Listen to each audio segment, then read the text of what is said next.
you got that G-double-O-D. Come over here, just put it on me. Before we run out of time, baby, I make your love come down tonight, baby. Cause there ain't nothing I'd rather do than spend all my time making love to you. But I'm just trying to be honest. You know tomorrow isn't promised. If I could, I'd spend every second of every minute and every hour. Only stop to take a piss and roll a spliff and have a shower. I know that you love an OG, but I'm out and about trying to hustle OZs. Just swear you be down when the fog is lonely. I come round, have it up like the pussy owes me. Have my hand in your phone from the doorstep. Put the damp in your panties and you're wet. We can slam if you hand me your jaw Rex. Understand I ain't ramping, it's pure sex. Got the muscles cramping in your leg. Back my neck while I'm handling your breast. You feel blessed by a champion in your bed. Let me grab you by your tiny waist. Girl, we ain't got time to waste. I'm not the type to play. I'm sure we can find a way to feel the pleasure and the pain, sunshine and rain, till the time runs out and I slide again. I may be gone to November, but another rendezvous is on the agenda. Let's make this one to remember. You know you got that G-double-O-D. Come over here, just put it on me. Before we run out of time, baby, I make your love come down tonight, baby. Cause there ain't nothing I'd rather do than spend all my time making love to you. But I'm just trying to be honest.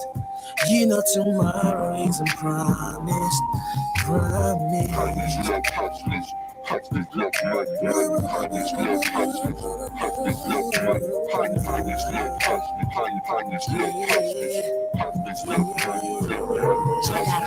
If I could, I'd spend every day, get every month and every year. Only stop to kiss your lips, change position, stroke your hair. But you know better. You're in love with a go-getter. I'm like a cheese plant trying to grow cheddar. I couldn't live life as a broke brother. I get the bars in at the studio. Then I got a casting for a movie role. Plus I'm grafting for loot and road. Stop asking questions that you should know the answer to. Like why is it so brief when I'm passing through? You make leaving so hard to do. But I got this last half of food. Then breathe to the barber's true. Smooth having a barbecue. You know I can't diss my cousin, the clock is ticking. Let me slap this dick in and slide up in your tummy. Yeah, I need that sexual healing again. You got the good stuff, I'm gonna freak it again. Keep eye contact when I'm skeeting again. Then I'm coming with the wind till I need it again. You know you got that G-double-O-D. Come over here, just put it on me. Before we run out of time, baby, I make your love come down tonight, baby. Cause there ain't nothing I'd rather do than spend all my time making love to you. But I'm just trying to be honest. You know tomorrow isn't promised.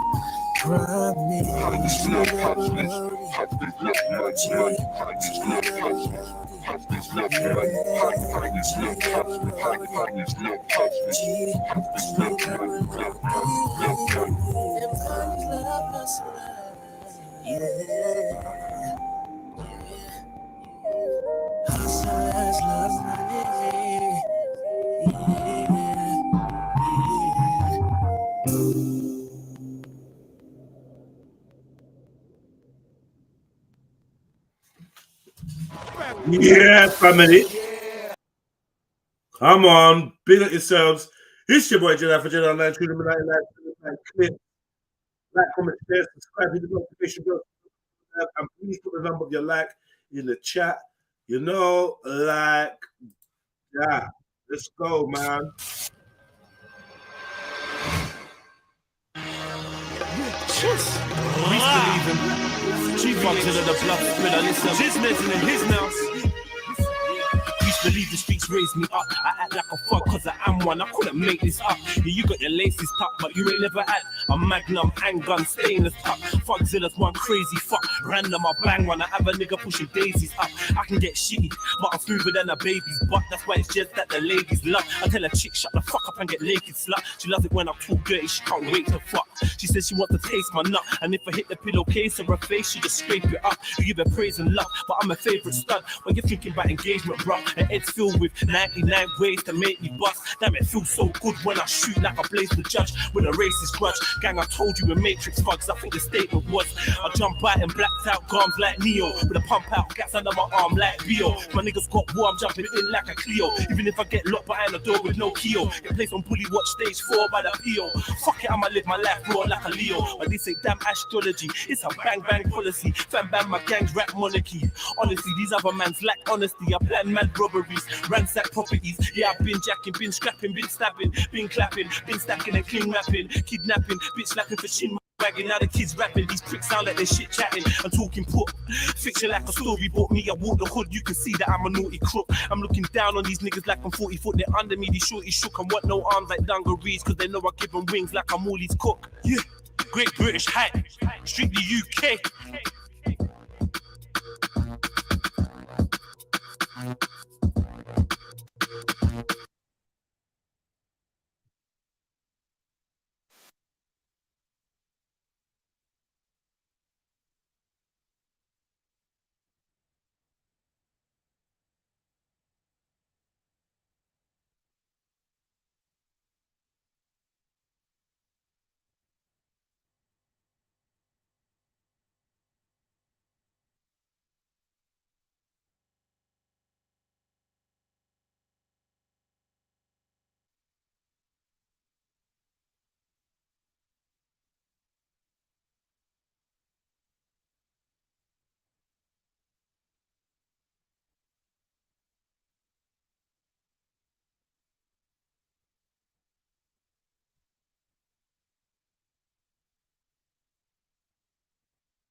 Hit the like button, family.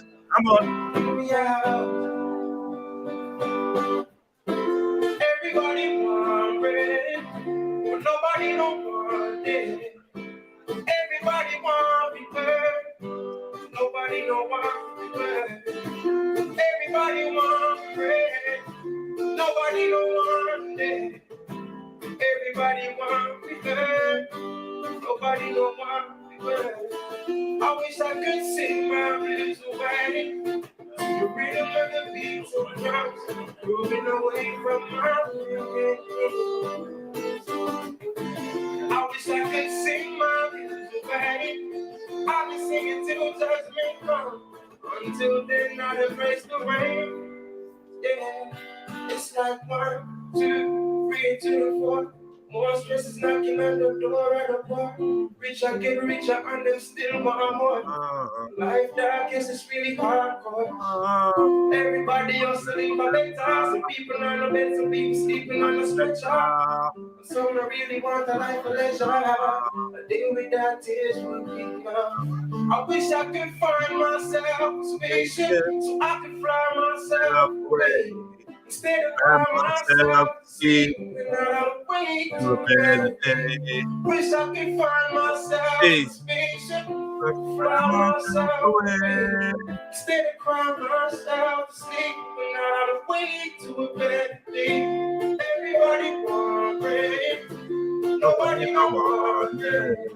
Yeah. Everybody want it heard, nobody don't want it heard. Everybody want it, one mic, nobody don't want it. Everybody want it heard. Yeah.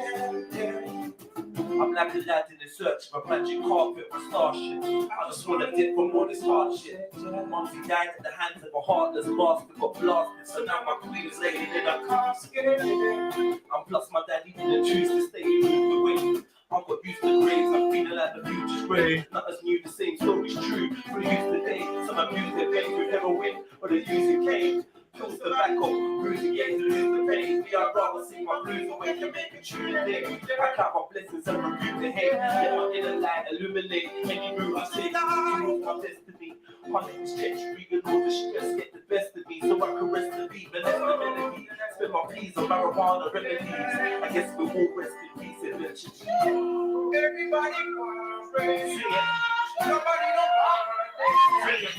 Everybody wants Nobody don't want to be better. Everybody want to be better.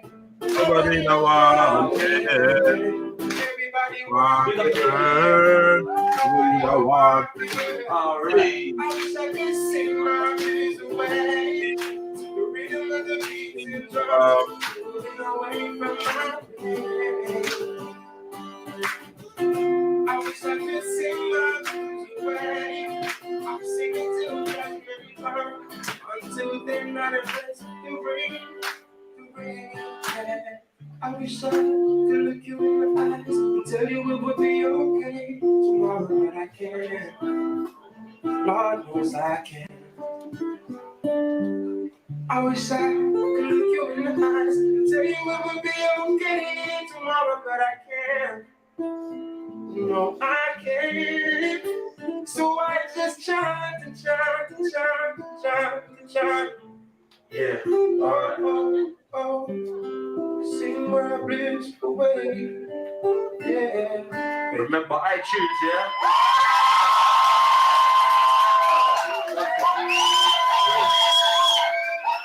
Yes, so people. Yeah.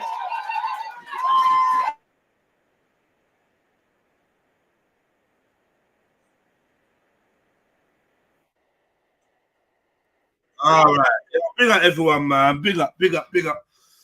Sorry, just tinkering around in the back. Let me do this. Put this link out. Is this S? You're early today, bro. What one? Big up, brother. What's going on, man? I fell asleep early last night, innit? Yeah? Yeah, before 10 o'clock, man. Fuck, I was up by about 2 o'clock. Oh, shit.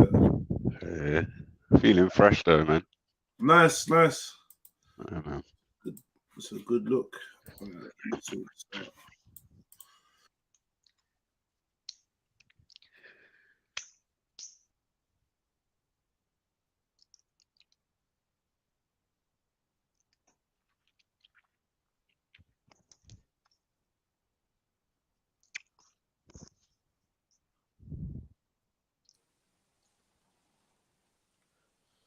So we got here.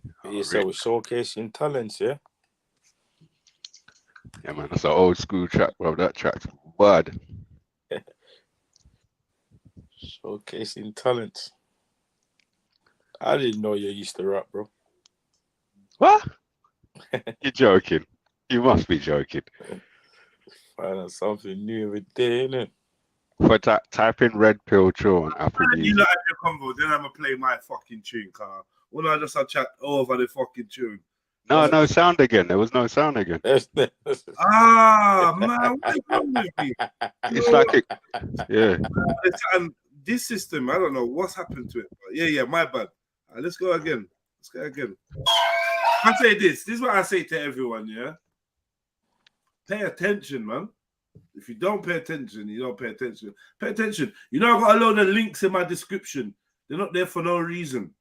I always feel slightly offended when people don't read. Because you know. No, you're not you. I'm just saying, people must read and watch things, yeah? Because there could be a link in there saying I'm a whole batty man. Yeah. Whole pedophile, and you ain't even looking. You're jumping on man's panel every day. You're not even researching the people you're around. Now, I'm just saying, obviously, I'm none of those things. But I'm just saying, innit? Yeah. For me personally, if you got links in your description, I'm gonna check them out. I'm gonna see what you got there. Because anything. You know what is it, but I just assume you just go live. So I've already just ever commented live, bro. Oh yeah, no. I don't just go live, bro. So I do. So cool. So you're picking at me. What do I do then, bro? I'm just subscribed to your live stream. I'm subscribed to your. You run a construction company. You run a clothing company, and you're building up your own studio so that you can do some production and some live shows and whatnot. You got a podcast. Do you know what I mean? And there's probably more that you've told me that I've taken on board and I've seen. I'm better than you. You know I do music as well, innit? Yeah. And your channel is a music channel. I know this. And your channel is a music channel. You get me? But did we even listen to one of your songs? I think we went to do it and then we got distracted by something else. Then there was he was like, no, don't play this one, play the next one. We even ended up playing any music, so we're gonna do You know it. what it is, yeah? I don't like listening to myself, innit? That's why. I'm different. I love listening to myself. You get me? I love listening to my music. I just get pissed off when I've rinsed my own music. Yeah, You get me? I don't like listening to myself. Nah, I need some new shit. You're gonna be pleasantly surprised though, Rick. If I leave the studio, from the studio to home, if I've got that tune, if I've emailed it to myself or whatever, I will listen to that non-stop. If it takes me an hour to get home, I probably will listen to that song for an hour. I'm falling in love with every syllable, every part of it, like rah or shit, man. I knew I didn't say that correctly. Why did the engineer not spot that? Whatever it is. But you have to do that with music, though. I do that as well. I can't really say I don't do that. I do that. But I listen from the studio to home, innit? And then that's it. You're done with it. Yeah. But that's all. I realize if I do something wrong, I'll be like, oh, raw. Like, then I ring up the engineer and I'll be like, yo, talk, blah, blah, blah. And they'll be like, I didn't say nothing. I know that. Yeah. Like, good memory, Jeds. Yeah, my memory's not too bad. It just depends on what it is. If I'm interested, then I've got a good memory. My memory's sometime-ish. I need to eat fish. When you got time, listen to Reminiscing in Summer. But listen to Summer. I got a track called Summer. And the one that you were telling us to the one we went to listen to was Gangbangers in Love. But it's not a gangster song though. I promise. Yeah, you said that. Gangbangers in Love. It's actually a banger from it. We didn't even get to play it in the end. We was talking. We ended up chatting. It was like gangbangers, and then you was like, "Nah, it's really about this. It's really about that." And then we got into good conversation. Yeah, right. Conversation is good, man. Let's go. Yeah. Young man, Randy Valentine. Myself, that's cool. Sing my blues away. All right. We've got a quick little thing for you, lot. How many people in here believe in God? How many people in there consider themselves as religious? All right. How many spiritual people have we got? All right. Listen, this shit called God's us here. Yo.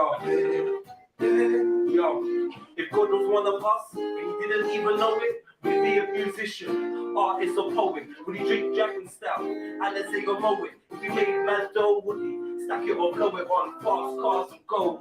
I wanna know, would he smoke crack, high grade or hydro? Would he be an outlaw, running from the 5-0? Would he listen to rap? Would he feel my flow? Would he walk past if he saw cops harassing me? If he was brass, would he lick off shots and fake cash with me? And if I went jail, would he pay my bill? Send email, or would he try to sex my girl? Would he cry at the lost the lives of 9/11? Would he believe he could achieve eternal life in heaven? If he was one of us and someone else is in charge, look up the stars, wondering if there's life on Mars.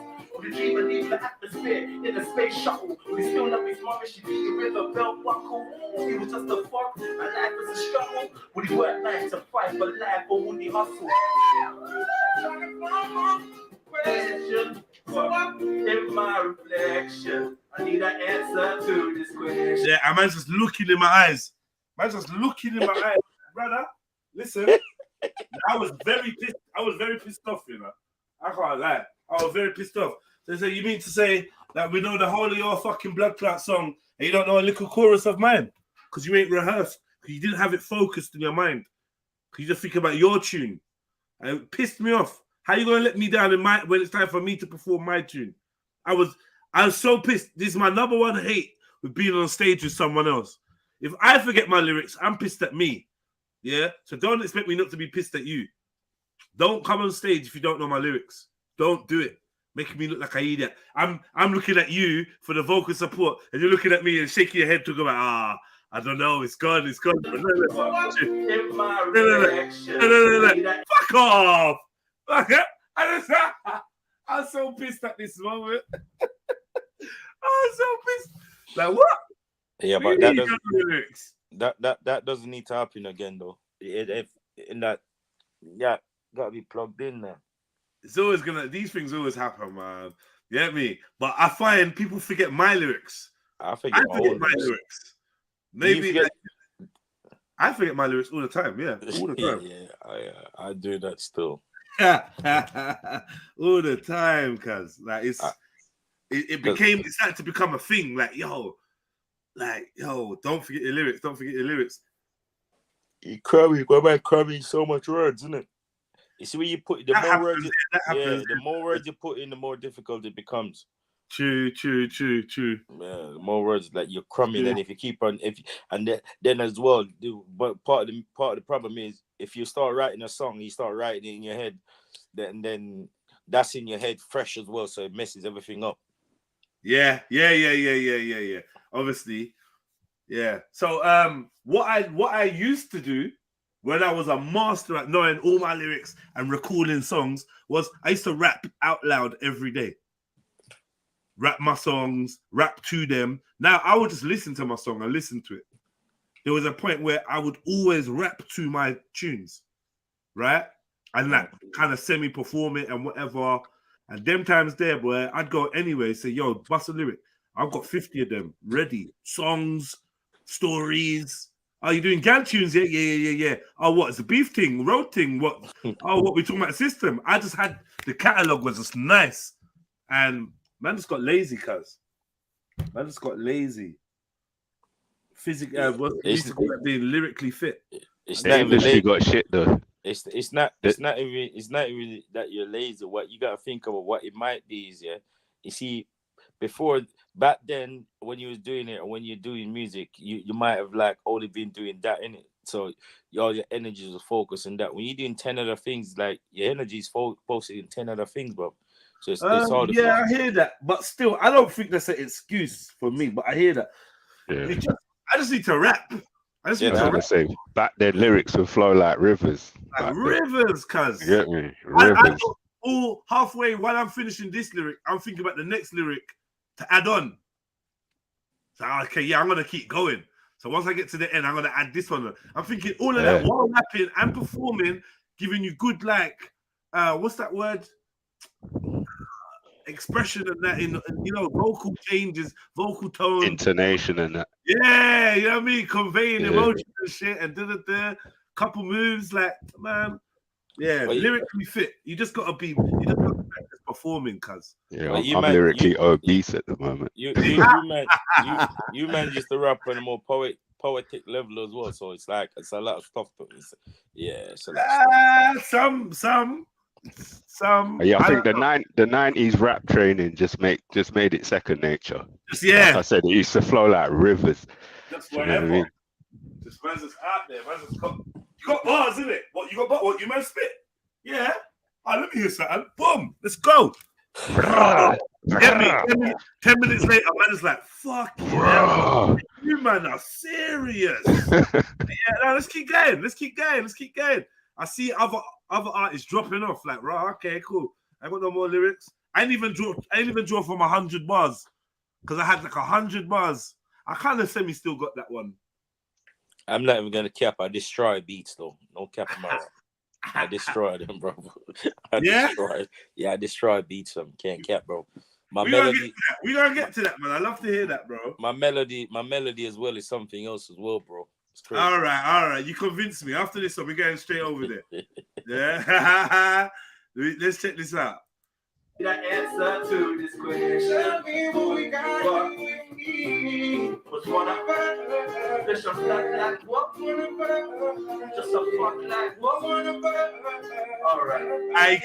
He gained it back a little bit. You get me? Yeah. covered the emotion in that. All you gotta do see as a singer. Man, you just gotta put a little bit of heart in it, man. That's it. You won. You won, man. Yeah. Vocal training, man. Check it.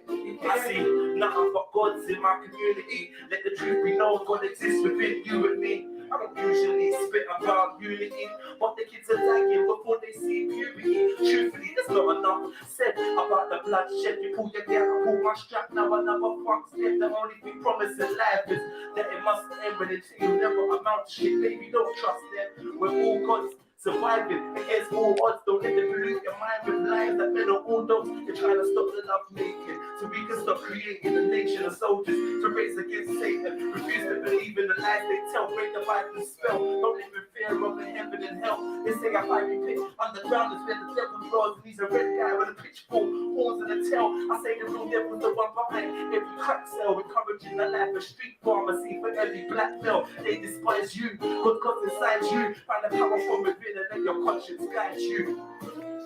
Trying to find this, so I ask myself a question.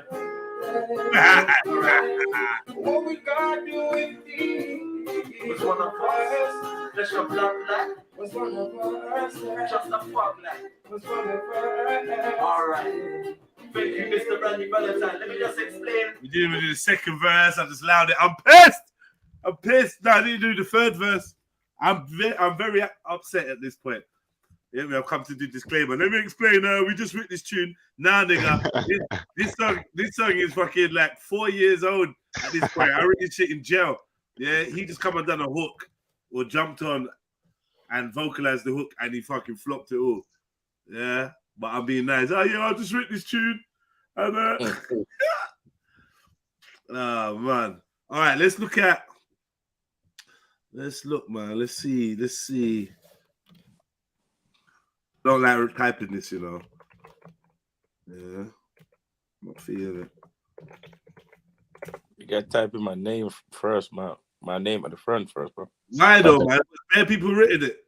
Sounds like a dog in anthem. They gotta type in my name at the front. Why though? I hear you. I'm gonna do it, but I'm stubborn now. Like it must come up somewhere, no? You're gonna go through loads of different stuff. Shit. Hold on, man. I'm just gonna write like that. Yeah, it's like that, boy. Like, even man, it's just like that, man. They got some weird options before, like you even get to REDPILLTRILL or any of my songs. At one point, there was no songs on the YouTube called Weird, WHERE with a apostrophe D. Yeah, we go from it. There was none there. Nice. Why am I not first in the list when you type that in? It's the algorithm. Begins with shadow and ends with and. That's what that is. You gotta tap in Rick 20JB, Gangbangers in Love, bro. Oh my gang bangers or gang banging. Yeah, so how come we can't type in the channel is on? That should come up straight away. This is the title of the song and the channel is on. Yeah, you gotta type in Rick 20JB at the front. I don't know why it doesn't do that. That's fuckery.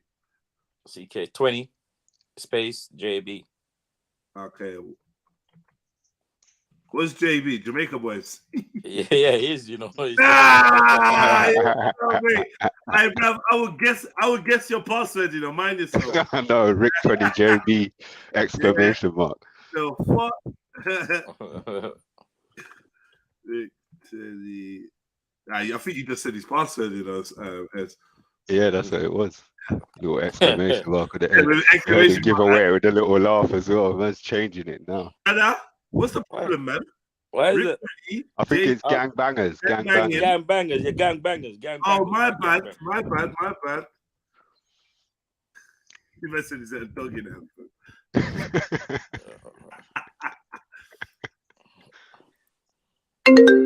All right, hold on. Let me just make sure. Let me clear the coast. Make sure the coast is clear. Yeah, cool. The coast is clear. Let's go in. What were you looking for?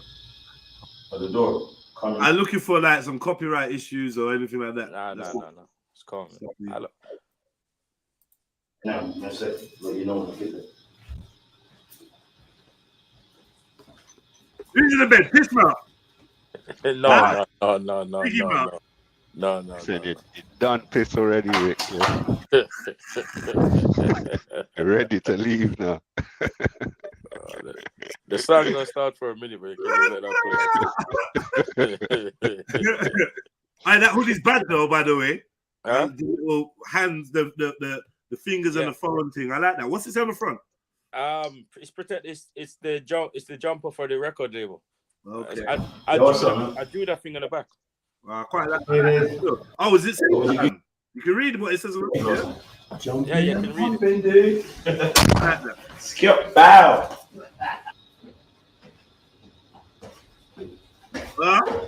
Okay, hella empty.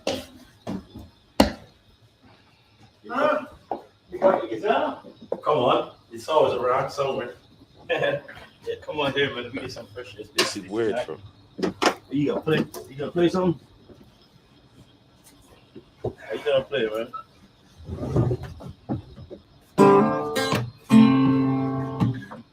Hey.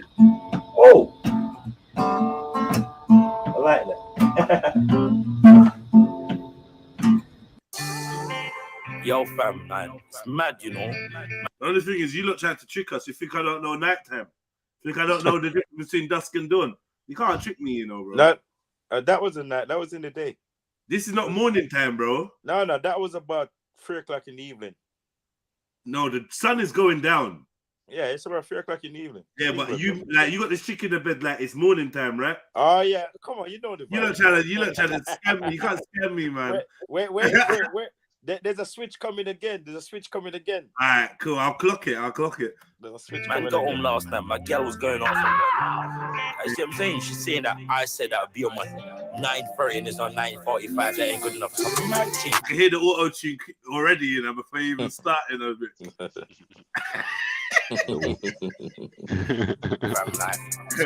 What's going on? Get me, I realized one thing though. Me and her, Rick 20J, Gangbangers in love. Gangbangers in love, yeah. All the pushing the pulling, the yelling, the shouting. Just gangbangers in love, yeah. Come on, I can't. Gangbangers in love. She couldn't even move you, cuz. She couldn't move you. She tried to. She couldn't move you. You ain't going nowhere. Gangbangers in love, yeah. Come on, I can't. Gangbangers in love. Yeah, we just gangbangers in love, yeah. All the pushing the pulling, the yelling, the shouting. Just gangbangers in love, yeah. And this ain't making no sense to me now. She's saying that she loves me, she's saying that she hates me, and at the same time she says she can't live without me, yeah. And it's crazy. I don't understand what's going on with you, girl. I really don't understand what's going on with you. Because when walking in the street, you want to be holding my hand. But when we get back in the house, you be going on what? You're kicking, you're punching, yeah. You're swinging, you're slapping, yeah. I don't understand. And I'm across the room from you, so I don't understand what you're doing. I'm across the room from you, yeah. You tell me you want to kill me again. You tell me you want to kill me again. I go to walk on the door, you start to crying, and I don't know what the fuck to do. Gangbangers in love. Gangbangers in love, yeah. All the pushing the pulling, the yelling, the shouting. We're just gangbangers in love, yeah. Gangbangers in love. Yeah, we just gangbangers in love, yeah. All the pushing the pulling, the yelling, the shouting. We just gangbangers in love, yeah. So I never act up to act out. I don't know what you was acting up to acting out. Your friends always saying the shit tastes out the box. She ain't got no man, she never had a man one for herself. And she got from the Culinary all the time. She's a hater, she's dumb, but she know about good relationship. I'm a beast, I'm a savage. Come on. You're my queen, I'm your king, and I will never forget that. So every time I walk on the street, I never look at the next girl. I'm a smiling face, fuck to you. But in the street, I'm only a savage to them. And I never give a damn when a fool run his mouth. You know, I would load it up and bang it off. But I stay smile every time I see you, cause I know that I love you. And I never trip over anything anyone say. And I know you're my queen and I'm a king. Come on. And I know you're my queen and I'm a king. Yeah. So I'm never gonna trip about anything. I just want peace in my home. Come on. Cause I build this place for me and you. Yeah, I build this castle for me and you. Gangbangers in love. Gangbangers in love, yeah. All the pushing, the pulling, the yelling, the shouting. Just gangbangers in love, yeah. Gangbangers in love. Yeah, we just gangbangers in love, yeah. All the pushing, the pulling, the yelling, the shouting. Just gangbangers in love, yeah. That's just the way I feel. You understand me? Come on. That's just the way I feel. But I love you. That's the way I feel. Make her feel special, boy. And listen, I'll be back in a minute. Yeah, I just got to quickly do something. Let's chat to him. Chat, bro, where's he gone? He didn't even make the screen small again.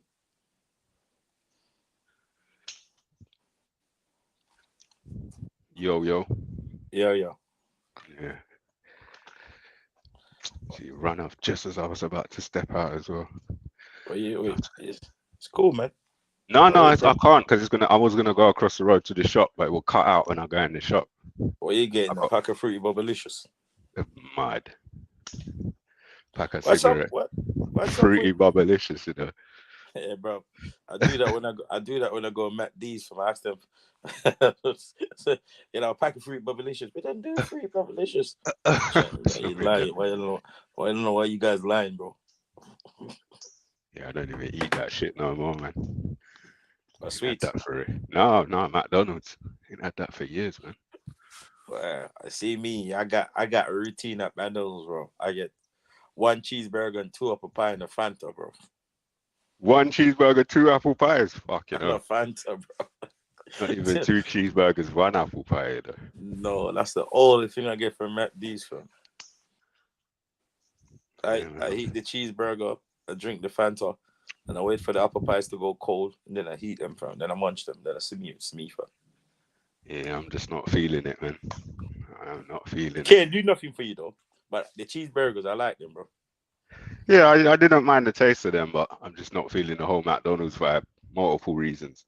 But it's like it's got to the point now where you go to McDonald's, there's like 2 staff in the whole place, 10 delivery drivers, and a bag of people in the drive-thru, you know what I mean? Bro, the delivery drivers beef as well, bro. Yeah, I'm not surprised. Beefing, fam.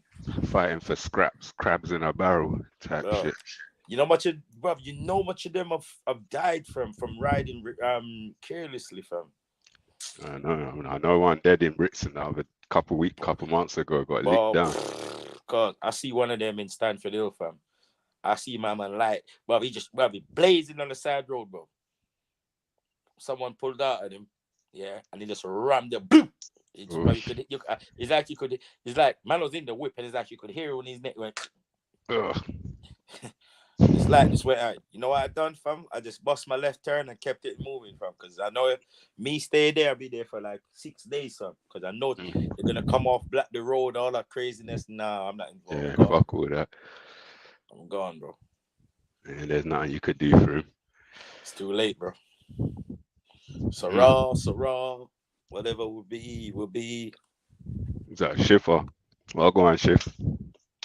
There. Just brushing my teeth quickly. Give me 2 seconds. Fire for that, bad man. Don't brush them teeth. Bad man, for brush them teeth. Don't him out now. Yo, go wash the teeth. Bad man, don't. All right, man. But because I woke up this morning and I brushed my teeth at 4:30, bro. Just before fasting starting, that was me, bro. Oh, yeah, I forgot you're a Muslim. Man, so I forget. What you saying? You got to carry that mount till that time now, isn't it? Fuck it, yeah. You saying you can't brush your teeth when you're fasting? You can. I do it before I start, innit? Just before it starts, innit? I know some man they rinse their mouth out and that. Do you know what I mean? No, you're not. That's cheating, bro. Are you sure? Because man said that you're allowed. I asked. Are you sure you're allowed to do that? Man said, you're not. No, that's cheating, bro. You can't swallow. You can. So why are you putting water in your mouth? If you're putting water in your mouth, that means you're just like. Because basically, this is what people don't clock, and this is why I clock playing sports here, fam. You see, if you put water in your mouth, yeah, and you see if you just drink water, yeah, that won't quench your thirst, you know. You're meant to put the water in your mouth, swag it around, and spit it out. So you get me say that get you hydrated as well, fam. So man, just cheating, fam. That's them cheating, bro. Yeah. I asked a cab driver about it the other day. Yeah. And I said to him, I swear some people all still drink water though. You know, he turned around and said to me, are they Muslim though? He said, are they Muslim? He said, are they Muslim or are they Arab? That's what he said. Yeah, fam. You're not meant to drink no water, fam. That's it, bro. You call it a day, bro. No, I'm not listening. Water. Man, I gotta ask these good pious Muslims in the chat. Don't waste a minute. Okay, no. Do it yourself, by the way. Sarah, where's your number? See it there. Come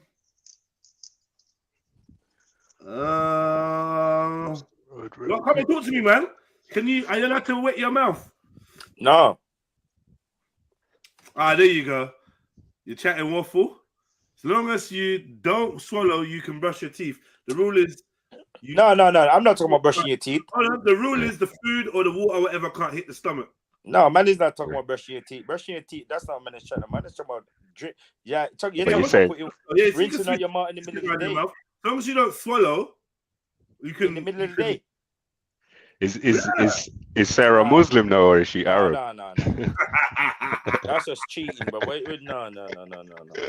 That's just cheating. Check it out, though. Check it out, because you might be denying yourself something that you could actually do. I'm phoning one of my brothers right now, bro. Yeah. That's what I'm doing right now, bro. But rather than phone someone, take the time, go on the internet and go on Google. Whatever source he's gonna quote from, you've got at your disposal too, bro. Can you? Hello, bro. You know when we're I want to know when he last brushed his teeth. We put water in our mouth and rinse it out and spit it out. Can we? I heard man say yes. I heard that loud. So yes. I can put water in my.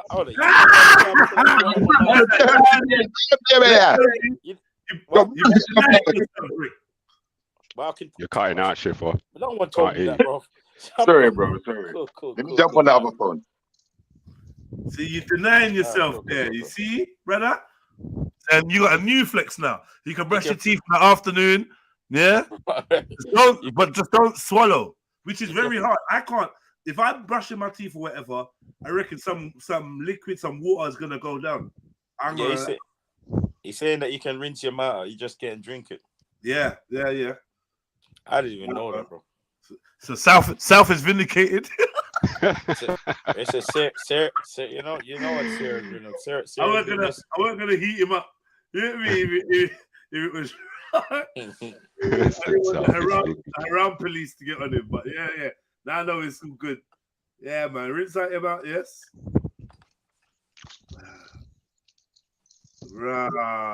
She's talking about she's got a Jamo poem in the cabinet. This girl's just been writing bare poetry. Everything she's written so far is rhymed. And now she's threatening you. Threatening you, cuz. She heard it. Threatening you. A Jamo poem, you know. Jamo poem, you know. That must be dope. Can you hear me now, yeah? Yeah. No, you don't brush your teeth, brother. Come on, man. That's just damn nasty, brother. Come on, brother. What are you talking about? Fam. You don't brush your teeth? Fam. You're dirty, man. Fam, I said I brushed my teeth at 4:30 this morning, bro. What are you talking about, bro? Brother, we have a call you potty mouth. Can you see me? Me just come back from work and me brush my teeth again. Is it? Yeah, what if 3-4 times a day? Yeah, actually, that's not good for your teeth, though, isn't it? Yeah, it is, man. It is. Look, if you eat, listen, you see the thing is, if you eat a lot of food and sugary food and, bread and foolishness like that, all of these things get stuck in your teeth, so it's good to brush and floss, like at least 3 times. Because you're fortunate, bro. I brush my teeth at 4:30, bro. Man, man can't eat till like 7:30. What time is it today? Yeah, you're Muslim, isn't it? Oh, yeah, that's why. The toothpaste calories. Ever touching his teeth. No food, no drink right now. Yeah, you better starve it. I'm gonna go get some crisps and some snacks. Crisps, you know. Bro, it's not even that hard, you know. You in the yard, yeah? Yeah, but my yard. I literally got back in still, but I gotta go back out. Huh?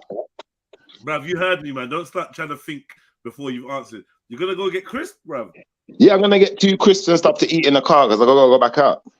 When you get a decent munch to eat, like, I don't know where you are, but can't you grab some patties or something? Or patties?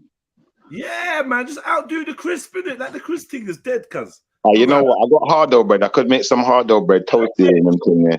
Make a sandwich, man, and then you could draw for a month.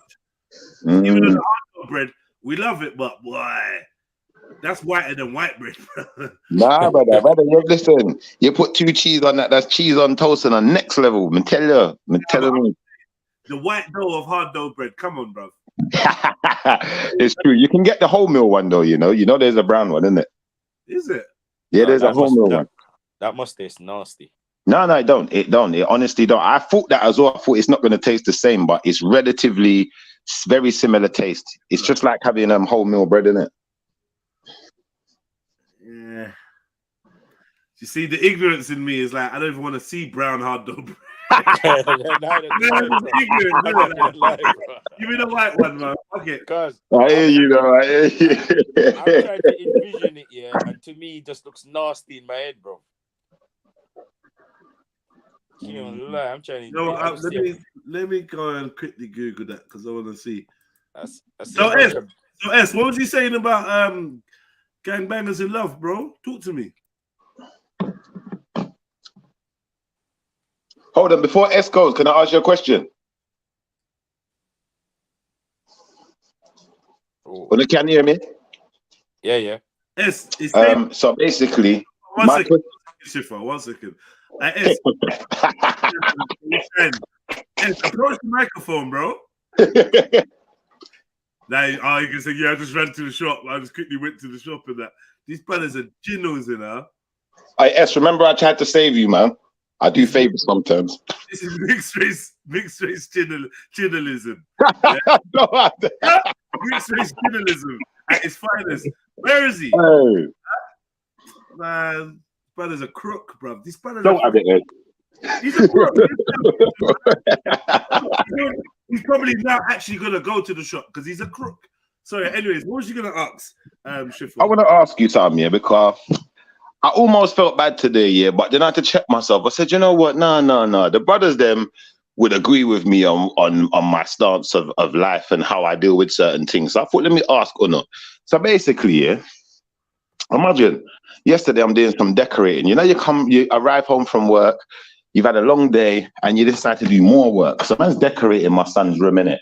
Yeah, I could show it to you, like what I've been doing or whatever, but I'm not going to do that right now. But long story short, about an hour into it, the missus walks in with the little one. So I'm saying, all right, bam, you need to take him out the way and keep him out the way for a minute. Right, well, that's this, yeah. All right, while I put everything away, make sure it's all safe, whatever.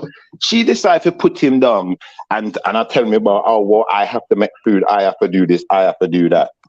So I try to explain now. I try to tell her, look, you can't do that in a car. If something happened to him, or if he mashed up something, or worst case scenario, injure himself, I'm gonna be pissed. But before I even got the sentence out of my mouth, the woman cut me off and start talk and tell me about myself. I said, "Your blood clot. Me not chat to you. Don't chat to me. I slept on the sofa." Wow, I get it, man. So how long was she?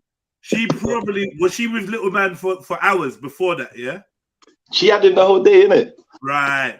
So like what I'm hearing, yeah. God.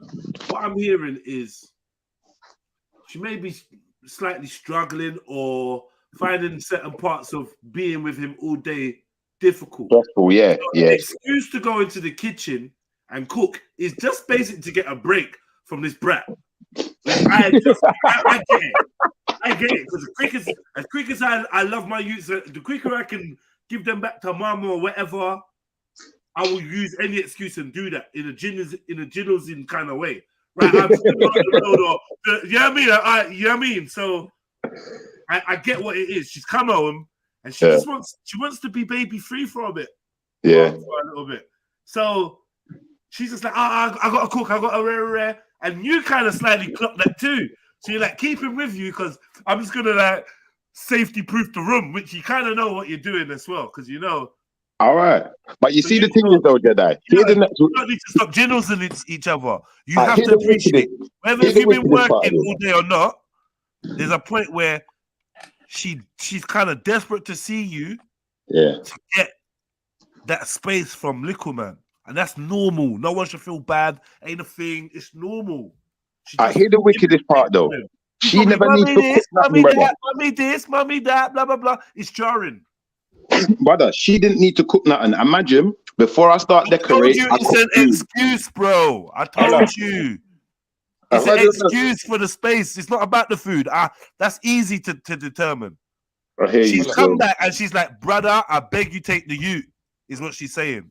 And you're saying, so she just blew up like, fuck you know. Yeah, but how much things can a man do at one time, cousin? I'm working, I'll come back, I might do more work, I paint up the place and make it look nice.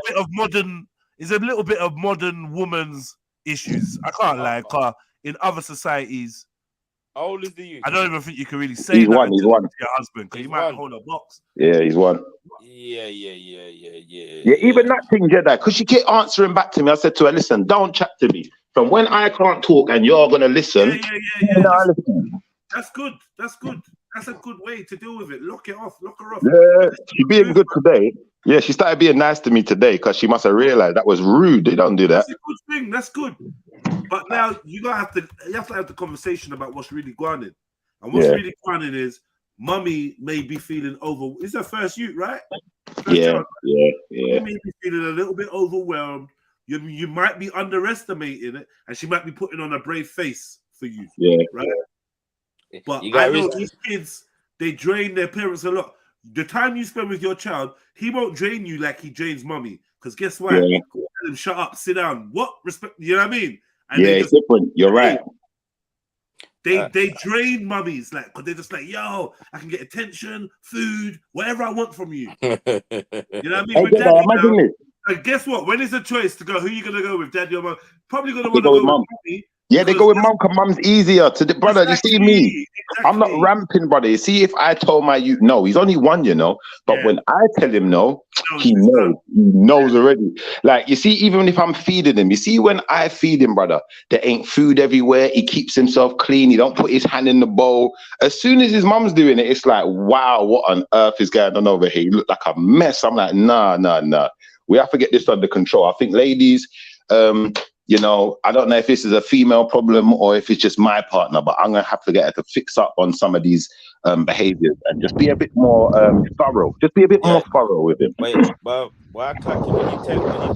when you're telling her what to do, you got to be careful as well, because they start taking that they're telling them they're not a good mom, they don't know their parents as well. So you have to be very careful, because that says new people in it.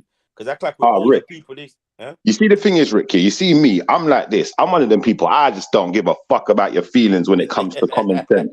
So you know what? If you feel like I'm telling you you ain't a good mom, good. If it changes you and makes you do better, then good. If it don't, then I'm going to have to maybe enforce that and tell you, listen, you're not a good mom. You're just acting like an idiot. Or tell you something to make you know I ain't playing with you. Me not play with no womans, no picnic. You see it? Me not play with them. Me not tell them straight. I'm wicked in that. But she tells me about myself as well, though, because I'm messy, do you know, like that. So I will get cussed regular. So it's like I got my cuss back now today, last night. Me get filled with some of my cussing now. So can I say something real quick? Yeah, I want to say. Should I say it? Nah, they're probably gonna cuss. I'm gonna say sisters, sisters and brothers in the chat. Come to the stream with a blank, with a blank page, a fresh leaf, canvas, blank canvas. Yeah, blank canvas. Forget about the wind-ups of yesterday and the beefs and the disagreements, and come with approach the panel, approach the chat, the live stream with compassion, man, and empathy, right? Man, I feel sneaky saying it, but just agreed. I feel like sometimes we still carrying over residuals from last week's stream or yesterday's stream or last month's stream, and we're all going to keep linking up every day. So we might as well just leave it to the side. Why I say that is the advice I'm seeing from the sisters. You lot are like you lot are taking mini micro shots, and I don't think there's any need. It's a fresh day, sun shining. The micro shots. Now the micro shots for now, but you're not gonna probably make me regret this later when Schiffer's acting like a madman. You're not gonna be like, now the micro shots, Jim. For now, I feel righteous, and I'm saying, yo, man, I shared a dilemma, and you lot are a little bit with it. Do you know what I mean? I know you know what I mean with that noise. So relax, man. Breathe. It's cool. We're not Schiffer stay, but this is a good dilemma. Guys. Hey, do you know what though? We got the sisters, because you know I don't read the chat in it, so I didn't even see what you said. If you want me to know what you're saying, say it with your chest. Arrive on the panel, please. Arrive on the panel. That's facts. What you gotta remember about girls as well. Let's support each other, you know, fam. Let's support each other on the next level. A girl would never tell her next girl they're wrong. If you like her bro would tell her bro that no, bro, that's stupid. A girl would never do that, bro. Now they will tell the next girl that they're wrong if if it helps to get at the guy that chose them as their wifey. yeah. So yeah, they were quick to say, yeah, she should have done this. But I suspect that there's a lack of compassion for her because it's Schiffer's missus and Schiffer annoys them. No. Big up, Cheds. There's a lot of compassion. There's a lot of compassion. There's a lot of compassion because she's Schiffer's missus. Anyways, big up. No, we'll take it serious. Sorry. Yeah, who's that speaking? Get out of the way, man. Get out of the way. It's the spokeswoman for the women. No. I think some more ladies should jump on. Yeah, why? Yeah, that's always a good idea. You're scared, MJ. How you doing? Big up, family. I'm good. Yeah, you dunked it in soapy water today? Oh, fuck. I may have. Oh, look who's back. A quick dip, Back from the shop, yeah? Yeah, I had a quick scrub down, of course. What you say? You washed your hair? Yeah, I just stood in the shower and let it all roll down, you know. Let me ask you something, yeah. No flannel, no. Real question, yeah. This is a real question. So, let's say you're in the cell or you're in a house, you're locked in the house, yeah. There's no soap, there's no flannel. Are you better off standing under the water and wiping water over your skin, or just not having a wash, or not going under the water? What's the best in that bad scenario? You're asking MJ or anyone? I'm asking everyone. I'll go first. Washing obviously is better. But there's nothing to wash with, bro. No, but water. Like I'd wash in a river if that's what it was available if I was living wild. No, you're locked in the house, remember? What do you think? River, you know, like if you just go in a river and you just throw the river water on you with your hands, I don't think. Can I use other stuff in the house, Jets? Not no, there's nothing else in the yard. Yeah, not even a bit of lemon. There's nothing in the yard. Stop trying it. There's nothing to wash with. Oh no, you use friction, bro. You use the friction of your hands. Yeah, the friction of your hands will actually get rid of the sweat and dirt off of your body, but you have to rub quite vigorously. No, it won't. So why is it soap? Yeah. No, it won't. So why is it soap? Yeah, it will. I don't know. There's no soap in the yard. No. Just dampening the dirt. They're just gonna feel it more dirty to me. I actually think you might feel more dirty, you know. Because just standing underwater and moving my hand around my body, that ain't doing nothing, bro. If it's hot water, though, I'd rather do it if it was hot water than just not. It's an illusion in your mind. You want to feel hot water, yeah? It's an illusion in your mind. You're gonna get out the shower stinking, bro. Someone needs to test it. No, I'm sorry. You're gonna have to wash yourself with the water. You can't just sit there and all that sweat builds up and all in between your toes and all. No, stop it. Go test that theory and let us know. I got a theory that you can't really wash with just your hand and water. Yeah, what were people doing before they had soap and flannels, Jets? Who told you there was a before soap and flannels? Who told you that? White people been doing. You know what I mean? Where was that? Hey, somewhere in Europe at some point. Come on. Yeah, go on, listen. White people are still doing that now, Bob. I know they are, but they haven't got funnels or nothing. They just use their hands and soap. I think that's I know. I'm not even gonna. I'm gonna excuse white people and say there's nothing. Loads of us don't use abrasives to wash. Do you know what I mean? You don't use anything. I use the gloves still. Mad. I like the exfoliating gloves better from. Yeah, I know them, but shower cap as well, Rick. And the back scrub, the loofah, back scrub. Loofah. No, I got a big brush. I got a brush I got from Body Shop for that, bro.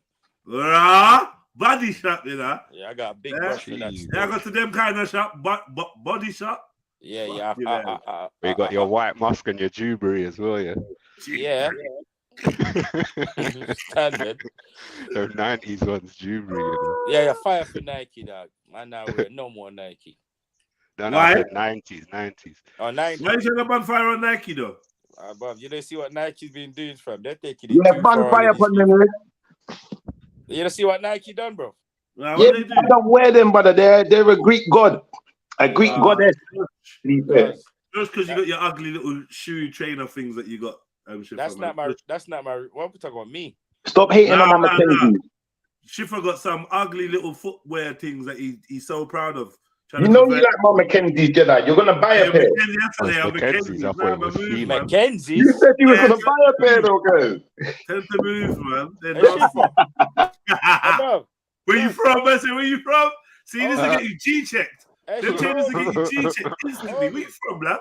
Yeah, I think you're undercover or something.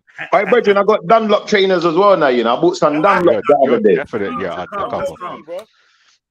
I bought some Dunlops the other day, cuz I got a 2 pair of high tech just sitting down in the box. Did you buy the Dunlop with the strap on them? No straps. No straps. Okay, those are the Dunlops, man. They're sick. Like Tennessee kind of. Dunlops are hard. We talking them bad. I like them. I'm older than you. I know, but okay, you get away with wearing those, bro. Come here, bad man, you know. Me a real gangster. You see, girl, them just love me, you know. No matter when me I wear, me can wear beat up clothes. Them still look upon me. Man said Mackenzie's, you know. No, I'm only joking. Can we read it? Can we explore this? This is why Mrs. Sarah is such a unicorn to me, you know. Seriously. Watch her now. I swear to God, bruv. Right? She's a box ticker still. She goes, does she have family? My partner ain't got time. Plus, culturally, men doing domestics is taboo to me. He's saying, you even chipping in with the youths too much is making her feel weird. Brother, I agree with her. I've been trying to tell my missus this. Look, you have to handle your work. You see me? Me, I handle mine. Me go work, and me come back and me do more work. Me pick up the rubbish and dash it out. Me carry the bags them up the stairs. Me lift up all of this stuff and move it into the place when we move in. Me lift up every rascal thing. She never move a finger. So you handle your work. Let me just say, I ignored Schiffer's one because I'm not Schiffer, Leon's one because simpy, man. I can't take the simpiness, man. It's about sharing the load and giving each other positive affirmations. Otherwise, no harm. Yeah, he's simping, dude. He's simping. Huh? He's simping. Yeah, he's a good husband, man, and a good father, man.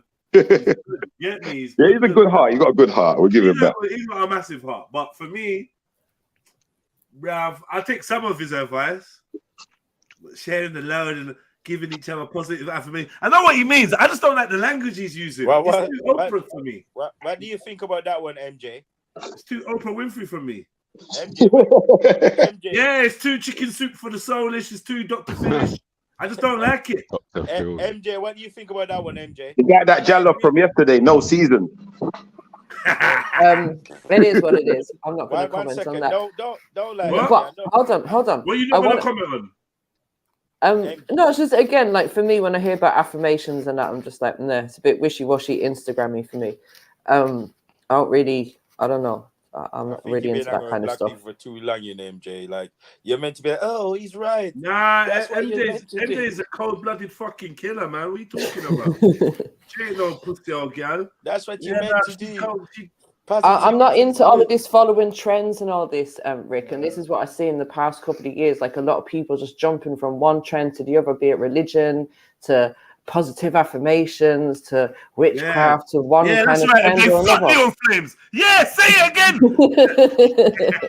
Now MJ is her own woman, Rick. That's one thing I definitely respect about MJ. She's her own woman. She don't follow the crowd still. I believe, and she's technically black as well. You know what's the problem? So this is the problem with society. I like at the moment, is everyone is getting trained out to be weak, and really we're about to face a difficult time. So why are you weakening everyone? So that means you just don't want people to survive. No. It's not about weakness. It's about they're all looking for something, Rick. They're not. I don't know. It's like everyone needs something to feel some sort of fulfillment. They need to belong to something or be part of something. What's wrong with you just being yourself? Why do you need to feel like you belong to something, be a religion or a certain community? Everyone's trying to put all these labels on themselves. And what happens when all of these things get taken down? You don't have that support and that structure anymore. And you're left standing there by yourself. What are you going to do? That's when you're going to be weak. And that's when you're going to fall down. So that's why first you got to build a foundation for yourself, so you know, make sure you always got something to stand in. You know what I'm saying? Yeah, but people are not doing that. That's what I'm saying. People are too busy looking for that in all of these new trends that are out there. Man, ain't a nut trend. I ain't gonna lie, still. I've got rid of a lot of, probably shouldn't say this. I've got rid of a lot of females. Any girl that comes with problems, I get rid of them because I'm not a therapist. I've got no time for it, bro. You know what? It sounds heartless, but ultimately, it's not your problem, and you're choosing what you're choosing. And I actually see the wisdom in it as well. Some of us have become addicted to being like agony uncles and fucking therapists and all that, and it's long. In the end, I get to a point where I just look at the gallon or the women or whatever, and I think, you know what, you're just fucking tapped, and you ain't trying to be untapped. Just do it over there somewhere. Yeah, they're gonna keep trying to drain you, and then in the end, you're gonna be the enemy. You know, this is what I realized with most tapped people that you go above and beyond to try and help. You end up being the bad guy and the enemy. So I just think, you know what, cool, man. I'm not here to like school you or tell you what's right from wrong or make you see it or whatever. It's just long. People end up resenting you when you try to help them too much. I'm telling you, fam. Like, you see, even if a girl starts, you see, my ex-boyfriend was this. You see, if I don't get the crutches before she tells me, if she tells me this before I get the crutches, I don't want the crutches no more. After I get the crutches, if she tells me all of this, I'm still going, bro. I've got no time for your problems. No time for it. I don't care. Leave me alone. See, I'm not like that. I definitely got time for your problems, but I got time for your problems if you got time for solving them. No. If I got time for you all day long, I'll never abandon someone that's trying. Bro, I tell them, bro. If you ain't trying, or I don't think you're trying enough, or whatever, or it's just, you know what it is, Rick? What I've realized recently, and I mean in the last 2 years, I've recently realized I've got friends and associates and whatever that are addicted to having an issue. I've got one friend that can't wait for someone to die for them to say R.I.P. It's like they love the whole thing of I'm mourning, I've lost my friends, or a dead homie, or someone's died, and they cling to it. The whole profile picture for the last 4 years has been a different dead person. Died. There's just no moving on. The status is about a brother that died. Then it's about the kids that died prematurely. Then it's about this. Then it's about that. And I come to realize, not that you're cursed, but it's like people keep dying around you, and people just. Do you know what I mean? Cool. Cool. You got to realize. So there's a description for that. Yeah, I read this book, right? So it's about you know the definition of a drama queen, right? Somebody that seeks some kind of drama, something going on in life for them to feel validated. So they always have to have something to tell someone every time they see them. Oh, this something that got this going on. You know, so almost like when you see them, you don't even want to say what's been going on. I think you just be like, yeah, what are we saying? Yeah. Like you don't want to get into the how you been. Because once you get into that, they switch into their they go to their addiction, and now there's always something wrong. Yeah, and you'd be surprised as well, Jedi. There might not be nothing wrong. There might be generating some of this bullshit they're telling you as well, you know. Just in order, you know what I'm saying? You never know with people. They might be generating some. Yeah, no, some waste. Who's that post about? Oh no, man, just some waste man. I did it. What did he do? Yeah. Oh, he did. Allow it, man. Stop giving out your crutches, isn't it? Relax, man. Fucking. Go fucking for a minute. And then it's like, oh, I can't wait. I was the post I saw. I can't wait to meet somebody. I can't wait to meet somebody that appreciates all this. Something. So I don't know what it is. Yeah, fam. Man, you guys are the man before that. You guys are the man before. I'm tired. I'm tired. I'm not even fucking these dudes. I'm tired. I'm fatigued from the amount of man that you're going through. Yeah. And it's like trying to keep up with EastEnders. Yeah, it's like tiring after a while. You watch it once a year, you're like, oh wait, you with who now? I said, what for that brother you was linking S? I done with him time ago. Leave me out of this. Yeah, sorry, man. It's just a name, innit? Right. You done with him time ago? Yeah. I spoke to him for about 6 weeks. All right, cool, okay. Bro. So what now? Oh yeah, I was seeing this guy and but he just started to move like a dickhead. Anyway, Anyway, recently my ex has come back on the scene. Bro, recycling. Just tangled mess. And she does the recycling badly. But you see what these girls don't realize here? They're always quick to say, "Oh, it's him, bro." Or can you keep making the same mistake over and over again? Every time, exactly. Are you not stop to seeing that it's you might be the issue, fam? I had an ex like that, man. The ex that had a lot of sex before me, right? I had that ex that had a lot of sex before me. Her whole mentality should have been a warning sign to me, because it was basically she was intending to be in long-term relationships with each of these guys, and they basically tricked her into thinking that they would be on that, and then they turned out not to be on that, and that's how she racked up couple numbers. Well, it wasn't nothing phenomenal, but at that age and at that, do you know what I mean? I still come from quite a sheltered upbringing in terms of morally. What I was expecting for a partner was still very sheltered. Do you know what I mean? So when she told me her number and she's in her 20s and her numbers was in the 20s, and I felt like she even missing out some numbers. Yeah, let's talk in it. Like, how did you end up sleeping with all these people? And basically, her thing was they tricked me. Yeah, not taking responsibility. No responsibility at all. They Not tricked me, taking and I should have cut from them, but I didn't. Cause I wanted to trick her too. I Rick, can you see my screen? Yeah, you're naming bare food, bro. What's that meant to be hurting my feelings? What's this, man? What is this? What is this? Oh, some old pasta, man. I don't see cheese. Yeah, I don't even see the pasta. Where's the pasta? I don't see cheese. Yeah, fam. Cuz, what is this you're eating, man? I thought it was. What is that, cuz? What is that? What kind of pasta? With shredded cabbage as well. With special sauce, and I put a bit of extra red Leicester on there. Yeah, a bit of extra red Leicester on there for good measure. All right, okay. All right, why are you showing this to Rick anyway? What do you want him to say? You're hungry? Nah, you're bad. Rick actually left. You're terrible. Rick, what this? Yeah, them man are suffering right now. It's Ramadan, isn't it? Yeah. This is why I'm glad I'm not a Muslim, man. I do fast though, you know. All right, listen. So back to this other scenario, yeah. The lady in question, yeah, does she ask for help from family? Has she set a timetable? And do you take time out with your girl? And do you take time out with your girl? Yeah, 100. And like I said, you know, I'll try and even help out a little bit. The time out with your girl is that without Baba being there though? Yeah. Okay, cool. Yeah. Like she goes out on her own as well, you know. She got her own friends. She goes out, like she got a mum who lives local, so she had babysitter. That's more than enough. Mumsy's supportive as well, yeah.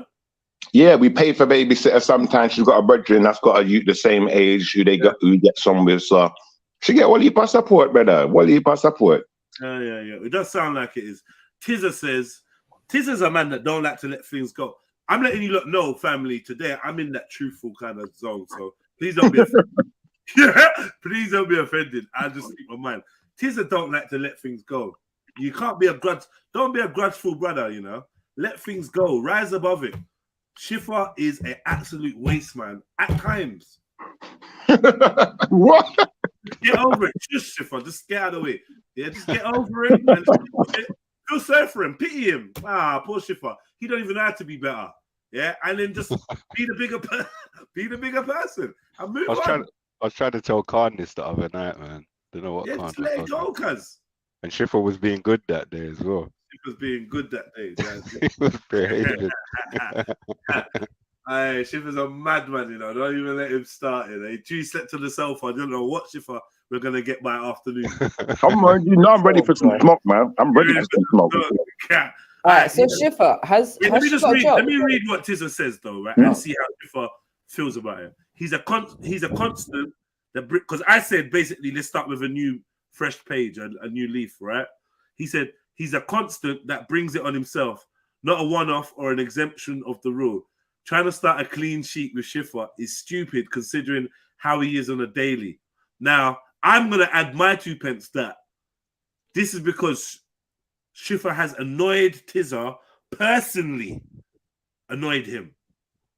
And Tizza's like, you know what? More time, he don't even want to share a panel with Schiffer. So this is why I feel like he's stating why he just can't be bothered to turn a new leaf, because Schiffer's going to be Schiffer again tomorrow. Jump on and explain. What was that? What was that, S? I said jump on Tizza and explain. Yeah. Well, I'll be honest with you, Jedi. You know, if someone's going to allow me to live in their mind rent free, I am not going to object to that. I'm quite happy to do that.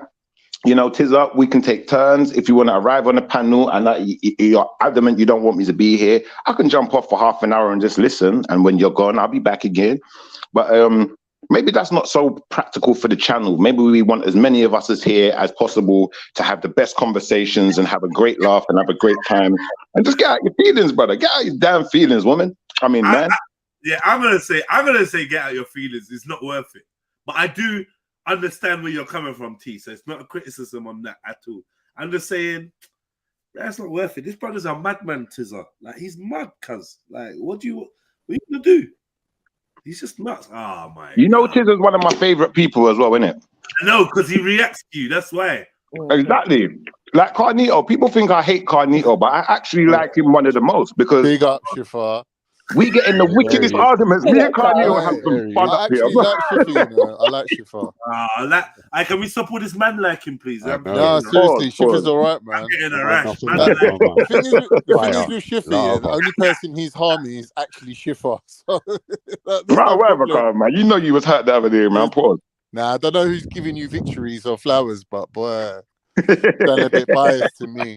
Some anti-religious dons. Look, I just like arguing. Anyone who likes arguing, I'm going to get on with you just fine. We're going to get on like a house on fire. Exactly.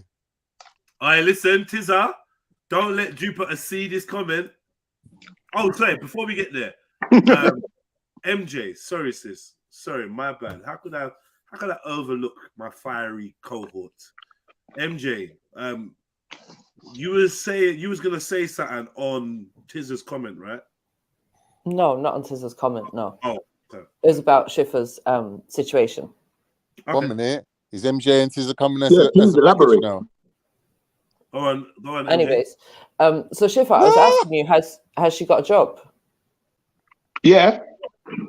Okay, so I was just wondering, do you think like having a job when the baby's still quite young is beneficial, or do you think it might be more beneficial for your missus to spend more time in the house?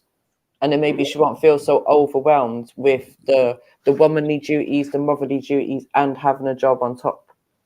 Well, this is the thing, MJ, now, yeah, where I'm an honest person when it comes to certain things, and seeing as you're being quite nice to me, I'll do a bit of revealing. So my missus is a bit spoiled, innit?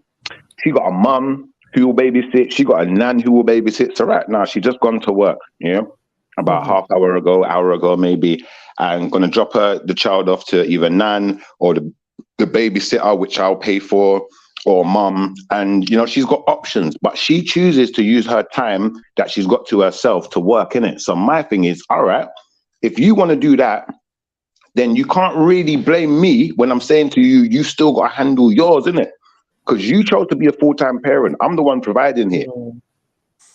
And that's the other question, I suppose. Is it necessary for her to have that job, or is it just something that she's sort of choosing to do with her time, as you said? Like, would you be able to cover the household if she didn't have a job? Oh, MJ, she got more than enough money, man. She got everything a woman could want. You know, we both got car. We don't need 2 cars, but she got her own car. You know, well, then, I think man. Jobs ain't just for money, man. It's a social life, isn't it? Maybe as Mrs. Sarah was saying, and it's just about a bit more planning and organization, like maybe meal planning, this type of thing around the time she does have at home, so she can balance out everything she's got to do. If she's choosing to have a job and she wants to keep that, understand it, maybe she needs a bit of like, I don't know, socializing or something, or wants to feel like she's valuable in other aspects of life. But I don't think that's where it is, MJ, though. MJ, do you know what the problem was, yeah? It wasn't her coming in and handling her business, because she's happy to handle her business.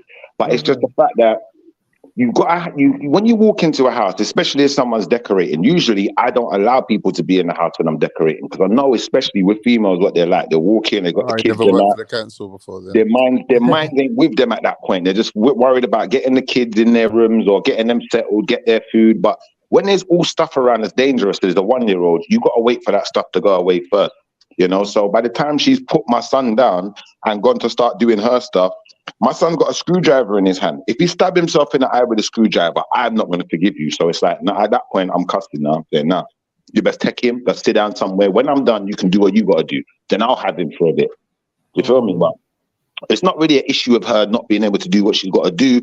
It was just more the issue of you need to respect me as a man. And, you know, if I'm working, you have to respect my work and treat it like it's a workplace and adhere to the rules.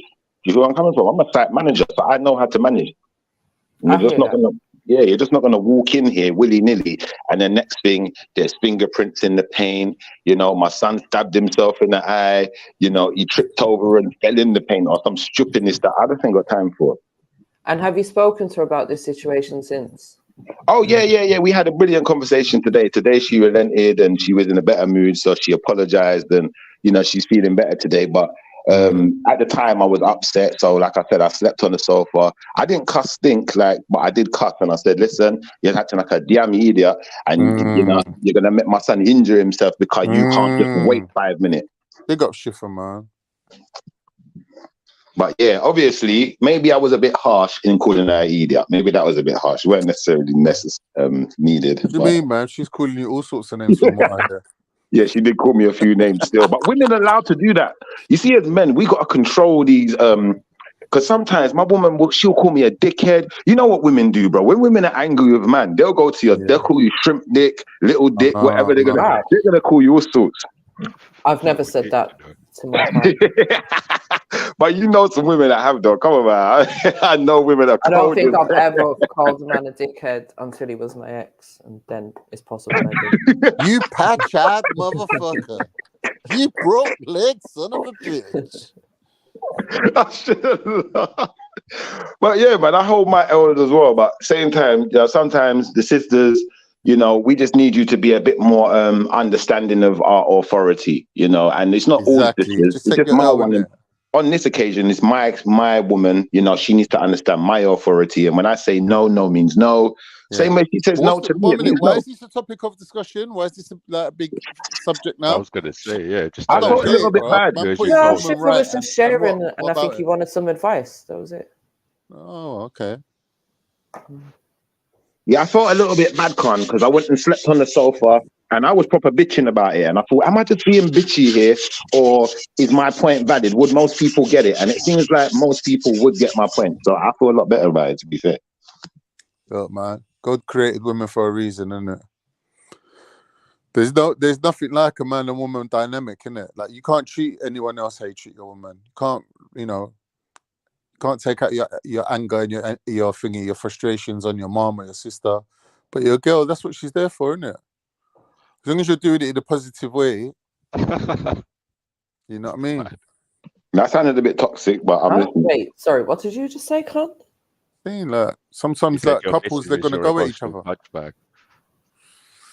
No, it's not emotional. That's emotional. I don't know if it's healthy though. I don't know.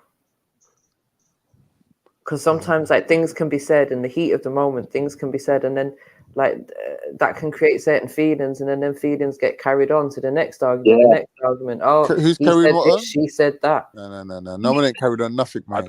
You got told, shut up, take your L. Yeah, man slept on the sofa. Don't worry, he's gonna buy you some flowers. It's all good. Keep it moving. I don't buy flowers either. But yeah, I definitely don't say shit in the heat of the moment. I wouldn't say. I do. I don't do that shit. I get pissed off, mate. I say things, innit? But then I'll make up to you later. No, but that's what makes relationships toxic. Once you start disrespecting each other like that, that's the beginning of it for me. Like I said, once you cross that line, it's very difficult to go back. Stay toxic, mate. It's all good. No. I'm not trying to be in no toxic relationship out here. Why is that? How's that good for anyone? What you mean, man? You're built to take it. That's why God made you. built to be in a toxic relationship. What are you talking about, bro? What are you doing? No, I agree with S. I try not to say things in the heat of the moment. Usually, I might have even said idiot in a slightly nicer way, like, "Oh, you're being an idiot." Though. I call everyone idiot. No, Like, you see what it is? Idiot. Can't. There's a difference. You see, if you say, "Oh, you're being an idiot," it's not so bad. But when you say, "You're an That's not even idiot," a bad thing, though. Idiot. anytime you call someone an idiot, it's like it just has a different feeling. What's so, Carl, if you're disrespecting the mother of your children, what's that showing your children? That their mum's an idiot. But and if they're disrespecting the dad, then what's that showing them about their dad? Yeah, that's just normal. People got to be a bit resilient to things, man. You can't just be like, "Oh, I could be an idiot." I don't know if it's really disrespectful. I think you got to be able to say what you want to say, innit? Like, I think if you're having a debate about something and someone's being stupid, to say you're acting like an idiot, I don't think that's disrespectful. Sometimes you have to say it, man. It's not. Yeah, that's if you're saying it the like way you that. say it. The way you say it. Yeah. Can I say this? This might sound weird, yeah. Don't say idiot. But it's more likely for me to say it to my partner and be received well than for my partner to say it to me. You can't even refer to me or nothing about idiot. Yeah. I'm not gonna lie to you. Yeah, no, I'm not. I'm being honest, yeah. No, I agree with JEDI. He says to you, "Wow, you're acting like an idiot." You're like, "What?" Yeah, I never know. I beg you loud that, man. Don't say to me that. But don't get me wrong, I can hear myself saying, women, "Don't be an idiot," or "Don't act like an idiot. You're better than this," or you know, whatever. Yeah, big woman. Yeah, no, that's cool. But I think it's more. I was talking about more like when people start the name calling and the disrespecting and and all that type of thing. Yeah. I had a situation one time. It sticks out to me, and my ex-partner in a convo, in an argument, just turned around and was like, "Oh, you dickhead." I was like, "What?" Yeah, that can't run. I was like, "What?" Yeah, that's rare. And I was like, "When have I ever been a dickhead?" Exactly. Like, tell me one time before you got with me, since you've been. When have I ever been? I'm not a dickhead, and I ain't gonna. You ain't gonna be addressing me like no dickhead. You get me? Like, trust me.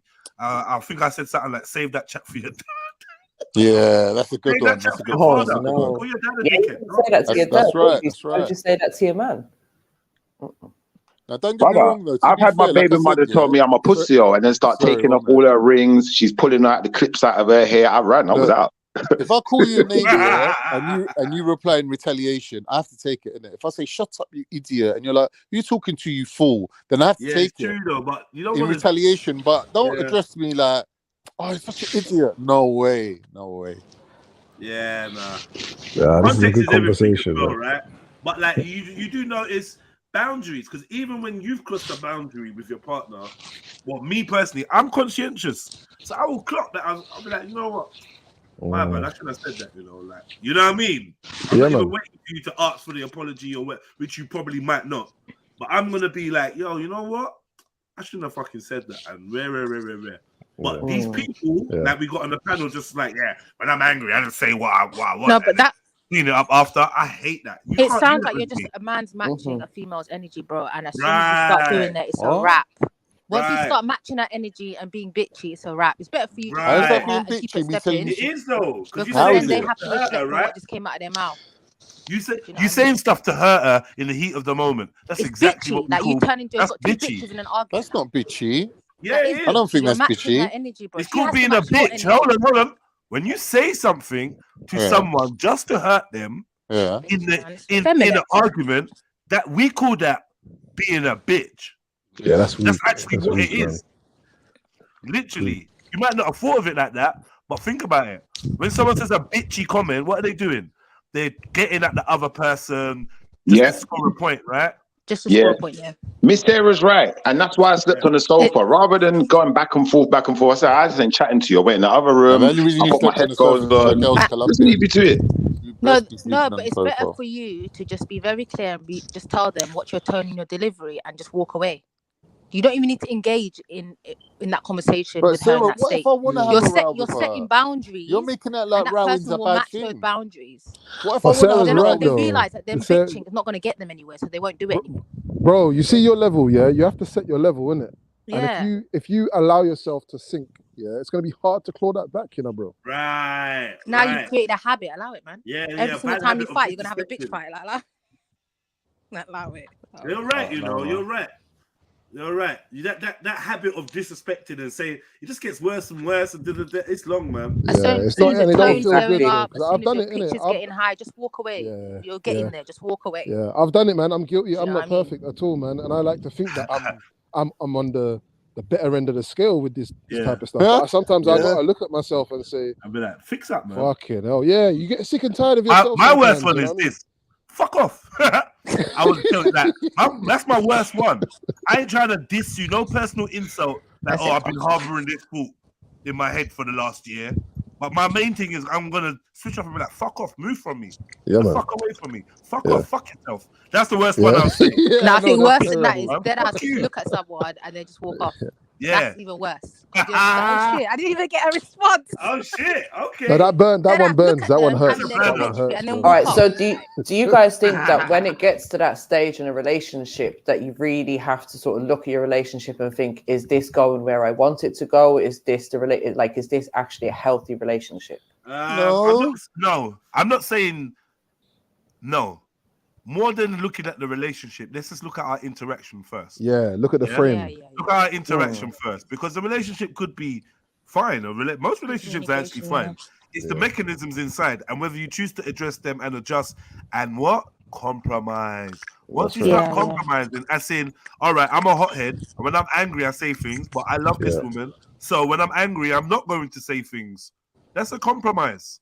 And when to say things and how to say things at the appropriate time. And the brother's right, just getting from work or you're about to go to bed, like be realistic, bring up issues at the right time.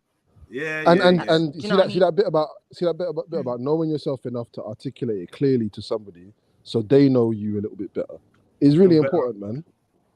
You know, that's really important. And nip things in the bud. If you don't like her calling you an idiot, let her know. Don't talk like that. Don't. Yeah, don't let her say it 10 times and the 11th time while out on her. That's just dumb. Yeah, exactly. Exactly. From she even approaches that. From the first to be fair, I prefer if a woman kind of knows these things about man.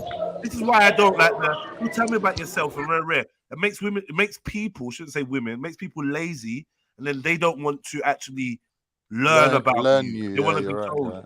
Right? You have to learn and understand things. There's things you can't say to your girl. You know. And she never told you can't say it, but you just know. You've observed, if I said this will crush her. If I said this, she's going to go flip mode. If I did it, you just learn. And people just want it to be written down in some manifesto. And that's lazy. Tell me about yourself. Them type of people. Study the guy for God's sake. Just study him. The fuck? Yeah, study him. What are you guys doing when you're dating? This is the thing. The dating process is no longer studying people. It's more just dumb shit. You're just chasing. Instagram moments. You get it? Instagram pics. But you're not studying the person you're with. You could be a serial killer. You don't even know. People too busy looking at their phones instead of looking at what's in front of them. Do you know what I mean? You're not studying this, man. Study the person. I love that one. Study the person, especially women. I don't think we study enough. We're too busy chit chatting. Just study the person. Fall back. Let them talk. Yeah, exactly. Listen to what they've got to say. Let him talk, innit? Let him talk. Yep. Yeah, and in particular, these times I'm letting you talk. So what happened? We're sitting there silently looking at each other with a notepad. No, but I would say listen to how he speaks about women. That's always a good indication of how he feels about women. Bringing up the past, bro. That's not a good let me sign, ask you something, yeah. What was it someone said to me? Yeah, they said, never. Okay, yeah. When somebody asks you when somebody perspective, asks you what you're looking for in a partner, you should never answer that question. Yeah, never. And don't talk about your exes either and what they did wrong, because they're gonna do the very opposite. That's a good one. If you don't tell someone what you're looking for. Oh, my ex was a narcissist. You got to show them. The person will try to be the very opposite of everything you described. Yes, 100%. But they really are those things. This is where the shapeshifting begins. Gave the game away, man. What are you looking for in a partner? And then never answer that question. They're trying to be like, I like someone that reads books. Now the next 50 fucking every post is about books. I know about a book. Like, fuck off. You don't fucking read. You fucker. Meet at the library. You don't fucking read, man. You know them pictures of the library? That's like that mad library in that fantasy The trip to room. W.H. Smith and that. Waterstones. Brother, I'll tell you the question you never answered. You never answer this question, yeah? And if a woman tries to ask you it, you know she being crafty, yeah? So if she says, what was you thinking when you first met me? Never, ever, don't even think about it. If you think about it, you fucked up. Because what's going to happen is... question. A horse person's going to lie, like... this is the thing. There's no way you're going to remember. So by the time you answer, you got to remember. Bitch, I'm trying to get to my Weetabix, man. Get the fuck out of the way. I was thinking, ooh, yams. Mad thing. Yeah, but she's going to quiz you on it. So never answer that question because she'll ask again in like 6 months' time to see if you give the same answer. Yeah, be careful, guys. Yeah, what was you thinking? Energy, man. That's bare energy stuff. How did you end up on the sofa? Just because I wanted to. Idiot and dickhead ain't a reason to end up on the sofa. My thoughts be going crazy. So if I actually say no, but you can't. My thoughts are crazy enough to maybe be entertaining if I told her though. She might laugh like, right, you're a madman. That's what you think, yeah? Yeah, I swear she looks like my ex. I always lie. I always lie. Yeah. Do you know what, babe? The time when you came into my life, I was just like, do you know what? I was just focused on myself and like took someone like you to kind of like distract me away from like my goals, innit, babe? Fuck you know. I'll lie. I always lie. Don't ever ask me a question. I'll always lie. Will you? What? Yeah, model answers all the time, man. Because it's an exam, innit? I feel that you be so difficult to deal with. But you know what, Con? Anyway. I honestly, this might sound a contradiction. I feel like you self-sabotage, Con, man. Thank you. I'm just gonna say, honestly, you set yourself up to fail. So if much. you do stuff like that. You'll get caught out in your life eventually. No, because you're gonna create an expectation that you're not going to meet. Who's not meeting? Well, you forever. You can't keep it up. If it's not really you, you can't keep it up. So if you're lying, yeah, man. If you're lying, it's too much energy, man. Allow it, man. It's way too. And you know what? If you got a potential partner that is worth their salt, they'll be able to see through that anyway. It ain't gonna last long. You might self-sabotage. Because you know what, man, like me, yeah, I'm scrutinizing. Like I'm looking for shit. Yeah. Oh, when you're the scrutinizer. When I met there's my always wife, a scrutinizer and a scrutinizee. Yeah. But I wasn't always like that. But as I got older, I'm like, nah, man. Did you have intentions to settle down? Is that why? I didn't at all. Let's be honest, yeah. Like when I met my wife, I was like, yeah, Chris, all right, let's see what I want. Not like, but if she asked you, what was you thinking? In your white dress. You know what I'm saying, man. You know what I'm saying. It was just organic. Yeah, we get you. It was organic. It wasn't. You know what? That's more beautiful, MA. Most things are, 100%. Hungry people out there, they were starving for a relationship. They were starving. They force it, yeah. When you're starving and someone brings you a dead sandwich, you know how banging that sandwich is, right? You know what I mean? The cheese sandwich tastes nice. And it's just bread and butter, blood. It's just bread and butter. If you can impress a well-fed man, then you're onto something. Yeah, definitely. Look at that bar there. It's true, though, isn't it? Yeah, say that again, bro. If you can impress a well-fed, Is she listening, yeah? Nah, she's not. Alright, yeah, because you're always setting me up with her, man. Yeah, man. But it's true, though, man. It is true. We were just saying, Con, if you lie for all the questions that you're asked, then what opportunity are you giving her for, like, you setting her up? It's a game, bro. Don't you get it? She's asking you a question because she wants to scrutinize your answer. So you give her the model answer and she can't scrutinize it. That's too much energy, bro. No one's got that much energy to invest in unless they're really bored. Yeah, hit her with the real. Is your real answer gonna be such a upset to her? Yeah, of course. Well, then that should tell you all you need to know about you and her. No, we're just not compatible. Compatibility. Nah, that's bullshit. What do you mean, yeah. No way. So basically, just finessing these girls out of their panties. That's basically finesse them out of panties. How do you expect a woman to understand male intentionally finesse them out of the panties? Not even. They don't have to understand it, but they have to. They can respect it. Yeah. But you know, there's sisters that hear me speak and are like, I'm not really sure about that. But guess what? I do respect. I do respect the realness of a man that knows his mind and knows what he's on. So maybe I can even overlook that or shift, or you know what I mean? Because I feel like a woman's job is to compromise with the man that is most compatible, right? Definitely. And a man should be he should compromise too, but he should be a lot more clued up about what he wants in life and what his direction is and what his ultimately the man sets the tone in it, whether you like it or not. Yeah, ultimately, yeah. You can run away from it. I know a lot of women may struggle to accept that.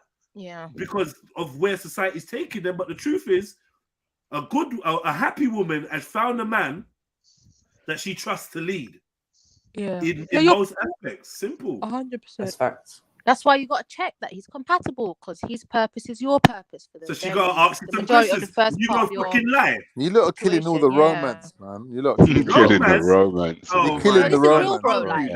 All this truth and honesty, you're just killing the romance. You're matching her tone. There's a difference. You're not setting a tone. You're matching her tone. I work very hard to create an illusion of a man who's like mysterious and like sexy and all these sort of things. Now, when you start asking me questions, I'm not going to tell you the truth and fuck all that up, am I? But you can do that without lying. You can. I don't understand why you have to actually lie.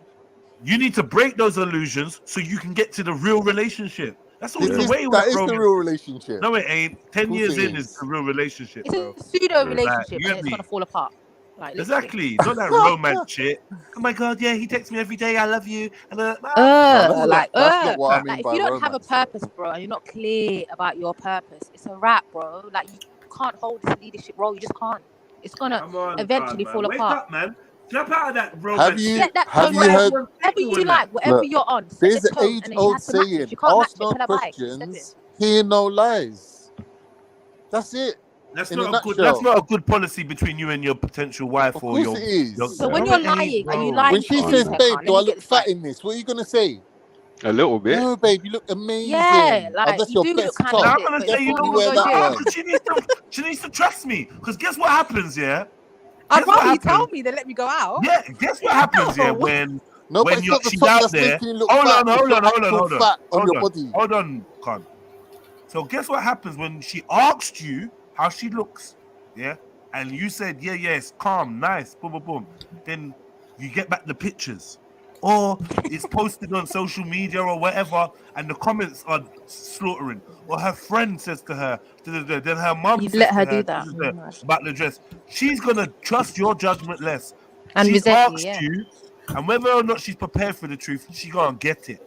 Yeah, and she's gonna love you and appreciate and respect you for it in the end.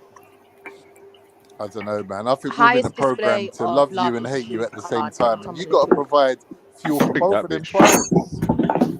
I told my woman I think we should go to the gym. If she's a side chick, do your thing in it. Yeah, you can lie to a side chick, whatever. But your actual woman, you're gonna sit there and let her make a fool out of herself. Come on, man. No. You're the one walking around. Sarah, with her. listen. Sarah, you're right. I told my girl we need to go gym. She was like, "Do you think I'm getting fat?" I said, "No, I just want to take your full body to the next level." And I started doing push-ups and sit-ups.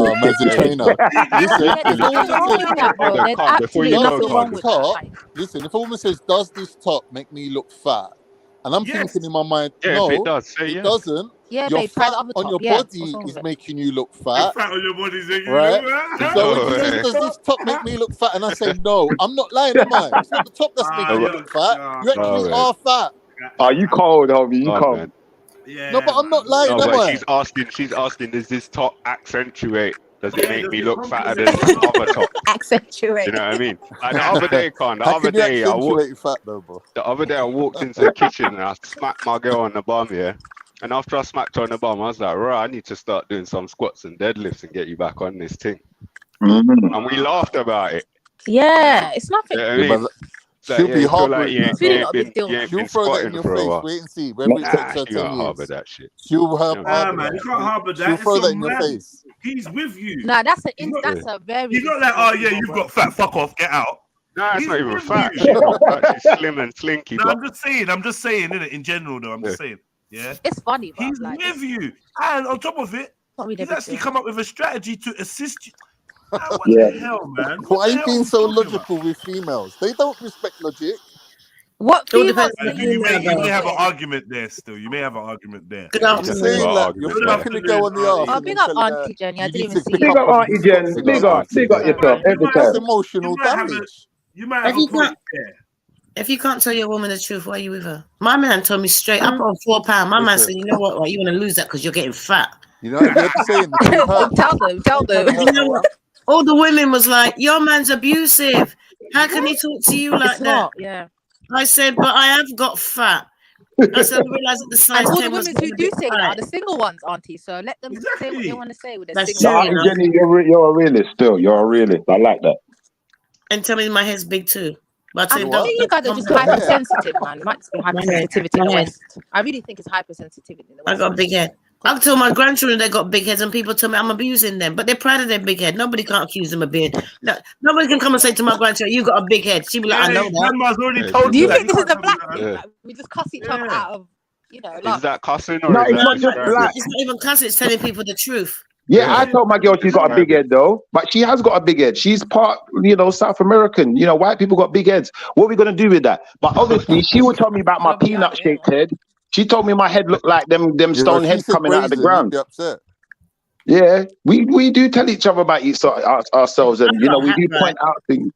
What is it, 7 1/4? You know them young boy caps. I thought, let me go and get one. Let me just pick it up, 7 1/4. That guy nowhere near my head. I need like 7 1/4. I need like 15 1/2. And the women are then, no, it's because you got, it's your hair. No, love, I've got a big head. Take away the hair. My hair's big. But my man's abusive. He ain't abusive, he just tells me it's straight.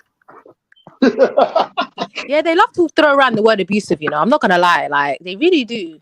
These feminazis. Some of the women out there need abusive with the truth. Yeah, they love to dash the word around and then it loses meaning because there are people actually getting abused. Yeah. I guess mad. Yeah, the truth hurts, man. No one wants to hear the truth, man. The truth hurts. People are too soft nowadays, man. That's what it is. They're too damn soft. I can't understand how you can be with a man that you don't want to tell you the truth. How are you gonna feel safe? You know what the truth is? You know what the truth is, Auntie Jenny? When you send me out to buy the shopping, instead of coming back with a full fat mayonnaise, I'm bringing you mayonnaise lights. That's the that's like me saying, it's time. It's time. That's a man that rather than walking the front door is going through the back door. Okay. Pause. Where's the mayonnaise? This is the mayonnaise. You asked for mayonnaise, isn't it? Like, yeah, but I wanted the Hellman's one. No. You're past it, mate. You're past all that now. You said you brought on bats, like, Yeah, man, it's mad. I feel like men are fighting a society that enables self-destructive behavior. So there's a whole beast out there that you're fighting when it comes to women. Because society does enable it. I think it's a scam. Women convincing men to tell them the truth. Don't ever fall being for fat, that our aunties scam. told us back home, like your auntie will be like, you're getting a bit chubby, like Put your own work in, man. growing I up, ain't gonna you know hand everything society to will you tell and tell you the truth, but now society's lying to you. Nah. No, my nan's like that. My nan will tell you you're fat. My nan will tell you you're skinny. She just tell you, and it will sound cool, but the truth is true. But nan can do that, though. Like, listen, Nan's you're getting a got bit thick. Go gym. the right Like, to what do you that. doing? If a man does You already that, have you're four on the kids, sofa like- like Schiffer. Oh, whatever. But you're telling your girl you look fat. Fuck off. Get out of here. Why is it okay to tell a man why is it okay to tell a man he looks fat but you can't tell a woman? Come on. Yeah. It's not the same, innit? It's Society not the again. same. Society. Well, ain't there no body positivity for men? Of course, it's kind of the same. My missus will Not say the to me, same. "Fucking hell, you look skinny, man." Yeah, like that. I said, "Oh, well, then you know where you've been failing, right? isn't it? Yeah, You know where you've been failing." If you look at society, it's not out there for men. If you look at body positivity, it's only for the fat women. Yeah. Where's the body positivity for the fat men?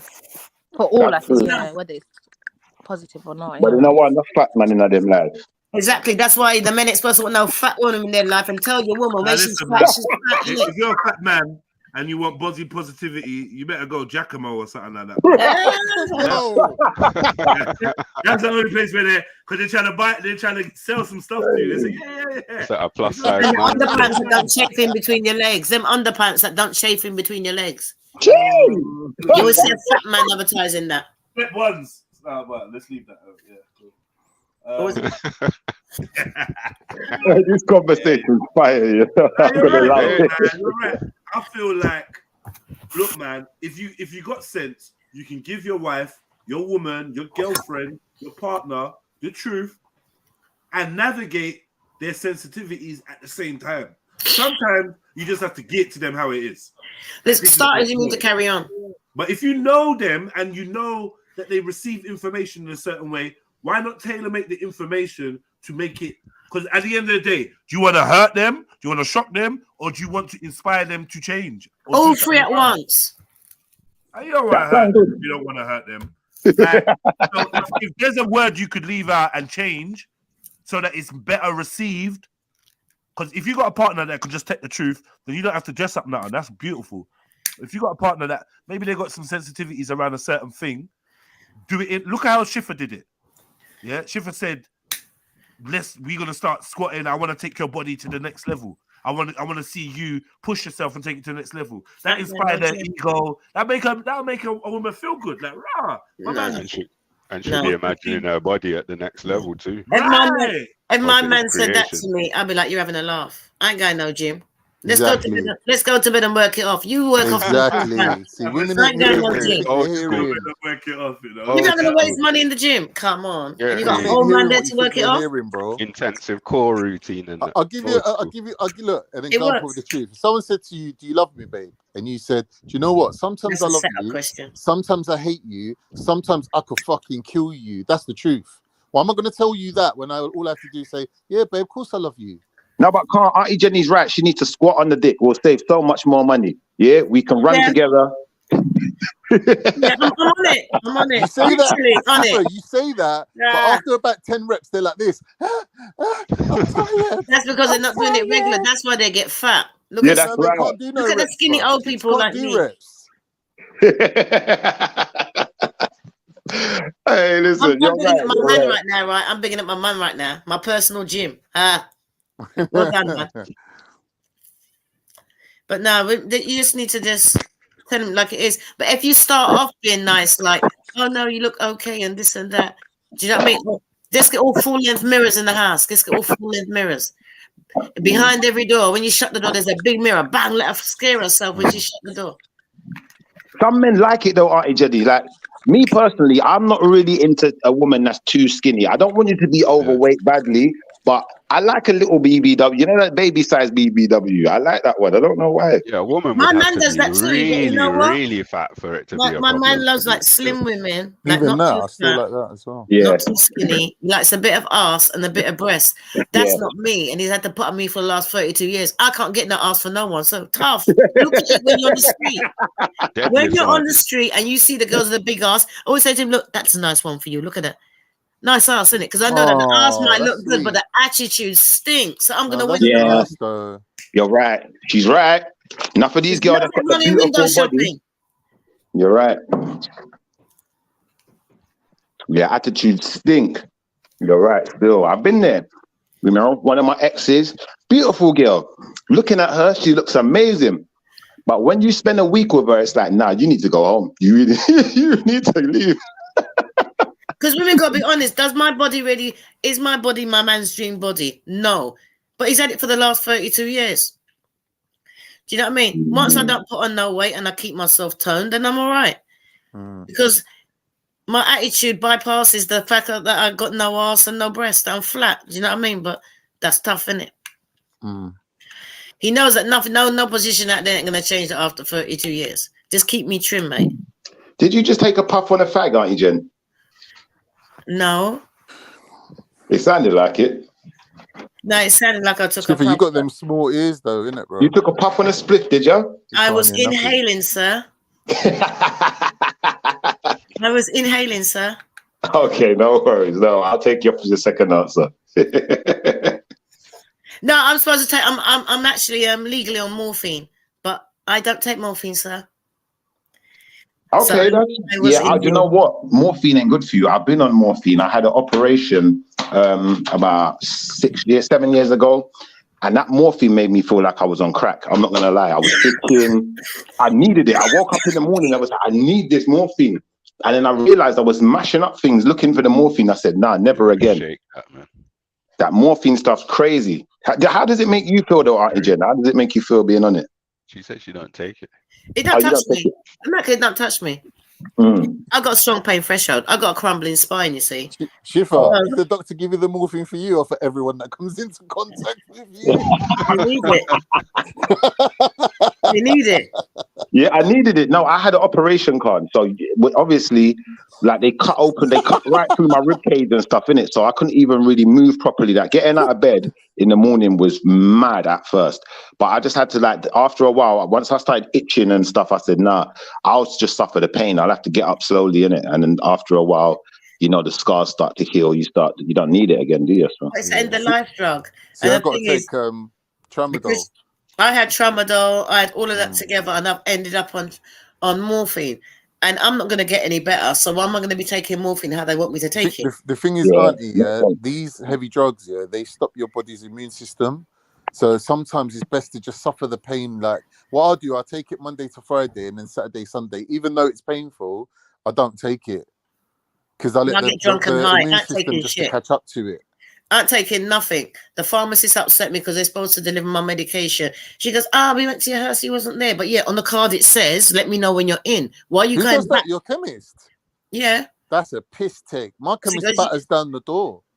No, because I actually wasn't there. I was in London. But still, they put a card through the door saying, phone us when you're going to be in. So what you coming back for to put another card through? I ain't phoned you.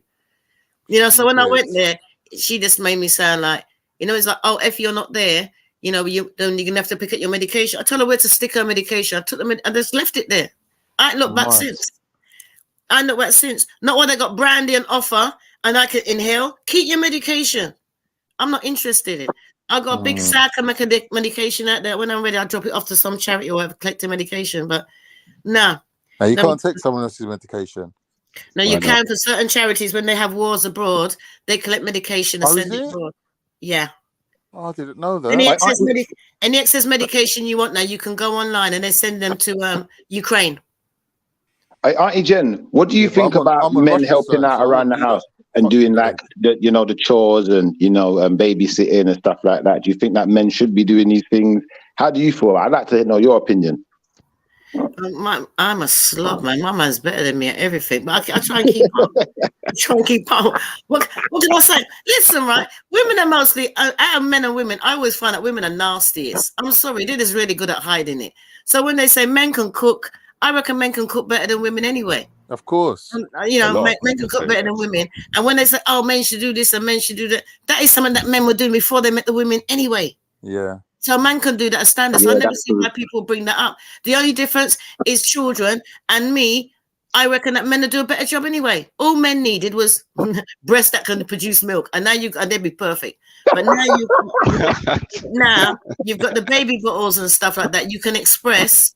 Listen, if I was told my man, if I get pregnant for you, I'm leaving you the child. I'll come and do the visitation. I'm leaving the child with you, because I honestly believe that he would do a better job than me.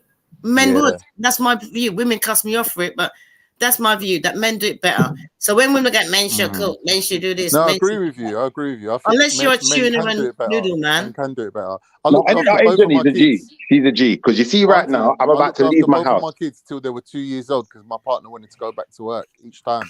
What? And you breastfed your kids? The house spotless, cooking and cleaning. The kids were happy. What? But the thing is with kids, they always just, I don't know, they just have an affinity for the mum. They love the mum. And that's the natural thing. It's that I love my mum, innit? Like, your mum might be a shit mum, but you're still going to love her more than your dad, innit? Because you can get away with stuff with a mum. If a dad says no, it's no. If you tell a girl, if the mum says no, it's not why. Yeah, I hear you still. Listen, I saw my grandchildren, right? And I looked at them on the camera and I said to my son, who are you with? He goes, I got the kids. And I looked and they're all sitting down in their baby chairs perfectly in the car. Good afternoon, Grandma. I'm like, what's going on? 2 hours later, they was in the car with a mum. Like, yeah, tablets are out there. I said, yeah, sure. You won't believe it's the same children. He's right. Now, sometimes we are better at doing things And, you know, sometimes like me, myself, like today, I'm about to leave my house. When I saw the state of the house before I left, or the flat before I left, you know, I said, no, I got to pick up certain things, wash up whatever dishes in the sink. My missus is gone about her business. She got to do what she do. She don't business certain time about She's certain got a things. good man at home. I see you still. You're right. Don't let her take. You're Don't let her spoiling take her, the bro. beans, bro. Yeah, don't let her take the No, beans, bro. it's not spoiling. Remember, at the same time, she did have the baby to feed and to sort out this morning. So, you know, I'm not going to hold it against her. You know, we can, you know, you just work around it. It's about working together. It's about working together. Was she like that before you had the baby? No. She wasn't like this before, but I'll be honest with you. You see my standard of cleaning, I'm quite OCD. So I'm the type of person, brother, you best pull out the washing machine and wipe underneath it. Pull out the cooker, wipe behind it, wipe the sides, beside the cooker, behind it. All of that has to be done. So, you know, I think I have improved on her standard to that effect as well. That's why I said I'm a slob compared to my man, because all that kind of shit, he's doing that. He wants to do that all the time. I'm pulling out the fridge. I'm pulling out the fridge maybe once a month or something.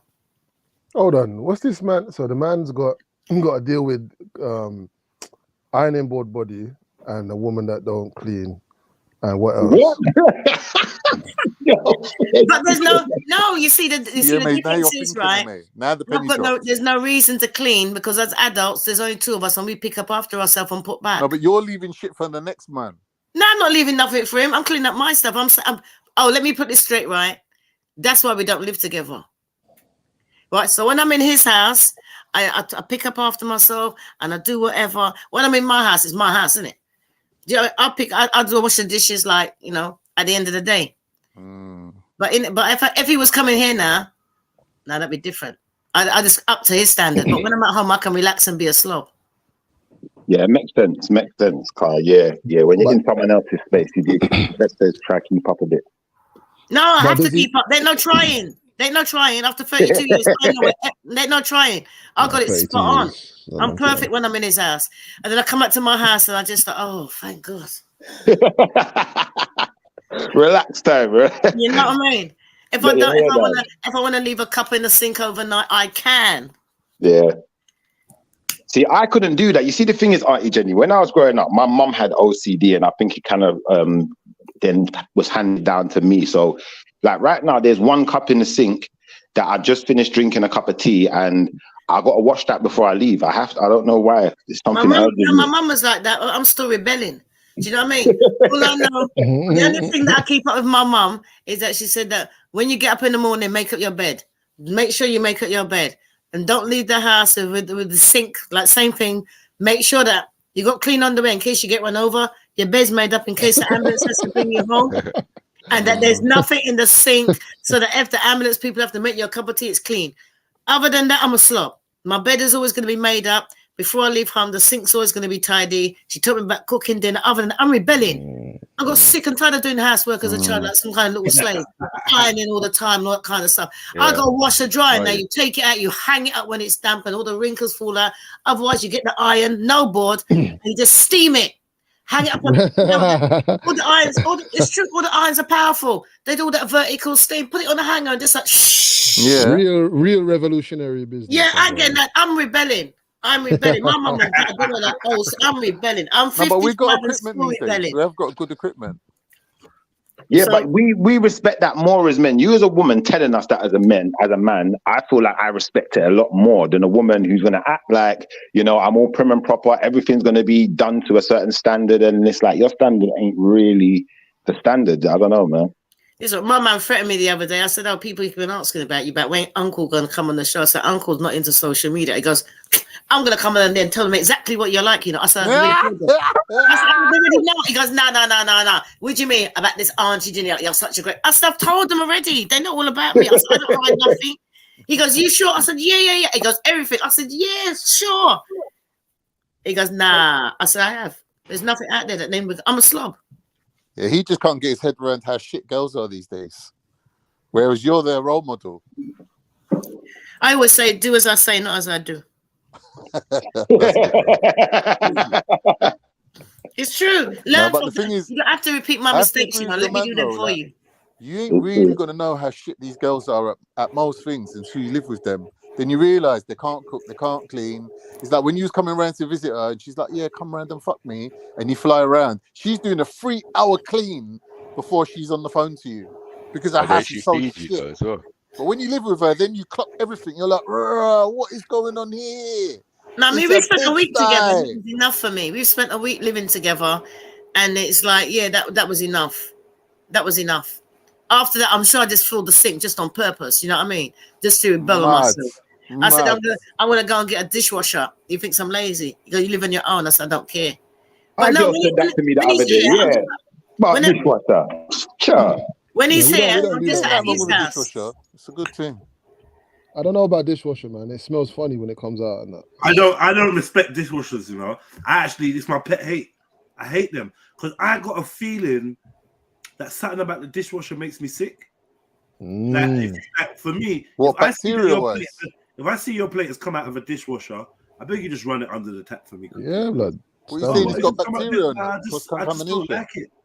I always had a dishwasher, and I've since I moved here, I've been there 10 years without one. 10 years. I've managed 10 years without one, but I've always had one. I've always had one from the time I had my own place. I always had one. But now when we're together, if he's here for a week, then he's all right. You know, nothing changes. It's like if I'm at his house. But no, I just like to do my own thing, really. I just think Shiv has fallen for it, man. And if you didn't have the space, because I mean, one of the things that changed my mind about how relationship works was I got the opportunity to speak to her like a older woman who was in a long ass relationship. I don't know, she's been with her husband 60 years, 70 years, something like that. She's just old as fuck. And I said, like, you hear me, Nanny, like, what's the secret? And she said, space. She's the first person that even told me about space in a relationship. I was young. She said, space. I said, how you mean?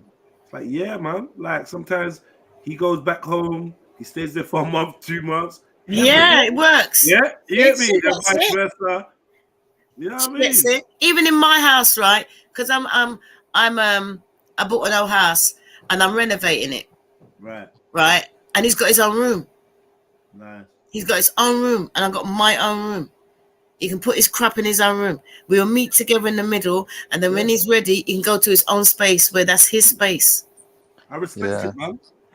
I had one girl, and I was living with her, and we didn't really need space because she would never really pick on me, and single out things that I've done. No, it's not like that. That's not the reason why you need your space. No, but I thought she's cool, right? Because you can live around her, and you don't really need to do that. I'm going to stay at my mum's for the weekend thing because she leaves you alone. And then a couple of years into the relationship, I realized she just got bad eyesight. She can't see nothing anyway. No, because that's what it was. When we mean space, sometimes it's not that he gets on my nerves or I get on his nerves. It's just that because we got our own space, maybe that's why we don't get on there. Yeah, like Miss Sarah said, like man cave. I've got my lady cave, and he's got his man cave. Pause. And I've got a free bedroom house. Yeah, cause I love that. And then guess what I'm gonna do? I'm gonna come and keep invading your lady cave. And you're like, we doing in there? I'm like, yeah, true, it's your cave. I really like it. Because you got all nice things in there. You know that one's there. And mine will be under lock and key. Under no circumstances go in there. I've got a man cave. It's just on 4 wheels. It moves around. It's called a car. I've got a problem. I can't sit in my car. I go for a little lap. I go and visit a few people. Whatever. I got my car in it. No, it's real talk. Makes sense. Now, sometimes you can be in the same room. It's nice to be in the same room.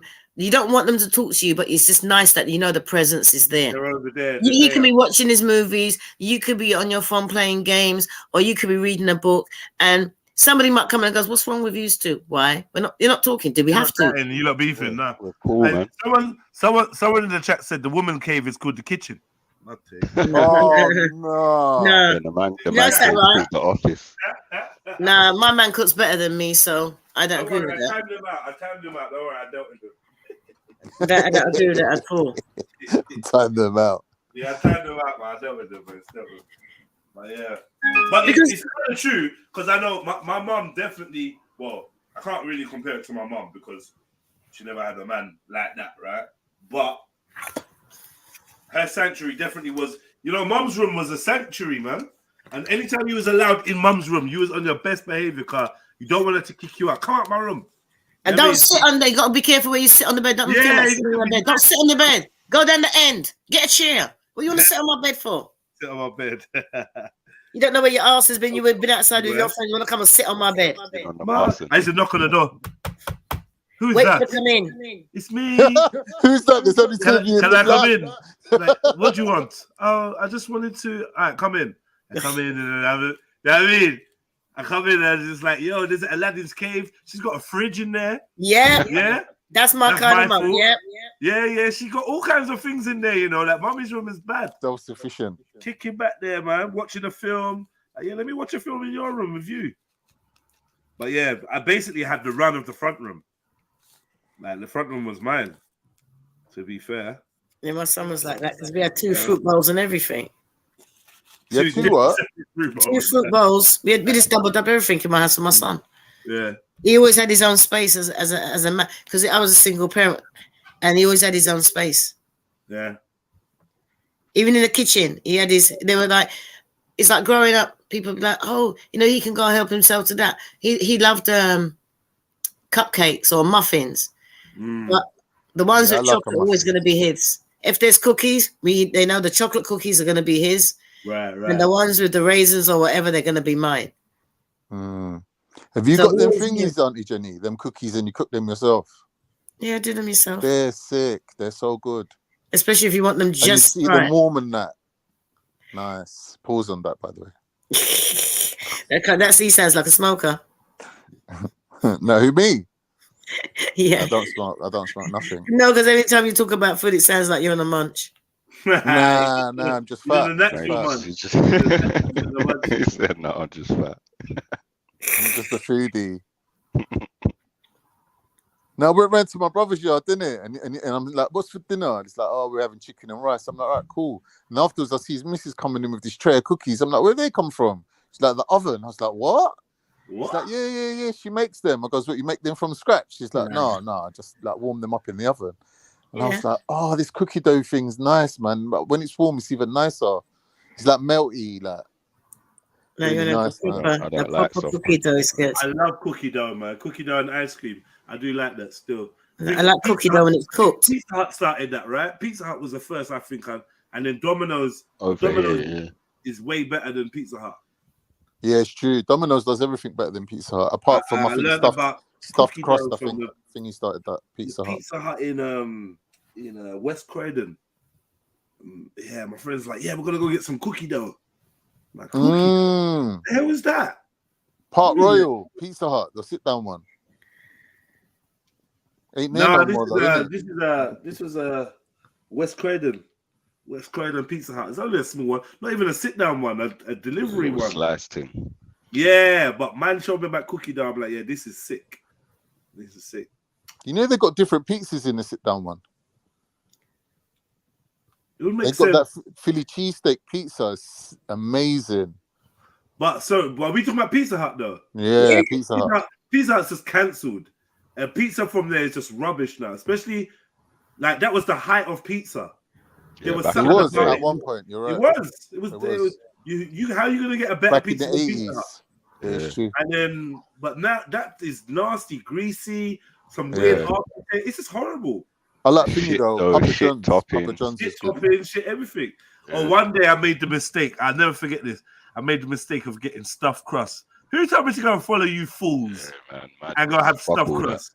One bag of cold, blocky cheese in the middle. Chewy fucking plasticine cheese. Yeah, I was like, after that, I think I was just off pizza. I don't even like pizza no more.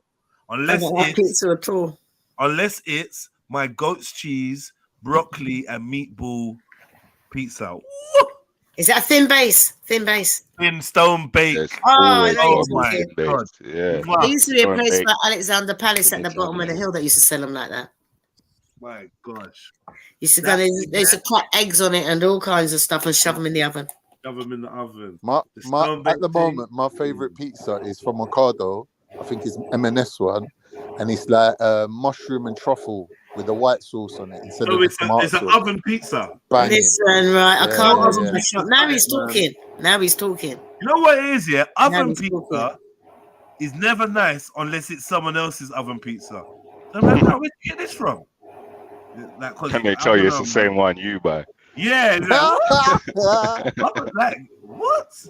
I don't know, man. I don't do oven pizza nice. To be honest, I'm traumatized by all oven food. You know what I mean? Oven I have chips. to bun it up. Yeah, dippers.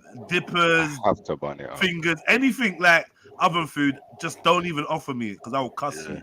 I can't eat oven food if it's there's like still offering me moisture cornflakes, present in it. right? The things I had to eat when I was growing up. Don't try. Is it Mum went to Iceland? Yeah, yeah. Like, yeah. Boy, he eats so much.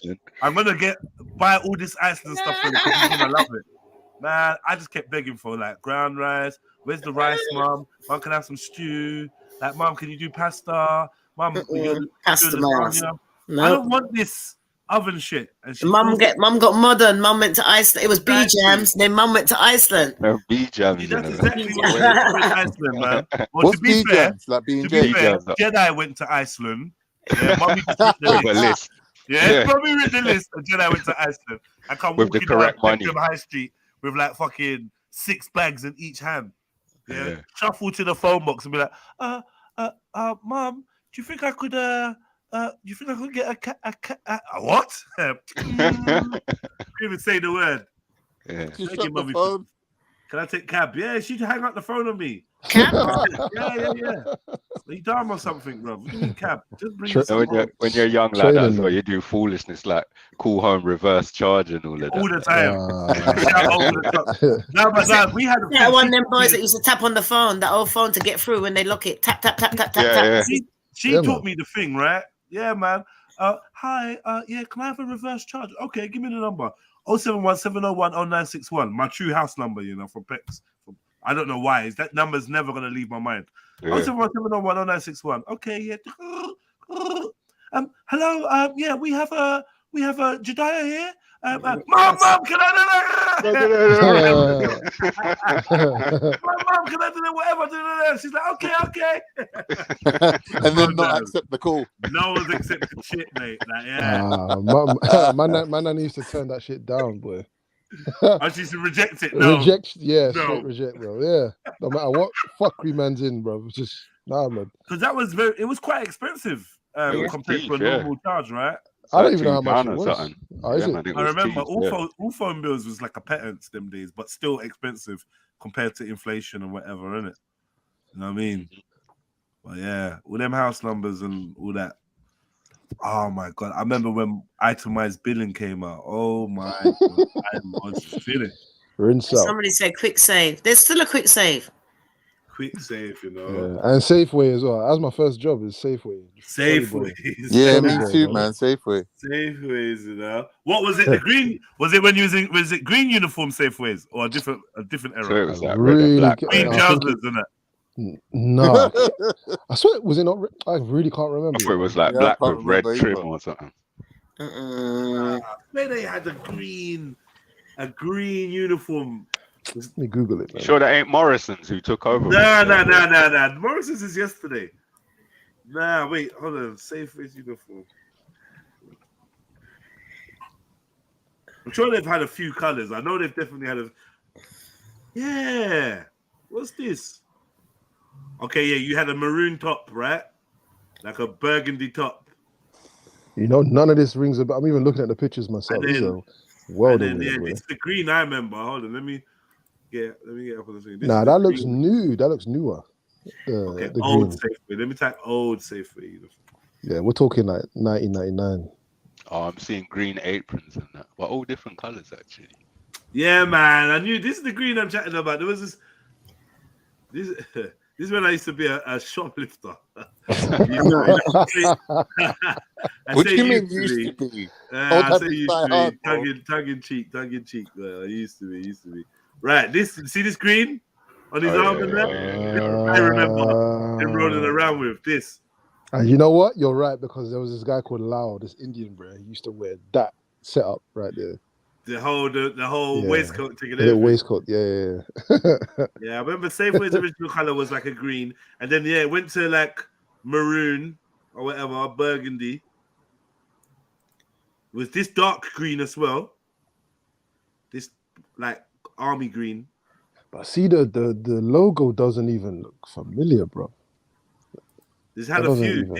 Yeah, it's changed better. I've had a few. I don't really remember this one. I don't remember that one, no.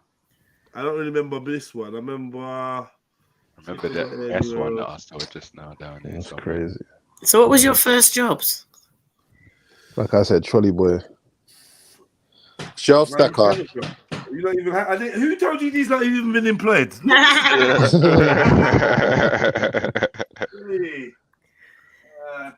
First job. Let me steal them. I'll just tell you now in case I forget. I'm leaving it Maybe what?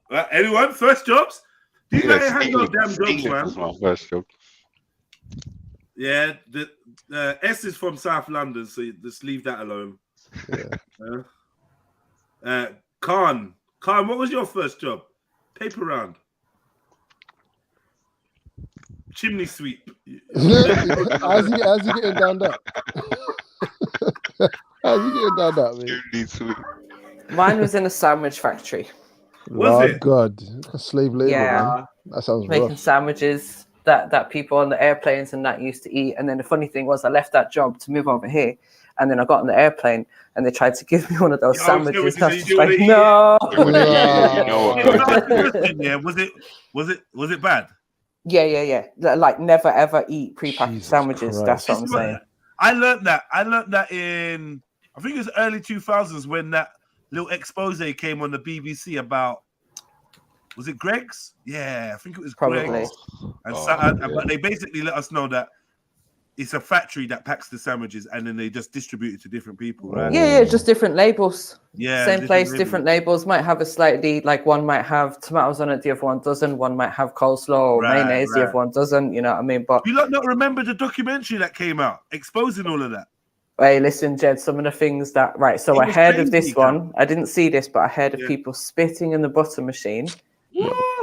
Right, so obviously everyone's bread is just getting, I'm getting the plane next week, right? I seen people drop stuff on the floor and pick it up, and I'm like, what the hell are you doing? Just all kinds of nastiness, like, horrible. Never eat those sandwiches. That's all I'm saying. If you do, shame on you.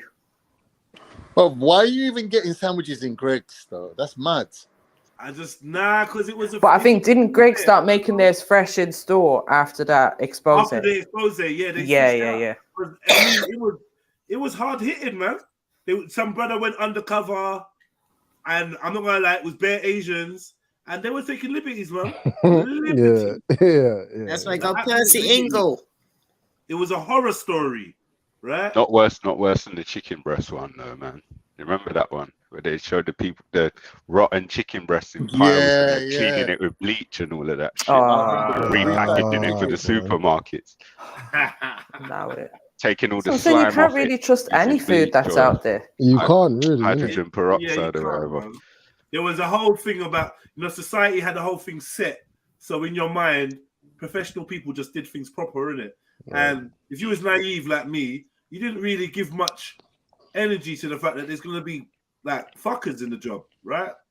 So I just didn't really think about it. So luckily, these exposés kind of helped me start thinking critically about food that's packaged. You know what I mean? Take away all of that, because I never really used to think about it. You know why you never really used to think about it? Because growing up, you wasn't really getting it. Because your mum wasn't going to give it to you. And that's why you got to go back and look at how your parents ate and how your grandparents ate and realize they're the best way. I ain't eating nothing outside. The most of my eat is a Happy Meal driving through. Because that's just a snack. Yeah. I don't even want to go out to a restaurant and eat. I'd rather my man cook for me. I tell you what is happening now, though. There's a lot of CCTV that's been put into these. They're now putting a lot of CCTV into restaurants now. Yeah. If you get a man that can cook, why am I want to go out and eat substandard food? Yeah. I'm like that though, man. To be honest, I'd rather just eat home cooking. I really would. Yeah. Way better. Even like more than a West Indian, I'd rather just have it cooked at home. Nah, for real, man. But it's just times, isn't it? Like lazy. Yeah, that's the thing or... with the West Indian. Yeah, I'm gonna need someone to cook that for me, right? Yeah, man. But if I don't have a chef, if I'm not with someone that can cook that or has got that on their repertoire, then yeah, I will order that, and I will order Nigerian food because of the same reasons. But really, I should be arming myself with the knowledge of how to make it. You know what I mean? Sometimes that can be a bit long-winded. You know what I mean? Google it. Yeah, it certainly can.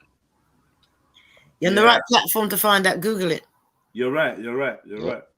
And YouTube. Yeah. Videos of recipes and how they're cooking it. Watch 10 different ones and take the best bits from each one. That's how I perfected my jollof rice. Perfected is a big word there.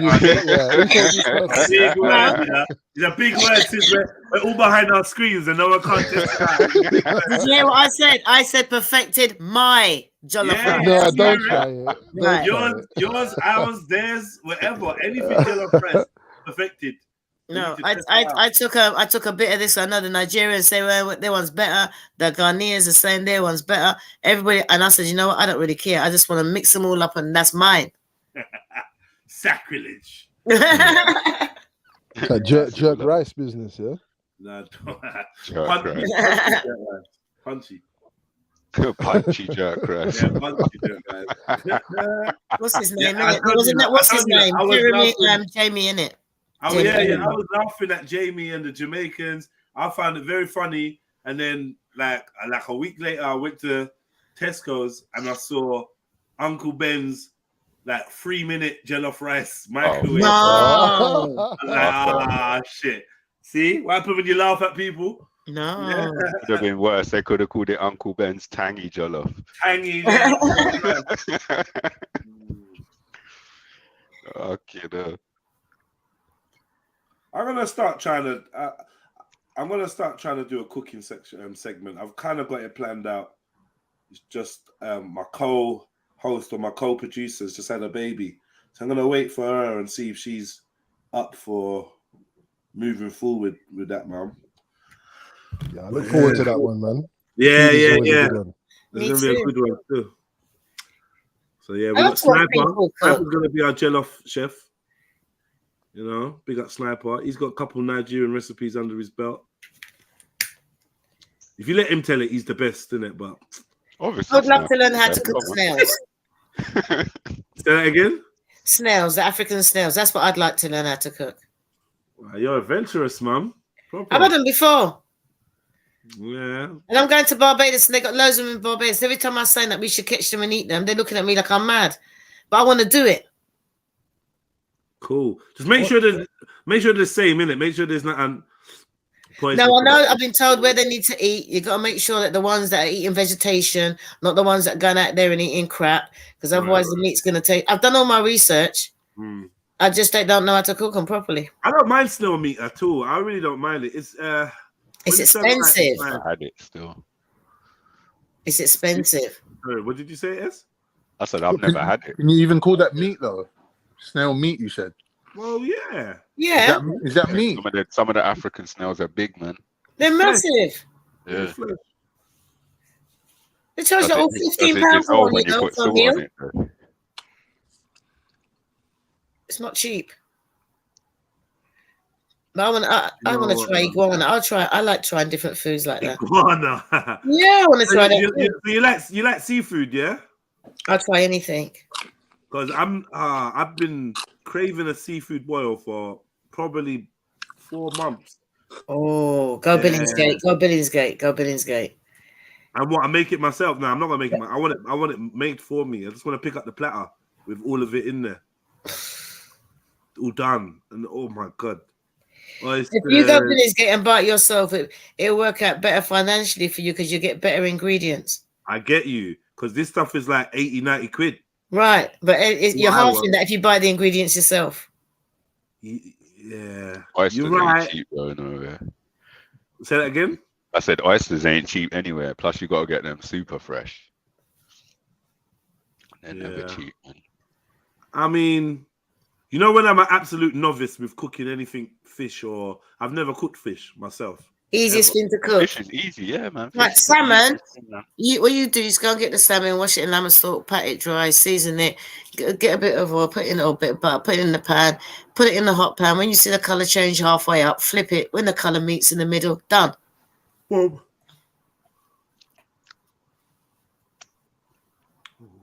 Fucking hell, I'm on this page, yeah. I'm just teasing myself with this shit.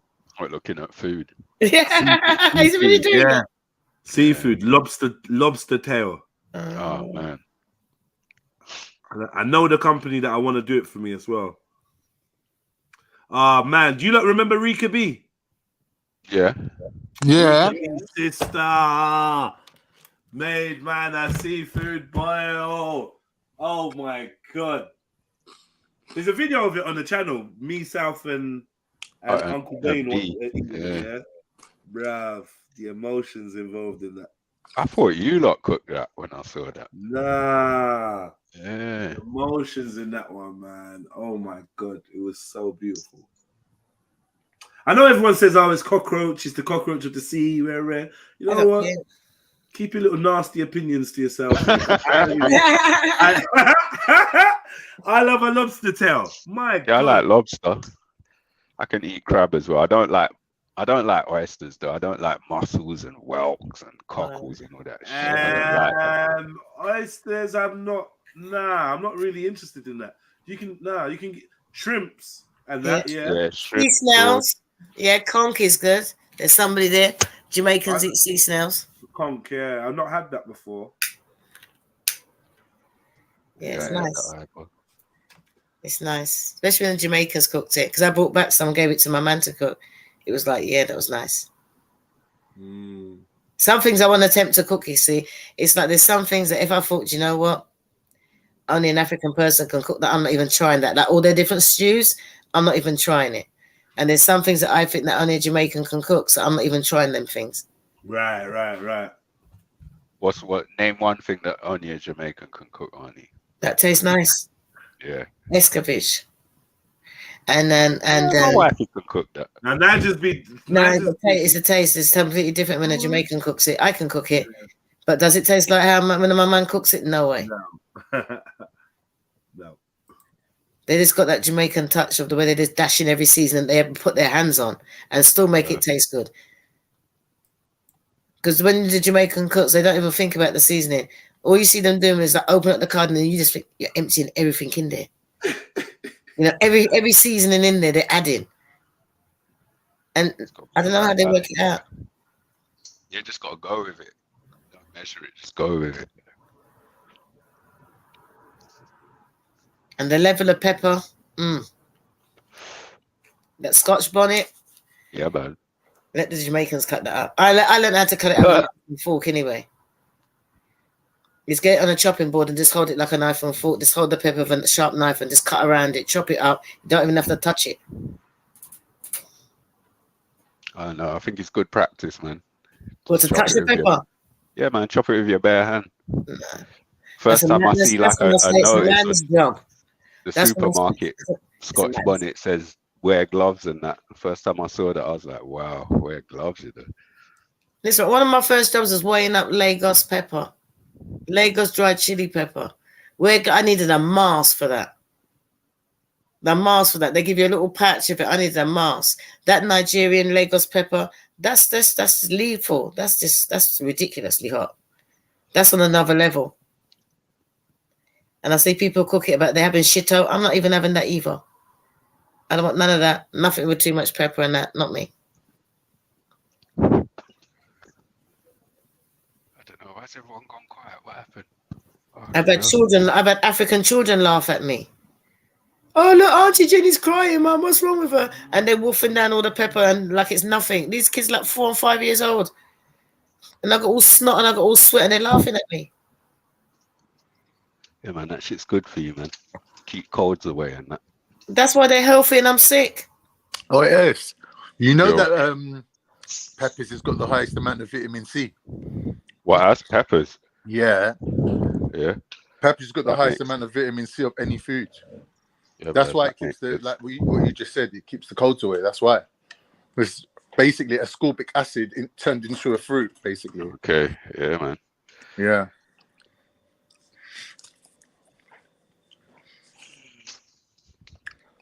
Surprisingly, cabbage has got it as well. Cabbage. It doesn't sound right. That's steamed You'd be cabbage. surprised. Cabbage got vitamin C. Yeah, no one jumping to eat cabbage. I like steamed cabbage, like sauerkraut. Jamaican steamed cabbage, banging. It's just the way it went quiet when he said cabbage. It's like when it was pepper, everyone's like, yeah. He said cabbage, and then it was just like silence.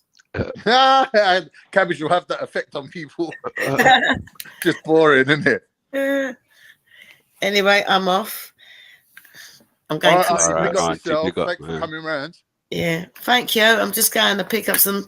I fancy some of those pastries, them Danish pastries in Costco's. You know, the mini ones. They're good. Yeah. Yeah. So I'm going down to pick up some stuff for my mum's memorial, and then I thought, while I'm down there, I'll just go and pick up some pastries and come back and stuff my face. As you do. Yep. So. Standard procedure. Talk to you later. All right. Let us know, innit? Do a little video of the thingy of the bargains. Yeah. And well, if I see any bargains in there, right, I'm gonna video it. Yeah, man. Do a little like on the street roving reporter thing. Yeah, I'll do that. Because if it ain't a bargain, I ain't buying it. So I would like, yeah, this is a bargain in there today, and that's it. Exactly that. That's what I got to look at. I heard that they had Magnum on offer, so that's what I want to check out now. Remember. Well, don't chat to me about the Magnum. Drink or the ice cream? Fucking hell. No, the drink. The ice cream. What? The drink. Come on, the drink. So I want to go and check out the price on that now. Think about it. Yep. All right then. I'll talk to you later. All right, cheerio. Take it easy, bud. All right then. Bye. Yeah. All right, mate. Where the fuck is everyone else? I can see why Pearl's got her on the show, because she's got like a different kind of angle on being a woman, isn't it? Like she's like feminine, but at the same time she's sort of like old school. Yeah, she's straight with it. I like that. Bloody hell, time is flying, boy. What's flying? Time. Yeah, does on the streams. Time is fucking flying. I don't know why everyone muted up. We need someone to carry the show, man. Unless I'm having a moment, I'm like a proper side panelist. Bring a subject, innit? Oh, my subjects would be too the boring. history of vitamin C. Oh, fuck off. It's very important, though, vitamin C. Do you know that? I mean, I guess. Even hamsters, I think it's hamsters and gerbils, they can create their own vitamin C in their body, but humans can't. Do you believe that, though? I don't necessarily believe that. It's been proven, isn't it? Because when these lot tried to go all the way to Australia, Captain Cook days and that, people kept dying, innit? Well, not people kept dying. All the people literally were dying. Scurvy and all that shit. Yeah. Scurvy is like the breakdown of cartilage. Okay. So your nose will bleed, your gums will bleed, and then you just die because your body's just falling apart, basically. Yeah, so some guy just realized what vitamin C was and what foods it was found in. But the thing is, these lot made a lot of mistakes, though, because what they done, they do you know why they call English people limeys? I thought it was to do with that still. Yeah, it's to do with that. But the thing is, the first trip that went out, these idiots didn't realize that copper neutralizes vitamin C, kills it. Okay. And they boiled up all the fruit, because the fruit will go off halfway, and because it's a long journey. So they decided to boil it up and make it like jam and preserve it and that. But they done it in copper pots and killed all the vitamin C, so all the people still died. Shit. That's a fuck up. Major fuck up. Yeah. But one of the best ways of preserving shit was fermenting it. So obviously, like I said, cabbage, it's got a good amount of vitamin C, plus it's fermentable. So they made sauerkraut and they just filled it up in jars and filled up the whole boat with it. And I think it was Captain Cook got everyone to Cook Island without anyone dying. So that I think it was the British Naval Society or whatever gave him a medal for that. That was the first time in history that they managed that. The history of vitamin C is a very important thing. It's mad how human beings can't make vitamin C. I was looking at something that was talking about vitamins need minerals. Humans need minerals, not vitamins. And vitamins may be, the vitamin industry may be poisoning us. Yeah. Oh, vitamin industry is definitely poisoning us. Definitely. I find it interesting, like when you get like anti-vitamins and that, like that's like it gets too confusing for what I understand. But you mean anti-nutrients? Yeah, like because like say like think of spirulina or chlorella, it's one of them. They say it's got anti-B12 in. It's debatable, but some doctors are saying that it's got anti-B12. Yeah, but I'll tell you why that is, because what people don't realize is a lot of these things that work in the body, it's a lock and key thing where a molecule fits into a receptor site, right? So it's a certain shape, the molecule, and it fits into the receptor site perfectly. But if there's a competitor for that, then you get a less amount. And then I can understand that with the artificial, if you're putting an artificial vitamin. Ain't about artificial. So I'm saying to you, if there's two things that compete for the same receptor site, then you're getting half the amount, isn't it? Right. Yeah. Is it always receptors though? Because even like carbohydrates and fat. What about it? You know what I mean? It's not so much about receptors, is it? It's more about how fast each one is burnt in the body. I'm not getting the question. Run the question. I'm saying, is it definitely about I know this is what they say, with but vitamins. I don't know. You just said where things are competing for the same receptor site, isn't it? Yeah. With carbohydrate, it's all about the size of the molecule that has to go through your stomach lining. Okay. So there's different size sugars in it. So you've got disaccharide, trisaccharide, monosaccharide. It's just the size of the molecule, right? So when we was talking about thing the other day about fruit and fruit juice and things like that, yeah. So you got fructose is the sugar from fruit, right? But then you got glucose, right? Which is the basic single molecule of sugar. But the thing is, they have different receptor sites. So even if you have backed up all your thingy receptors, glucose receptors, if you add fructose into your juice as you're running, like if you're doing a marathon, you'll get a higher amount of energy than a person who's just running glucose. So if you mix glucose with fructose, you utilize more receptors, get more sugar into your blood, get more energy per hour. And if you're running a marathon, you outperform somebody who's just taking glucose on its own. So if you was running a marathon, wouldn't it make more sense to have a more fat and protein diet? So like when you're running a marathon, it's the food you ate yesterday that's burning rather than the food you ate this morning. Well, with some marathon runners, they do switch to a keto diet, but that's not so you can burn the food yesterday. You're actually burning the food you're naturally supposed to be carrying with you, which is stored fat. Yeah. So you've got like an unlimited supply of that, really. Basically. Yeah, and if you're running a marathon, which is relatively quite low impact, like low intensity, you got time to break down that fat and use it as energy. So it's the perfect fuel. But if you think about it, back in the day, humans would have had to do a lot of shit like that. So like back in the day, when you hear about humans being the apex predator and hunting lions and things like that, how they used to do it is that they just used to keep running them until they'll collapse, and that's how they used to get them. So like humans were the apex predator based on their endurance. So they used to just like basically, let's say 10 Maasais will come behind the lion. The lion would sense them and start running and think, yeah, let me get away from these guys, man, because I don't like them. But then they'll just keep running him like 20 miles later, because he ain't had time to stop and look for somewhere to hide or link up with anyone. He's just had to keep running. He ain't got time to stop and look. So they just keep on his tail, innit, until he's just knackered, and then he just conks out. And then the humans, obviously, being superior in endurance, can take out literally any animal, any predator, no matter how fierce they are. Humans can run them down. And that's how humans basically survived. and become apex predators and got all the best protein, and then obviously then, do you know what I mean? Secured their survival in the food chain as being the apex predator. So humans are designed to be endurance athletes, really. This is the thing what people don't realize with fat and protein and carbohydrate, how your body utilizes it, is that it does actually, your body's like a hybrid car that switches from one to the other. So like, let's say normally walking around doing housework, whatever you're doing, you're burning a high percentage of fat because the thingy level is very low. The what's it called? Intensity level's low.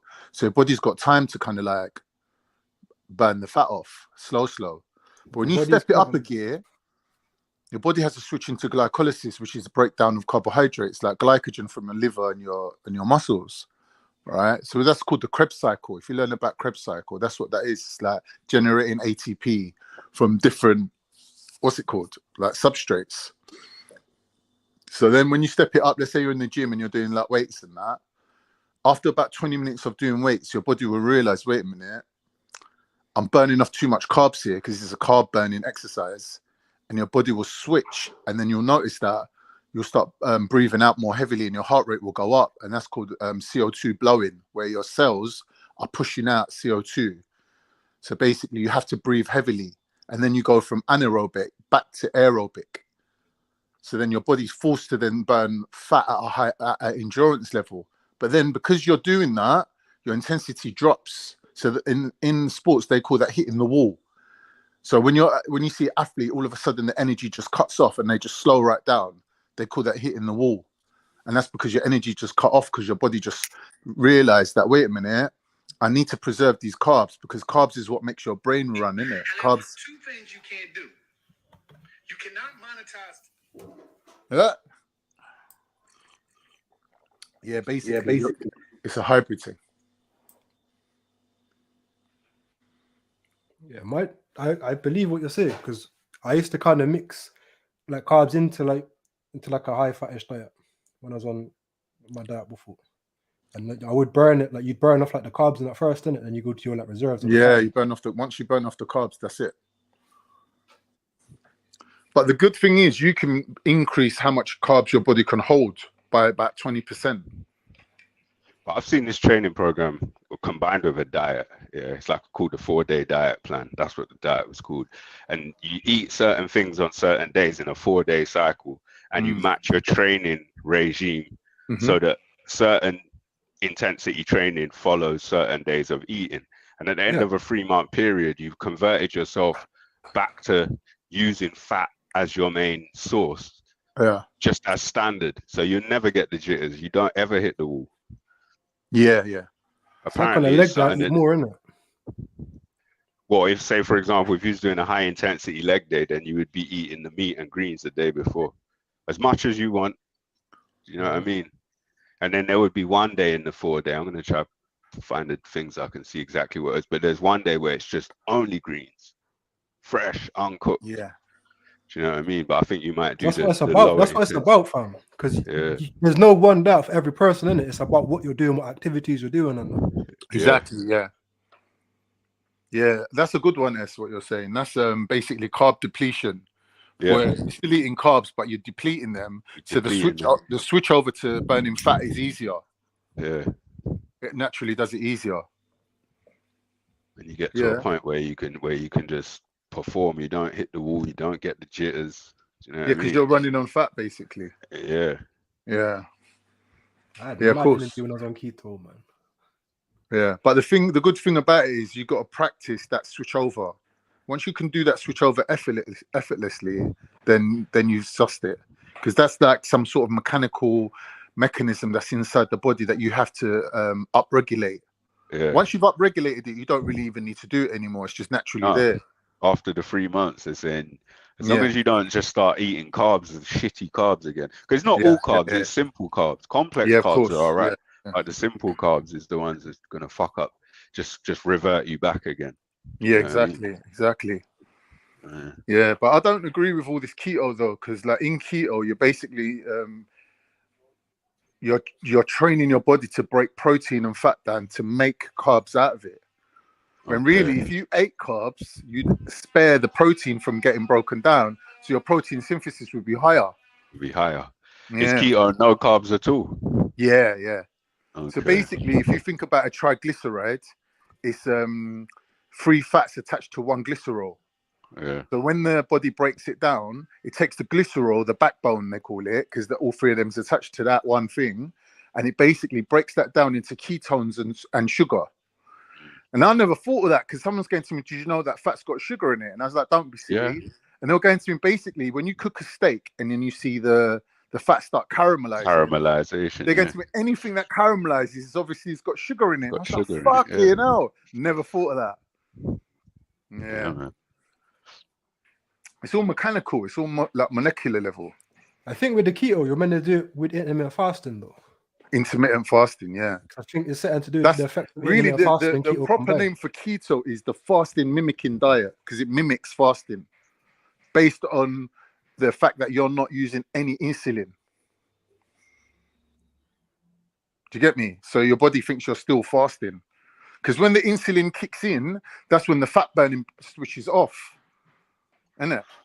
So I guess that kind of makes sense, because the 4-day diet, what I was talking about, is like, I wouldn't call it mimicking fasting, I guess, but it's like, how would you put it? No, it's not really mimicking. It speeds up switching into keto. Makes it easier to switch into keto. Like, so even if you switch over for one day, let's say the day where you're just eating just greens, that's the day you're burning all your fat, isn't it? So over the course of the week, your fat burn is increased by just doing one whole solid day of fat burning. Yeah. Yeah. That's what you call that roller coastering. We don't do the same thing every day. Yeah, exactly. Yeah, that's a smart way of doing it, because that's how the body works. So even if you're taking like steroids, or if you're taking hormones, you've got to realize that they have peaks and troughs. So with hormones, like there's even throughout the day, what do they call it? The circadian rhythm of the body. So the hormones go up and down according to how you react to sunlight or when you wake up. And then like you have one high day and one low day. Do you know what I mean? So I've never done steroids like with the injectable ones, but I tried the other thingy ones, the pro hormones, where basically it's dependent on your genetics to create the amount of testosterone that you need, right? But it's like a precursor. So it breaks down to become testosterone in your body. And even with that, if you take it every other day rather than every day, it works better.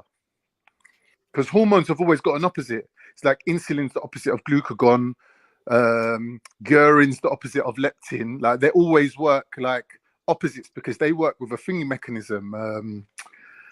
What's it called? I forget the name of it, but wait. I can't remember it. Basically, there's two mechanisms in the body, right? One of them, positive and negative feedback, the feedback loops, right? Okay. So positive feedback is, for example, when a woman's giving birth, if the baby's head pushes on a certain point of her body, it releases a hormone that makes her push. And the more it's there, the more it pushes. And the more it pushes, the more it's there. So that's positive feedback loop. So then the more something happens, the reaction increases and increases and increases until the stimulus goes away. And then the hormone stops being secreted. Right? But negative feedback's the opposite. Negative feedback sends the signal, and then the return leg, back to the original receptor will decide whether to send it out again or not. So basically, when you're eating and then you feel full up, right? Yeah. Or you're eating, but you're eating the wrong thing, and it makes you eat more. Yeah. So the one's positive and one's negative. And I think that's what simple carbs do. Yeah. You're eating it because you're getting you're eating response. More. Yeah. It's like a pleasure response kind of thing. Exactly. So then you got to know how to kind of like get it into your body without basically triggering off certain. It's like a burglar, isn't it? Breaking in. You don't want to set that alarm off. Do you know what I mean? So if you think about it, if you had, for example, a lot of carbs from a lot of different things, combine them all together, and it broke down to be a lot of sugar in your blood at one time. It's going to spike insulin. But if you had, let's say, for example, I don't know if you know the old thingy diet, slim fast diet. No, not slim fast, Slimming World, where it's red days and green days. And then one day you eat carbs, the next day you don't eat carbs, right? But when you look at it over the course of a week, because there's less of accumulation of carbs in your system, it's like peaks and troughs, isn't it? It's like some days you had carbs and some days you never. But ultimately, the accumulation stops you going into the zone where you trigger the insulin response. So on this 4-day diet thing, the man was basically implying that the carbs thing, like if you're talking about fruit and that, it's more like in a natural setting, summertime and towards the end of summer, you'll be boxing bare fruit for the sake of so that your fat is storing up. The fat gets to store, the fruit gets to burn as fuel, so you got fat for the winter kind of thing. Yeah, exactly. Yeah, you got to think of it in that way. So this is where when you're training, you got to have one day a year, where that's your Olympia, where you're looking the best. So your muscle mass is at a peak, and your fat burning is also at a peak. So you're the most ripped, but at the same time the most muscular. So one day in the whole year, you got to aim for that one day. So everything's got to come together. So on that day, you just look banging. And like if you do that every year, you'll realize that as the years go by, your muscle mass will increase and your fat burning will increase as well. And like as time goes by, every year, you'll incrementally like be getting better and better and better and better. Because what people don't realize is dieting and slimming, although you do lose a bit of muscle, does this thing where it cleanses out all your receptor sites. So then when you go back to bulking and you go back to eating, your body's just like a sponge, just soaking up everything. And then you get an accelerated growth that you actually surpass the damage that's done through dieting. So when people are talking about all this starvation mode bollocks, that's just all bollocks really, because your body's designed to survive. And that's how it does it, basically, by thingy growth, like growth splurts. Because even if you look at a child, you notice that they have growth splurts. This is how the body's programmed. I was going to say wild animals, what you were describing before just a minute ago, wild animals just do that in the natural cycle. Exactly. They look ripped up and muscular, like, and they're not doing nothing except living. But the thing is with the wild animals, they have got myostatin inhibitors. So we've got myostatin inhibitors to stop us getting too big. Because if humans get too big, we can't function, innit? We can't live. So like I said to you, the original humans, like if you look at, I don't know, Kenyans, the best runners and that, original humans would have looked more like them. Do you know what I mean? Because that's what we were programmed to do. Yeah, like having all this big muscle and all that ain't really conducive to survival. So this myostatin inhibitors thing you're talking about, is that like similar to like male lions have the hormone to get large and female lions don't, and male tigers don't have it and female tigers do? So when you create a liger, you get this giant fucking animal. But see, us humans, we're programmed to think, inject some testosterone, take some steroids. You got to do something to get big. But with animals, it's the opposite. There's an inhibitor that's not there. Something's missing in them that makes them blow. It's the other way around in animals, because they're like living a natural life, innit? Where they can grow according to their environment. But as humans, for some reason, we've been through this kind of survival, like an evolution type thing where only the leanest and thingiest people actually survived at that point. Like the endurance athletes would have survived. Yeah. The most efficient ones, Exactly. So humans is all about efficiency. We're not about like, there's no point getting huge. Like really and truly think about it. Like when you see a huge bodybuilder, is he really that much stronger? There's different levels. Not necessarily a bodybuilder, but a power lifter might be, and he wouldn't be that big. I think I know the bigger muscles need feeding, not just food, but oxygen as well. They need a lot of it, man. Yeah, and a lot of blood. Yeah, to carry it all. I reckon there's different ways of testing strength, because like being able to like stretch. What I'm saying is, certain amount of weight is a strength thing. If you look at a bodybuilder is designed to gain lean muscle mass. Yeah, that's his goal. But Like S said, the strongest one's the powerlifter, but the powerlifter doesn't have as much muscle as the bodybuilder. Nowhere near. They got that. Right, They got mad but he's stronger density, than though. him when it comes to lifting. Yeah, they got mad density in the muscles. Right. It's all about the thing, more dense. Yeah. But powerlifters are usually skinny. You see bare skinny powerlifters. Yeah, I remember when I used to always check my PRs. 180 pounds and that. I'd always check my PR, then I'll go on YouTube and be like, yeah, that's a good little lift. Let me see what man's doing. I see some skinny you doing. I'm like, what? When I'm in the gym, yeah, and I see someone lifting up the whole gym, like he's got every single weight stacked on this leg press, right? And he's sticking other humans on there as well and pressing it. Bruv, I ain't impressed. I'm thinking, bruv, you must have some shit genetics. Because you've got to lift that much weight to get any response from your body. Like, you're done, bro. You're done. Because I'm lifting like a tenth of the weight and my legs look better than yours. He might not be switching it up enough. So his body it's the second nature. His body's become bored of it. There's no shock.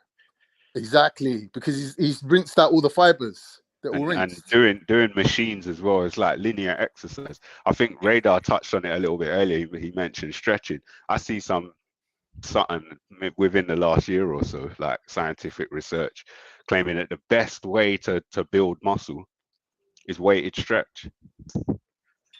Yeah, don't you do that anyway? I do that anyway. Yeah, I do that anyway as well, but apparently it's the most effective way.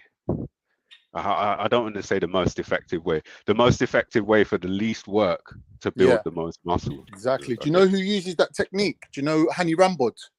No. Hani Rambod trained up literally all the Olympia winners. So like Phil Heath, all them all trained with Hani, yeah?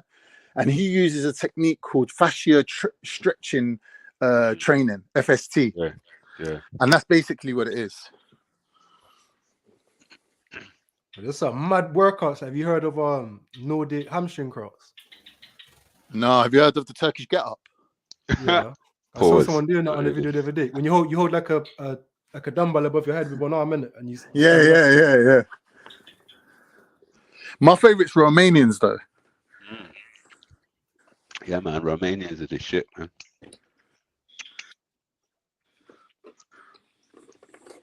I wonder if it's the same brother that you saw. The brother with that big beard that looks like a Greek mythology character.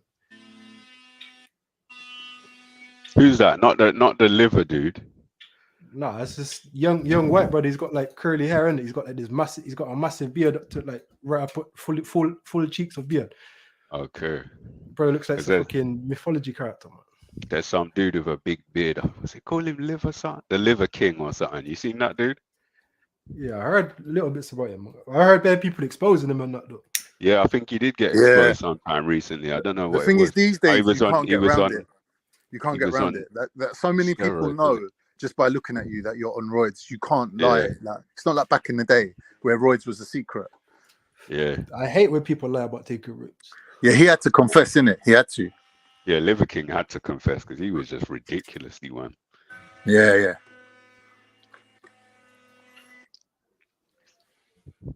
This one brother I follow, like he's got a ridiculous body, man. He's got like proper trim face, but one body. But I don't know if he's on steroids or not. He most likely is. What's his name? Thomas Diller. Oh no, I ain't seen him still. One white brother. He talks about intermittent fasting and keto a lot. Thomas, I know Thomas. I don't think he's on roids. But his body is mad. He's just got them 4 genetics, bro. He's just one of them white guys. He's just hench. There's definitely genetic strains that are just like hypertrophy crazy. Yeah. You either get one or the other when you train, isn't it? It's either when you get trim, you get like that trim face, and you get that model-like face. It's hard to keep massive muscle mass when you're trim like that. But he's got big muscle mass and he's got that trim face. So like that's impressive. I'd rather just stay big, really. I don't like being too skinny. I think when you say big, how big? How big's big? Like just a little belly, not big, not like a big belly where I can't see under my belly. I wouldn't mind having a little bit of a round belly rather than like cut abs and. I think Galdem. I don't know. I think cut abs is all right for a man. I think a woman should have a little fat covering. Yeah, I hate abs on a woman. Not being funny, obviously this covers me as well. But if you got mental health issues, you shouldn't really be stressing your body to that point. That you're always better off like taking it easy, because obviously Why do you there's the say that, though? because I would like have if you thought the stress opposite. yourself out, your cortisol is going to go up, and that eats out a lot of the things up, like a lot of the vitamins, minerals, things that like speeds up basically your whole metabolism. Like you don't want your cortisol running high. If you've got mental health issues, like you just want to be nice and relaxed. Do you know what I mean? Like don't get too skinny. Do you know what I mean? Just keep it just balanced, innit? So what would be stressing? Like I Think he was kind of being get what you're overweight, innit? saying, but what kind of exercise regime? Sets of 6 No, can't you be that train the bad, same, right? but you just wouldn't take it to that extreme level where, like, let's say you was doing, I don't know, fasting. Yeah, if you was doing like 2 24-hour fasts a week, and you had a calorie thingy running, like deficit Yeah, running to lose the deficit. weight. Yeah, the deficit running. Like you wouldn't really run it for that long. See, You'd I like don't. run that for maybe, I don't know, 6 weeks max. Do you know what I mean? Like, but someone who's like very mentally sound, they could take themselves to death's door. Do you know what I mean? Like they could take it all the way to like Radar said, where the whole face is just dipping in, like the cheekbones are just jutting out, and they're still cool, like they still chat to you like normal. Do you know what I mean? But whereas most people will start getting a little bit like flaky, and if you've got mental health issues, even worse. Like you're even going to flake out before everyone. Do you know what I mean? Because you need to have that balance. Because don't forget, it's all about how the body takes nutrients and feeds the brain, innit? Because there's that blood-brain barrier. Only certain things can cross over, and you need to keep that kind of like, you know, like running smooth, basically.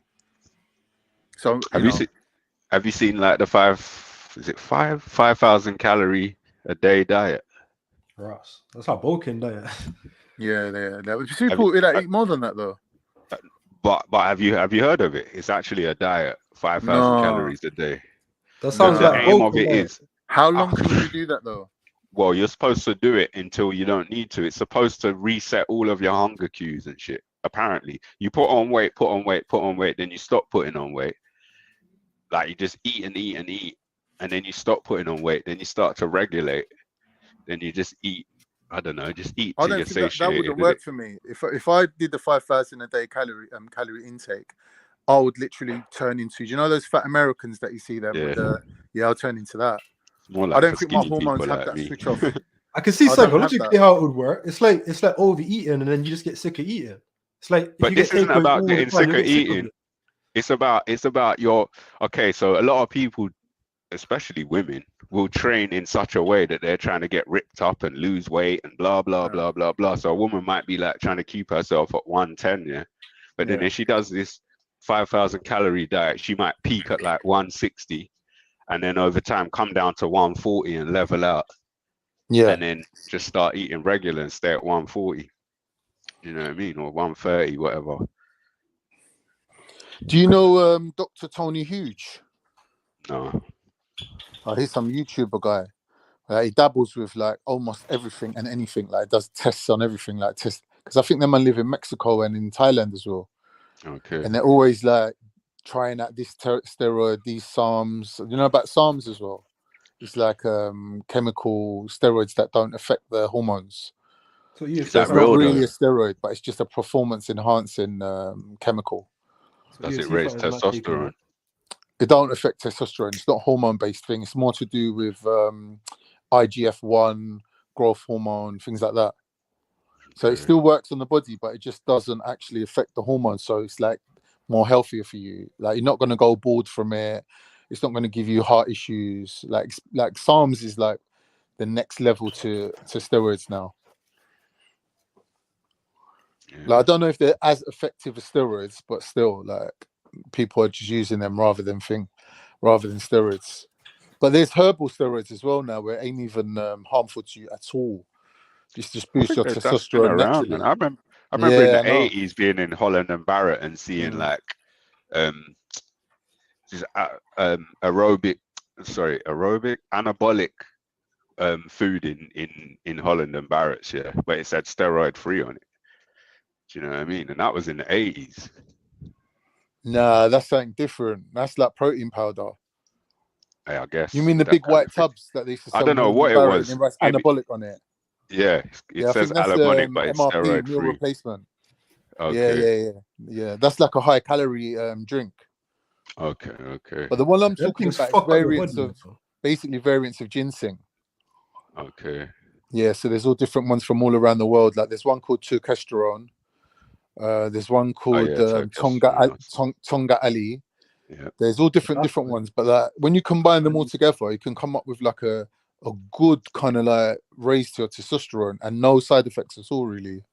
But is that real though? Because I hear about Yeah. to try it, man. It is real. They work. Yeah. Without the side effects though. Yeah. But the thing is, I saw the about effect this of it is thing minimal. last year, and I was like, you have to cycle off some of them still. The effect is minimal though. You're gonna go up like maybe 2.5, 3 points max on your testosterone, which is nothing really. Do you know what I mean? Triple testosterone. You have to take like 3 months on, 3 months, like a month off or something, isn't it? You have to just come off with like a month, give your body a break. But that's like anything. You should always give your body a break. You don't want to saturate it. What's this thing called trend that I hear people talking about? Trend? No, don't go anywhere near trend. I'm not going anywhere near any of it. The only thing I'm going near is food. Trend is like the one where everyone's talking about it because it's the most lethal. You know when they talk about roid rage? Yeah. It's only certain types of roids that give you the rage, and trend's one of them. Okay. But there's certain ones that actually make you better. They make you more calmer. They make you more balanced. Like you feel good on them. Like there's some steroids that actually have the opposite effect of roid rage. There's some that like boost your sex drive. There's some that don't. There's some that stops your sex drive. Like steroids are just like a whole science of their own. Like chemical signaling in the body, basically, is what it is. Yeah, it all just sounds like risky business to me, man. It is. I've heard people swearing by like, I don't know what the measurements are, but I don't know if it's measured in milligrams, micrograms. But I've heard someone talking like if you're taking say like 100 milligrams as opposed to 300 or 600, then it's not so bad. But I don't know, man. I just wonder if this is the steroid industry just putting out this information. I don't know though. Yeah, I think people are taking the piss nowadays with like all these performance enhancers, man. They're really taking the piss because even back in the day, like in the 70s and whatever, they was hardly doing anything. Now they weren't really doing much roids, and some of them guys were huge. And a lot of them weren't healthy though, were they? A lot of them died young. Yeah, and maybe by today's standards, a lot of them eventually died. Yeah, it's true. But that's because they didn't do it in a sensible way. Like I think there is an addictive element to steroids, right? But it's not a chemical addiction. It's more to do with that feeling strong. Yeah, like there's all different addiction elements to being on steroids. Because like if you've done a little cycle of steroids and you felt amazingly strong, imagine then going back to your normal strength. You're gonna just feel shit. Yeah, you like lifted 20%. Yeah, you're left. like, well, this ain't the one, bro. I can't be walking around like this. I feel weak now. So yeah, I see a man talking about that once. Yeah, that's the thing. And he said he went gym and people commented on how he was smaller and weaker, and it just that psychologically fucked him, and he ended up fucking up himself on steroids. Yeah, because people do keep going on about how steroids ain't addictive, but I don't think that's actually true. I think there's so many like addictive components to it. They're expensive as well, aren't they? Yeah. Of course, because they do it for ages. That's why. The worst thing about steroids is it fucks up your LDL HDL ratio, because you know testosterone is derived from cholesterol, so it fucks with your cholesterol, and then you get atherosclerosis, and that's why like you get plaque inside your veins and all that, and then obviously it starts affecting your heart, and that's why a lot of these guys die from heart issues. And then obviously if you add growth hormone into that as well, you're going to get enlarging of the heart and the valves and all that. It's just a fucking recipe for disaster, and it's all unnecessary because it's all vanity, really. Do you know what I mean? The only reason I'm looking into it is because some of these unhealthy things that people say is unhealthy, compared to actually living as a fat person, what people don't realize, like, it's 10 times worse being fat, or even 100 times worse being fat. But then you see certain like sumo wrestlers who are supposedly super healthy. They got mad heart health and all of that. Yeah, that's true. Supposedly, I don't know how true it is, but that's what's amazing about sumo wrestlers is that well, on a normal person, right? Like I went for my thing the other day, my diabetic screening or whatever, and like they basically do your BMI and all this and all that. Yeah. And I said to them, look, BMI is for masses, isn't it? For populations. Yeah. Like for an individual, it's not really going to tell you anything. Yeah. And she was going to me, yeah, but even just looking at you with your top off, she goes, I can tell you that there's a relationship between your subcutaneous level of fat and your visceral level of fat. Yeah. She goes, like, so if you are that fat as you are, she goes, there's no doubt, like your visceral fat's going to be well too much as well. But that's the thing with sumo wrestlers. Sumo wrestlers literally have no visceral fat. That's why they say they're healthy. They're healthy, yeah. Yeah, that's why they call them healthy. I don't know if they're healthy in all aspects, but the fact that their visceral fat is literally low is amazing. And like, I watched the program on sumo wrestlers, and they were showing their protocols and all that. And they basically wake up in the morning, train on empty, and then after they train on empty, they basically go and have a feast, innit? And they eat lots of like sushi, which is like salmon and like white rice. And the thing is, you might think white rice is bad for you, but the thing is, it burns off really quickly. So by the time they live out the rest of their day and then go to bed, wake up the next day, they literally like got no carbs left in their body at all. Do you know what I mean? Because like how they're doing it is really, like we were saying earlier, a carb deficit, where you're not eating as much carbs as your body can hold. So when you do eat the carbs, it turns into glycogen, and your body doesn't run it over into fat stores. No. It sends it to the muscle, into the glycogen. That's the smart way of doing it. That you can do that. You could go and eat whatever you want, really, as long as your body can hold on to it without That's the opposite of what I need, though. Why? What do you need? Because I need to put weight on. What kind of weight? Fat and muscle, both. Fat and muscle. Yeah. Well, how tall are you? 5'8". 5'8". And how much do you weigh? Right now, I'm probably in the last couple months, I've probably lost a bit. So probably what would you say you are now? 9 right now. 9. So what do you want to be, like 13? 13 would be like power lifter after 5 years. Yeah. So after say 3 to 5 years, 13 would be a good target if I train properly for a couple of years. Yeah, so I'm saying optimally, like perfectly, for your height. Optimally, probably 11. At running 10 at and about, a half. What percentage body fat would that be? For me, probably 15. 15? 12 and a half. Well, no, if I was 13 or 10 and a half? 13. 13, probably closer to 20, I'd imagine. Yeah. So that's like a normal human, isn't it? Yeah. Like but a fit, like athletic human, isn't it? Yeah. Yeah. So if you're 9, you're gonna look lean like Bruce Lee. Mm-hmm. Yeah. So really, what you do, in my opinion, well, how old are you now? 40s, man. Yeah, bro. Just take it easy, bro. Just keep like fuck all of that. I'm still like a kid, though. Nah. What I mean? What do you mean, like a kid? Like I'm still young. Like I was like, anytime I see flights of stairs, I run up them 2 at a time. And that's what I'm saying to you. So wait until you're like my age, 50. Like in about 10 years, you'll notice that all of a sudden your body will just change, and that's just basically the hormones. So I need to catch it before then and put some weight on. Especially muscle, because supposedly the muscle protein synthesis slows down past. I'm supposedly past that age, but I just think I could. You know what I mean? I think the weight I'm at. So what level of development do you have in your body now? What do you mean? Like training? Yeah, muscular. Yeah, development in terms of muscle. I would say like, I don't know, like novice, beginner. No. What I mean is, how much stone and muscle would you say is on your frame? Oh, fucking hell. Other than bone, it's all muscle, man. There's no fucking fat. There's no fat anywhere. Right. You know what I mean? So you ain't going to lose that muscle. Nah, I'd only grow. Yeah, you ain't going to lose that muscle. So if you gained another stone of muscle and you gained, let's say, 2 stone of fat, right? Nah, 2 stones too much.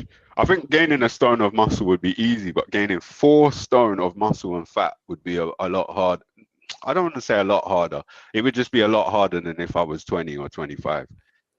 Just by increasing your protein to the correct levels, you can increase your muscle on that, because you need enough. Well, that's what they say, but apparently, if so, for a younger man, that's supposed to ring true more. But for an older man, say not older, but in your 40s, the protein alone supposedly doesn't trigger the muscle protein synthesis as it would in a young person. Obviously, the more your testosterone goes down, the more your protein synthesis is going to go down. So any protein that you're eating is basically going to be just surplus to requirement. So like that's only when you're about 50 though, or 55 even. Like I've seen bodybuilders at 60, 67 looking amazing. Yeah, because that's the thing, you got to 70s. realize that if you've been putting in the work, if you've been training up until now, and you're a trained person, like if like basically that means if the X amount of your muscle fibers have been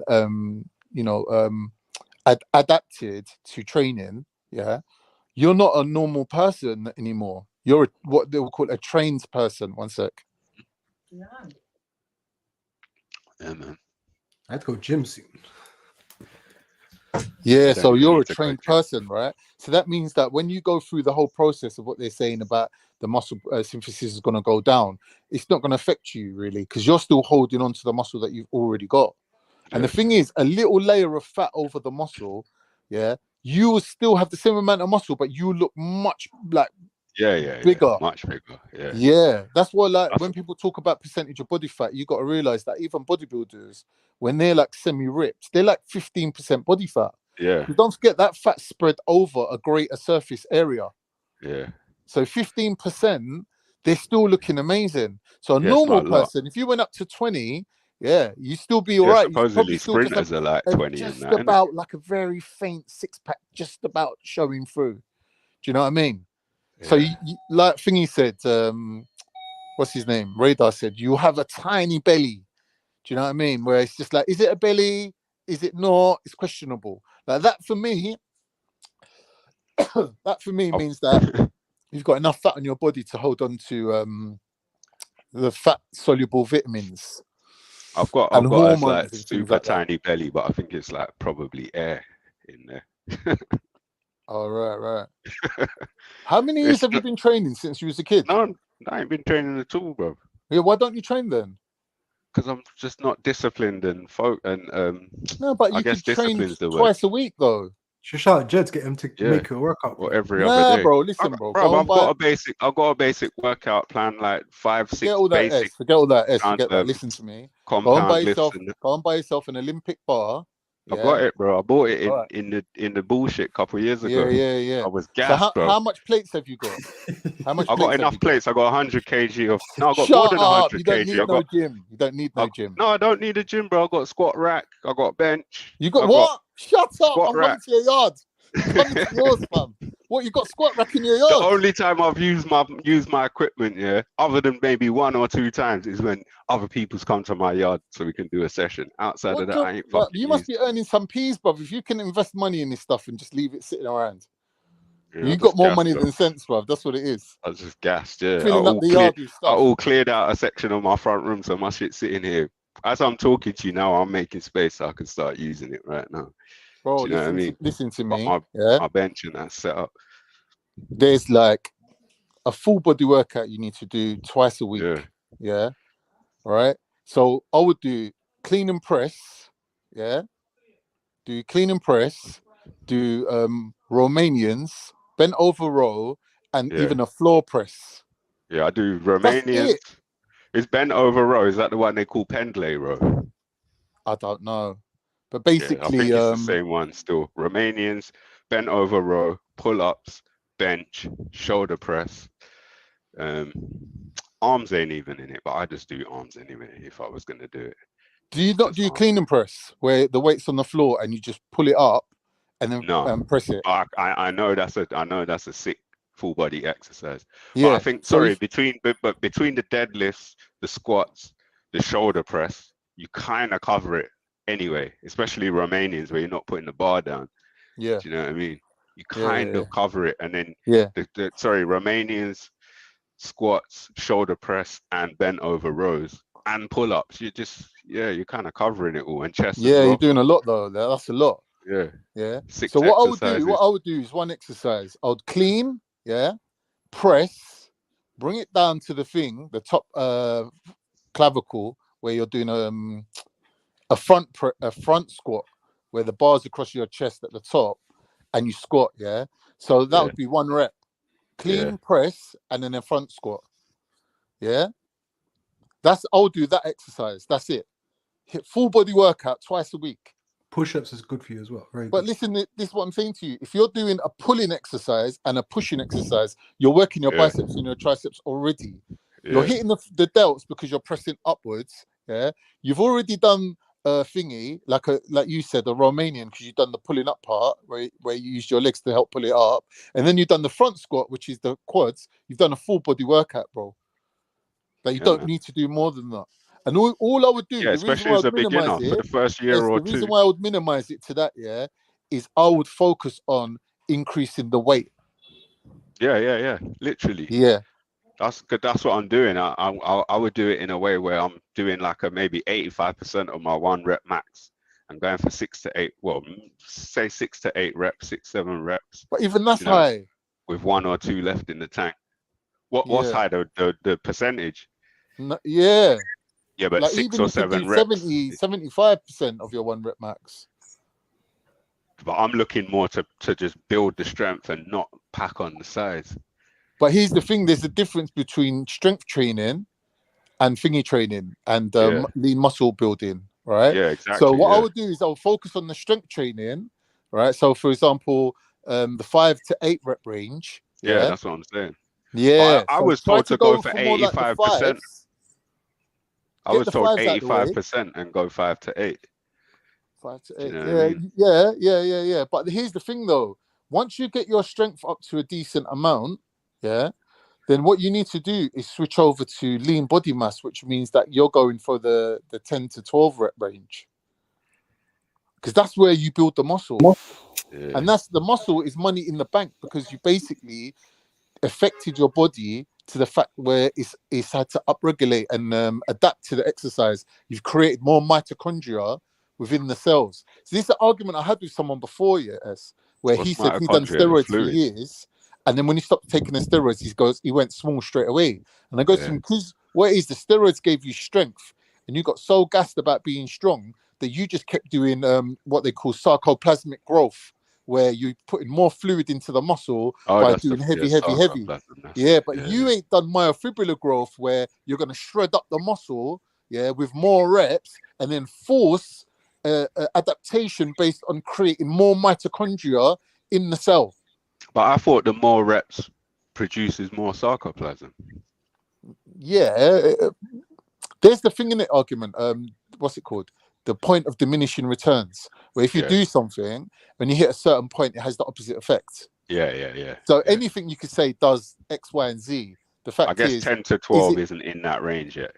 10 to 12. It's about the range. It's more about the range, right?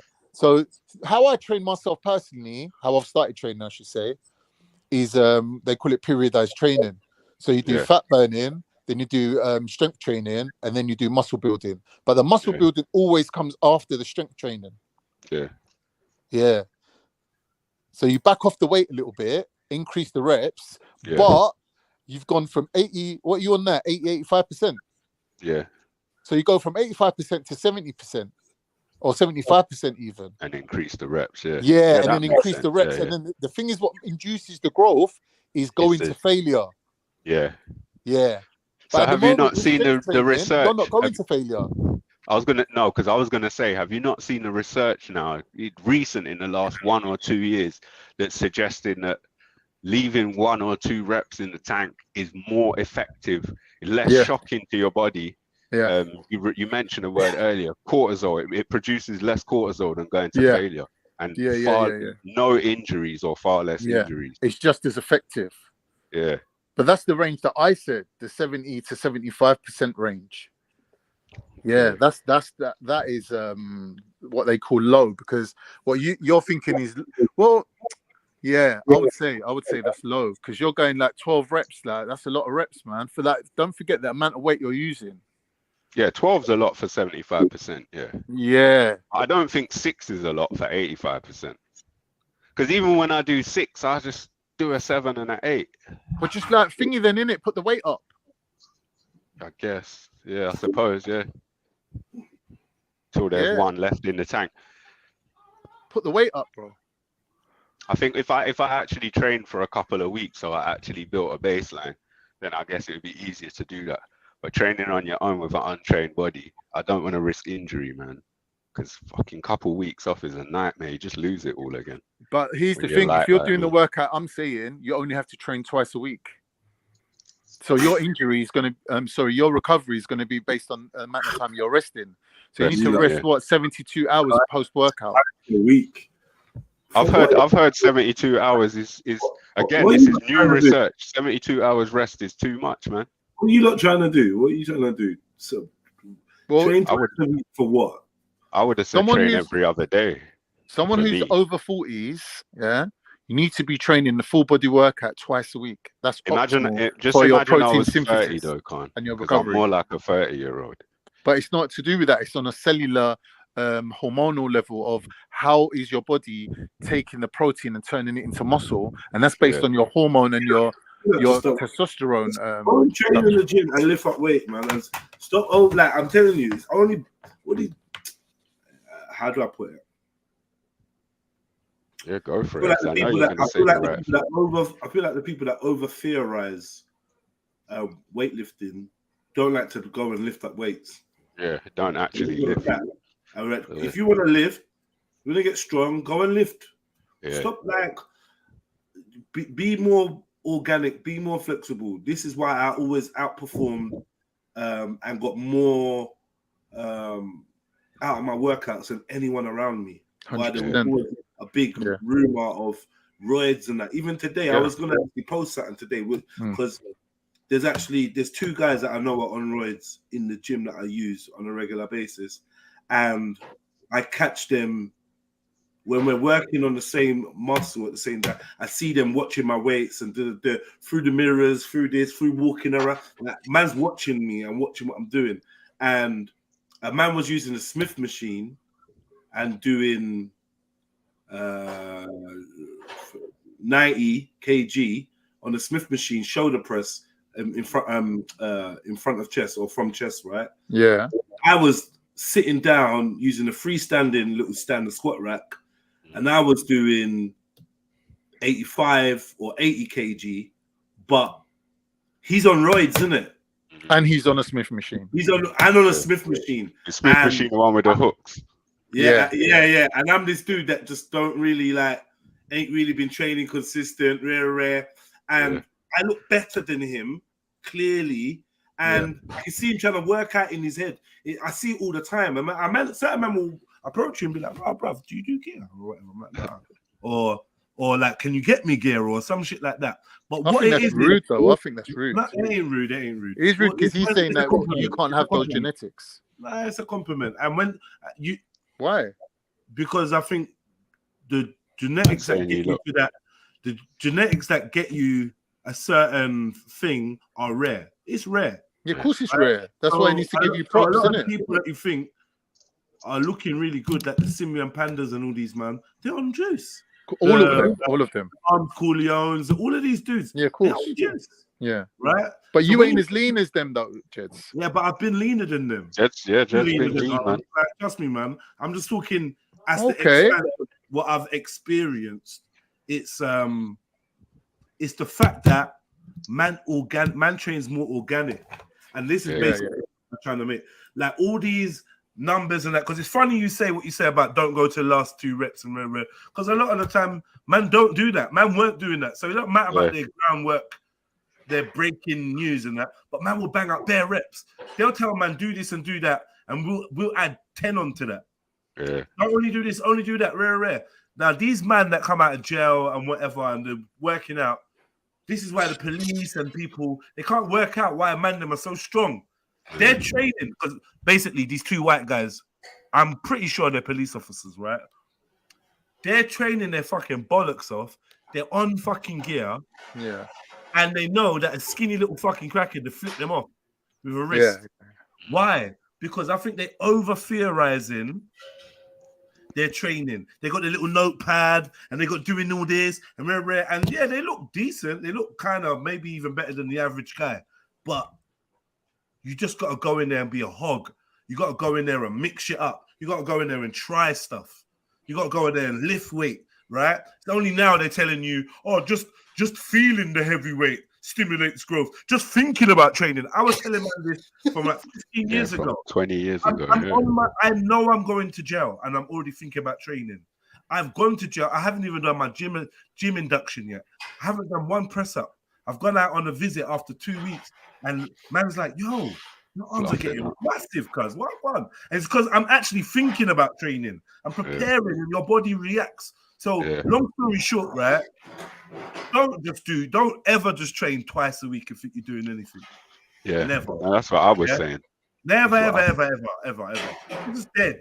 Yeah. And you're doing the girly excuse as well, S, about I don't want to pack on muscle. Fuck that. Are you gonna no, not at all. Right? No. I'm talking about power. I'm talking about strength training. This all the time. Oh, I just want to train. I just want to be big. I just want to get big. I'm like, I was talking about strength training. He said he needs to gain muscle and fat.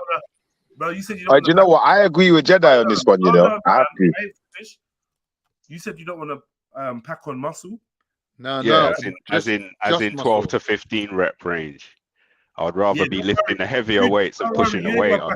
You ain't gonna pack on muscle anyway. Yeah, you're going to put on. He's a big man. He's a big man. He ain't gonna pack on muscle. The thing is, he's acting like somebody that's never been physical or never used his body, which he's not gonna get those new gains benefits. You're not gonna get it. I think I would for the first month or two. Bro, maybe for the first month. New gains benefits could have you packing on 10 kg of muscle in a year. You're not going to do it, S. I could definitely pack on 10 kg. Bro, do you know how light I am? I'm underweight, right? I know, bro. So. Hold on, 20 pounds. 20. No, maybe not in a year. You're right. You're right. I want man to just hear what I'm saying, cuz You're right. You would have to be training like a fucking bat out of hell, bro. Yeah, to get it, and you're not gonna do that, right? Every 2 days, though, right? Bruv, I'm not gonna lie. You should be trained. Like, if you're not actually getting up and coming out the yard or whatever, you should be doing some form of training almost every day of the week. Yeah. But he wants to gain weight. Hold on, pause, Carl. You can gain weight. You can gain weight. But you're telling him to be more active. Yeah, no, I'm telling him to activate his muscles. Yeah, that makes sense. Yeah, so that hypertrophy can begin. Yeah, he wants to gain weight. Yeah, Khan, sometimes you're right, though. It's kind of what I was saying to Khan before you jumped in. The research I saw recently was saying 72 hours rest is not efficient. You're better off as a beginner doing like every other day, or if you're advanced, split it, whether that's push full days, top half, bottom half days. I'm telling the beginner to do it every day. Why is you understand what I'm trying to say to you? I'm telling the beginner, I'm going to bring the beginner in, First, I'm going to teach him the basics, all the compounds. And I make sure that in every workout he's doing a compound exercise. And when he says he don't want to come in on Thursday, I'm gonna say, why not? Oh, because I already did arms and legs, and man, shut up, man. Come in the gym, activate your body, get into gym, look at weights, touch them, pick them up, move them from A to B, strip the bar down, put it back on. All these little things that you're doing are gonna assist you. Before you know it, that weight is gonna be coming on. You're not gonna get skinny or going gym. No way. Yeah, because you're gonna go gym. And you're gonna start eating yamming bare food. Yeah, that's what it is. That's the main one as well, Jedi. What you said there, you have to eat the food, bro. Because if you're not eating properly, you're just not putting on the weight to gain the muscle. And I'm suggesting a more animalistic approach. Stop over theorizing working out. I promise you, you will become intuitive, and then you become the best trainer. So do you think then, say like 6 compounds, 5 to 7 compounds every day? Mad. At the beginning. 5 to 7 compound exercises. No. Okay. If we're talking beginner but not beginner, even I was considering doing this split. A body part every day. I'm gonna do that. I'm gonna start doing that. It's underestimating. No, I'll do that. Yeah, soon. but a body part every day is great. Yeah, it's a sick workout. Okay, I think obviously this is theorizing again. Yeah, arms today, legs tomorrow, chest the next day, shoulders the next, whatever. Break it up. Chest the next day, back the day after. You know what I mean? Shoulders after legs. This and that. We're rare. But he ain't gonna be an hour a day as much fibers though, Jedi. An hour a day, 45 minutes a day. I would start with. He's untrained. I'm gonna try to find this. It doesn't matter. He's not gonna have as much recruitment and tap into as much fibers This and is need what as I've much been hearing. protein Yeah. synthesis as me and you. No, brother, what are you talking about, bro? No, we're black, you know. We're black. Remember, you see, you put a black man in the gym is different, you know, cuz the way the way we work out, like you give us a gym and we just start doing it, bro. Like Jedi said, it's not a thing of you don't think about it. Like you just start with what you can do. So you might pick up, you might pick up 20s this week. You see, when I first started going, 1 second, can't I be finished on this sentence? He making a good point, I'll though. finish on this sentence. You see, when I first started going gym properly, like especially like what like Jedi said, when you go jail as well, them man take you gym every day and you ain't got nothing else to do. So it's like, you know what? The first day I started proper doing weights with the weights man in the gym, because I was always a cardio man. I had to run, basketball, that kind of shit. So I started getting weights gym, brother. I couldn't lift up 20s them times because I was doing 15s. He told us the story, which is quite amazing, actually. Brother, you see within 2 weeks, brother, man was lifting 30s, cuz. You see, within the month, brother. Yeah, but how old was you? But that's how we train. That's black people, brother. You don't see other people in the gym like that. But I see all the Africans, all the West Indians. Brother, I was I don't know, about 20 something. I don't know. I feel like a lot of people over theorize, undertrain, and then they don't get any remarkable results. Yeah, just get in there. Where people are gonna stop you in the road and be like, "Fuck, you know, how'd you get that? Fuck, you got to be a." What are you, fucking a boxer, right? You got to do this, right? You do that. You know what I mean? Like I'm just saying, there's an old school ethic, like what's his face? Arnold Schwarzenegger. Yeah, he took steroids, yeah. But the main thing was about lifting the weight, you know. Lifting the weight. It wasn't about over theorizing. Yeah, he had theories on how to isolate a muscle, and he's trying to feel out his body and see how to activate it the best, yeah. But see, all that theory and shit, bruv. They're never gonna make another Arnold Schwarzenegger, you know. Yeah, they went in with metal weight. And you seen Chris Bumstead? Nah, I don't care. He looks better than Arnold, bro. Nah, but all that theory. Let me working world's strongest man. So I got not even a question though, Jed. Obviously, I've most likely got some Nigerian genetics as well, yeah, right? Better than Arnold, yeah. Brother, one second, S, please. Yeah, go for it. We gotta deal with Khan, right? We gotta have to. We gotta deal with Khan. I don't know what you're talking about. This brother, this guy, Chris Bumstead, put him side to side with Arnold. He's more developed. Better than Arnie. Yeah. In what way? Not better than. What do you mean? They done pictures of him side to side with Arnold. He's more developed. Because they wrote it in the book. He don't look better than Arnie. I've seen the don't pictures, look nowhere bro. near Arnie, bro. Brother. Arnie in his prime was something else, bro. He's better than Arnie. Why? He's better than Arnold, bro. He may have more muscle definition. That doesn't make him better than Arnie. Of course he does. If you said the black guy that's in the wheelchair now, I would have agreed with you, but you went for this dude. Even just on legs, he beats Arnold. Like I said, look, there's a beast element, yeah, to man them that just go and lift up weights, bruv, and don't bring a notepad, yeah, and maybe don't remember whether they've just done 9 reps or 10 reps, so they do it extra 2 for good luck, yeah. And eventually some nerd is gonna theorize it and write it down how beasts train, right? But by that time, the beast has moved on. The nerd's gonna come up with supersets and giant sets and basically keep the time under tension. And this is all shit we knew from day one. Just can I say something? Basic shit. Can I say something, bro? Please. Let me go first quickly, though. All right, I want to say something. Let me say something quickly. Jedi is saying, right? Listen to everything what's coming out of Jedi's mouth, yeah? He's not thinking about all the information that he's soaked up just being around bodybuilding or being at the gym or whatever. He's talking about fucking time under tension. Do you know what percentage of people even know about that? Like, you know a lot more. All the nerds are on that, and we just but I'm saying this, you know a lot more than what you're letting on, right? You know a lot more. 1 second, Con. Respectfully, brother, I'm gonna say this. I get that weightlifting and nutrition, all these things are your passion, right? But I don't feel like you've actually let me fairly just give my perspective, and you lot been chatting for quite a while. I'm not cutting your point. I'm agreeing with you. Let him go, Can't let him go. But I'm just saying, sometimes, bro, and this is kind of like speaking to the point I'm making. Yeah, sometimes just let the sauce be the sauce. You don't have to add no more ingredients to it because it's gonna come out perfect. I'm speaking to my long-term friend in a language that I know he's gonna understand, and I'm telling him, strip it back, go back to basics, yeah, and get in the gym and lift weights. The weight, yeah, move the fucking weight, cuz. Yeah, and everything else is gonna fall in. What happens is the theory guys watch the beast mode guys training and they write it all down. Yeah. Right?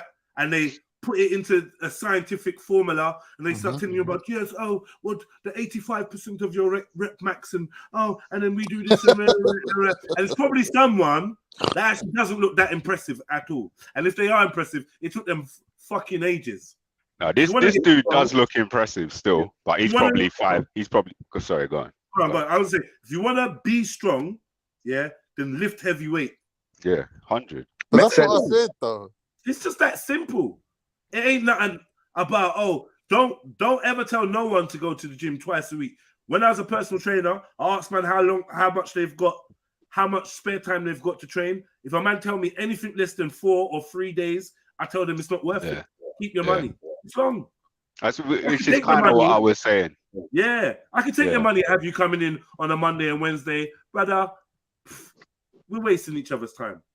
And Khan, you need to stop watching man physique talking about this man's got a better physique than Arnie and them thing there. Allow it. Anyway, no one ain't arguing against you, brother. Please. No one ain't arguing against your point. Your point stands, Your point stands that everyone who trains intuitively and is in tune with their body and just gets in there and does something and works it out as they go along, while they're actually doing something, will always benefit 1,000 times more than anyone who's sitting at home thinking about doing shit and not actually doing anything. So 100% agree with your point. We're back to 30% of nothing again. We're back to that. Yeah, exactly. So I'm 100% agreeing with you. But if somebody's asking me my opinion and I'm saying to him, if I was you, I'll get an Olympic barbell and do a clean and press followed by a front squat, and that's 1 rep, right? And you're doing, let's say, 5 things. Brother, what's wrong with this picture? Look at the picture. What's wrong with this brother? Why does his body look so square off? He ain't. I don't know, man. I think Arnie looks like more impressive. I'm saying you're doing 5 reps, 5 reps, and he say no, I do 8, and I've got 2 in the tank. I'm saying to him, you need to up the weight. Up the weight, yeah. I agree with that, bro. I agree with that. What I was disagreeing with was the 72 hours rest. What I've said to you is you got to build up your strength, and then off the back of the strength that you've raised, then you go into a lean body mass. What I would say though, training cycle. Another thing that I intuitively discovered, and then recently, well, not even recently, but I kind of see that it's become a thing, and a hype thing is my rest.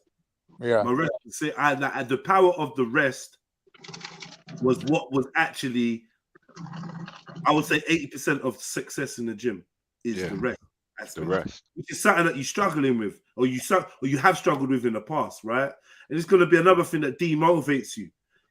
Finding that rest, finding that replenishing kind of them sleeps and them naps and them things. Yeah. This is why jail becomes the ideal environment, because you're like in a training camp.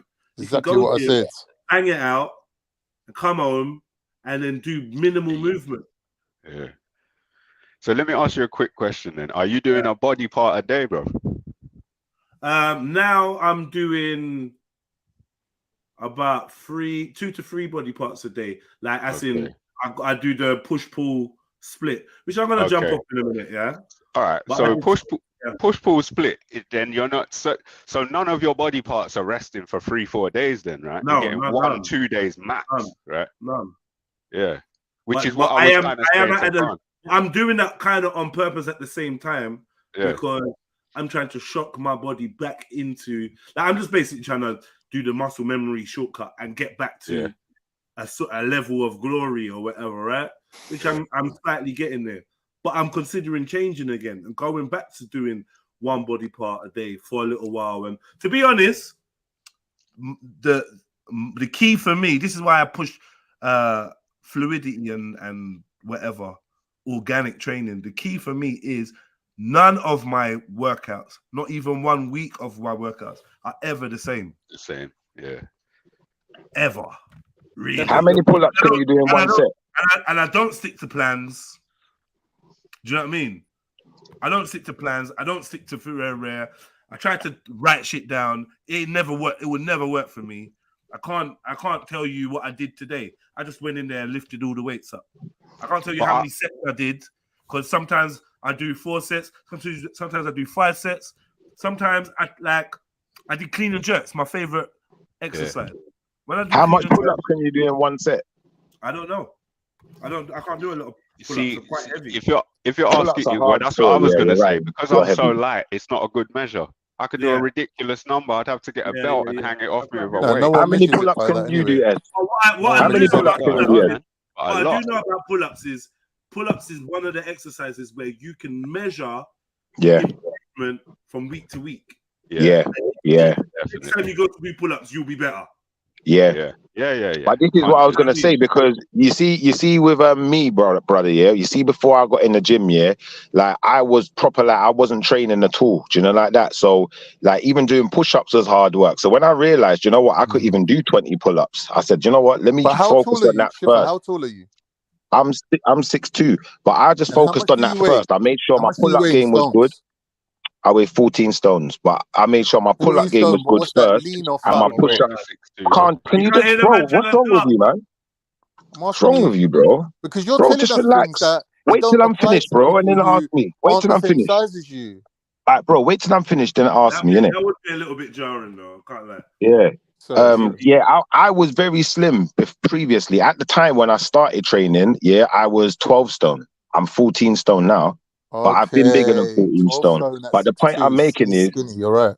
The point I'm making is though, like when after doing them pull-ups and getting used to the pull-ups and the push-ups every day, I just feel like that helped me to get in the gym, and it was more it gave me more endurance with the weights. Motivating. Than when just because I've been in the gym and done weights before, but I didn't have the endurance. When you pull up properly, you're working more than just your fucking lats, you know what I mean? Yeah, it's your core, your whole core. Yeah, exactly. Your whole core and your whole movement. Just you know what I mean, it's definitely a good thing. It's just I'm so light for pull-ups. I ain't got a weights belt. But I was saying, you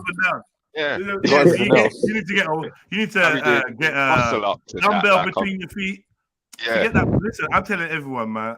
Forget that muscle up shit, man. No, I'm saying I'd be doing muscle ups because I'm so fucking light. Yeah, I'm just trying to do pull-ups. I'm flying up. That's Spider-Man. You gone anyway, but if you got a weight to put between your legs or a dumbbell to secure between your feet, then anything that you're too light at, that's where you need the weighted assistance. Definitely, a little weight belt with a chain that goes down, quite cheap. That's what I'm gonna get next. Yeah, and then you're good. But is that going to really fit in with your like 5 rep thingy target? Because muscle ups, you're going to be doing more than 5. No, I'm not doing muscle ups. That was a joke. I was joking that I'd try and do pull ups and I'd end up doing muscle ups. Ain't a joking matter, bro. This is a serious thing. Pull ups at this stage, I don't know. I guess I would be aiming for around 12ish. Not no set number, but aiming for around 12ish. 6 to the 5. Yeah. I would say, I got a weights vest. You know, one day I was walking past a playground where people do workouts. And I see a vest there. I'm like, what the fuck is that? I went, got it. Here we go. Nice. Like, nice. Hey, but Jedi strikes again. That was great. Let me ask this. Yes, brother. Big up yourself. And big up to everyone. Much love to everyone on the panel. Really. Big up. Really. Let me ask you this, Jedi. The weight vest, I'm going to be honest with you. I got one of them myself, but I stopped wearing it. Because I'm going to be honest, it ain't really feel right on my back, on my spine. I ain't really like it. Yeah, no, I'm asking you, was that just me, a personal problem, or did you have the same problem as well? I don't know. But what I would say to you is listen to your body. Your body said, nah, we don't like this. No, I'm not picking it back up. You know what I mean? Yeah. But I mean, maybe it's the style of it. Maybe it's the way you had it adjusted. Maybe you want to move the weights from the front plates to the back or vice versa. I don't know. I played with it a little bit, but or maybe you got to do the wider pull-ups, because some people, they do all their pull-ups incline, like the close hand. You need to do them wider as well. You need to do all different types. Yeah, you can't just do one type of pull-up. He's saying the actual equipment. Yeah, the vest. Feeling right on his back or whatever. It's more than likely gonna be the brand or the way that it's. It's positioned. The way that you put weight in it. It's more than likely going to be the brand or the way that it needs adjusting or something. One more thing I wanted to add. I wanted to say this earlier, but I was really listening. I mean, this is a great discussion. I also have to say this for a lot of the people that's vegan listening. A lot of the vegans like myself, we're lifting weights, but we not really gaining that much weight. I got to be honest with you. Just because you don't mean what it is. I mean, you not tell us.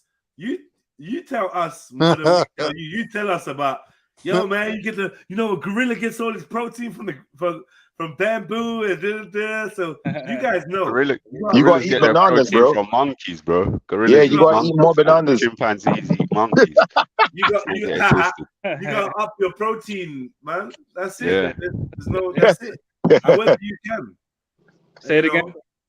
I said you gotta up your protein intake however you can, bro. Facts. That's it. You have to eat a lot more protein. Nowadays they got a lot of vegan protein, like pea protein. I got quite a few. Brown rice pea protein. They got soya protein, which I'm never gonna open. I'm gonna tell you one I've been eating. I mix. I don't know if y'all do this in the cake. Do y'all mix peanut butter and oatmeal? Say that again. Do you all mix in the UK? We do this in the US, but I'm asking, do you all mix peanut butter with oatmeal? Yeah, peanut butter punch. Come on, man, of course. Yeah. Of course. I'm not gonna lie, I only made that shit in jail.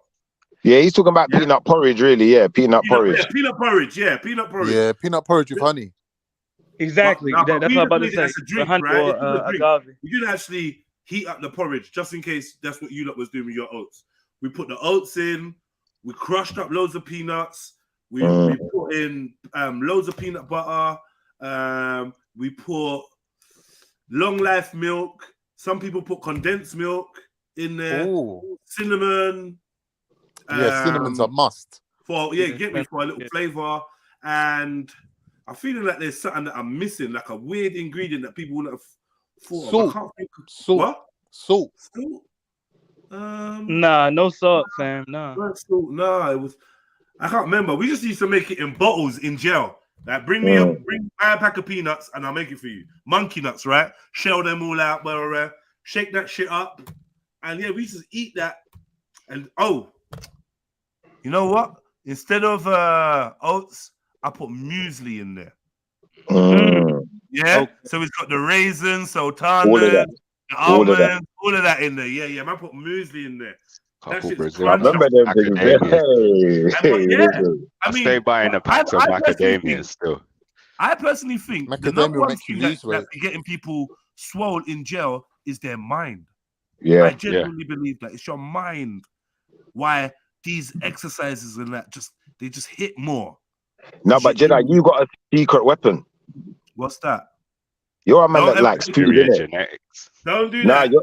No. You're a man that likes food, innit? You see, like the vegan brother, like you said, innit? He ain't getting no fat in them meals he's eating. There's no fat. So even though you're looking protein, you need to look fat somewhere as well, brother. That's why I said peanut butter. You're right. That's right. The peanut butter is great. It is good. The peanut butter is good. The only thing that's going to rival the peanut butter for that type of fat is avocados, and avocados are shit now. So no one really eats them. Yeah. I just noticed. What about the coconut oil? You seen this fucking hell. How the fuck did he get in them? Nah. This is the thing. Like, I got some friends that are into bodybuilding, and they don't go into competitions. I said one of my good friends was like, "Yo, do you think I could compete?" I'm like, "Yeah, definitely. Classic physique and that." But he's just like, "Yeah, but do you have to wear the pants and that?" I'm like, "Boy, I think you kind of do still, man. I can't advise you to do that, but I wouldn't judge you if you're doing these competitions and you're working one of these.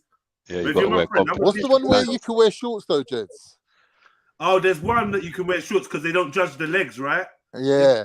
And they wear like shorts, long shorts, like beach men's shorts. Physique or something, or men's, that's it. Men's physique.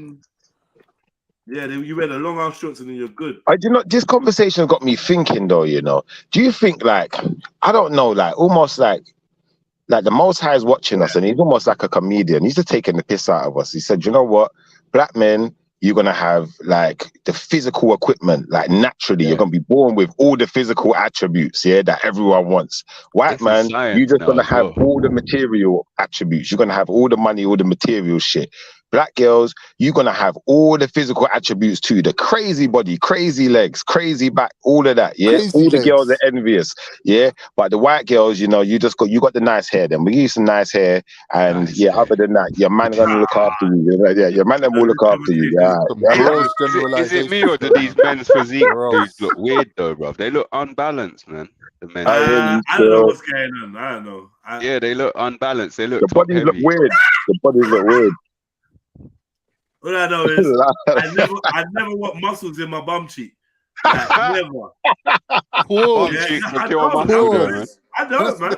Yeah, that looks nuts. That looks crazy, bro. Yeah. Yeah, he is clenched. And then you got the gym thigh as well. See gym thigh? I don't think that's cute because you have to waddle when you're walking now. Yeah, it's a bit mad. What are you doing with that? I don't want all that thigh. That's mad. Yeah, that's fucking mad. That's ride thigh, not gym thigh. Fuck it up. So I think the physique that I'm into, my physique, which is similar to these, man, we call this the army physique. Yeah? Where you're strong enough to lift up a fucking truck, but you're slim enough on your legs to fucking sprint and run and be agile. You look balanced though, bro. These two men, their legs look too small at the top for their top halves. I wouldn't say that. Well, this is a weird pose. So I don't know. This leg looks all right. That leg looks all right. The other one looks like Photoshop leg. Yeah, it's Photoshop, right? Yeah. Yeah, that's Photoshop. That's what the issue is there. That's Photoshop. So that's weird. It's just what is that? It's like concave fucking. That don't even make no sense. I think his legs look good though, like normal. Like you can't really see it. Let me see if we can see somewhere where you can actually see their leg. I think when we think about bodybuilders, we think about them man with the big fucking legs, right? The monster guys. Yeah, and I think that's weird. Yeah, them Ronnie Coleman legs, man. Them Ronnie Coleman. This is normal. Ronnie's on crutches now. I believe this is that what one. That one. Yeah. Who's this guy? Let me see. What's his name? Something's up with the picture though. I don't know if it's been doctored or I don't know. No, he's just got a long neck. Yeah, his neck, but then look at this leg compared to that leg. Yeah, this compared to that. Yeah, the right leg, the left leg is fucked. The left leg's fucked. Right. Maybe he's one of them disabled trainers because you do get them. It looks like Photoshop again. Nah, like I don't know why these pictures are getting photoshopped. I don't know why. Yeah. Whatever the source is, they're fucking. That's Photoshop. Definitely. Yeah, that looks mad. His body looks skinny going inwards. Look, that looks mad. That's like a hand growing out of his side. Wow. That's mad. But just like a muscular dog, they could look unreal sometimes, bro. Yeah. You see one in real life, a muscular man that's got like low body percentage will have you saying, "What the fuck, yo, bro?" Like, you get me? This is a good physique, a good natural. Yeah, that's normal, but that's normal. Natural, strong physique. Yeah, you know. I think if I was 13 stone, I would look kind of like that. But what do you weigh? Now, now probably about 9.5. Yeah, bro. I've been out with a couple 9 stone chicks, believe me. You've probably been out with a couple 10, 11 stone chicks. I have. That look like no bigger than me. Yeah, let me not even go there. Let me tell you something, S. You know when you man win? 50 plus, cuz. Yeah. 50 plus, you man win, cuz. A man like me starts trying to trim down and get smaller and rare, you win because you're optimum, you're healthy, like you're good. I'm not optimum, I'm too low. You ain't got years of excessive strain on your fucking heart and your knees. Yeah. It's a good place to be. I can't even lie, cuz. 9.5 is too low though. I'm on the lower end of healthy. Where did we get this from? Get me? I believe it's one set of people just trying to emulate another set of people. Yeah. Yeah. This is coming going back to that. Is it that Greek or Roman thing, the Adonis or whatever they call it. That's where it's really going back to. This Not to do with Greek or Roman. It's more to do with West figurines. African. It's West African. This is I don't science know. as well now. This is within the last 2 years. This is scientific paper, supposedly fact now. West African genetics is just the craziest for hypertrophy. Like. Yeah, it is crazy. It's blatantly crazy though. Man tried to fight it for many years. Oh, it's because you're Nigerian, but definitely because I felt like you're trying to take my hard work and my mad scientist approach to it. You're trying to take that away from me. You know what I mean? But nah, definitely. But we was natural before though. We used to be natural, naturally. We used to train and just be natural, naturally strong. Like if you go Jamaica, even now, like when my dad's, come on, man. Like, we call it the house boy, right? But we got a cousin, his family, who they took from the village to give him educational opportunities, right? And he works on the land. He worked not on the land. He's like the gatekeeper of the yard. He does the handyman of the yard, isn't it? Yeah, there's a cousin, and he's getting a helping hand, and in return, he's like the handyman.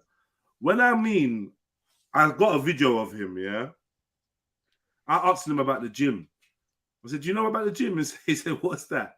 So you know, like where you go and get pumped up. He said, "What, like you?" I said, "Yeah." Did you go there? Like I said, "No, I never." This brother, yeah, is so ripped. I had to film him. I was like, no, stand there for a minute.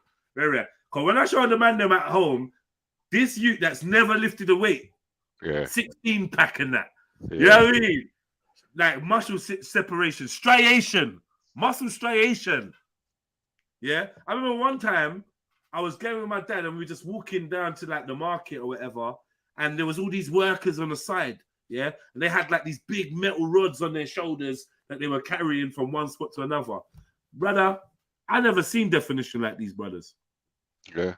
And I know that none of these men are working out. There's no gym. But that's like in Jamaica, cuz when we was in Jamaica, like I got certain cousins. These times they was only like 16, but they ripped like they look like men. They don't look like kids. They're big, like all of them. But it's because they, like you said, they graft. Like these man, certain times they're late to work. They got to run. You know, they ain't got no cure.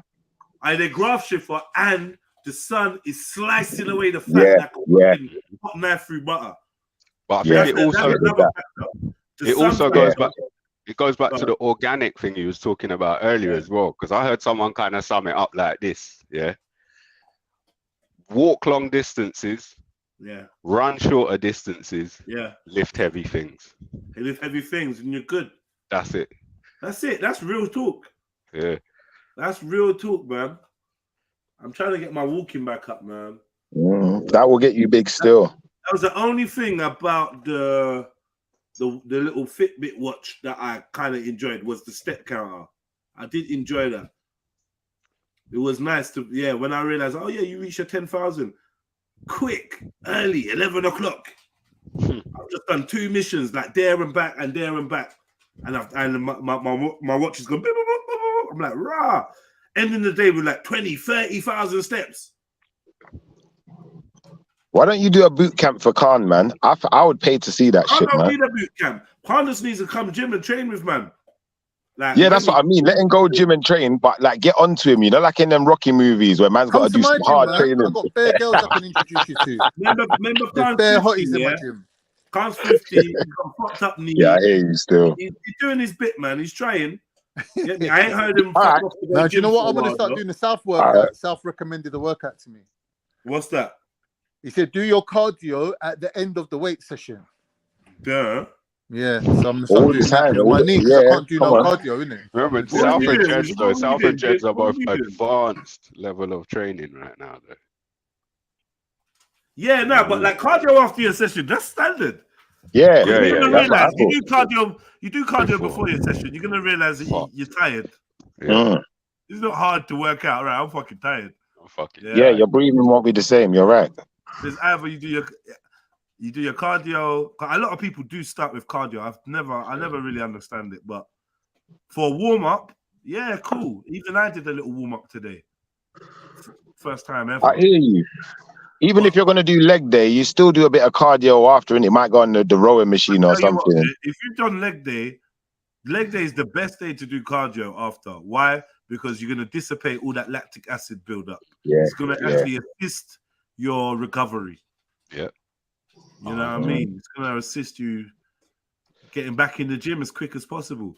All of what you've been saying today, though, bro, yeah, literally, like just since I bought them weights and I've been watching videos, all of what you're saying today is what's coming out in the latest science. Exactly. This is what I'm saying. It is. Oh, nerds! Don't listen to nerds. The geezer knows more than everyone. Nah, but like the nerds are still gonna be. There's still things that we do that the nerds ain't written down and turned into a package that they can sell to people yet. Yeah, and once gonna they come do, they years will show later. you that as well. So don't listen to nerds, because we got there without listening to nerds. I never learned how to train by doing my anatomy and physiology or my personal training. I never learned how to train through that. I was already an accomplished trainer. Training's a mindset, bro. I just clocked that on Khan. This brother, hold on, what, you can't ride a bicycle, cuz? Pause. I hurt my knee at work, man. I was carrying some heavy things going up a hill. But that ain't stopping you getting on a bike. I tore one of my hamstrings and I fucked up my ACL on my knee. Oh, you joking? You're joking. Yeah, so I'm just doing upper body workouts now. So can you walk though? You need cannabis. Not really. It just starts swelling and I got to go back on painkillers and then it makes me a zombie and I can't drive. So cannabis oil and moringa, man. Yeah, I have to try that shit, man. I have to forget that. That's why you're online so much. Man. What's he supposed to do with the moringa? You know what? Yeah. What's he supposed to do with the moringa? Just said what? Just eat it. Just eat the seeds, not the leaves or none of that. Just eat the seeds. Yeah, man. All in due course, innit? Are you having a surgery? Train around the injuries. You're talking about having surgery, pain relief, though. Yeah, fuck I don't surgery. know, bro. Fuck drugs. They're saying they're saying that you can thingy it, you can ride it out. It might take up to a year though. Yeah, you can ride it out, but brother, I'm gonna be honest with you, yeah. Like any physio, I would imagine would tell you the same thing as well. I'm not gonna say definitely, but I'd imagine they would, bro. Like you sitting in the house like that is not gonna do you no good, bro. You need to start doing something, even if it is like, all right, you drive to the gym, get on the bicycle and pedal, because then you're not getting impact. Because it's more about the impact that you're putting on it. But after a while, you need to start walking properly, bro. Yeah, you're right. You just want to move it. I read something the other day. They were saying that when you heal these particular muscles, these tears, they heal in a fucked up way. So then when you start trying to rehabilitate it, you're literally breaking it again and if you just don't walk for the whole year though, bro, your leg muscles will deflate. Because it's like for it to heal back, like it's like it heals back in a fucked up way. Do you know what I mean? Yeah, so that's why it takes long. But I think the way how I'm doing it, like Schiffer just said, just do a little bit, even though it like inflames up every couple of days. I still do a little bit. So I'm thinking that that's going to keep the fibers in the right alignment. So but surely there's something you can do that won't cause an inflammation, though. Yeah, but then are you really doing anything really? No, but you might not be building, but you're rehabilitating. You're working those muscles. You're firing them. You're activating them. You're dude, like I said, you got to remember, I'm like 18 and a half stone now. So even a little light walking on it, it's just like as if you're doing like a thingy. What's it called? Farmer's carry. Yeah, it's like that. So like, yeah, I am doing a little bit. I am. See, look, Khan just said farmer's carry. I've got tri-grip plates as well. But I'm coming to your house, bro. I want your postcode right now. I should be farmer's carrying while I'm walking up. Pause. While I'm walking up and down right now, I should be farmer's carrying. I'm gonna pull out some plates. That is a good move, though, Es. Let me say that. If you get like a little rucksack, like a little light little rucksack, and put some sandbags in it, or if you're going past the building site, just nick some of the sand and bag it, and put it in the rucksack, and then just wear it all day.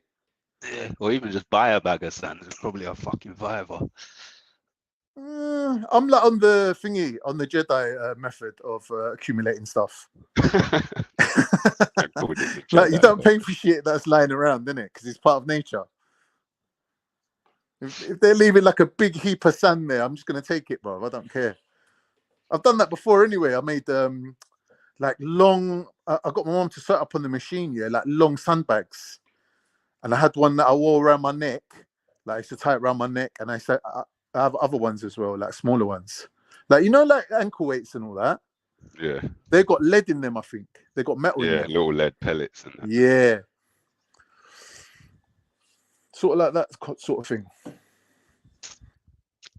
Yeah, but the thing is, though, it's like I'm saying to you, bro, listen to me, yeah? Like, go and research what I'm saying to you.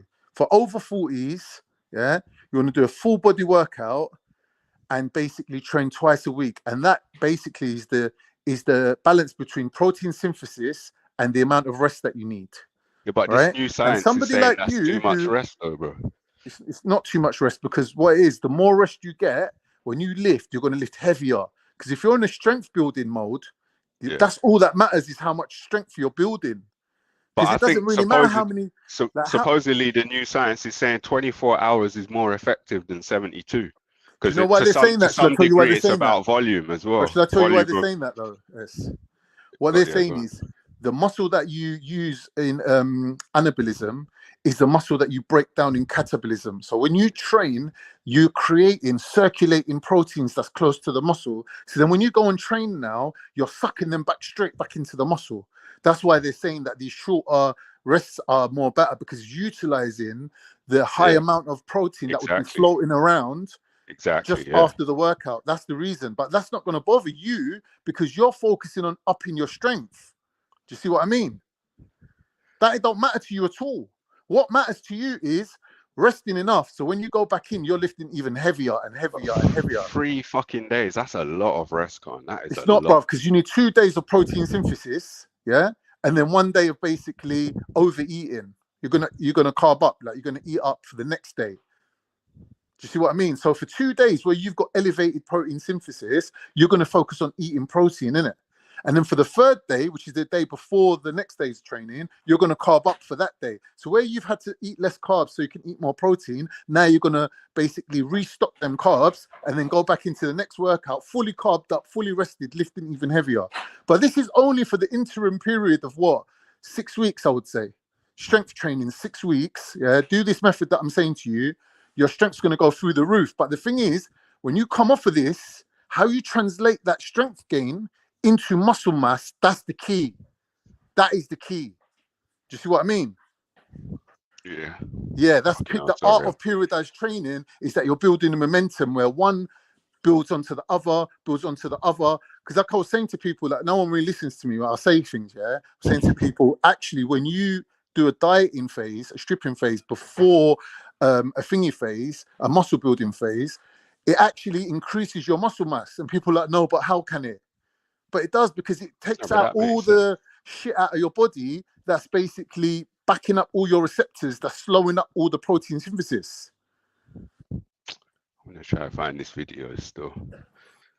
I'm going to try and find this video. Periodized training, bro. Look up periodized training. This wasn't talking about periodized. This was talking about for beginners still. So periodized weren't part of it. It was more about full body workout and what's the most efficient rest time. And they tested how, like not tested, they did like trials on X amount of people over X amount of time, controlled studies and whatnot. And the findings they found was that rest is obviously key. Hear what I'm saying to you, bro. If your goal is to raise your strength, then how is doing any more than necessary gonna help you? Well, no, it weren't even if about you're burning doing more off than calories necessary. that you don't need to burn off. The more you do, the more you're going to be able to do. It weren't about doing more than necessary, because 6 compound lifts, couple sets each, ain't even a lot every other day. That's not a lot. If you're doing a 5 rep thingy, a 5 rep or a 5 times 5. Say 6 to 8. Yeah, see, but that's not enough. That's not what you're trying to do. You're trying to build strength. That's more like a muscle building. Yeah, but not full on power lift of 5 reps. I'm more aiming 6 to 8. Do you know what I mean? All right, okay. 5. Yeah, 5 is if you're really just fully going for strength, right? Or 1, 2, 3, 4, 5. But 6 to 8 is still strength training. I'm not gonna argue with that. Do you know what I mean? Yeah, I'd always say 6 and up. I'd always say really 8. That's what I'd be looking for. Even at your heavier weight. Yeah, but then you're gaining muscle. That's for gaining muscle, though. Yeah, I hear you, 6 but to 8, you will gain muscle, but it's not the same as 10 to 12, is it? Yeah. Yeah, you get more endurance if you do more reps. I'd say that me personally, the way I would train, I would still do the 6 to 8 or whatever I can manage. But until I get to like 10s and 12s, I'm not moving up a weight. Do you know what I'm trying to say? I'll move up a weight when I can do like 12 or 10 or 12, and then at least I know I'll be able to manage the heavier weight when I take it on. What I was saying about the 3 days rest, Kanye, is if you're trying to get in an optimum amount of volume and you're only training twice a week, then you're going to have to do a lot more volume just on those 2 days. Whereas if you're training every other day, you can do less volume each day. You're getting enough rest and you're still getting the volume in without overdoing it. So I'm going to find this video. It was deep, man. Shit's deep. I was going to say as well, because I feel a little bit sorry for you now with your bad leg. Like, what I'm going to do, let's call it ceasefire, man. Until you run your mouth again, I won't call it ceasefire. Oh, here we go. I'm getting out of the way. You got a bum leg. You got a bum leg, man. Shit. Nah, it's hard work. I've been there, bro. I've been there. I fucked up my leg. I fucked up my Achilles tendon and all sorts of shit. I was on crutches. Like, man was going doing his shopping on crutches, you know, like that. I had to get on the bus, and then the bus didn't even go outside my house. So when I get off the bus with the shopping, I had to walk up some long-ass road with a big hill. And these times I got crutches and shopping bags. No neighbors wouldn't help me and shit. Yeah, man, I remember them days. It's hard work. So, you know, do your best, man. Get back to health, man.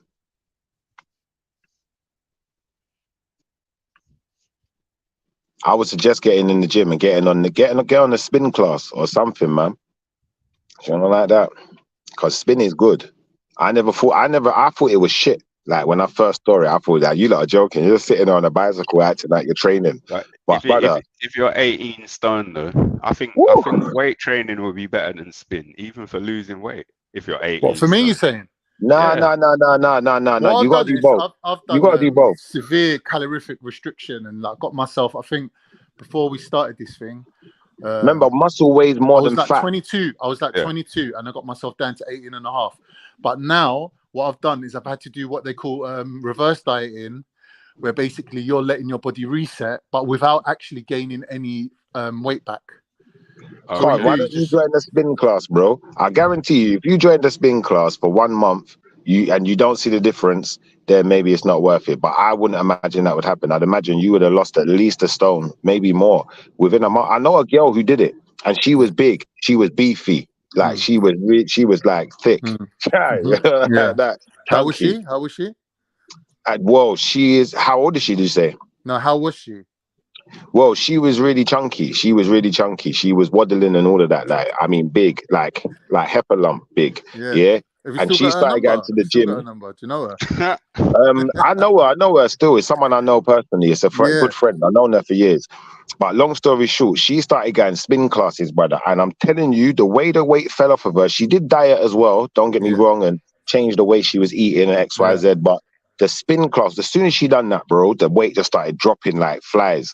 And then before you knew it, it was like, nah, you need to stop losing weight now, because it's like your skin I don't know, it's like it's not fitting your body no more. I'm telling you, bro, because you can overdo it as well. Remember, you can overdo it. So S is right. I won't go too ham with the spin classes and not do no weights, because you still want to retain some of the weight so that your skin don't loosen, like, it shrinks like gradually, you know, like that. Yeah. It's true. You're right, Shifra, man. Yeah, you're right. I can't argue with that one. Spin class is the one, bro. If you're doing like a 1 hour spin class, like, you know, in the evenings, you're burning bare calories. The only problem with that is, if you didn't make it through, you don't watch your eating and you eat all those calories back, you're basically training for nothing. And a lot of people, that's the mistake they make. They do a lot of training and then it boosts up their appetite and then they end up eating back the calories. And then you see them a year later and they're looking the same. I'll be honest with you, yeah. I don't know if that's really the case, because I know that a lot of people, like for instance, the girl I was talking about, she didn't change her diet that much. I know this fact. But you know, the spin classes alone, just doing something every day, something where you're making your heart pump every day. Like you're just gonna sweat it out. The fat's gonna start falling. It's the sweat. When you're not sweating, if you go there and you don't make a point of sweating and get into that point of, you know, you push yourself, then it is a waste of time. But as long as you're gonna push yourself, even if you've done 20 minutes to start off with, that's good, bro. we'd be rating you. We'd be like, big up. Come on, man. Of course. By the time you get to doing the hour, bro, you'll notice that you're lighter already, because now you're obviously your body is able to do more. So you would have noticed the weight dropping off. Do you feel me? That's true. This is why you never see kids like, it's like when I was a kid, yeah, I was a bicycle man. Everywhere I went with my bicycle. I never had a car until I was like, I don't know, like about 23. Well, I had a car. I was about 23 when I first started driving, though, like that's all right. Do you know, like that? But flipping, I used to ride everywhere, brother. And I noticed when I got in the car, it's like, you just get lazy, bro. Yeah, you get lazy, bro. Hey, listen. The car is the beginning of the end for bare man. I can't say everyone. Fuck you up, bro. It is though. It's the Especially if you get beginning of lazy the with end the for car. bare man. After that, they could not consider going 20 minutes up the road. Yeah, it's true. It's true. The mindset changes. Fucks you up, brother. How we getting there? Nah. It's this new excuse of basically I can't go anywhere without my car. So then you just get excuses of not going anywhere. Sounds like me. But you know what I did the other day, Jedi? Imagine what I did the other day. Weaker. I'm already sorry, Shiv. I'm already like I weren't driving for a few years, and I bought a car like 6 years ago. Yeah. And I noticed after a couple of years, I was just getting weaker because I'm just driving everywhere, driving to the shop. Whereas before I would have walked to the shop. You know it's around the corner. But I mean, like middle of the night, if I really wanted to go shop, I would have took the 15-minute walk each way. Whereas now I just jump in the whip, go shop, come back, drink the fizzy sweet drink with the sweets and one muscliffs. And I just noticed myself getting weaker, man, and losing weight. Get a bike. Get a bike. My granddad used to swear by his bike. I never used to get it, but now I get it. It's a good look still. A bicycle is a very, very good look. It is. Trust me. You see the other day, Jedi, I ran out of petrol like a dickhead, yeah? So I got a bicycle. Yeah, I was at my nan's house as well when I did it. Like I got my granddad's old bike still in the shed, and I said, "Yeah, let me just pedal this thing down the shop." Brother, I got up 5 minutes up the road. My heart was beating. I said, "Rah!" I said, "Rah!" I ain't the old me no more, man. I need to get back on this shit, man. Cause I'm lazy out here. I still got there. That's why I put down the electric scooter. Yeah, I put that shit down, man. Man, I put down a car recently, man. Yeah, looking silly. Put down the car, man. Start moving, man. I do. You know what? I love a walk. I can't lie. I really genuinely love a walk. Yeah, man. Put some music in. The reason why I wasn't enjoying the walk is because I was overweight. So walking felt different. Yeah, true. But once I lost the weight and that, man, I love a walk still. There was a point in time where I was walking and I was like, yo, you're walking to adjust your inner fire, cuz. You know what I'm saying? I was like, nah, I ain't having that, man. I think that very same day I rejoined the gym and joined another one. 2 gyms now. It's gonna do overkill now. Do you know who does a lot of walking though? Crackheads. And they love a bicycle. They love a bicycle. And their weight, and no one can argue against their weight loss routine, mate. You know what I'm saying, bro? I'm telling you. That man's eating one cornflake once a month. Hey, and you think this joke, a crackhead to take off their top or something. And they're ripped. They're ripped up. Mad. Some of their skins look loose though, man. But they're ripped up, loose and a bit blotchy, but. Brother, I just see a crackhead ride by me on his bicycle looking effortless with no teeth. You know what I'm saying? Gliding. I was gliding. Wow. I got ice cream. After that chat yesterday, I got some Morrison's ice cream. This must be like 50 years old, cuz. Because I can't remember. When was that bought? What's the Morrison's ice cream? Morrison's vanilla ice cream. Yeah, that's premium, man. That's premium ice cream. That's Morrison's, guys. That's like Sainsbury's. I've been fasting today, you know, and bruh, nah, man. After that gym session and that, this is fuck that, man. You better eat something, bro. Yeah, I need some food, cuz. Yeah, get some electrolytes in you, man. Shit. Yeah. I don't know if this is good advice or not, but I get the missus to buy turkey breast on the shopping and just roast it, or I bake it, whatever, roast it. So it's just sitting in the fridge. Just chop it up for times like now where you said you come. Yeah, just do a thing. Sandwich. In a sandwich or panini with like avocado, tomato, and. Hey, that's the original gym man Yeah. Vibes, you know? Yeah, gym grub. Turkey rashes and all that. All them American man, they got like Americans eat so fucking weird, cuz. Yeah. I know. They got Venison. turkey. It's in some mad plastic containers, sheets thing, and then Yeah. the way they do with their food is just weird. I don't know. Brother, I got a brethren just like that. My brethren, he is the gym guy, but the only thing is it fucks him up sometimes, like for work and stuff, because he's just gym every minute. He can't live without it. But this guy eats gourmet meals all the time. Like he's got them all in containers. You go in his house, open the fridge, it's just packed with meals. Everything's timed. It's absolutely nuts. But like I suppose it works for him in the gym. Yeah, it works for him in the gym. And he's only little. I can't do the obsessive thing that.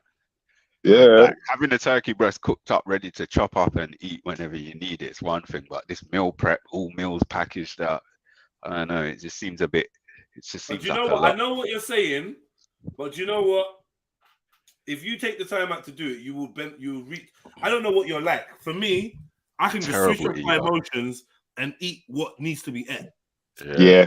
You know what I'm saying? I'm good at that, and after a while, it feels good. Not even having to overly worry about cravings. Oh, I fancy this, I fancy that. Nah, this is what's there. Yeah. This is what I'm eating. Bam, I can do that.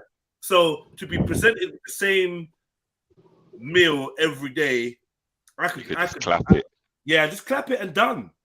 This is how I got over that bare stuff that I didn't went nice, spirulina, all these things, some big ceremony around eating it. Nah, man, just clap it. Bam, it's done. Eat it. I used to come back from gym. Like Jay last time, come back from gym, get to my cell. Like lunch ain't for another hour and a half, 2 hours. Man, bust open a tuna can. You get me?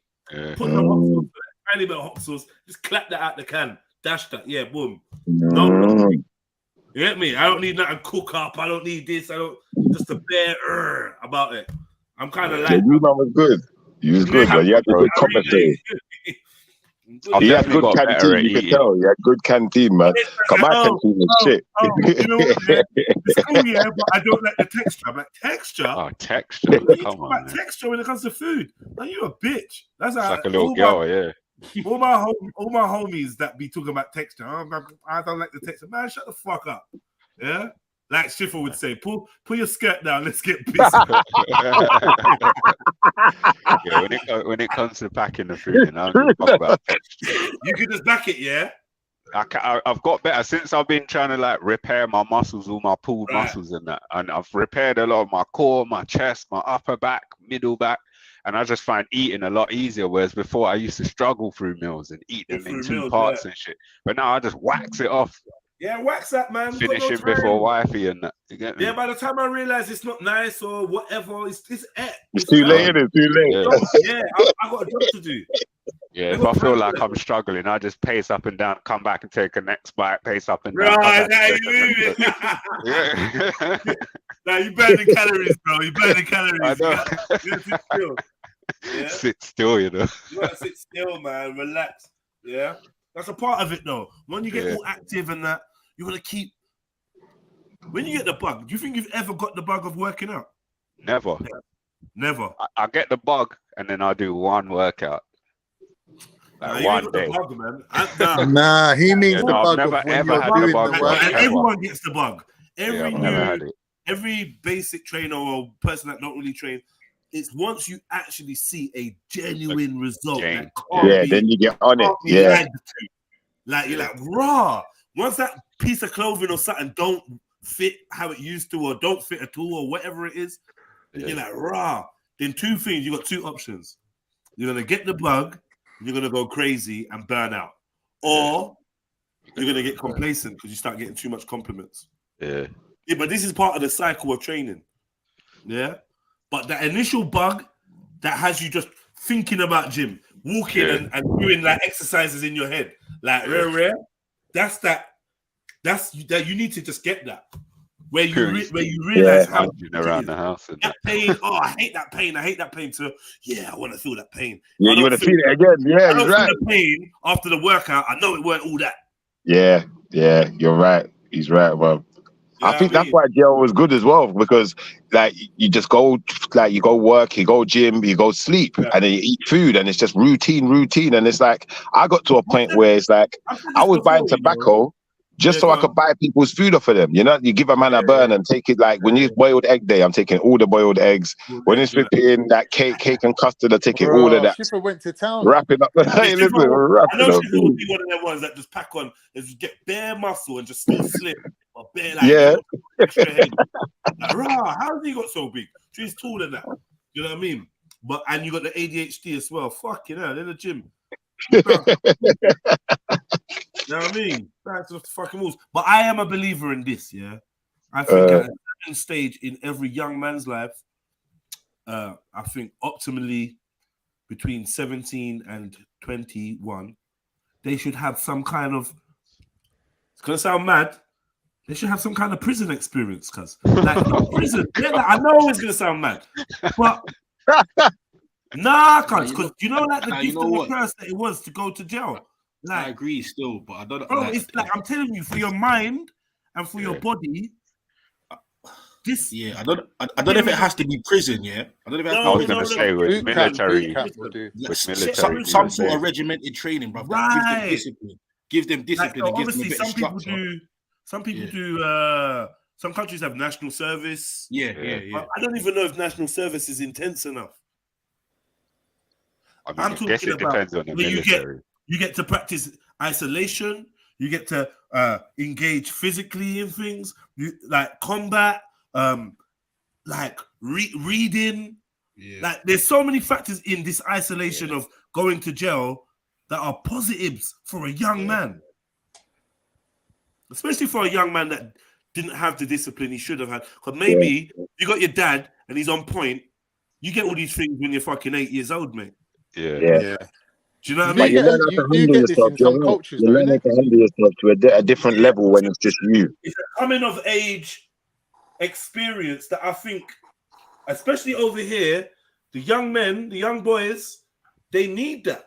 Yeah. They need that. It's a beautiful thing. Yeah. It helps people grow up. There's bare man that's gone jail and they're gone jail all immature. And yeah, some people come out and they're just on some stupidness, but majority of people come out with a solid mind or at least an understanding of who they are. Yeah. That's like in them tribal villages, isn't it? If I didn't go to jail, I'm not sure what part of my what would have brought me that experience. Do you know what I mean? How would I have got that isolation plan? It would have. I don't think you're hearing. Because more time when you're out, you're trying to fill all your time with stimulus and stuff and people and shit. Yeah. Run up and down, not eating enough, bunning weed, drinking, partying, staying up late, bleaching, gal, falling in love. Yeah, bare fucking and that, yeah. But that's some tribal shit you're talking, because that's like sending them out into the wilderness and saying, don't come back until you've killed a deer or you've killed a, you know, like that. Yeah, exactly. You kill the lion and you come back. Yeah, come back, man, after. Coming of age. Coming of age. This needs to be, I think, this needs to be reintroduced. America, they got summer camps, but it's like they're just fingering the kids out there. I don't know what they're. You know what I mean? You know what I mean? Like, come on, let's be real. Let's be real. Wait, who got fingered? Who got fingered? I could have said something worse. It's about in America. Oh, America. Yeah, in America, in these camps, they're just, you know. Summer camps, man. Listen. Yeah, sounds fruity still. You think Boy Scouts is bad and all that. You know. You think the Catholic Church is bad? You know the historic madness that goes on at Camp Krakatoa? Ain't no joke. Yeah, that's man. Massachusetts. Summer camp. It's a big staple in American culture, isn't it? Summer camp. Yeah. Hey, listen, man, ain't camper too. I don't do nothing to do with camp. Band camp is where it goes down, cuz. Hey, finish off my game. That camp game that I was playing. Have you ever been camping? I haven't, you know. I haven't. All right, brother, don't ever go. Back in the day, I remember when we were kids. What do you mean, don't go? Brother, when we was kids, we thought it was cool. We went camping, yeah? I got to camping for the first night, brother. After the first night, that was it for me, brother. I was like, where's the showers? There, oh, yeah, I know. Waking up the next day feeling crusty. So I tried to camp once when I went to someone got me free tickets to go to what's the name of that thing? The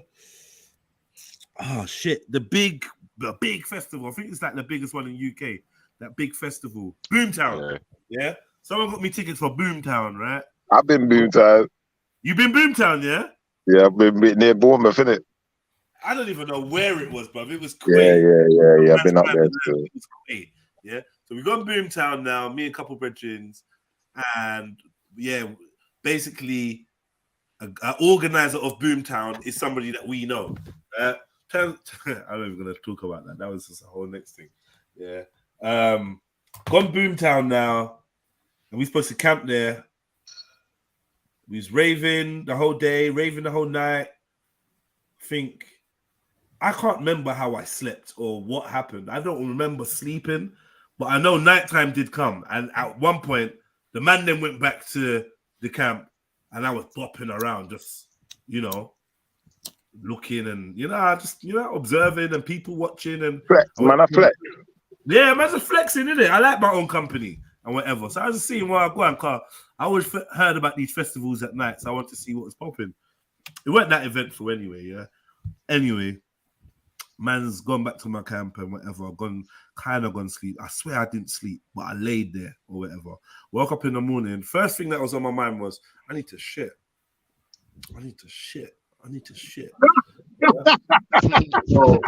Yeah, me. I'm waiting for my brethren to wake up now. They've all woken up. Boom, stretching, matter in the eye. So I've gone on this bop now to see where these toilets. I said, I'm gonna go investigate these toilets. Man's like, yeah, good luck. So I've got to investigate. I'm looking at these toilets now. I've opened one of the stools and that. Oh. Yeah. This is not gonna happen, cuz. Yeah? So now, no, real talk. It's not gonna. If you've been carnival and you've been to a porta toilet, yeah, that was paradise. Oh. It's worse. You can't have it right in a festival, lad. If you've been to carnival, you ain't never been Notting Hill, have you, Heathen? No. Come down this year, bro. Come down this year. Come and meet me, man. Come and link me up, and let's have a fucking crack open some bevies and I'll give you a tour of the mayor. Dragons. The mayor. Do you know what? I've been thinking of taking you up on one of your nights and that. Come on, then, bro. Come down, bro. We'll have a great time. You'll fucking love it. Get all the jerk chicken down, yeah. You know what I mean? Make sure no one's listening. Get you a wine of fucking Shaniqua, right? Yeah, wine. I know you're conservative, right? And we'll go to some jungle drum and bass, and you'll feel right at home. Loads of white folk everywhere, right? Anyway, these toilets, though, yeah, are despicable, notoriously. When I mean that the Boomtown toilets were like at least 80 to 90% worse than any toilet I've seen in carnival. I couldn't have been vomit, shit on shit, like shit on beer can on shit. I'm opening stool. I'm going from stool to stool to stool to stool. I'm like, nah, bearing in mind, guess where I am? I'm in the production team's camp. Oh my God. Yeah? So imagine what the normal toilets are like. These are the best toilets in the fucking festival. Yeah. Bro, I started considering shitting in a field somewhere. It was just a nightmare. In the end, I've held my shit for so long, like about 8 hours. In the end, I've packed up my stuff and said, "Man, I'm off." Yeah, I've been given a VIP production wristband to backstage and everything. I can go behind any stage anywhere, and I've just basically dashed it because I couldn't hold my shit any longer. I wasn't gonna shit there, and I left. Yeah, and my brethren gave me a disgusted look, like you're weak, you weak nigga. Like basically in a like, what the fuck? Yeah, and I was like, bro, I just can't, man. I just gotta go home. I just went home. I come home. You know what I mean? Sorry, like, that's what happened to me at camping, bro. No, wait. Sorry. I think I have to ask for the chat and the panel, innit? Like, you get me? So like. Did you wait till you got all the way back to the end? Yes. You know what? Once you know how it gets, yeah. When you forget that you need to shit, Yeah, You want to shit so long that you forget you need to shit. That's when it moves back Yeah, inside the body. The body's starting to reabsorb it. You gotta use the mental. You gotta use the mental. Start to feel nauseous and that. You're heading down the road of toxic shock, mate. Toxoplasmosis and that. Oh shit. Yeah, guys. And that's when I question camping. But in future, if it was actually a camp and not a festival, I'm gonna go shit in the woods, bruv. I ain't got a problem. I'll shit in the woods. I'll dig like some of these campsites now, like the toilets like 5-star. They got proper nice toilets and I'm hearing that showers, all sorts. But some of them are absolutely. I'm in the wild. I just can't do these portaloos. Now shitting in the woods is good, bro. Do you know what, though, lads? You got to time it right with the portaloos because they come round and jet wash them. So you got to you got to get in there straight after the jet wash. Even that ain't got shit on shitting in the woods. Just make sure you got wet wipes and you're good. You see when that cool breeze catches your backside when you're shitting in the woods, it feels good. I'm telling you, bro. Oh no, cool breeze, pause for wet wipes. I wife for that, man. There's not a more free. There's not a more free than squatting in the woods. I don't sit in the woods. Does it feel like someone gently blowing on your bumhole? Yeah. No. But you know what? It just feels refreshing. He's gone beyond gently. Brother, you know when you fart, yeah? Brother, you know when you're in the toilet and you fart, yeah? And the smell reverberates. When you fart outdoors, the smell don't reverberate. It's just freshness. I'm not saying don't shit in the woods. I'm saying fuck the wet wipes and the cool breeze. I don't know why. But you need wet wipes. An external part of this, like you didn't have to say that. But if you're gonna shit in the woods, you need wet wipes. That breeze, like what? You always need wet wipes. Yeah, what are you gonna do with the wet wipes at home? He's wiping his ass with the wet wipes and then letting the cool breeze. Rather than as soon as you put the wet wipe on the floor, like that's worse than whistling in the woods. Spirits of the woods will come for you, lad. If you got to use the wet wipes and then let the breeze dry your bum. Making you want to say you hang out the car window. Everyone ignore Shepard. Just identify the dock leaves. Find the dock leaf. Forget the wet. They say wipe your back with the leaf. I refuse, bro. The dock leaf, man. That's natural toilet paper. And wiped his back with a leaf. With a leaf, yeah, double ply, though, lad. You can't go single ply with a dock leaf. Know what I mean? I end up with a sticky metal. I'm not doing it, man. Emotion, this is your done. This is your doggy, man. This is your doggy. Yeah. This is your brother. Don't try to get me. Yeah, I don't mind shitting in nature, though. I don't mind shitting in nature. I got no problem with that. I got no problem with that. Yeah, man. Dig a hole, shit in it, cover it. I saw a deer when I was shitting in the woods. The deer ran over. He looked and he realized I was taking a shit and he popped off. Right, now see, I'm not really feeling that. I'm not feeling that. Yeah, I might have to hunt that deer just because it saw me squatting. Like, nah. Venison tonight, boy. No living being that knows what I look like squatting. Squatting. While taking a shit as well. I know with me, just as it's sliding out. With one hand holding up my hoodie so it don't. So it doesn't touch the floor. Yeah, you know what I mean? You'll have that face like a dog, lad, if you got seen when you're most innocent. Look over to the side. Yeah, they're looking married. Talking of dogs, not changing the subject. Is that your dog even? Yeah. Is it a lad, I had to get her put down the other week, lad. I'm gutted. Is it a Mali or a Shepherd? You got your dog Mali cross. Okay. Mali, yeah. Is this the same one that you had this whole time? Yeah. Oh, right, you're a soldier. What happened? She had liver cancer, lad. We thought that she had a bladder infection. Yeah. And then when we took her down, lad, she had sepsis. So we had to get her put her down there, and then she lost loads of weight. What's sepsis even? What's sepsis? Blood poisoning, isn't it? Blood poisoning, lad. So it's the infection. So when the infection gets in the blood, right? Yeah, because her liver weren't working properly, lad. It was just spreading infection around the lad. But was she like a super dog? She flying? No, lad, she was boss, lad. Boss. Best dog ever. Fly up a tree or fly over a lake. That's the one that, Jed, remember when you didn't think that that it was a real picture. Remember when it was on the top of the mountain and you could just see her outline in the mist? Yeah. We've seen your dog a few times because you always walk your dog when you're on the stream and that, man. Oh, yeah, true, lad, yeah. Would you have a Malinois? Was it a Malinois? It's hot, man. It's a Malinois cross with a Belgian Shepherd. Oh, fucking hell. Okay. Yeah. Basically a Mali then. Yeah. Basically. She was a rescue, actually. She was only 150. She was a rescue. Huh? We got her at 6 weeks. £150, lad. Rescue. That's a bargain. We got her at 6 weeks old as well, lad. So we had her from 6 weeks. I'm not going to tell you lot about it until I get it because someone's going to try and get it before me. Yeah? That's always the way. That's always the way. There's a dog that I've seen. I'm like, wow. Oh, is it a Towser? Nah. Is it what? Is it a Towser?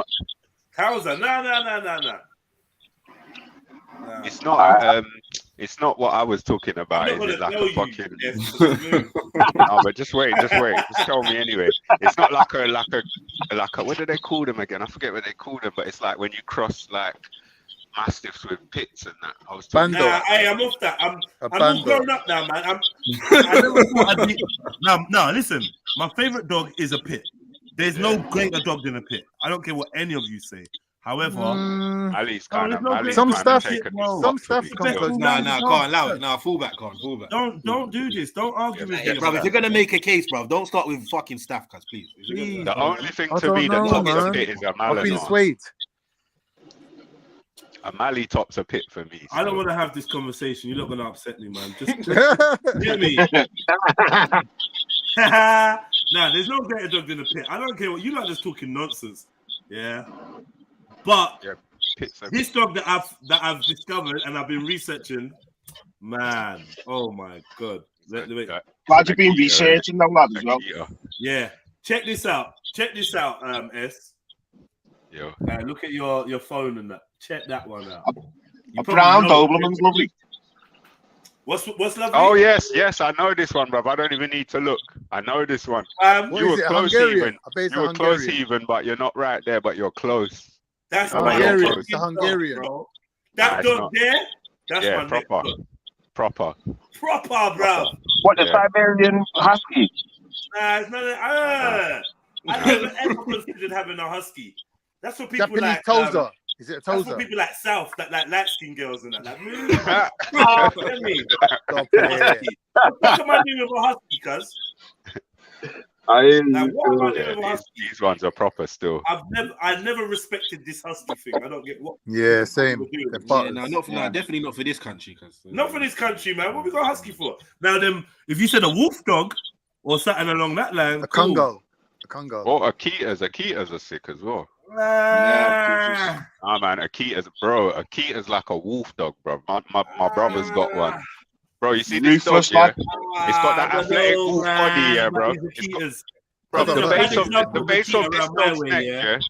Huh? The base of this dog's neck is like twice the size of a Rottweiler's base of its neck, but the body is just like a wolf, athletic. You know what I mean? But the neck is the base of the neck is massive. The head is massive, bro. Yeah. I know. I mean, my uncle used to go hunting with his lad, and it used to kill deer on its own. Oh, yeah. Wow, that's mad. Because where he lives in Scotland, lad, it never really met people. Do you know what I mean? He's got like I follow a Dogo page, yeah. I follow a Dogo page, and yeah, he's got a pack. Oh, yeah. He's got a pack, a proper pack of Dogos. Yeah, that's another proper dog. Yeah, they take down bears, hogs. They take down bears, bro. Hogs. Hogs. And he used to sleep in the snow as well, lad. You wouldn't believe it until you seen it, lad. He used to sleep outside in the snow, and you call him in of a morning, and you just see this mound just move. And you just get up and just shake off and come in, lad. Them Dogos, they're not alone, but a couple of 2-3 Dogos will take down a mountain lion, bro. Or a grizzly. He's got a ridgeback now. Yeah, ridgebacks are nice. I don't know why. I discovered the dog a few like 10 whatever years ago, but I never really wanted one. The closest I was to getting one of those type of dogs was the Cane Corso, right? Okay. I don't want a good family dog as well. Yeah, I don't want a Cane Corso either. I don't want one. I don't know. Massive, massive though. Say that again, brother. Yeah, not these fluffy Akitas. Look for North American Akita. Oh, ain't this it though? Ain't this streamline one? Nah, this is slightly different. This is Japanese. The North American one's got a different shape. Okay. Different head. It's more wolfy. More of a snout. I'd love it. Slimmer, more. I'd love it. Otter hound, lad. Have you ever seen otter hounds? I love otter hounds. Otter hounds. Yeah, they're like endangered. It's like a native species. Yeah. Why is North American ain't coming up, bro? Yeah, oh, is it this one? It kind of looks like that, but these one, on the other side. The one on the right looks more Japanese. That American one is more on the right. Let me try I'm gonna try and get a picture because all of these look shit compared to Kane. Like this dog, like twice the size of Remy, and he's keeping the weight down. It's 100 pounds, keeping his weight down.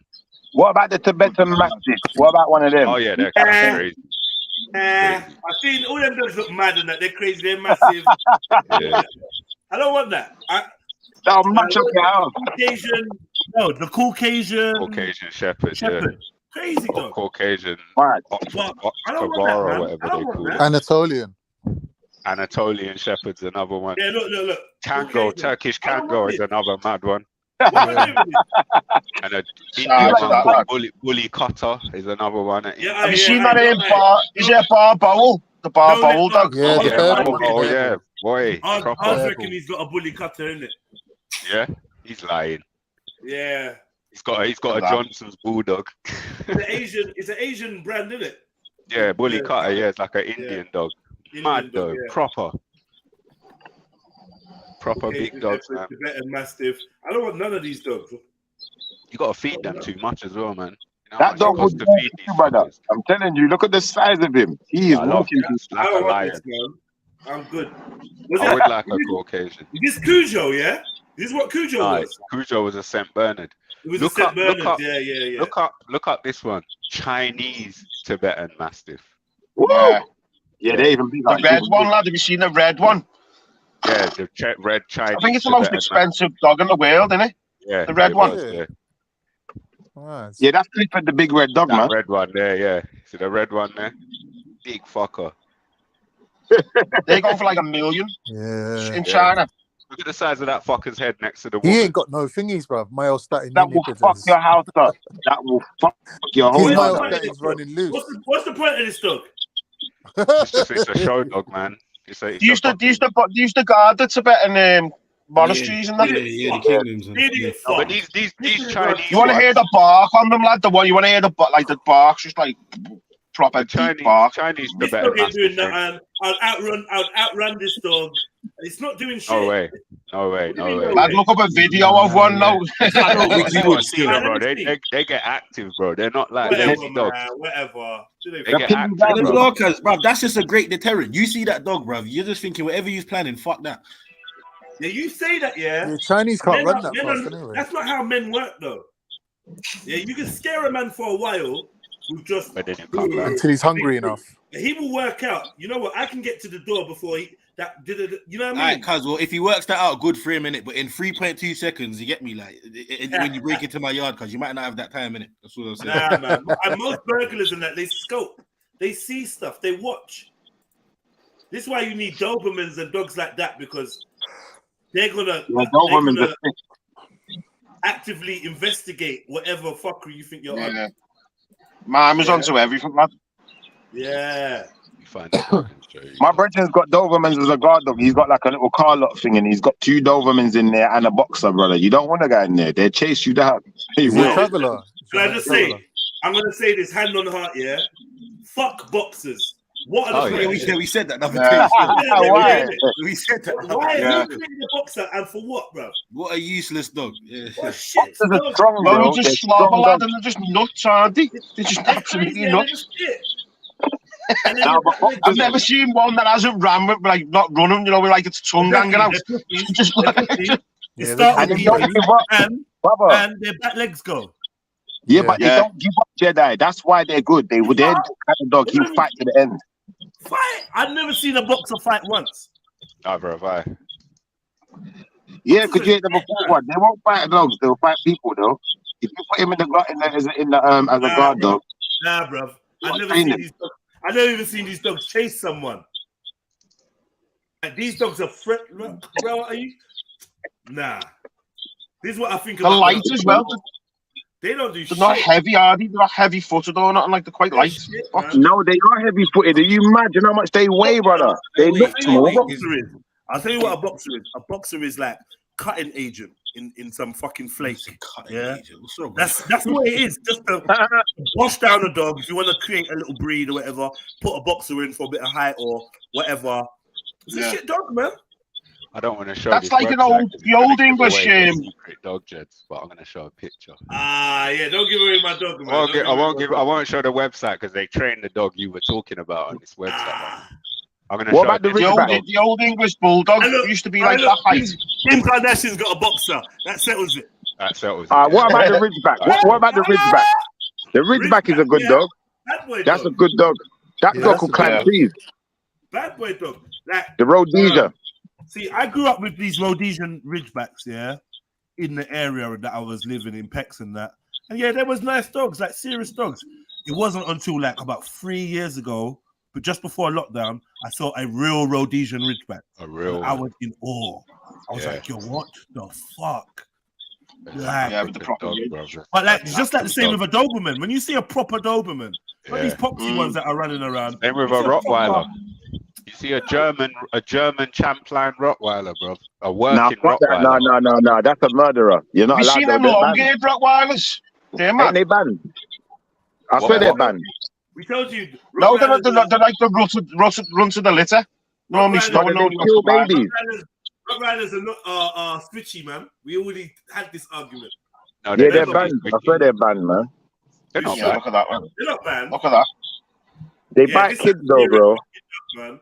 This ain't no like this. This ain't no joke. Yeah. That's like the dogs you got in Jamaica, brother. Them dogs will run you down. He's not leaving you. He's like a gangster Labrador. Yeah. These slim body dogs, bro, I've come to respect because they just go forever. Yeah. And Lad, have you seen the Irish red setter? Love red setter as well. They're boss dogs. Share my dogs. Yeah. Yeah, and the deer hound. I mean the otter hound as well. They're massive. Got webbed feet as well. What's this? That's the one I was talking about, bro. It's like it's a hybrid where you basically you get some kind of mastiff. These ones look like Cane Corso, but you get some kind of mastiff and you breed those with a game bred pit, and then you take the offspring from those and you breed them down for 5 generations. It's what they call a band dog. Band dog, okay, yeah. Band dog, yeah. So that's like a 100-pound or so dog. You know what I mean? So it's like bigger than a pit, smaller than a Cane Corso, but athletic like a pit, bro. Athletic. Intense, bro. So tell me something. Why are we downbreeding pits though? What's wrong with the pit? It's to produce a bigger dog. Yeah, make him pick up. Make him more muscular. Like a dog you just chain up and leave outside, isn't it? Yeah, because pits are they're slim, innit? They're like they're a bit light, yeah. So this is a dog that can run and grab a man and hold him till you get there and don't rip him up, just hold him. Yeah. You know what I mean? Put him down on the floor and just hold him. Or corner him if he stops, but if he don't stop, he'll just sprint up on him and jump like a Mali and just take him down and just hold him. Not as intense as a Mali, but almost. It's like them XL bullies, isn't it? They're kind of similar, like, but then they're a bit placid though, and a bit docile. This is way more athletic than the XL bully. Yeah. The XL bully ain't chasing nothing. No. But bigger. That XL bully's a idiot. I'm not gonna lie. I walked in someone's house here one time. They had the XL bully was behind the sofa, and they done it on purpose. So I've walked in, and it's a big sofa as well. Then I see this big thing walk from behind the sofa. I said, "What the fuck?" And he come and sat down. And I'm thinking like the dog sat there, he didn't make a sound. I'm thinking he might be aggressive, but he was placid as hell. It's like some dumb dog, man. I don't know, man. He's dumbed down. XL bullies and that. They're bred to be placid still. They're bred to make really good pets. Where this is a working dog. You take working line mastiffs and game bred pits. So these are both intense lines of dogs who are bred for their traits. And then you breed them down and you take the best pups and breed those down for generations. So you get a stable dog. That dog will kill someone, bro. Yeah, that dog will kill someone.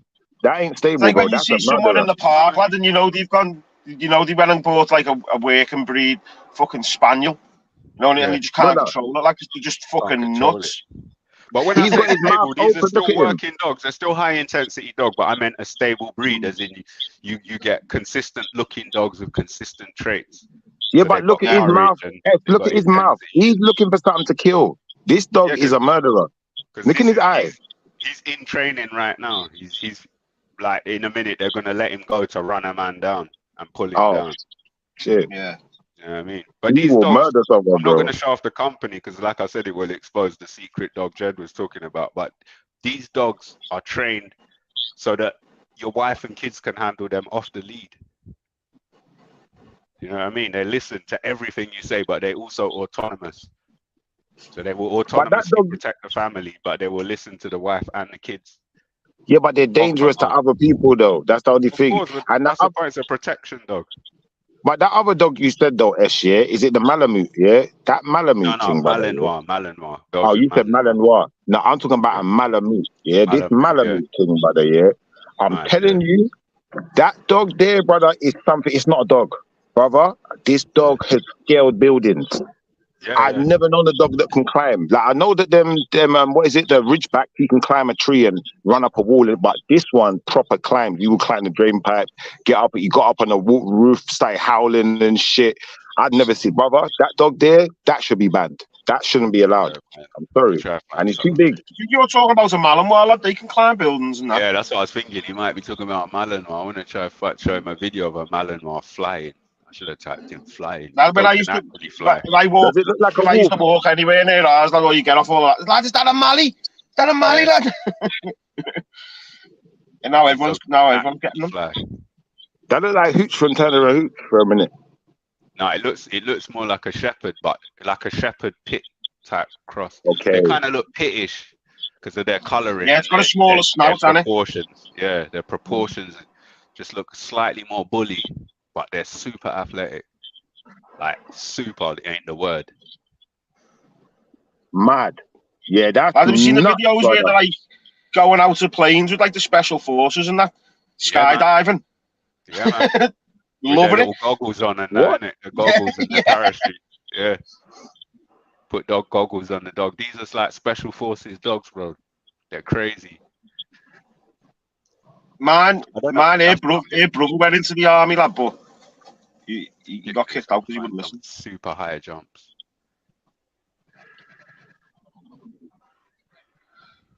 Yeah. These things jump across rivers, like big wide rivers and all sorts. Climb buildings, run up the side of a building, jump on the roof.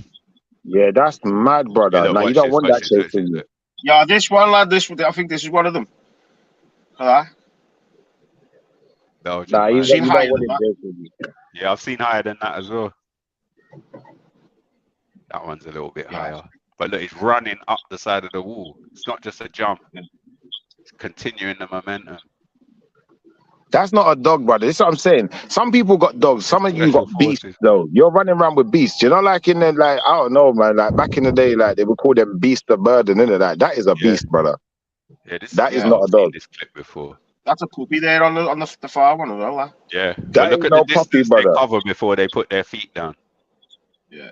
I'm gonna knock that back just to watch that again. They cover some mad distance before they put their feet down. They do like a little wave. Lad, you should have seen mine swimming, lad. Mine was just amazing at swimming. She just used to love swimming. When we used to go to Scotland, my uncle dug a lake, lad, and he actually used to get local fire brigade, because obviously it's like out in the sticks. So they have like a fire service, but it's like miles away. But he used to come and train on the lake on my uncle's, and he was saying, like, when I turned up with mine, it's like, fucking hell, I can't half swim. And the other one that's been training there is scared of the water. Now I know your fuckeries as well, brother. Because any, like, not being funny here, you see like the ones with the staff. Didn't even touch it. Look, watch. Brother, if your staff chases me, bro, I might kick your staff in it, or your 15, your pitbull, or whatever. I might kick him. But you see that dog there, brother? If this dog's chasing me, he has to get shot, bro. I have to stab him or something. I'll hit him with a ninja star car. Listen, Bro, that you better motherfucker not there. miss, 'cause you're only gonna get one shot off. Let me try Listen, and find Malinois takedown. You think the flying is impressive? Wait till you see the takedown, bro. I've Wait never till you see seen this. anything like this. he has to get shot. He Never has to get shot, seen bro. anything like Fuck this. your dog. I'm shooting They him. go through you, lad. I used to love her watching her take the ball. Do you know what I mean? Literally Like go while through she's you. running, boof, That's just not an like exaggeration. It's like being hit by a truck. Yeah. But I'm shooting him. So the advert. Yeah, we were herding some sheep years ago in Wales. We used to have a place in Wales, and the farmer was. I was only young at the time, and the farmer was like, just stand in that gateway, just to keep the sheep from going in that field. And the fucking sheepdog come running through and just took me legs, lad, and I just hit the floor, boom. And that was a sheepdog. Wait until you see these, lad, when these take. What's the point in them dogs like Great Danes then? They're just big for nothing. Nah, man. Great Danes ain't big for nothing. As long as they're not oversized. It's another serious dog, man. They're more like herds, aren't they? Look, they're skydiving.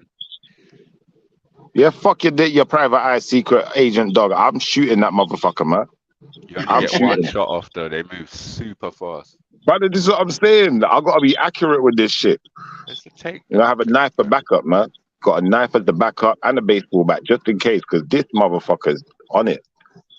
This bear chat. I'll find some takedowns, man. What they're up to. This is what my cousin's fella used to do it in the RAF. Lad. He was a dog handler in the RAF. He's saying he was I think it was when he was in Afghan, and these two American Marines were taking the piss out. Oh no, they were Rangers. 2 American Rangers were taking the piss out of him. Like being in the RAF and all that. So we just got the dog to take them down, and the dog was just sat on top of one of them, just growling in the face, like, and the fella was just like, "Get it off, get it off, get it off." Could that fight with a mastiff though? Would the mastiff fuck him up? Bro, do you know what? I think if the way how these dogs intense in the takedown, if it hit the mastiff first, well, maybe not an English mastiff, but it sounds like a cane corso. If it hit it first, it's gonna win. It's not much lighter. Toe to toe, I don't think it was. Toe to toe, it might not, but they're so athletic. Yeah. But this is the Captain America of dogs. Bam. Yeah, they gave him the soldier serum, bro. Fuck that dog. That was light. It was light. That's mad, brother. That's not light. That is not light, brother. That's for mad. a Malinois, that was light. That was about 30%, 25%. Am I lying even? No. That was about 25% takedown at most. That was a bit more like 30% right there. Yeah, that was a bit more like 30%, but the man didn't go down. That dog looks young as well. Yeah. It's probably about, what, 9, 10 months old, that one? 11 months old.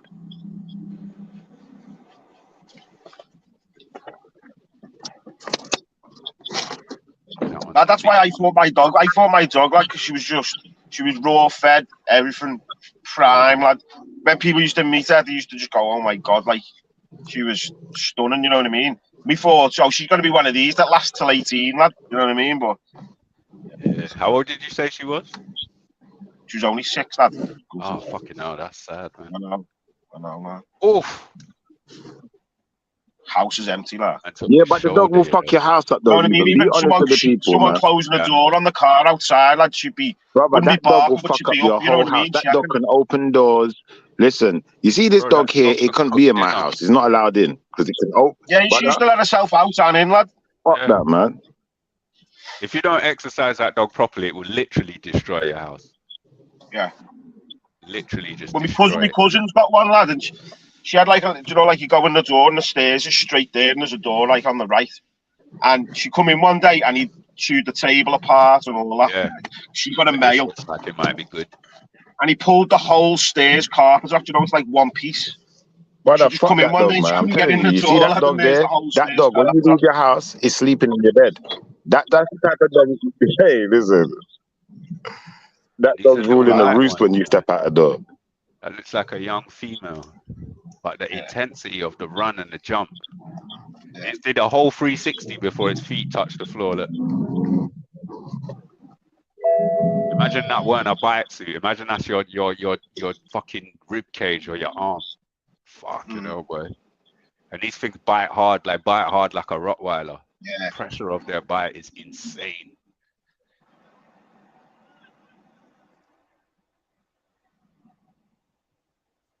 I'd love to have one of these. If and when I get a farm, I think I might get a couple Malleys still. Yes, lad. Yes. Man used to love the farm, lad. Honestly, she never wanted. She'd be depressed all the way home from Scotland, lad. Yeah. she wouldn't even look at you. Knowing she's going back to some kind of built-up area. These dogs need And my to be able uncle's to got like work, she'd get on the back of the JCB. She'd get back on the back of the tractor. Wherever you went, lad. My uncle loved it, like. And I bet you only had to show her stuff once, right? You show her something once, she knows what you want from her.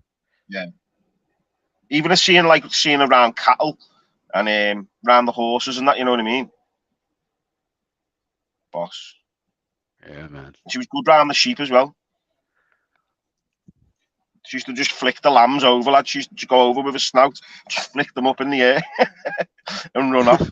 Yeah, literally flip them over. See, that was a little bit more intense. He hit the man straight on, bam, knocked him straight over. Yeah, that didn't even have to spin round on it, just hit him straight on, square on, bam.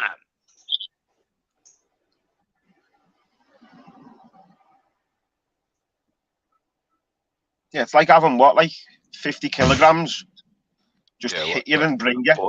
Pull him down from. You see that flipped him over backwards. Show that again. Mad.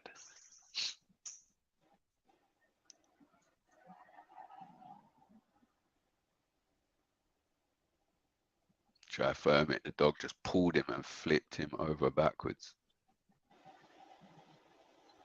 Yeah, 50 kg moving so fucking quick that can fly. It's just mad. It's these dogs that got me onto these wolfy looking dogs again and took me off of the bully looking dogs. I was like, wow.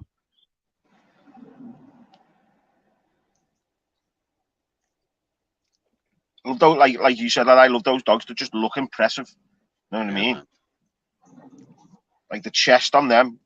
Yeah. Just, so pronounced, lad. Just proud chest.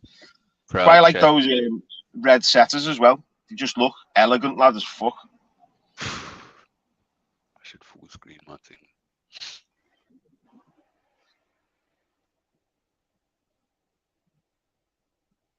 I ain't had a dog for ages, man. I need a dog, man. And do you know what? She used to love the fireworks as well, lad. Loved them. Like she'd sit outside on firework night, on bonfire night, and just watch the fireworks. Yeah, they're genetically brave dogs, isn't it? Yeah. Their whole existence is just bravery bred into them. Like they're not. Well, I used to shoot the air rifle, in the house when she was a pup, because I wanted to take her hunting at some point. Never got round to it, but so I was like sort of a climber, loud bangs, just randomly, and then just act like nothing happened. I don't know whether that had anything to do with why she liked fireworks. People didn't believe it until I showed them the video.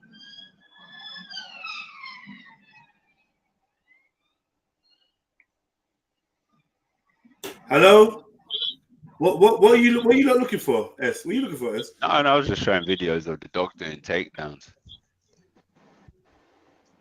Which dogs? Belgian Malinois. Okay. Yeah, man. Fucking crazy, bro. Crazy. I only saw the most I saw of them takedowns was about 40%. I've seen some super intense takedowns that are just unbelievable. Even 40% looks like a lot. That ain't a Mally, that's a German Shepherd. Yeah, that ain't no Mally, man. Come on. That's a Mally right there. And they never leave your side, like. Yeah. What do you mean they never leave your side? That's when you're out walking with them, you mean? Yeah. And even in the house, lad, as well, they're quite like highly emotional as well, do you know what I mean? Yeah. Highly like responsive dogs as well. What's that one? A Dutch or a Belgian, that one? That looks like Shepherd. A Belgian, doesn't it? Yeah. There's a Mally. Look at it. You can get Belgian Shepherds that look like remember Lassie? Yeah. See that? Look, watch this. Like that sort of like fluffy. And that's a light dog, man. This is a young dog, man. That don't look like a big Mally. Yeah. The way they throw into that takedown, their body they just let themselves go fully. That's a small one, man. That ain't no big one. Yeah, she's got that fella who ran then as well. Or he. But he had his hands up, innit? She left it. So she left him, yeah. That's what I'm saying. They're autonomous. They can think, super clever, super on point. It's like if you're not a threat, she would just hold you there until the master turns up. If you move, she'll grab you. Yeah. Do you know what I mean? And they're so thingy for routine and things like that. Like she'd know. Like we used to get like a chippy on a Thursday, and she'd know if we weren't cooking anything. She'd know like if my missus hasn't come in and started the tea. Yeah. There's a chippy coming. You know, she just knew, lads. She just knew everything. Just no set of routines. Yeah, that's like the pit though, man. The pit sees you. Like I used to think, why is this dog crying every time it sees me putting on socks? He knows, isn't it? Like you know, like, yeah. They're very. But that was they a gun think ahead takedown. these dogs, yeah. I get it. So this one here, she spotted the gun. Gone for that hand, hand. Yeah, took the gun out of the hand with the hit, just the impact.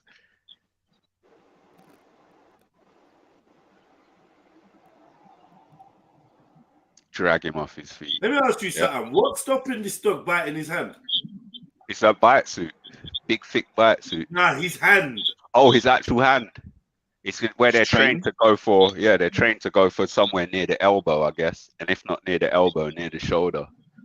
Yeah, low blood flow, innit? Or if it's a weapon hand, they'll go near the wrist. If it's a weapon hand, hammer, a bat, a gun, they go for nearer the wrist. And look to knock the weapon clean out your hand. Like when she was a puppy, lad, she used to like. When we used to have like family parties and the kids would be playing football, she used to just love like pulling down the shorts. So like the shorts are like flapping on. Do you know what I mean? She'd run alongside, pull down the shorts and run off, lad.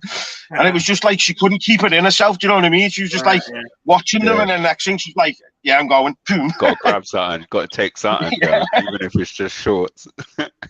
See, the German Shepherd just looks shit compared to it. Look at it. German Shepherd just looks whack. Yeah. Considering it's 20% bigger, it just ain't got the intensity. It's the legs as well. They've bred the legs out of them, haven't they, lad? Yeah, the back legs are fucked. Whereas if you look at the Mali's legs, like mine did, she's got a straight back. But if you look at the German Shepherd, it bends down, doesn't it? Rounded off, yeah. Rounded off. They're fucked. Apparently, you can still get German working line Shepherds like 110 to 130 pounds that have got good legs, though. But you have to get German champ dog like working line types. Same with Rottweilers. You can't get pet Rottweilers. You got to get German working line ones. Shit, fucking Rottweilers. You just want to go, lad. You just want to go. Yeah. Rottweilers. No, man, the pet Rottweilers are, but German line Rottweilers are proper, man. They don't even look the same. They look way more athletic. I just don't like the dogs. No, that's bad ignorant, isn't it? No, but you're right though, because the pet Rottweilers have been bred to a fault, like German Shepherds. They've been bred to fault, man. Yeah. Busy. The police have been to blame for a lot of them. And now the police are now going on to the Malinois because they've got the legs in them. Oh, fucking hell. Police with Malinois is not a good idea. See, look at that. That's a German Rottie. See, they got the short muzzle. They got the good stocky head. But they're athletic, healthy. It's not the same, though. It's definitely not the same. I'm just not on it. Yeah, it's not the same. I was looking at them for a while, but it's not the same. I'd rather have the dog you were talking about than one of these. Yeah! Stop building up the suspense for these, man. They're like, what is that? I've had a couple of people send me photos of dogs and that. Yeah. Like, nah, man. Stop trying to guess, man. Move. Are you just gonna get the dog though, or are you gonna like get a protection trained one, or take it for training and that? Yeah, I'd like to get it trained. The trained one is 10 jib. Yeah, that's not even a bad price, man. They're normally like 20, 25s if it gets trained for the whole 2 years. Yeah, the Mallies, lad, they're like 40, 50 grand trained, look at aren't that, look at that rotty. Yeah, exactly. Look at that rotty though. That's good form, man. German rotty. See how it looks different. It don't look like the typical rotties you see over here. Face in it. Yeah, it's not the same. What? Khan, what are you saying? Zellini, what are you saying, man? You don't like dogs? You don't like to say? What are you not doing? It's disgusting. That cat man. Yeah, it's a cat man. Yeah. Khan's eating. I know. Eating. Don't want to come off mute to reveal he's eating. Zellini! Alright. I'm trying to bring you into a man's conversation. We'll wait till we're talking about T-shirt. You're gone. Football and gay. Huh? I said we'll wait till we talk about football or something gay for you to join the conversation. Now go on, what you saying? Because I'm just chatting to someone. I got someone there still. What are you saying? I just chatting put, man. I just wanted to know your opinion on dogs. To be fair, come on, man. You know me. You get me.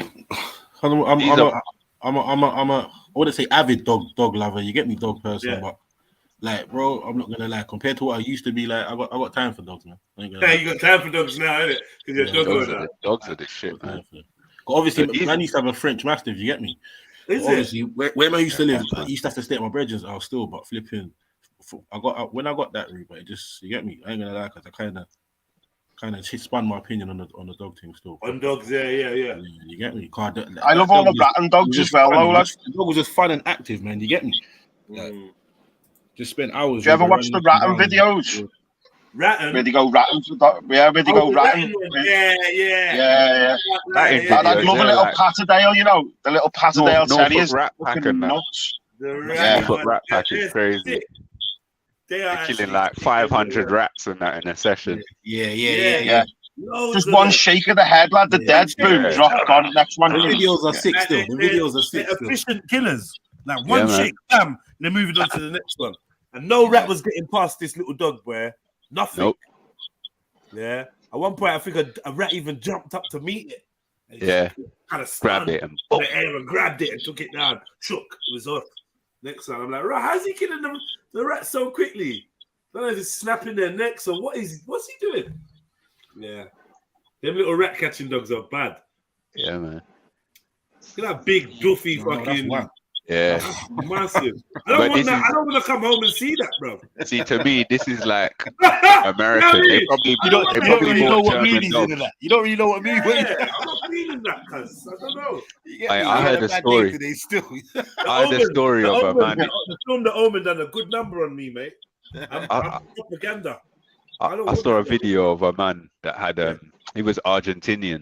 He had bare land in that, and he bought a Rottweiler. Loved his Rottweiler. Had it for a couple of years, and then he thought, as a treat, when it was about 2 years old, he's gonna get him a wife. So he got him a female Rottie.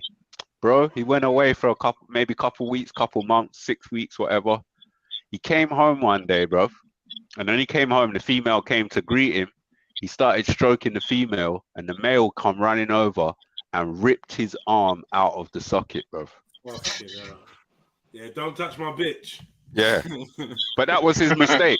His mistake is he didn't acclimatize and show dominance over the bitch. So this dog just thought, this is my bitch. It's his bitch.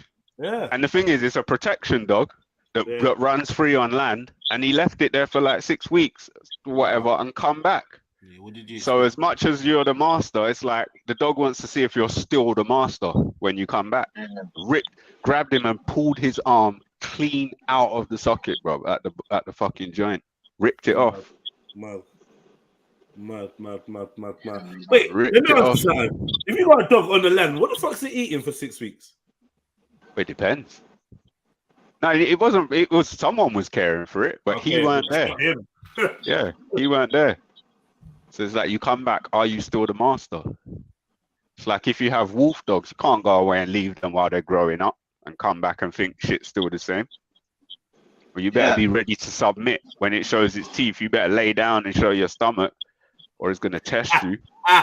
Do you know what I mean? I've seen a man do it, and he was proving a point. He's like, look, I'm going to go in the cage now, and I'm going to have to submit because the dominant one is not going to have it. These were wolves, though. These like were mine didn't even have time for small dogs, lad. She's seen like, you know, like these dogs with the women, you know what I mean? And you can tell they're called baby and stuff like that, you know what I mean? She'd go through the bushes round it because she just think can't be arsed with barking at me or whatever, you know what I mean? She just didn't have time for them, lad. But if she did ever get into like a tussle, she was so dominant, she'd just pin them down, you know, just pin them down until she's won, and then just trot off, lad. So, Heathen, is it too early to start thinking about a new one? Well, my missus has been looking, lad, so we're looking on adopting never soon, too like. early, man. Yeah. We're only going to get a small one this time, now. I think we're getting a terrier. So I'm looking at a rattan one. Just something that you can leave with people, lad, and then I'm looking on moving to Scotland, aren't I? Getting some land. And then I'll think of getting probably a Mali again. Okay.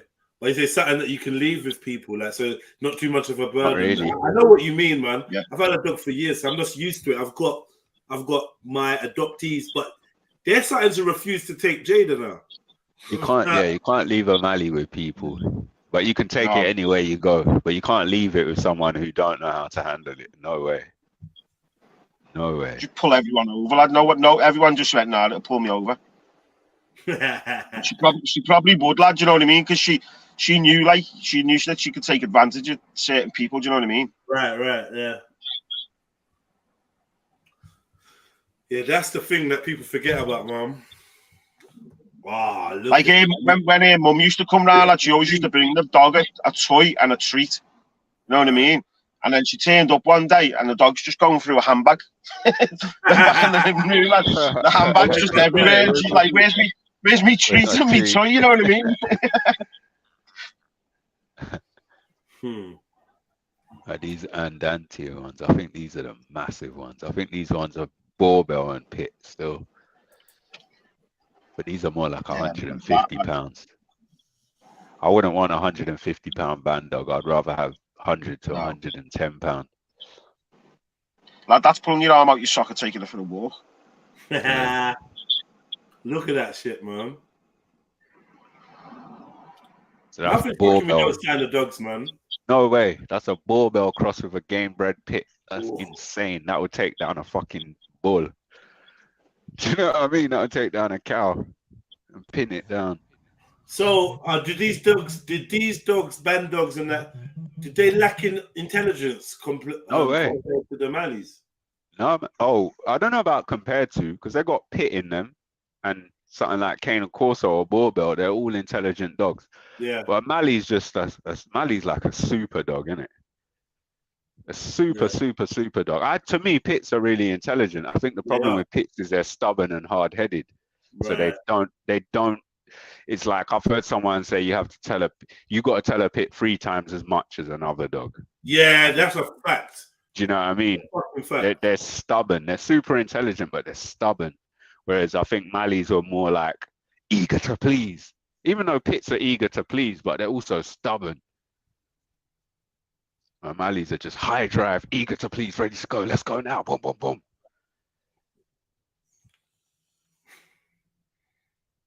But yeah, these are smart dogs. They're bred to be autonomous dogs as well.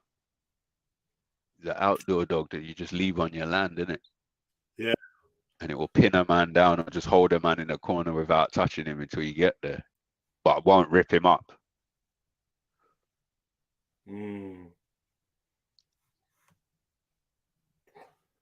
So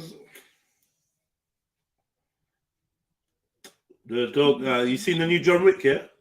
4? No. Yeah, the star of that is a Mali still. Yeah, not surprising. They're becoming super popular now. Yeah, super popular. The star of that is a Mali. It's moving mad. The dudes are shouting at arm, balls, leg. Yeah. Mad.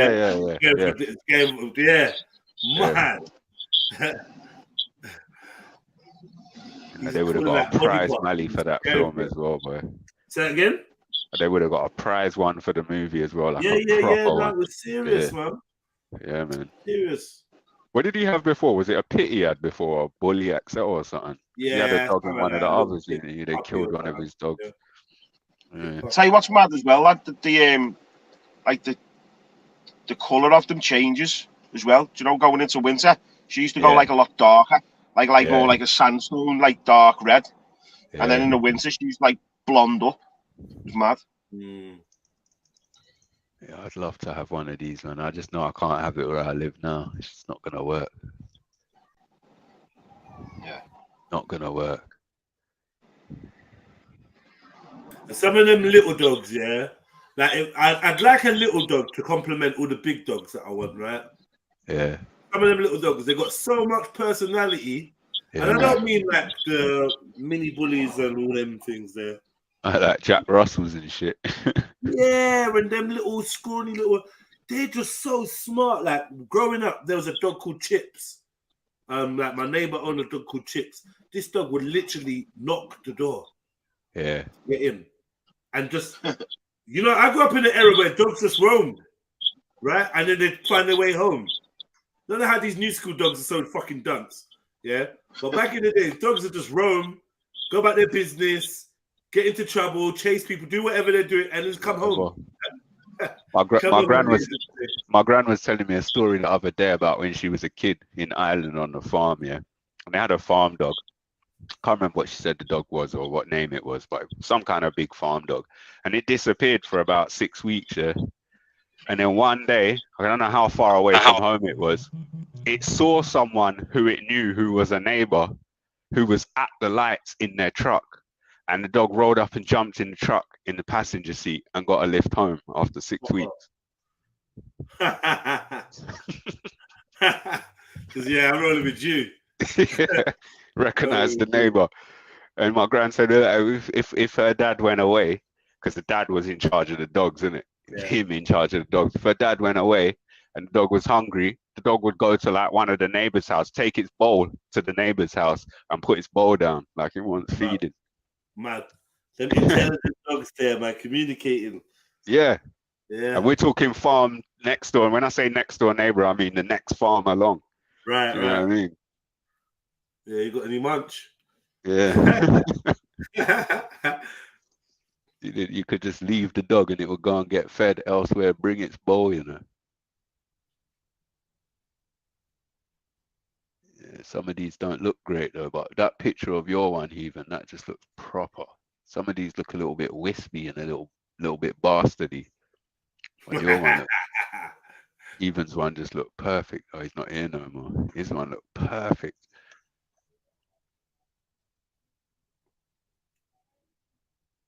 Well, that's enough of that. I can't get one. You say you're gonna grab one, yeah? I wish. When I get a farm, I'll get one. We say it proper needs bare land, bare like it don't so much need the land; it needs the full-on exercise. So I don't know. Say if you're a person who's out every single day, and the dog's trained to be your protection dog, and it goes everywhere with you all day, every day, then it's getting what it needs, isn't it? Because it's going to be on point, alert the whole time until you get back home. Yeah, and that's what it needs. It needs the work. But if you just have it as a dog in your house, it's just going to destroy everything.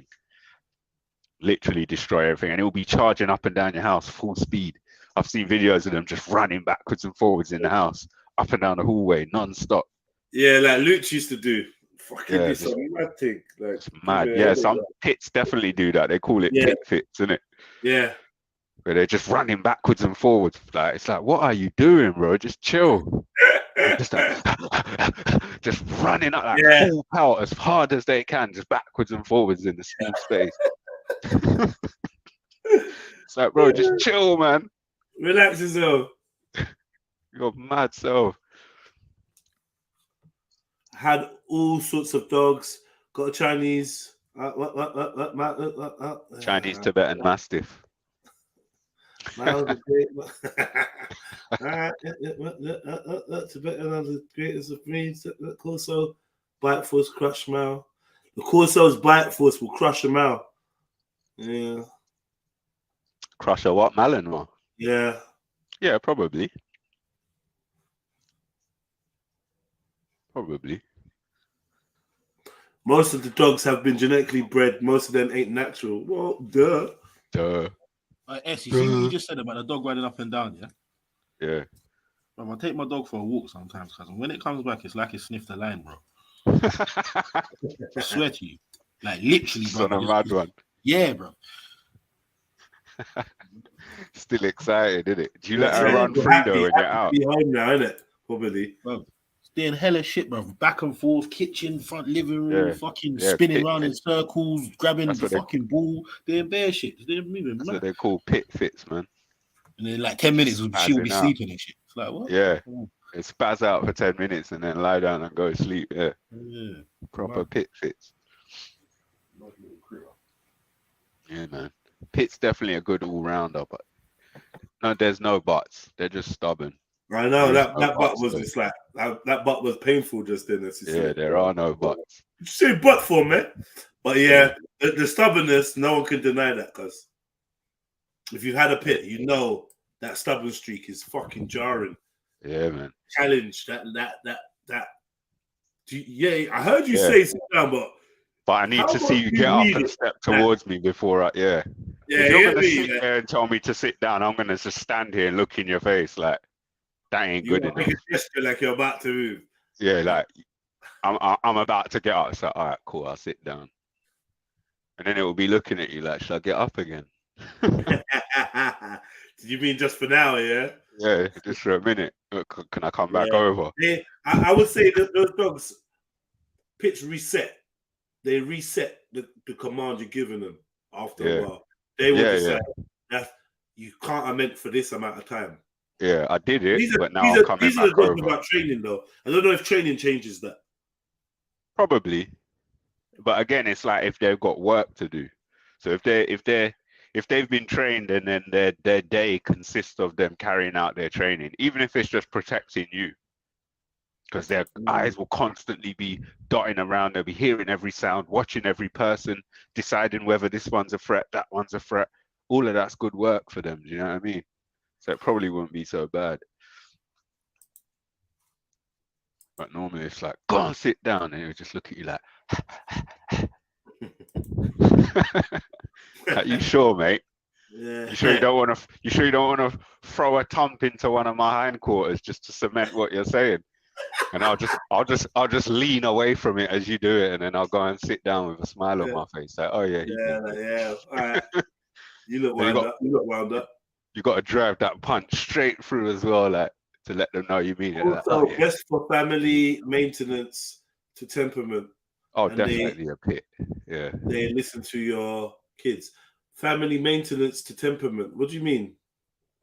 What do you mean? As in the temperament of the dog around the family and that. They're soft. They're not soft, but they're soft with kids. Fucking hell, pits are super soft. They're tiptoe. He's talking about Corso. He's talking about Corso. Oh yeah, the same.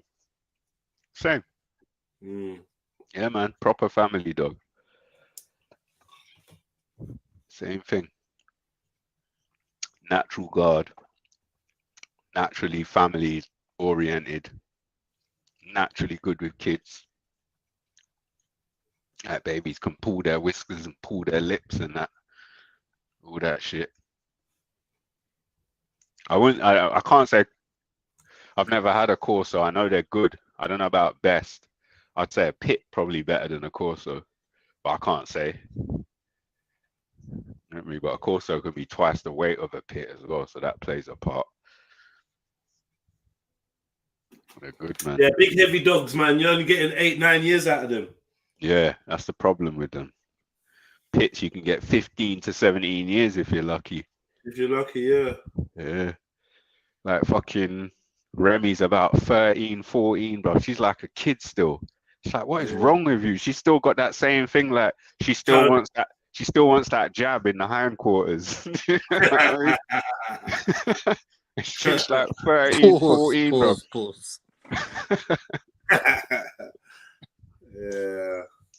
Yeah. All right, family. Well, go on. It's been a... All right. Calm, we gotta make some arrangements later, but So I mean, it's pretty simple. Where we're gonna, I'll message you.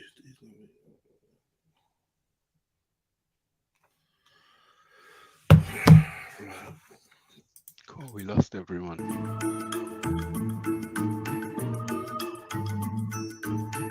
If you have blue eyes, you are probably related to every other blue-eyed person on the planet. Everyone alive today who has blue eyes has a single common ancestor who probably lived about 10,000 years ago. Sorry, bro. I know it's quick, but pause it practically quickly. nobody on Earth had blue. Because there's black people with blue eyes. What we yeah, not them, not them. What do you mean not them, not them? Huh? I think they've got blue eyes for a different reason.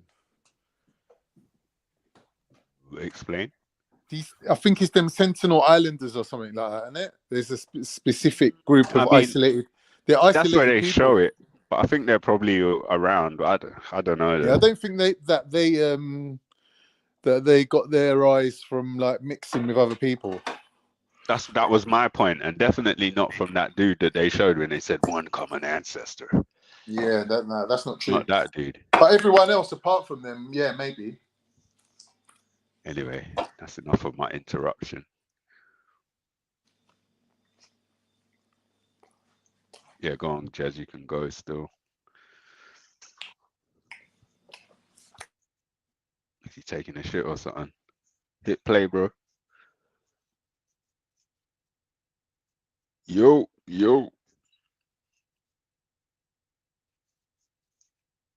Dead air.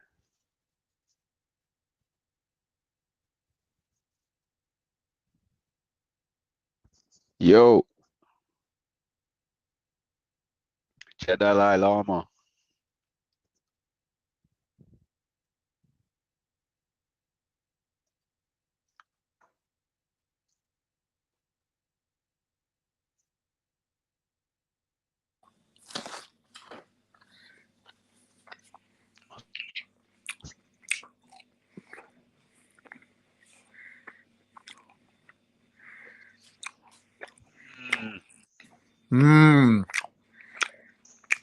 What are you munching?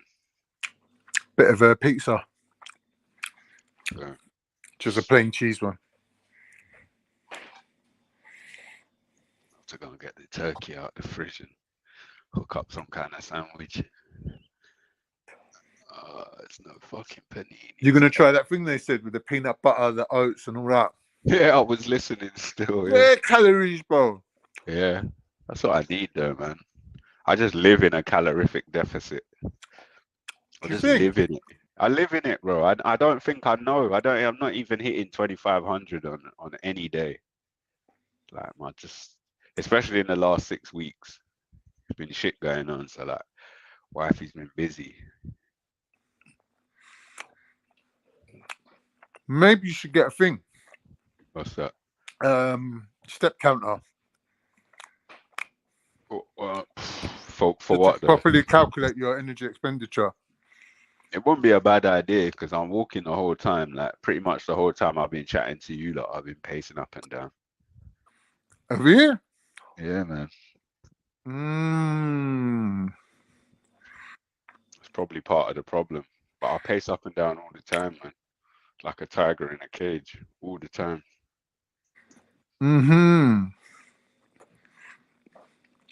Can you stop yourself from doing it, or would it piss you off? I don't know. I'll sit down for a minute, but then I just got to get up and walk.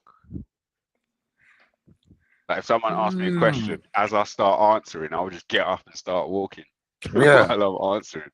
Thinking and walking at the same time. Or Jed would tell you, I'll come round to your house, I'll just be pacing up and down, burning out your carpet, and you're sitting there with a neck ache, just following me left to right as I'm pacing up and down.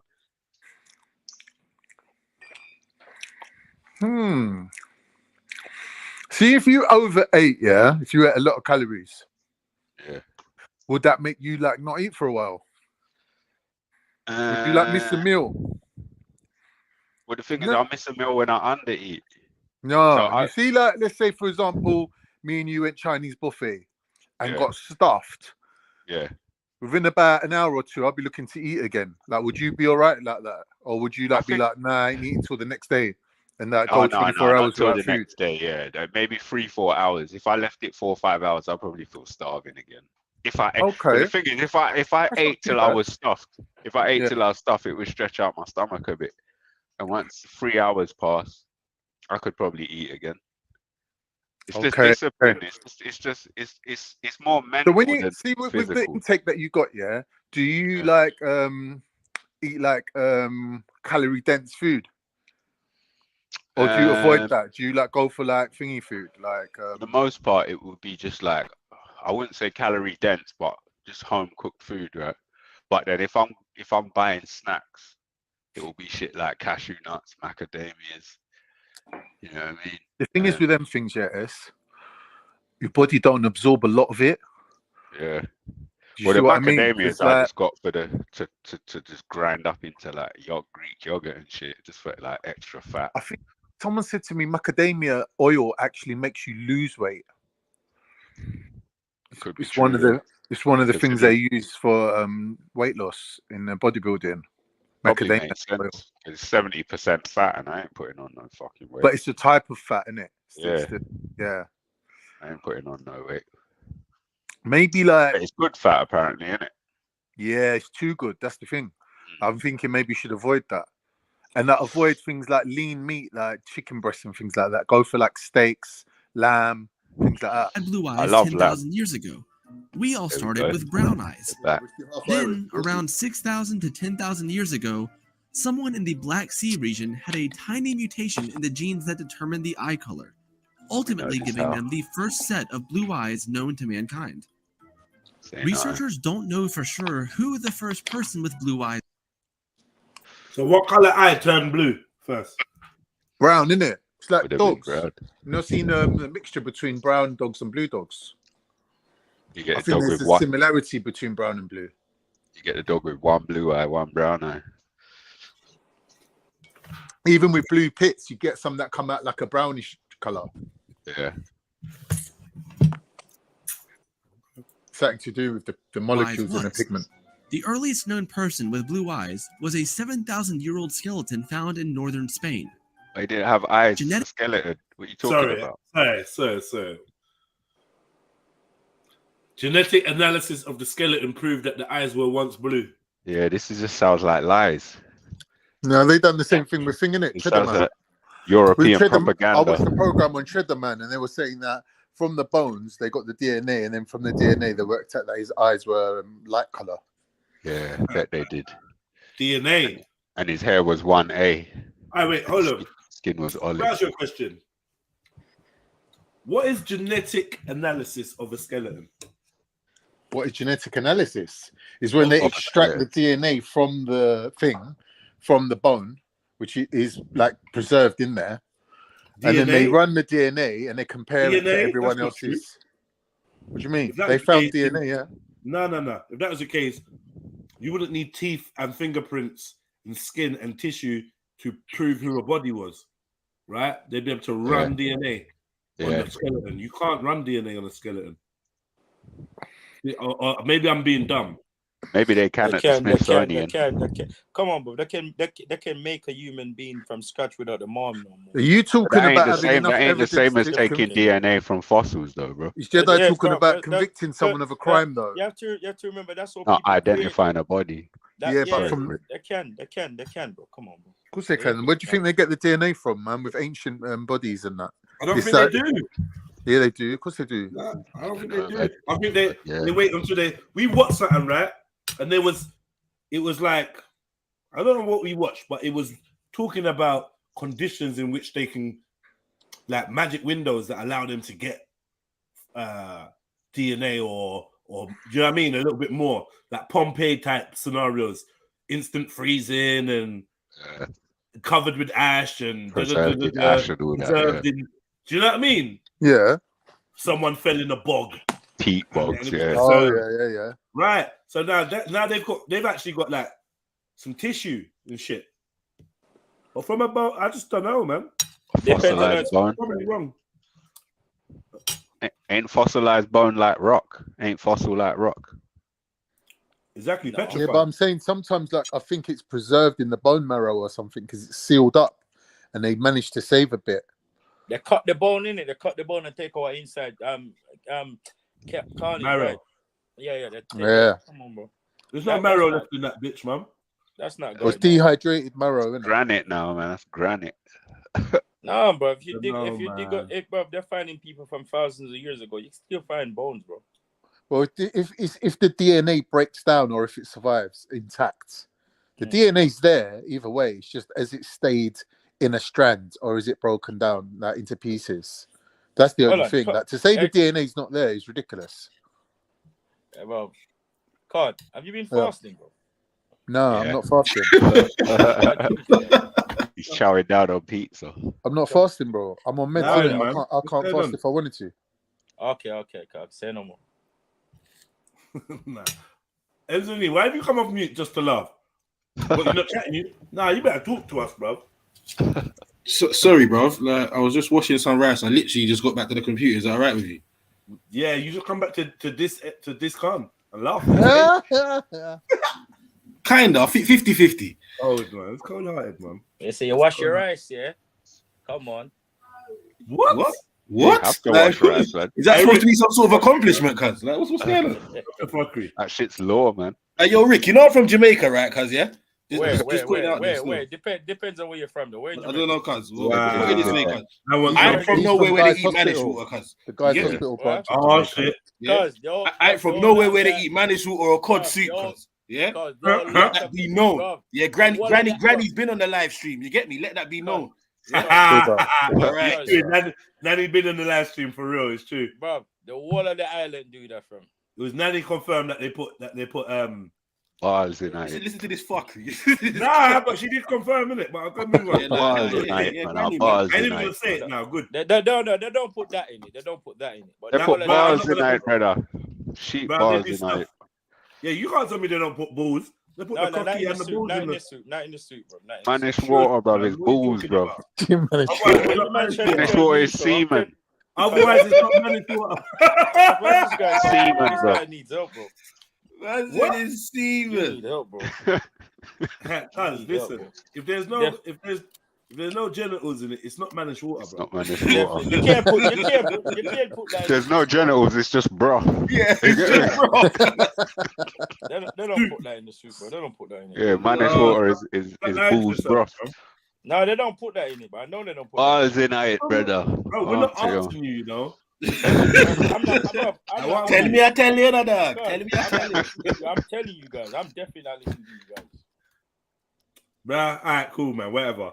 We basically had that kind of talk before. But if they ain't Jamaican, like, and that kind of pissed me off that day. What do you mean they're not Jamaican?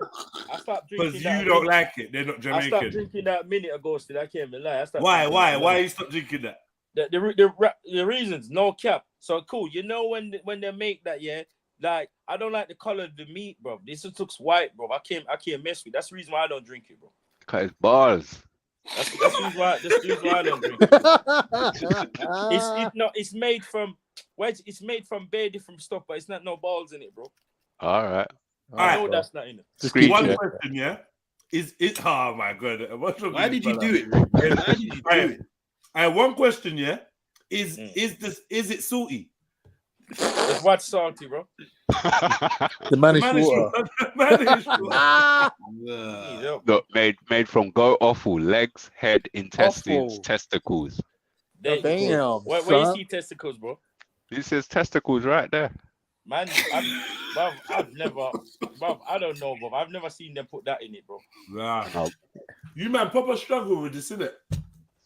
I've never seen them put that in. I don't care. If be like me, man. Just take the L, man. Just take the L. It's too good. Get me? Just struggling with it. Nigeria. I stopped defending Nigerian dishes a long time ago. Just take the L, man. You know when you make manish water, yeah? Do you put when you make manish water, yeah? Hold on. 1 second. I said when you make manish water in it, when you make manish water, you don't put the goat balls in it, do you? Huh? Nah, I'm not involved. This has to do with me. I've never made it. I've never drank it. Hello. When you make manish water, you don't put the goat balls in it, do you? Apparently so. Now he's on the phone or something, I think. Auntie Bibo. Anti-Bieber. It's called Auntie, you know. Yeah, put on loudspeaker if you're bad. Because last time it backfired on you yesterday. I mean, earlier today. Goat balls. Did they put the goat balls in the mannish water? Of course they do, Cuzzy. What's wrong with you? What's the That's name why it's for? called Manish. Can you hear me now? I said, did they put goat balls in mannish water? Who you asking? He's Auntie, bro. He's got Auntie on the phone. You don't want to put on loudspeaker. Why Anti-Bieber? Say I'm on our balls in Idris. I've never seen them put goat balls in it. I'm on our balls, man. One theory, man. All right, thanks. All right, then. All right. Bro, I've never seen. Now you tried it, bruv, and you know she said, "Yeah, they put it in there." He said, "What? No. You put it in there?" So no, when me, no. Because, bro, I only can remember. I can't say no. I only know what I see my family members do. I've never seen them do that. Innit? But she confirmed to you that they put it in there, though, right? No, she said, I've never put that in there. No, sir, not me. Me never put it. Yeah, not her. But stop trying to play this smart. Yeah, that's goat tea. Yeah, that's not Spanish water. That's goat tea. Yeah, I don't want that. I goat tea. Yeah, I only can chat for my family member. I can't chat for no one else. I don't know, fam. That's some funky thing, bro. No, that's too much, bro. What about fish tea? You know what though, yeah? Yeah. I love that, bro. I can't cap. You see, fish you know tea, what though, yeah? No man can talk shit about that, bro. That's what cowcod? Huh? No, fish tea. Fish tea. What about cowcod? That's tea. What about cowcod? Because you keep on saying cowcod. I don't know what you're talking about, bro. All right, let's leave it, man. Because I told you already from I was young, there's bad stuff I don't eat, bro. I refuse to eat it, bro. Yeah, but I just want you to say it's Jamaican though, because I know you man struggle to admit that. There's no, like, I don't. The stuff like that don't offend me, bro. We got a no L's policy. Yeah, man. Some of you don't eat goat balls. This cool. Because goat balls and hot water. You men eat bush meat. Yeah, we do. Yeah, but they're not denying it. Come on, we do. Eat bush meat. Let me tell you something, though. Let me tell you something. We eat bush meat, yeah? I promise you, yeah? We eat bush meat. We catch something in the bush. We'll cut it up. We'll chop it up. We'll throw it in the pot, but we won't put the balls in. The balls in. Bush meat is meat, innit? It's good natural. Yeah. No, it's not. It's not bush balls. Balls tea is something. Depending on extreme, but someone's gonna go do the research of how mannish water originates in Africa, Nigeria. I know. I know. They're gonna do the research. Was brought to the island. You see, but you see what I said to a lot of people. You see what you see, like people from the island eat, yeah, fam, and what like certain islands what we eat, yeah, fam. It's only what we could get, what the slave master didn't eat in it. So that's what we make food from, in it. You know what I'm saying? But if you even look at oxtail, yeah, they never used to want to eat oxtail. Now everyone chase it down, bro. Doesn't make you know what I'm saying? Yeah. But no bars knowing that. There's some island, yeah, but there's some island, yeah, bro, that eat some stuff that, bro. You see Trinis, I would never name from a Trini, fam. Why? You crazy, fam? Because they eat dogs and cat, bro. You mad? Maybe they got that Chinese component to their DNA. Let me ask you a proper question. What makes a dog or a cat some sacred creature that can't get nyam? I don't know, fam. I just don't see myself eating them. But then again, yeah. I'm hungry enough. I'll roast one of them together. Some man take the pig for a pet. Some man take their goat for a pet. You still can eat that. Chicken for a pet. You know, I've never ate, bro. Lamb. I've never ate lamb, bro. Interesting. Interesting. Yeah, I've never ate lamb, bro. Yeah. No? How comes? Any kind of background story to that? Nice, did you have a pet lamb as a child? We're like, what? No, you know, and some serious note, yeah. My granddad back home used to raise sheep, innit, and all of them stuff. And I've never seen him eat them from and no one have ever ate them. But goats, yeah, people munch goats, innit, but I don't munch lamb, son. I don't know. And then when I came over here, I tried to munch it one time and I put it to my nose and it just smells mad raw, fam. And I was like, ugh. That was it, bro. What, the goat or the lamb? Lamb has got a different. Lamb's got a different smell. I can't lie. Yeah. After that, I was like, ugh. It does have a different smell. I've never tried to eat that again. Never, fam. Never. But that must be undercooked, man. Like chicken, if you don't cook it, if you don't cook chicken hard enough, it stinks. I don't think lamb. I don't think lamb can be cooked, fam. I actually don't think lamb can be cooked where the smell is gone from. When when I go inside the kebab shop or something, I can smell that lamb mad strong, bro. Oh, bro, that's shit in the kebab. That's not lamb. You know what I'm saying? That's Like, no matter, excrement in the like, doner. but then again, yeah, I can't go inside of a butcher's either. Because if I go inside of a butcher, I'll throw up, but there's too much stuff going on, bro. You know what, yeah? Why are my Jamaican brothers so sensitive with food? What's wrong with you, lot? Oh, no, fam. It's like, I can't eat this, I can't eat that, I don't eat this, I can't eat that. What happened to you, lot, man? True, man. Turkish men are slapping testicles on barbecues all day long. You lot not trying to survive. But it's not, I don't know, fam. It's just me, innit? Like, there's certain, but so basically with me, I eat 90% fish and 10% meat, bro. Jamaicans just spoiled because it's got just a very so delicate food rich. palate. The island's just food rich. Fish You is can't turn delicate. your head and don't see food somewhere. Food That's everywhere. you know? Fish is very delicate flavour.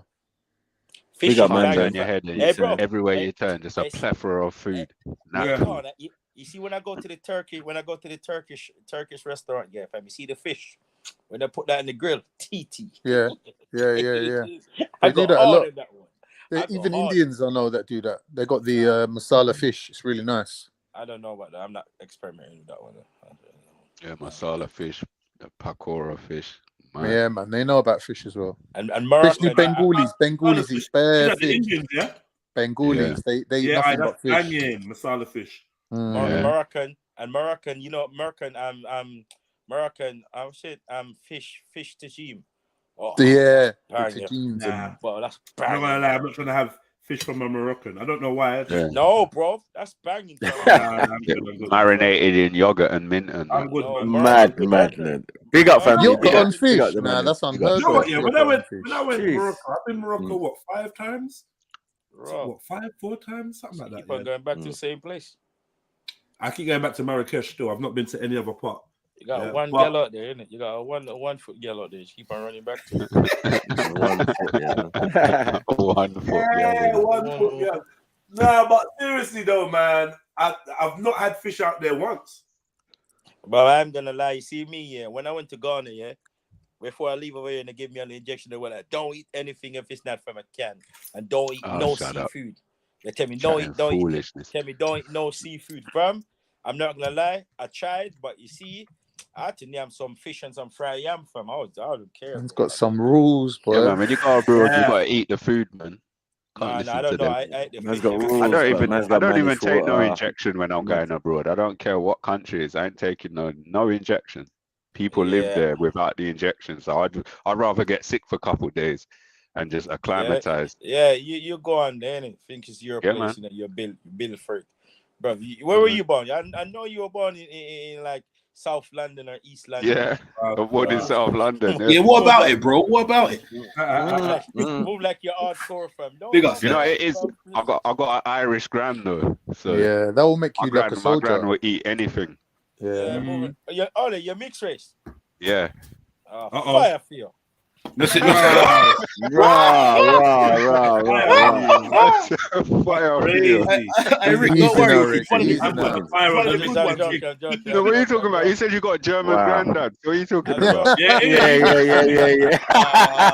Yeah, Rick. Yeah. Oh yeah. You're trying to make you feel at home and that. No, but that was adopted. That was adopted. But keep in mind, bro. Now, fam, it's all love, fam. Like, you know what I'm saying? Hey, Rick, in Islam, how many races is there? How many races is there, fam? What kind of question is that, bro? I'm saying, like, you said bonfire on mixed race. I'm saying, how many races is there in Islam? It's 2 races, man. Human and white people. Human and mankind. Human and mankind. You got it right. Yeah, it's so crazy. Yeah. Have you guys ever think who's the superior race now, fam? Like who's the minority now, bro? I think everyone's superior for something, innit? Everyone's got their thing where they're the best, innit? If you're talking about minority in numbers, then obviously it's white people. Yeah, but they don't see it because they just wait till they're very old to have kids. From you see, I'll go to pick my niece up from school, and I've seen some real old people at the gate. I'm like to my niece, who is that? They're like, that's Fingy's mom. I'm like, no way. Mom, you know, you look like great grand. Yeah, fam. Listen, our food is gonna make us is what makes us a little bit having a little bit of an advantage, I think, as well. Apart from our physical thing, your cow cod soup and your because you're going back to that Manish again. water. No, I'm just saying, I'm like we already those did guys. it. We already did it. No, but I'm just saying those guys in Jamaica who eating that and eating proper food or whatever they're eating. Do you get what I'm saying? Those guys you can't mess with. You know they're the toughest. Break it news, sniper. Manish water doesn't have balls in it. Apparently, breaking news. There's no bars, no night. Yeah, lie, I tell you. Lie. That's a lie from the pit of hell. My great grandma, from the pit of hell. died at 111 years old. But cow cod soup is cow dick soup, so you can't get away with that one. Yeah, cow's dick. It's a regular Jamaican regular. Yeah, make a boy know. Huh? Sorry. Not everyone makes it. I can ring more people and ask them. What about cow cod soup? Yeah, go and ask them. No, but that don't mean nothing, Rick. You can call people and they say, "Yeah, of course you put ketchup in the chicken stew." Yeah. My granny would say, "No, tomato, scallion, garlic, scotch." Yeah, when my brethren, my Cody's grandma was putting pig's tail in the rice and peas. You know what I mean? It's just a different recipe, older recipe. You know what I mean? Older people do different stuff. Yeah, but I'm saying like his mum don't do that, but his grandma did. Yeah, that's crazy. She had the better rice. She had the better rice and peas. Yeah, you see me. Man was like, "What is in this ingredients, man? What is this, grandma? Yours is different from mum's." Yeah, it's pigtail, man. Sorry. Yeah, pigtail. It's pigtail. Yeah, you guys. That's some remix. And then the cow cod soup. A cow cod soup. I've seen it. Man tried to pour me a bowl. I was not innate. Yeah, I've never heard of it till today, but I'm not disagreeing. Yeah, and there's a few yard men that I knew from jail who knew about cow cod soup. Oh, what's that? I swear there's cow foot soup. No, not cow foot. Cow foot. That's different. Yeah, that's different. Listen. How can cow have a cod? Get it? So it makes sense. You know what I mean? Yeah, like what could be cod on a cow? Yeah, man. Traditional rustic dish in Jamaican cuisine that's considered an aphrodisiac and is made with bull penis or cod in inverted commas. Where, bro? What Jamaican restaurant is that, bro? What? No restaurant. What? Recipe. I said recipe. Standard. Look, bull penis, banana, Scotch bonnet pepper, and white rum. Oh, that's some difference. Man never ate that when man was young. They would never feed man rum. No, I'm saying those white rum based soup. Yeah, that's crazy. It's like you put rum in the fire water. I know. I know they put that in curry goat. I've seen them put rum in curry goat. Well, they're putting rum on balls now and dick. I've seen them put rum in curry goat. Yeah, that's what makes a man strong. I bet you Usain Bolt had beer of it. My man's from the country. My man probably have beer for me. You say it's strong. It's false. Sorry? No, Usain Bolt can't have that. That's a controlled substance. You get a thing for that. No. You might as well say They'll yam. take your medals off you, bro. They say yam is a steroid. You get me? So I don't know. Yam? How yam is a steroid? I don't know. But it makes sense. All that hard food that we eat and all of these, this is what making people strong and tough. And you can't beat them. Why people might as well just pack it in, man? They're not gonna win no race, man. It's like the rest of the islands in the Caribbean. I saw a race the other day. No, they eat filth as well. They eat filth as well. They eat intestines. There's a race here with it. There's a race in the Caribbean where the Jamaican girls them are doing some 400 relay, bro. Cause I swear down here, the Jamaica won, and I was still waiting for the rest of the team, the rest of the people to come up. Like 30 seconds later, they start showing up, bro. I'm like, it's a joke thing, bro. Yeah, bear them girl. I don't know. They can't run from. That's what I'm saying. It's diet, it's environment, it's a lot of things, and it's DNA as well. To get it. Yeah, people live. As I said, my great grandma died at 111 from. Man ain't gonna live that long though. Oh, Mike, when you that showed the video of how what is it that thing to do with sickle cell and something to do with West Africans having some increased muscular development. Yeah. Fast twitch mechanisms and all that. That's it. Yeah, that's interesting. That is all interesting. of that. It's the West Africans and the Caribbeans who are West Africans as well, which makes sense, right? And so now you want to claim us, yeah? Say that. No, that was standard, bro. That was standard on the video I showed you. That's time ago. I'm not claiming no one from a couple months ago. That's why we be knocking motherfuckers out. Yes, that's facts. You know what I mean? It's normal. Jamaica, Mike Tyson had a DNA test and they said he's from Congo. But it didn't say that certain Middle Eastern man and certain Eastern European Jamaicans cannot fist fight. Are you mad? A yard man can't fist fight. The funniest thing is watching a yard man try to throw a punch. Are you mad? Boy, that's the ones who can't fight, innit? I mean, if you're that's the Deontay Wilders. That's why they're formidable with guns, stones, and knives. Yeah, forget me. But when they got guns, stones, and knives, but hold on. Jamaica's had a heavyweight boxing champion. I'm not heavyweight actually. Super middleweight, I think it was. You know what I mean? Bone crusher, they called my man. No, you're talking about the body snatcher. The body snatcher. You was Jamaican. Who, Dylan White? No, bro, man. My man. Oh, he's taking the piss. Lennox Lewis. Lennox Lewis. Lennox was claiming, man. No, was Canadian. It was Canadian. I said super. What was his name? I forgot his name. But he was a super middleweight back in the day. He was middleweight champion for 10 years, a decade. Even that weird guys. Don't go like Jamaicans can't fight. They can fight, bro. Yeah, they can. Leon Edwards, because UFC. Come on, man. We know. Yeah, Leon Edwards, exactly, as well. Yeah. Who's the guy who said we got the same. Oh God. Danny Williams is Jamaican, isn't it? Because I'm a teacher. European champion. Tyson as well. Still. Can we stop that? Can we stop this nonsense? Like there's some that shouldn't get mentioned. You know what I mean? Like Jamaicans. S's headset is dead, but he's calling out bare names: Ben, Eubank, Hagler, Leonard, Sugar Ray. I think he's talking about. Yeah, Eubank. Don't forget, we always claim Eubank as a African, isn't it? Eubank is a Jamaican, bro. And he's Jamaican. Swear down. I know he's Jamaican. True. Everyone thought he was African, isn't it? Yeah, but when you look at Eubank, you can see the bloodline, fam. Like it's one twice from you. It's not far. The force is strong in this one. That motherfucker, man. Congo. Can we speak about Eubank quickly though? Like, brother, is it's gone, man. Forget him. Finished. Because he's your meth, fam. No, he's had 2 months head injuries. Yeah, and then I think he was already a little bit eccentric. Yeah, and then the son died. Oh, and yeah. I forgot about that. Yeah. It's a whole recipe of disaster. Yeah, say that.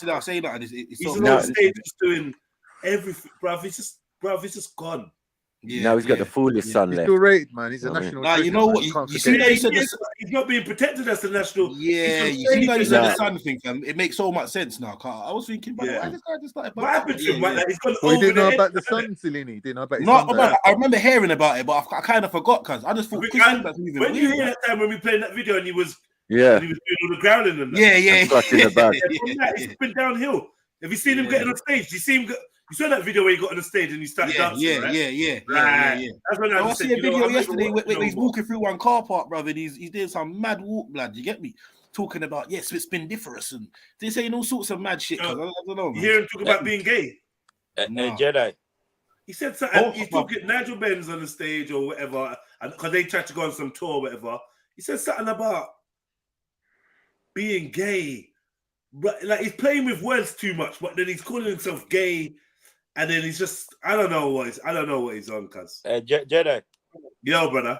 I got an idea for some content in the summer. Hey, S is in the back chat, cracking me up. Carry on, brother. I got some idea for some content in the summer still. All right, well, hit me up privately. There's a lot of eyes. I'm not gonna share it. It's a decent idea still. I don't think I've seen any black people doing it in this country either. So good. Are you doing it first then? No, but you can. I'm gonna tell you what you can do it at the same time too. Bro. Nah, later, man. Tell me offline, man. I'll do that still. Yeah. Sorry. S said, dare I say Bruno? Well, yeah. Unks. Yeah. Sniper's brother. Uncle Frank, man, that's one of yours, mate. Oh, that.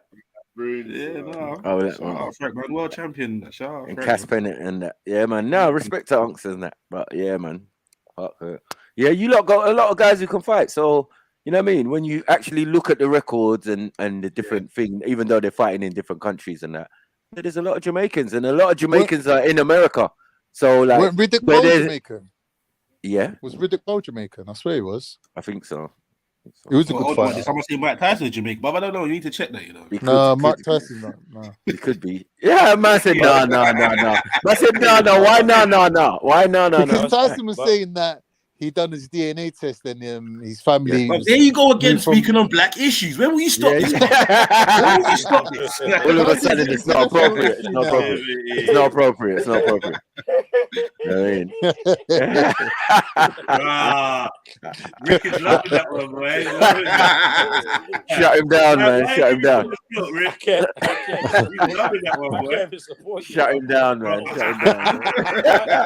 Oh, Tyson's one of us now, bro. He's a Muslim now. He's one of us. No. I can talk about it. 1 second. Oh my God. If you man's got It's this, true though, man. One woman, man. Relax. If you man's got this energy for Khan, you better got the same energy for Jupiter, fam, and shut her down as well when she open her mouth with these stuff as well. No, Jupiter's got black kids, chill man. out, fam. No, that don't We've been doing count, that for bro. years, That bro. don't count, We've been bro. doing That that. don't count, You know what? You need to do it. You need to do it. That don't You're the count. only one who That's they. what I did. You need to bust your cherry and Yeah, Jupiter's no, been you sharing. What? You got Man's got personal Hey, brother. business right there. She's a big woman. I can't be Take the doing day that. off, Sniper, man. Take the day off. He needs to bust his cherry, man. Even Khan said, boy. Paid leave, man. Go. Yeah, man. Buy your, hey, take this. Buy your wife something nice, man. I'm not even repeating that one. Big up Afro Diaspora. Peace, King. How y'all doing? Peace. And listen, fire for you today, you know, Afro. Not gonna lie. And really, Right, I just Afro. very brief though. Yeah, One thing I wanted to correct, and this is with all due respect, Riddick Bowe definitely was not Jamaican. Riddick Bowe was an African American descendant of United States slaves. Matter of fact, I went to school. God. I went to school with Riddick Bowe So the kids. reason why he My jumped on cousins. you to clarify that Well, fact. fair enough. Fair enough. I had to clarify.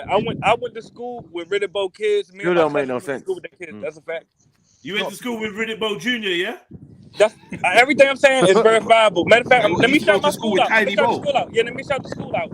This is National Christian Academy in Prince George's County, Maryland. It's an all black. Let me tell you. You said National Rastafarian Academy, you said? What? Let me tell you. Let me tell you. Y'all like hold on, bro. Take a nap, man. Take a nap. It's an all African American. Hold on, bro. Let me just say that. What's the name Drink of the some school? Horlicks, bro. Drink some Yes, Horlicks. please listen up. And this is in Prince George's County, Maryland. It's an African American owned Christian school. It's called National Christian 12 Tribes Academy. Academy. And it's in Prince George's County, Maryland. Nyabingi Academy, did you say? Yeah. National Christian. National Fire I'm just Bingy saying, listen, Academy. let me just say this. For the record, I've always been involved with the black church, the African American church, my whole life. I know you try to turn your back on it when you turn adult. Ross is a part of the black church. That's a fact. Yeah, you only really admitting that now because we've been sticking it on you about that. No, let me say this. I'm the biggest. Let me say When this. you first jumped on, you trying to go at Christianity and Islam, say why we taking White on man's religion. No, let me say this. I only went Yeah. at Islam. No, I never went to Christianity. I only go at Islam. Matter of fact, I'm the biggest proponent of Ethiopian Orthodox Christianity. Really, I recommend all Africans and people of African descent buy that particular Bible. Oh, shit. Really, I never attacked Mashallah, Christianity mashallah. ever. Yeah, man. Riddick Bowe can't be Jamaican. Yeah, Riddick Bowe is not Jamaican. Really, y'all gotta stop. Just listen to the name Riddick Bowe. That's Jamaican. Bowe, man. isn't it? Yeah, that's Jamaican. Stop trying to Jamaicans claim don't African Them Bow. No, man. But big up to all the Jamaicans. But no, Riddick Bowe is not one of y'all. He's African. All right. Man, you can have Riddick it, man. Bowe You could can have have it, a man. more Jamaican name Sorry, if his you name can was have it, Glenroy Riddick Campbell. Listen, if what's my man, the aide to the president, what was his name? He was Jamaican. Colin Powell. No. Colin Powell. Colin Powell was Jamaican. Pratt, yeah. Right? He's Jamaican, right? So how can not Riddick Bowe, who looks Jamaican? Huh? Is it a man like Colin, yeah? Colin Powell, man. Colin Powell.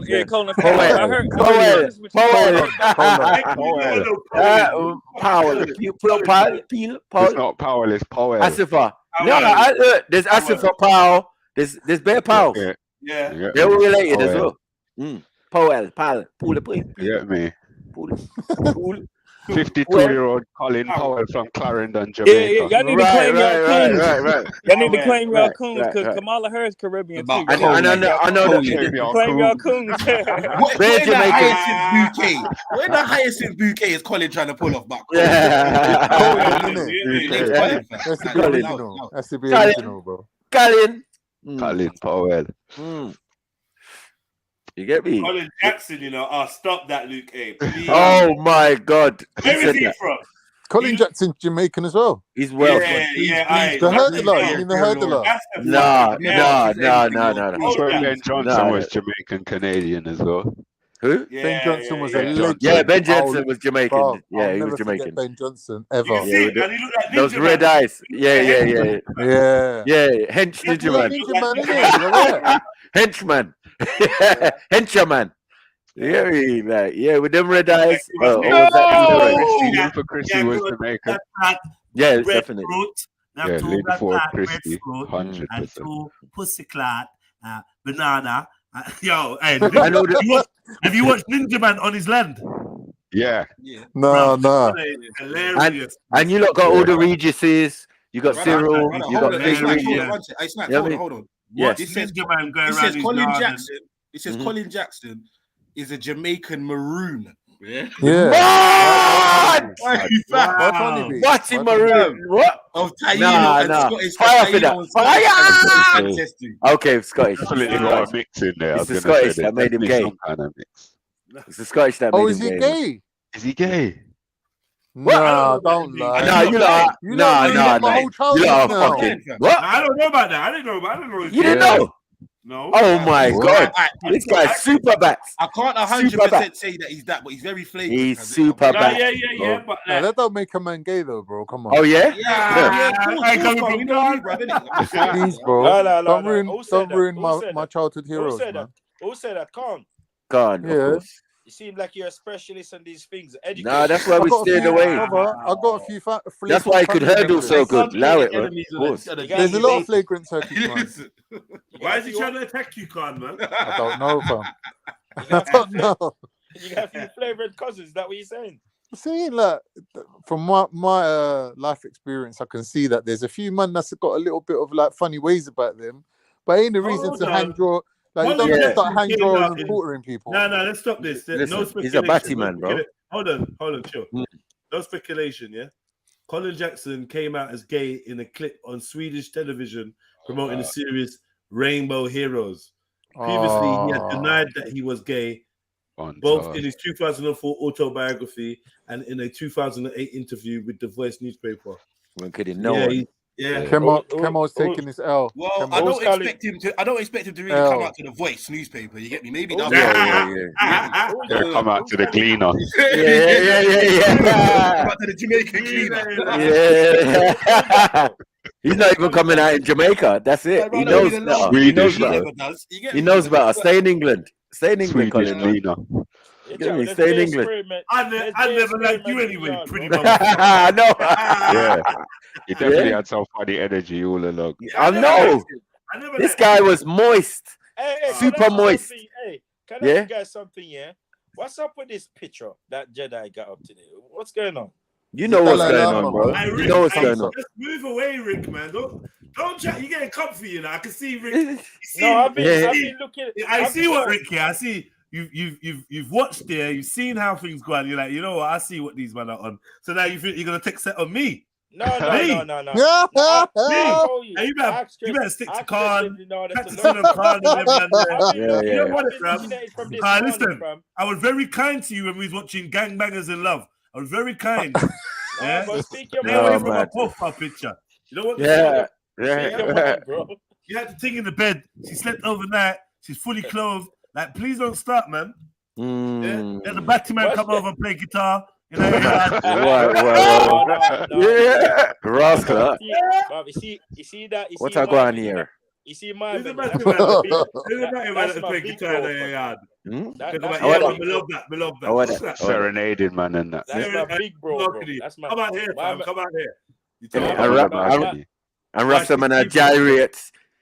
You get me with pearly things. Like, what's going on, man? Like this brother here, you know, don't lie. He's a batty man from day, fam. Stop it, man. If you couldn't see that, you gay. If you never saw it. Right, let's try to be a little bit. Let's try. Oh, sorry. Be like content creators, yeah. No. Sorry. Again, ham. Oh man. Why? Yeah, your man, yeah. No. Jedi. Wow, look at that little camp. Jedi, can I say this, please? Sorry. Hold on, Rick disclaimed him. Wow. Rick, what did you say? But look, if he stands up, and this would be brief. Please let me say this before I do respect. He probably looks like Afro.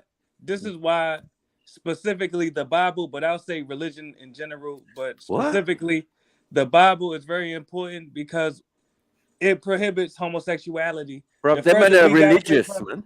That's my point. The further we got but that's my point, though. And I'll say this. I respect that. Yeah, I respect that. I also would say that the first book I ever read, that had any content talking about Batman was the Bible. Also, so I don't know. Facts. That's a fact, family. I never knew what gay was until man heard about. Bring them out so that we may lay with them. Oh, fuck off! Yeah. So we lay with them. And then no. Take my daughters. Take my daughters. Take my daughters. Take my daughters, man. What's going on? Let me say this. Like what? Like what? Angels, yeah. Man's got angels in there, yeah. Oh, is that Lot? Is that Lot? Man's rubbing hands. Yeah, man's rubbing hands and that. Allow it, man. Lot's giving up his daughters to save people from gayness. Yeah. To save the angels. And people I heard man's name was gay, bro. I got the wrong idea. You get me? Exactly. Yeah, like people what? are doing that today. People are still doing this today. People are sacrificing their children to the LGBTQ today. Literally. That's true. Literally. Because I don't know why you guys got him started from. Yeah, and it's not even about religion at all. It's just about having a code of conduct that prohibits particular actions. No, but what I was gonna say, Jed, you see, Colin Jackson is another brother about this example about at least keeping a mustache or keeping a beard. You see, when you shave all of it off, thank you. This is an indicator. Yeah. You know, I can't lie to you. It's a code. Ever since you put me up on that game, I think that's a. I rate you for that. Yeah, it's held true. There's a pattern still. That's a good point. And they got receding hairline, always. Like, goes with it as well. I don't know what that is. The receding headlines, you know. Yeah, your hair's trying to run away from your cocky that's got all shit on it. Why, Jets? Why? Oh my God! This is Colin Jackson's sister. Yeah. She's in casualty. Yeah. Visual casualty. Yeah. It looks like him with a wig on. Because I think their parents passed away when there was things. Anybody who brought him up. She's on what he's on. No, she's older as well. She's much older. Did you hear what I said? Yeah. Anybody, she's on what he's on. Yeah, probably. She's in the film industry. Sometimes you know what I mean? families where everyone's on that same thing. Yeah. Thespian stuff. What happened in the family? Yeah. Like Reece James and his sister.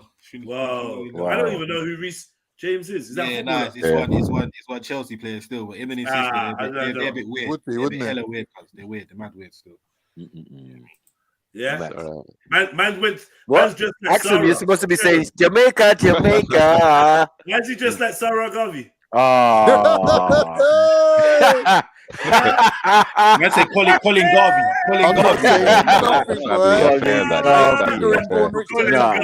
Allow it. Stay Do you know what it was there? Nothing to do with whether he was gay or not gay. His personality, I really just didn't like. And I always talk about this when we talk about athletics. When Dwayne Chambers got that positive test, they all turned their back on him. Yeah, and, they did. And went on to the camera to say that they think he should be stripped of this, stripped of that, should be banned. Every one of them. Kelly Holmes, the fucking Diana chick, Oh shit. No, whatever her name is, I hate her. And this fucking coon. And Michael Johnson. Yep. Fucking dickhead. Hate that brother as well. The one with the funny run. He runs funny. He's definitely in the club, right? Mm-hmm. Yeah, he's I don't suspect. even need to Google that. Even the way he runs. The way he talks, he's talking alone. And he shaves his beard, right? And his moustache, right? Yep. Oh, Michael Johnson leave a moustache as well. Shave the beard and leave a moustache sometimes. Sometimes it's so small, it's so thin. It's so thin.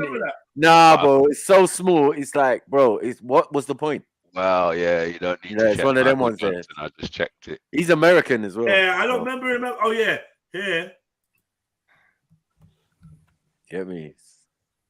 Allow it, man. Everyone was on roids and just never got caught. Yeah, exactly. Let him now. Yeah, exactly. Yeah.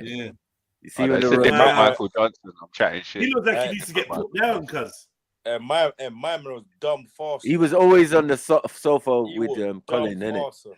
Colin's always begging for him and all of that. It was just horrible to watch.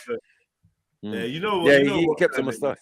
You can see it. Look. I know what he's on. Who's this? Why you stand aside and look?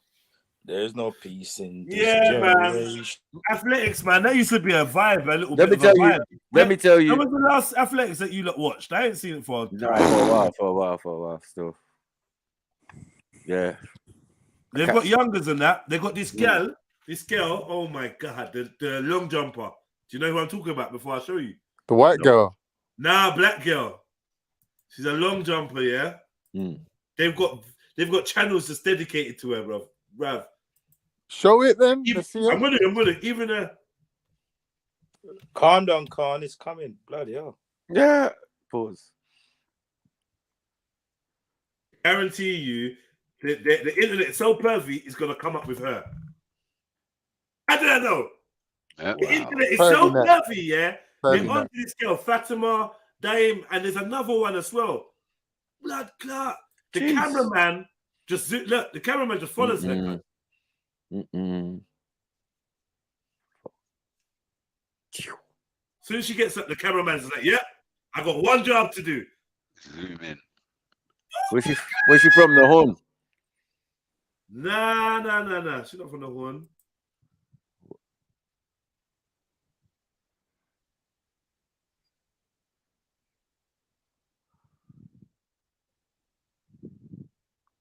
Yeah. Damn. Sorry. Nah, these are rubbish clips. Oh, there you go. Oh. The cameraman know what they're doing. Yeah, the cameraman know what they're doing. They got up there. They show their number on her back, and then they just pan down, and just follow her as she walked. But you know what they was waiting for? They was waiting for the sand dust. Yeah. What was the name of the chick? The pick out. What was the name of the light skin thing? Sutton Johnson. Oh, Jade. Is it Jade Johnson? Jade Johnson. Yeah. The little red skin thing, yeah. Jade Johnson. And Jade Johnson started to look mash up after a while. Yeah, standard though. You know when the mixed race got ran through, innit? That's right. Yeah. It's it's got shelf life. Like as a youngster, too old, over mature than that. And then once she got to a certain mature age, which I'm talking 27, 28, it's just downhill. And one of my bridges was doing athletics, isn't it? And doing around about the Jade Johnson time. And he said, boy, this girl's just trying to make it. She will sleep with anyone. You get what I'm saying? Like that type of. So I was and then she went and I know what she done. She went and she obviously did stuff to help her stay in the competition, and it fucked with her. You know what I mean? Yeah. Chemical adjustments. Yeah, exactly, bro. Just like Kelly Holmes did. Yeah, everyone's doing adjustments. It was over for her. God damn. She don't even look the same. Jade Johnson, man. Yeah, man was happy to see Jade Johnson. I can't lie. Yeah, no, definitely long jump and that. Do your thing. Man was happy to see her. You man seems like you used to watch this on the black and white. Black and white, yeah. full color those days still. Brother, when we was watching athletics, you was busy pissing in Gal's mouth, bro. I don't even know. Playing for pussy. Go gal. Oh no. All them go gal and that. You know, yeah? Like go girls are a good thing. What year was this, bro? Come on, what year was that? What that I just showed you just now? Yeah. How long ago was 2022. That? Talk shit. She was running in 2022. No way. No. This ain't the girl, obviously. But you asked me what year was this? 2022. Stop it, man. Let me tell you when she was running. Well, there's stuff from her from 8 years ago. Yeah, it's a while ago, Jade. Yeah.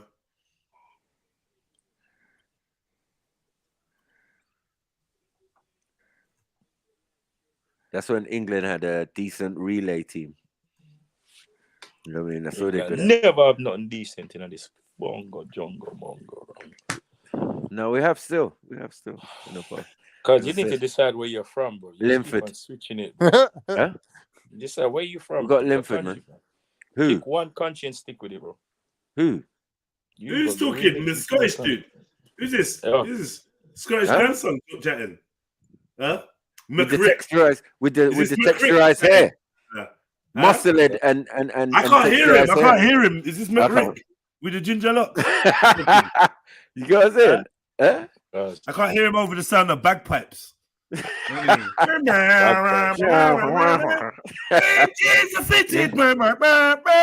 a murder. It's a murder. He's been murdered. Uptown. That's so African. Jeans are fitted. Oh. What's it all?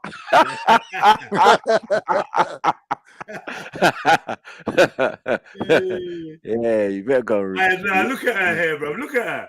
I know. The old days. Yeah, look now, man. He was on roids, baby. Yeah, man. Roids, come baby. On, man. Allow it. Allow it, man. Little bit of roids, little bit of growth. Little bit of what? Growth hormone. There you go. That's what they do, innit? Early days, yeah. Yeah, cycling and that. It gives you premature aging. Premature aging. All right, what are you doing in my plant? Are you crazy? What the fuck are you doing in my plant? Don't even bother. Don't even fucking bother. Oh, is that Jada? Poor thing. Yeah, she's gonna get clapped. Oh. Don't fuck with my plants, man. I'll fuck you up for my plants. Just got a bag of new plants. I ain't having no one this messing with the order. She's sniffing around my plants. I got a report that she had a leaf in her mouth the other day or whatever. Like, nah, we ain't playing that. I'll get rid of you. I've got a French and I gave it to someone to take care of him. Dogs are hard work, bro. Is it? Yeah. How was the Frenchie? Huh? How old is the Frenchie? Is one. He's gonna be 2 in August. And you already got rid of it? Well, I didn't even last 6 months with it, bro. Mad. So now you just gonna wait. Are you studying with it? Yeah. Yeah. Soon. Should have given him to that girl to look after. Another one that lets you get pissed. What are you waiting for? I don't know. Huh? I don't know. I've become one of them people that don't want to use dogs like that. I don't know what. Oh my gosh! All right, cool. You got it to make money though, right? That was the original plan, yeah. And now it's well, I don't know. Well, how much are the Frenchie pups going for now, Rick? $2,000 a piece or something? My ones are gonna be a bit more still. Okay. I'm sick of these Frenchies anyway, man. These Frenchies. Yeah, they're everywhere. Yeah, they're everywhere, man. Women fucking love them, no. Oh my God. Y'all go crazy for them. Literally go nuts for them. Y'all go crazy. Like, y'all just start taking them up like, oh, I'm gonna put him down, man. Yeah, I was outside one bar the other day, last week. 2 of my friends have got like Frenchies, they're like brothers, right? Like I seen the Frenchies are brothers. and this girl just come along, this blonde chick, that beautiful chick still, and was like talking to the lovely rare. He said, "How can I stroke it?" Then as soon as he said, "Yeah," that was it. She's stroking the dog's jumping up on her. Then she let it lick his face. Then she picked it up and literally was French kissing her, cuz licking out her face. And she was like, "Oh, lovely, oh baby, bear chat," and the dog's getting more and more excited, bruv. Literally licked off all the makeup off her face, cuz. They don't care. They don't care. They love it. She don't care, cuz. And then when my brother had to move to her, she was like, "Oh no, sorry, love, I'm married, been married 4 years or something like that." 10 minutes later, the husband comes out of the bar, and it's just like it's a madness. It's just a madness, cuz. Oh no, and then he ellipses her and that. No, bro, it's just a fucking madness, cuz. And when then jokes started running, then we saying, "Yeah, that dog's had your missus while you weren't looking," and then he was like, something about. He said something about. I don't know. He said something about Willie or something, and then she turned around and goes, "Yeah, the dog's got a bigger Willie." Embarrassing in front of everyone, cuz. It was mad. Yeah, man, tall black man as well. You know what that is like? It is peak, cuz. This is mad. You need to dash that girl. I just said to the man, I don't even know why you tried to chat to the girl. After you see the dog licking at her face, what are you chatting to her about? What is it you trying to know about? Move, man. You can't come near me. Are you dumb? You let a dog fully lick out your mouth, your nose, like licking out her face. For like, and I don't just mean one lick and then, all right, oh, stop that. No, she picked the dog up, so the dog was face level, and just held the dog while the dog just went to town on her face. Mad. That's disgusting. You see, that's the thing. I hope you get conjunctivitis, you bitch. Exactly. You see, Frenchies as well, yeah. When it comes to girl, yeah, they're not loyal to the owners. If you don't care about you when they see girls, son. Yeah. They see girls that forget that you're their owner, fam. They're just like. Frenchies are weird dogs, but they got too much health complications. Like I got a mini, a pocket. The XL bully. Say again. Those ones, I like them. They're stiff head still. Yeah, they're stiff, but they got a lot of these little dogs, man. They got a lot of problems, man. Yeah. But your ones are going for a lot of money as well now. Still. Yeah, the pocket bully's going for is decent. My pocket bully's been valued at about 10 to 12 G. Really? Wow, that's good. But then I don't understand. It's me in Dublin's, I should say. It's me in Dublin's. You know, Dublin's got a kennel, right? So I'm supposed to be opening up the UK branch of his kennel over here. I see the pups. I just didn't know how big they were going to grow. Yeah, he's got Dublin's got a good set of dogs, man. Yeah, good litters, man. He's got a good set of dogs. Them pocket bully looks like they live in the gym morning, day and night. Yeah. Now, hey, listen, my one, she's fucking hench, cuz. Wide hench, like, yeah, man. I like them still. I like them. I like them. Would you like one of them? I'm not into bullies. I made the realization, and I've just been honest with myself. Personally, I'm just not into bullies, cuz. I'm not into no dog. I'm not into no dog that won't bite somebody, bruv. I don't even want to bite someone. A bully ain't biting no one for anything. I don't care what no one says. Show me a game bully. There is one that I need to find it. Next time I find it, I'll send it to you, bro. What, a game bully? Yeah. I'll be surprised. They don't exist, man. They don't exist, man. Them dogs are pussy hoes. They just are, man. I know, man. I was looking at Boston Terriers, which are like long-legged version of a Frenchie, but they're like red-nosed ones. And I was thinking, if ain't gonna bite someone, what's the point, man? It's just looking like some fucking toy. Exactly, some trophy dog. I don't want that. Toy, innit? Yeah. That's the Nigerian in me. You got. And then someone fucks up your dog in front of you. What are you gonna say? I'll get rid of you, man. Boston Terrier. Yeah, I will, man. You know what? My brethren done some posts. Maybe my brethren, London Open TV. He done some posts, Fire of Truth, talking about, I'm gonna miss you, girl. Rare. So I'm thinking, his dog's died or whatever. So I sent my message like, "What's up, bro? What?" And she said, "No, I got to get rid of her. She's got to go rare."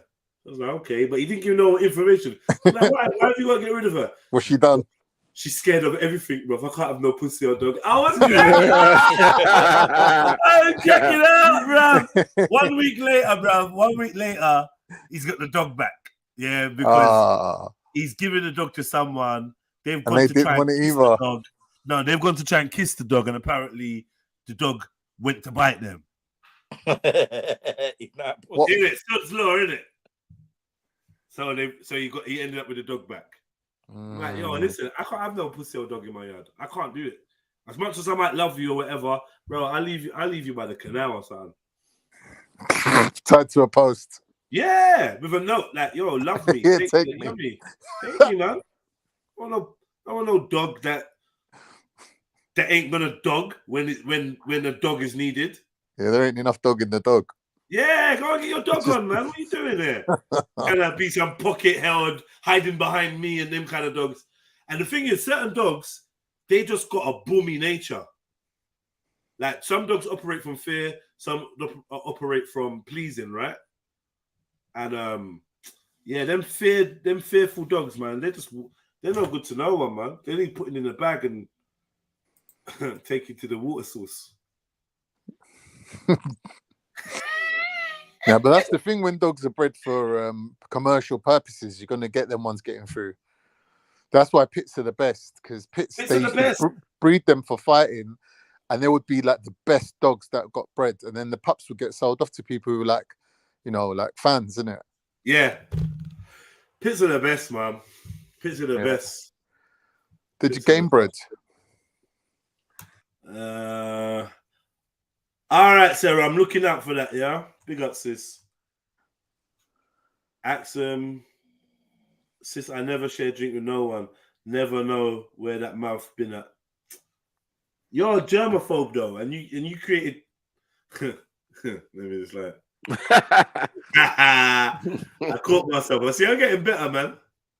Getting better. You're a germaphobe. You take it too far. Never share your drink with no one.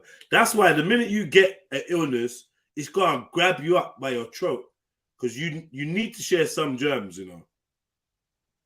Do you know what I mean? Even when the man them barn and maybe take 2 pull every now and again, because I know we all like to smoke our own spliffs. That's a really we still need to exchange bacteria, you know, in one way or another, you know. You not doing that is gonna put you more at risk.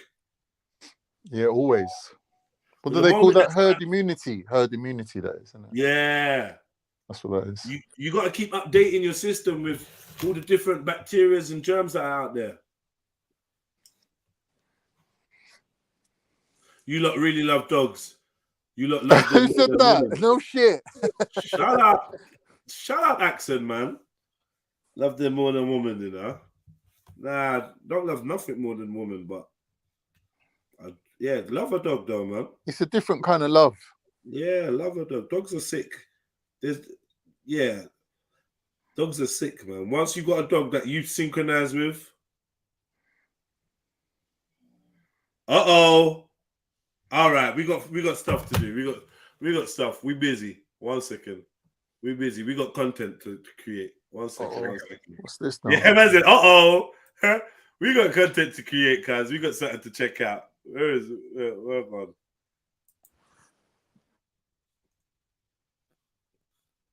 I need to unsubscribe from some of these. From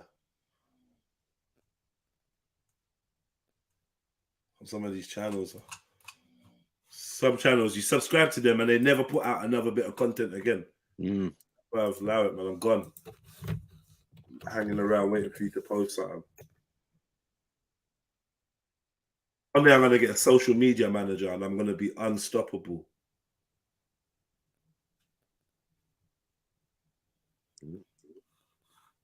What is this? All right.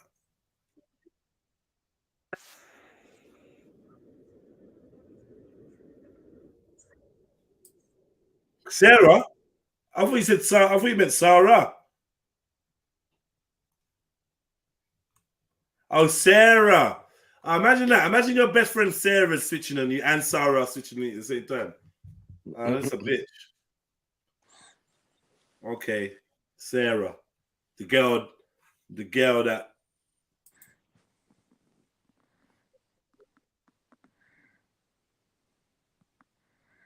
Pearlie's got some small eyes, boy. There's no sound still. Yeah, cool. My word. She looks stressed, didn't it? Yeah.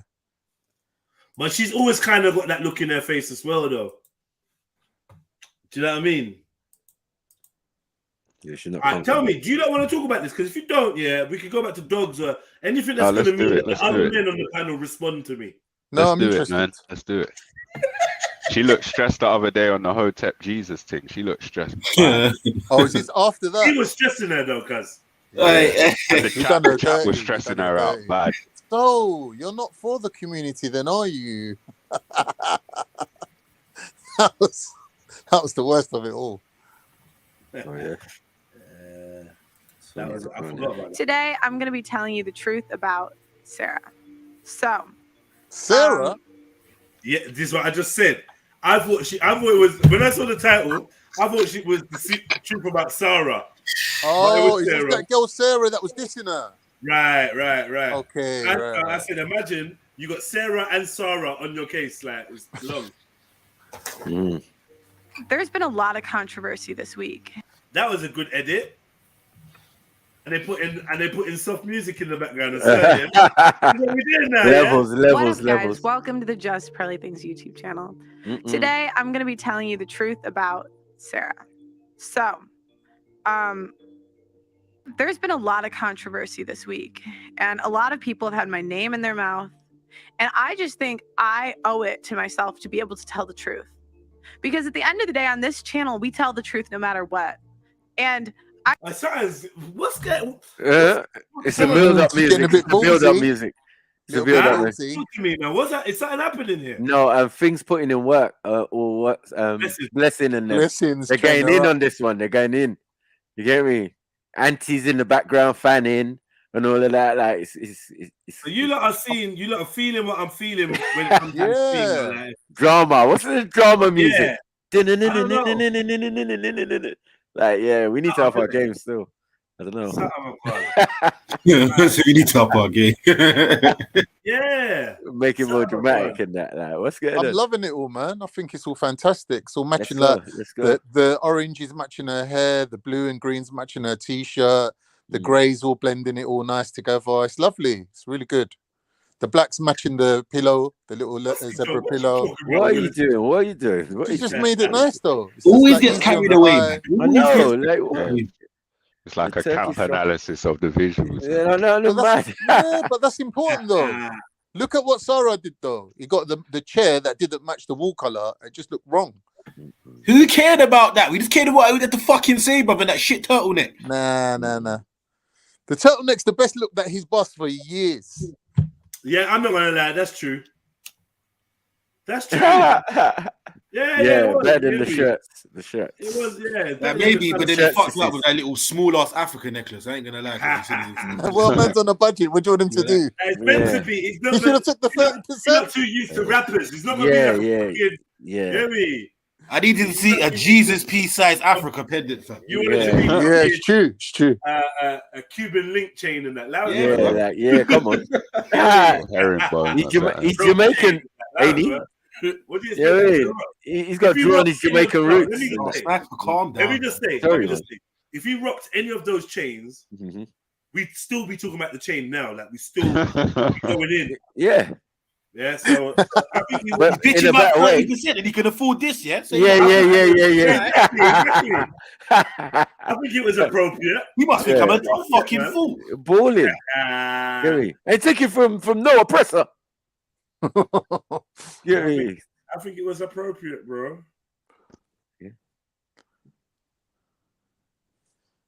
My chain's worth more than your show. I think she's sending out a very visual kind of like statement. She's got the shoulder pads on, the tits are strapped down. She's like, I'm manning up here. I'm manning up. Yeah, the tits are strapped down. No, it's a soft music, man. You don't have to do much. If she could have even done it in slow motion, that might have even helped it as well. You know what I mean? But she's doing all this dramatic music with it as well. It's like a build-up. You get me? Not even calling man by his name, like the levels. All right, let's see what she's dealing with. You know what? I've decided. I've seen too many references. I'm gonna get back on Snowfall. I think I left it at season 2. I don't think I finished season 2. I'm gonna get back on Snowfall. Where do I watch this? Snowfall 1, 2, 3 movies. I think you got all that. You got dongles and that. Snowfall. Now my dongle needs updating, cuz Okay. You can go on Mr. World Premiere still. It's there still.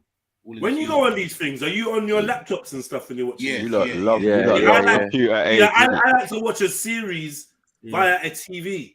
I know.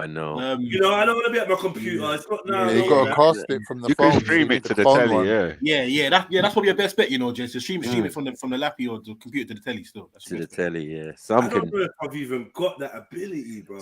And you got Chromecast? Yeah, you must be, man. Yeah, probably a Chromecast or Mirrorcast. I've got a spare Chromecast, brother. I'll let you have it. Wait. Chromecast, is it a machine? Is that like a No, it's just a USB thing, and you plug it in the back of the telly, and it makes it like a smart TV. Yeah, you would have Chromecast or Mirrorcast on the Amazon dongle. They're like £30. Or if it's not built in the TV, a lot of TVs have it. Yeah, most TVs just walk with the cash when I see you. Oh God! Nah, because I'm gonna see him tomorrow. So yeah.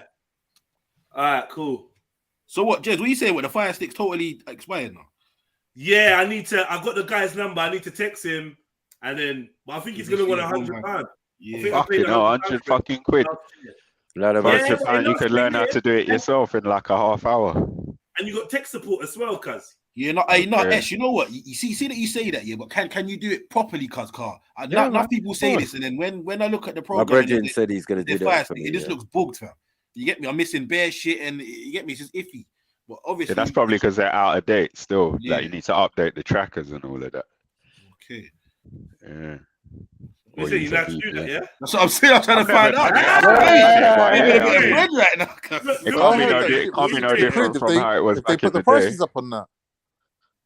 Is that going up to £100 now? Yeah. It was. I heard it was like 60. Like Pakistanis and Turkish are telling me 60. Yeah, they're doing different. Yeah, but you know what? You see, even that. Yeah, this is the problem with us, because even in the grand scheme of things, because even if I'm paying the bills for a year, because look what I'm getting. Like, am I really that's calm. But remember, I paid a bill. I got the man's number, and I can text the man. The man's asking me, "Is everything okay?" Exactly. Customer service. Yeah, same thing. I got in a group with bare people. If I want something on there, I'll text him today. It's uploaded by tomorrow. You get me? That any little issues, he sorts it out like that. Still. Yeah, I might need that. It's got to be simple, man. It's got to be simple. Just Google it. It's got to be simple. It can't be no difficult. I know. You see these computer guys, guys. They just think anything. I know. You don't see no limits. Yeah, we can do that. Remember, not to say I'm super busy, but I don't need to be loading myself up with more tasks, bro. Do you know what I mean? It's really unethical of me for me to even try and get more out of me. Like, allow it, man. I need to just be productive on the things that I've got already set up. I'm giving myself another task. Fuck's sake. Right. Let's see what's happening with Jeds. What? You know, like, have you get everyone to like sort of contribute to your new project? Because I heard that there's this guy who's got a squat rack and he don't even use it. Oh, shut up, God. No, because while we got the van, we might as well kill 2 birds with 1 stone. Ranch had to be squatting in the studio. Allow it, man. Even though, I just basically, I kind of got the go ahead to create like a street gym, innit? An outdoor gym. So you never know. At some point, I might holler at you. Are you still using that squat rack? But yeah, man's got all the weights from an abandoned youth club. A youth club that closed down. Man's got all the weights. Okay. I might have to. What was it already an outdoor gym to start with? Well, I want to make it in an outdoor. Basically, gonna base it on like a similar theme to what the Brixton Street Gym was. Yeah. See, I tried to do this 5 years ago with another spot. I applied to the local council on that, and they gave me the wrong runaround, and then they sold it, or they gave it to the BBC. Like little wankers. People are wicked in my constituency. You know, they're fucking evil, cuz. Yeah, they gave it to the BBC, and then just tried to rope in Grenfell to it, like it's got anything to do with Grenfell. They had not 60-second makeover, but whatever them people are. That little makeover show that they did. And they got to do some special, Grenfell special, puss sales. Who uses that now? It's wow. Some little batty man, sorry, some little dudes in there doing yoga with housewives and that now. Wow, you get me? All these lot know around is aromatherapy and art fair. This like some joke thing. They're the best at money laundering. Cause facts. They make it look like they're doing something. They're doing nothing, and no one that needs it in the community is eating Gets it. Yeah, 100%. Yeah, but a company I was working for, they got at least millions. Yeah, they bought a fire engine. They used my face, put out a campain. Yeah. Put me on 0-hour contract. What a fire! I'm gonna burn this place down, little pussy. Yeah. Right about now, I set up a studio in this company. Yeah, and me and my friend basically wrote up a plan to turn it into a media hub for the community, right? And then my thing was I want to do live streaming, because obviously I was live streaming. I want to do live streaming. I want to do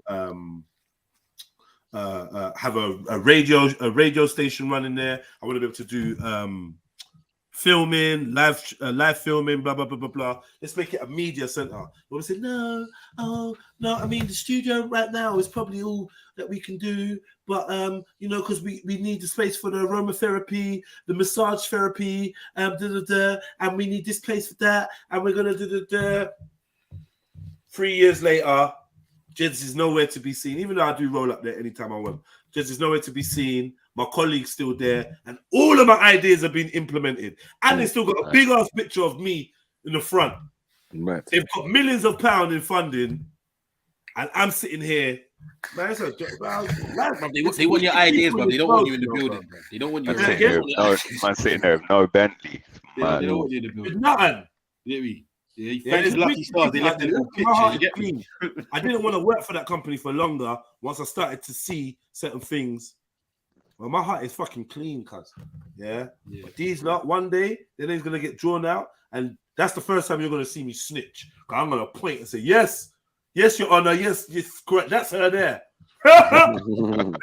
You recognize her? Yes, Your Honor, that's her there. Fucking pussies. Yeah. Yeah, when I tell people, when man's bringing kids that need the help, need the assistance, I'm doing a patrol in the area with just me one.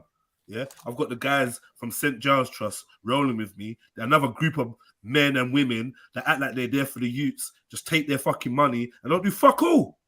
No youths in my ends know anything about St. Giles Trust, bro. Not getting nothing. We went around on a patrol. His brother rolling with me. There was a Section 60 placed in the area. Stop and search Section 60. So I've seen these youths, approached these youths, yeah.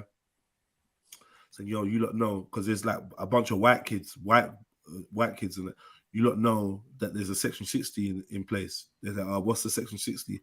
I'm explaining to them that means that they can just roll up and search you and take your weed from you and probably arrest you and rare. So you lot have to be double vigilant, rare. Furthermore, what are you lot doing today? You lot just chilling, what you lot on?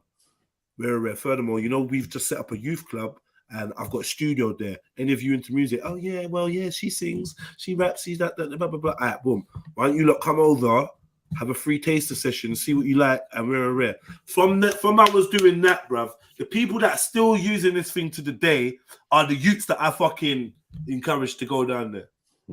Yeah? This St. Giles brother is just standing all the way over there. So when I was done and I walked out the park, I'm like, well, go on. Listen, yeah, no, because I noticed that they was smoking weed, and our policies, we can't approach them if they're smoking weed, because if the police come over, the police might not be able to tell who's who's who, and then we get caught up. What? You're supposed to be a youth worker, cuz. You're supposed to be a youth worker. You tell them you can't approach youths because they're bunning. That's mad. Ain't those the youths that you need to approach? Tell them come off the road, this bunning thing, like nah.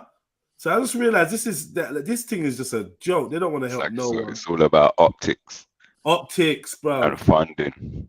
Funding. And these men are in their job till now, getting paid double what I was getting paid. In their job till now, I ain't doing fuck all for no one. Ain't helping one motherfucker. I don't get how these things work and they get to just survive and just eating. Anyway, back to that youth club, same youth club, telling man, when man did bring some youths down there, some proper youths, not some Tarquins, but real youths. Do you know what I mean? Saying, oh no, we don't really want these type of kids. She didn't say it to me, the manager. She said to someone else, but they come and report back to me. We don't really want these type of kids here. These are black youths that are actually in beef. The CBM youths, the CGM youths, sorry, the Digger D youths, and all these youths, and these man that got beef with this man and this man that. These are the youths that you actually need to get them doing something constructive to help change their life. You don't want to deal with them because you don't have the skills to deal with actual troubled kids. You want to keep running around, rinsing out the name of Grenfell 2, 3, 4 years later. Like, it's fucking wicked, evil people, cuz getting funding upon funding. You even use my face and my works to get funding, cuz because man put on a whole show with stage and people and big artists and all that, and man hosted it and did it there and had all the youths from the project come and do like tunes. That's the one where Betty come and pitch my bum. Yeah, and you're using the imagery from that to pitch. But these times you got the brother who's the head of all of that on 0-hour contract just because he spoke up for other staff members. I didn't do nothing wrong. All the kids love me. Everyone loves me. I do my job better than everyone. I got a testimonial. I'm the only one that the kids actually relate to. I think actually has been on road or actually seen any fucking fuckery. I don't get no back chat from these youths. Get me? You know, put bad man on 0-hour contract. Yeah, but use me and get pitch and get. Well, I'm telling you, these lot got millions. Fucking evil, man. Wicked evil people, cuz they got no heart, no nothing. They want to do steal from people and steal man's ideas. Fucking hell. If you ever see the big life side cutout of me when you walk into the youth club, you think they're taking the piss. Taking the piss. You know, with the locks and that. Beautiful visuals. With a bag of kids around me and that. Beautiful visuals. These people are wicked, man. That's how I realized, like, yo, all this charity thing and that, I don't even really want nothing to do with it, man. I'm scared of the karma that these lot are going to get. If Jeds is up for it, I could do it. I have some interesting tropical medicine PowerPoints on parasites. So why are you telling him about it? Why are you coming to tell me about it? I have some PowerPoints I used at work when I'm teaching, Brother Kemo. Let Mary put you in for an hour each Sunday. So let me ask something quickly. You see all those the charity works and that they used to do, yeah? Did you ever like go for it by yourself? I'm talking about like apply for things without a trust or a youth. Every application I've ever filled out or put out has been ignored, lost, quote unquote lost, or you know, are you taking the piss? Nah. Are you taking the piss? So like man just got empty packet. Thank you. Why have you given me this? That's the premature thank you, you know. Mad. Nah. I'm not respected anywhere I go, cuz.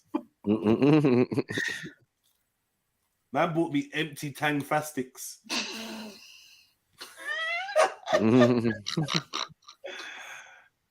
I was so gassed. I was like, what? 2 CDs empty. Not even the sugar in the bottom. You know, like, Anyway, man. Yeah, sorry. Bruh, yeah, I've not been successful in anything I've applied for, cuz. Yeah, and I've put out quite a few applications. You know, I don't know, man. Whatever, it'll come together. I ain't doing the things I'm not meant to be doing. That's the way I see it now, isn't it? So let's keep it moving. A medical show. Yeah, Axel. I don't know what Kemo was talking about, as if I ain't got 5 days to fill with content. But if you ever felt like you wanted to do something, then by all means, hit me. I don't know why. No, but we were just talking about germs and stuff. So don't know why I still need to go on Dead Ass Sunday. What the fuck happens on a Sunday? MJ puts up some Irish banner. Man, listen. Mad. It's disrespect to you, Maddie. Heavy. It feels kind of sectarian on Sunday. Can you tell me why there needs to be an Irish banner just because you're on the show, MJ? It's disrespectful, you know. A bit racist, if you ask me. It's crazy, cuz. I never really understood it. I don't think no one's ready for that convo yet. Are we sitting and rocking a Nigeria flag, yeah, or a fucking Jamaican flag when they're running the street? Yeah, like, why you gotta be like Irish in that? Marcus, speak up, bro. Yeah, like, what? Speak up. The thumbnail's me still, but yeah. Other than that, yeah. The thumbnail. I thought it was appropriate, man, because I couldn't use the YouTube's talking about taking all the strap ones down, so like I can't show anything with guns and shit. So I was like, oh shit, bare the videos that had different covers in it. So I had to change them. So I just used that generic smoke with the Irish colours. Yeah, so what are you saying, Jedi? What am I saying? What do you mean? You're okay for that one? Yeah. Definitely. Yeah. That'd be nice. Learn some stuff. Yeah. Learn. It's nice to see how the enemy thinks. Wow. Wow. Teach us the enemy's secrets, man. Yeah, I'm worth and that. Yeah. Enemy's secrets. Yeah, Sniper. Germ warfare, exactly. We want to know too. Yeah. Okay. We can start stage 1, syphilis blankets. Yeah, we can start with the STIs if you want to, or the HIVs and the malaria. Malaria. The tsetse fly, the sandfly. Yeah. Sandfly. Is that what spreads malaria? Nah, it spreads something called leishmania. See, look, I'm out. Leishmania, I never heard of that one. Leishmania. Spreading the disease leishmaniasis. Yeah. Legionnaire disease, you're saying? If you exactly, it's a legion. You could have pronounced something different. Go on. What? Write Leishmania in the chat. Then I want to see how do you write it? Leishmania is spelled with Leishmania.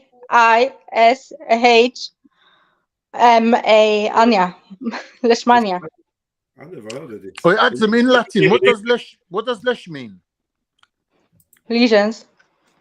Oh, because in Turkish. I'm thinking. I'm joking. I don't even know. I don't know. Oh, okay. Legions of mania. Lesh means a corpse. Yeah. See this mania? Leishmania. Lesh Like means Leishmania. Like, nah, I'm not involved. Yeah, Leishmania. Yeah, you can have 3 types of it. Leishmania is a parasitic disease that is found in parts of the tropics, subtropics, and southern Europe. It is classified as a neglected tropical disease.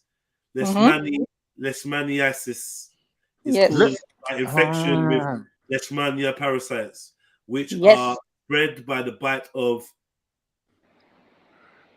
the sandfly. Yeah, phlebotomine sandflies. Is that botflies? Yeah. Really small flies. I don't even know about that. Now, botflies is something else, isn't it? Botfly larva. Botflies inject their larva into you and then it grows. Where's Southern Europe, though? Where's Southern Europe? Is that Italy or Turkey? Or both? Both. Yeah, and you can get it in Spain and you can get it in everywhere, actually. Mediterranean.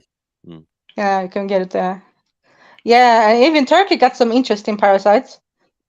Oh my fucking god! We got rid of them when we dismantled the Ottoman Empire. God. Oh my! You want to see the results of this motherfucker? No. Don't show. I have PowerPoint presentation on this one. The results of this. What? Are you mad? Yeah, that's 3 different types. Yeah, you have one that attacks the skin, others that attacks the mucus, and the third one who attacks the milt. You know, every picture you think. Can I just please show this one picture? Yeah. Okay. Okay. Because you don't need to see this, cuz. Y'all need to see this shit.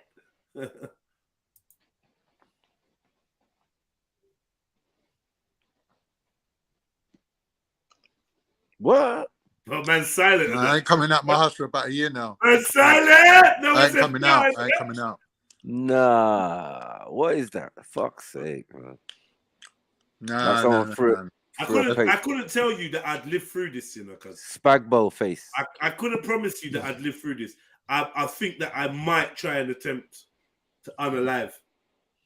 You know, these people, who get infected by this one, they're really stigmatized in the society. It's a really big issue, and the poor thing, and the treatment for it is really, really expensive, and you can never get it.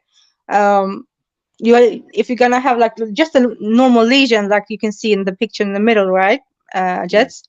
Yeah, that's the skin type. Yeah, this one. It takes 6 months with some chemicals in your vein, literally, to get it healed up. IV, you got to get a drip. Yeah, you gotta get the IV. Yeah. And will the skin go back to normal? No, you will still have some scars. And the issue with this one, most people who's going to the Caribbean islands, right, or in the military and sleeping on the beaches and stuff, get bitten by this sandfly and get these lesions. So a lot of military people. Fuck all that, man. Fuck all that. I ain't going nowhere. That's mania. Wow, man could go fall asleep on the beach and get done out and wake up like a zombie. Yeah, I remember in Egypt, man was outside during the night, sitting outside. Bruh, that next day, man, everyone was nyam up. They didn't even feel it that night. Everyone was nyam up. I'm like, yo, you gotta be careful out there. It wasn't it's cleared up a little bit, but it's mashed up his skin. Yeah, poor thing. Yeah, I feel sorry for him. Yeah, I've been taking some samples from these things, and it's taking samples from the actual people. Yeah. Well, you have to come into contact with real life zombies. Like people get lesions on the body, so that's scary. Yeah, no, it's not scary. It's what do you mean? Fine, man. No, I'll be scared. Can this kid, Can you catch it from them? No, it needs to be infected. Oh, by the actual live insects. The insects. Yeah. Okay. Most of these, how do you say it? Tropical diseases, you need to be infected by the. So what do you do? Like scrape it? Yeah, you need to scrape it. Yeah. Not in the middle of the lesion because there's a lot of blood and stuff. Then you have problems to diagnostic. But you need to take it from the other parts, surroundings. Yeah, and then you can microscope it and see the lesion. That's why man dress a certain way in the desert. Exactly, Maku. There's a reason why people dress like they do in Africa. Come on, turban, all of this type. Yeah, but man got bit on his face. That's too much clothes on his actual boat race. Yeah, but if you see how the face is wrapped, the turban's on, the face is wrapped. You can only see the eyes. You know what I mean? And that's how they keep it moving across the Sahara, because there's all sorts out there, bro. I'm scared, bro. Just don't be walking out naked and sunbathing and that like that, man. And especially if you're not used to the environment. But this is like them thingy curses, when you see in the Bible, God sent the curses down on Pharaoh and them shits. That's how scary that is. That's the worst thing I've seen in my life. Man's looking like a living corpse. That's fucked up. Nah, but you have seen the bankruptcy. What's it called? The elephantiasis.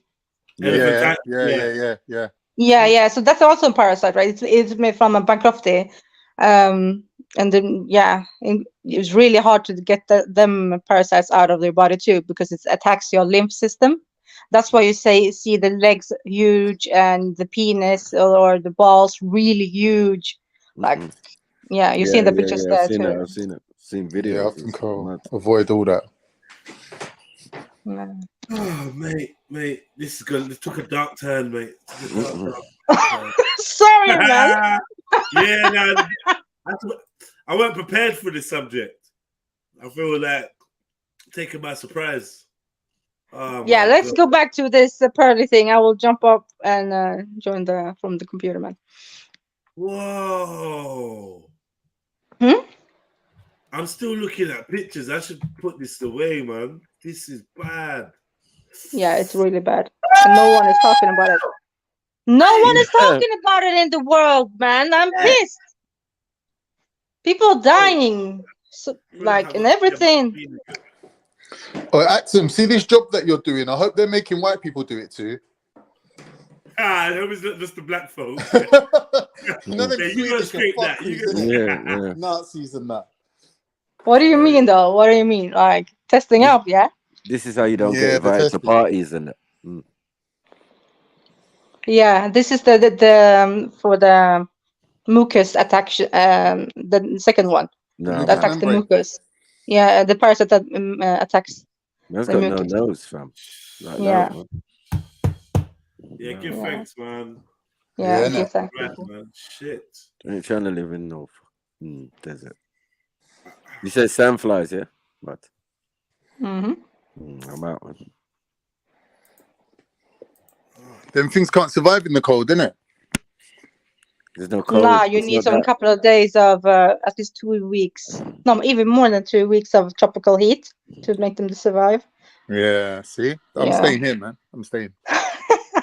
Don't be like that, though, my holiday to Turkey. I'm not Listen, yeah, it was a long time selling ago. the house and everything. We had malaria in Norway, you know, like in the early 1900s something. So how is it can malaria happen passed again? By flies? Mosquitoes. Yeah. Amophilus fly. Yeah. Okay. Because they thought it was in the air, innit? That's why they called it malaria. They thought they were catching it from the air, but it's not the air, it's the flies. Yeah, they have the parasite. Yeah, and the first time they found it was in Italy. Yes. Yeah, let me. I'm not gonna disturb this Just think conversation. how dumb people were back in the day. They used to think it was in the air. Like if you smell the air, you get ill. Like there's evil air going around. They're not so dumb, you know, Khan, because that's how tuberculosis is spread. So they were right. Airborne particles. Yeah. So they're not dumb, you know, when they're saying they used to have bad tuberculosis in Turkey. Bare tuberculosis. TB. Yeah. Because they never used to do any inoculations and that. Axum, do you know a guy called Louis Pasteur? He's my favorite scientist. Like, there's a YouTube video of his life. It was a little bit unorthodox because he was testing on children without permission, but he came up with the cure for anthrax, rabies, and a few other things as well. Like, he's a genius guy, man, Louis Pasteur. But the French king tried to get him killed because he hated him. Mad. I don't know about his life Louis story. Pasteur. Mine is Galilei. So. You know, with milk, they call it pasteurized. They named it after him, in honor of him. Pasteurized milk, yeah. He didn't do any work with milk. They just named it after him as in honor of him. Yeah. Look him up, man. Google it. Louis Pasteur. Mate. Yeah. Are you correct? Don't you think that it takes more effort to write in that way than just to write normal? I'm sure I've said this to you like years before. Like you're going out of your way to just like, what is that? What is this that I'm reading? Cause I'm sure I blocked you one time. It was either you or Luke A or someone. Yeah, no, are you correct? Weird text all the time, and I was like, bruv, it's kind of jarring. I think I know why they do that. It's because if they got another account, they don't want to realize who it is based on like their writing style. So they have to come up with some unorthodox writing style. No, are you correct? Knows another language. What kind? Is that what you do? Yeah. Another language. Well, that's what I would do. Yeah, that is what I would. I don't know about. Yeah, don't try it, man. You're a troll, man. We know you're a troll. Yeah. I don't hide. I don't hide it. I don't hide it. Yeah, we know you're a troll, Carl. I didn't tell you to go and grass me up, did I? Nah, I ain't grassed you up though. Yes, you did, Chivelli. Yo, Vel, it's Khan. I was like, shit. What am I trusting Jedi for? I know who that is. Benny, is that you? Come on out. Come on out. Benny, is that you? I mean, Khan, is that you? Come on out. It's not Khan. You know, in a different voice. It's not Khan. Yeah, big up, so Benny, yeah, man. Play the tape, man. Play the tape. Let's see what's going on. And special music that had people on something else. We ended up with Tetsi flies and that mud.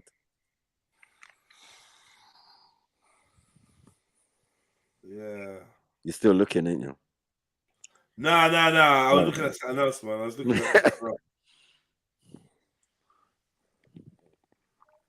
at something else, man. Best friends become enemies, man. It's a fucked up world, man. Next person that gets close to me and try to turn my enemy, I might kill them. Just to teach the rest of you motherfuckers a lesson, man. Can't even trust your own children these days, mate. Don't know it.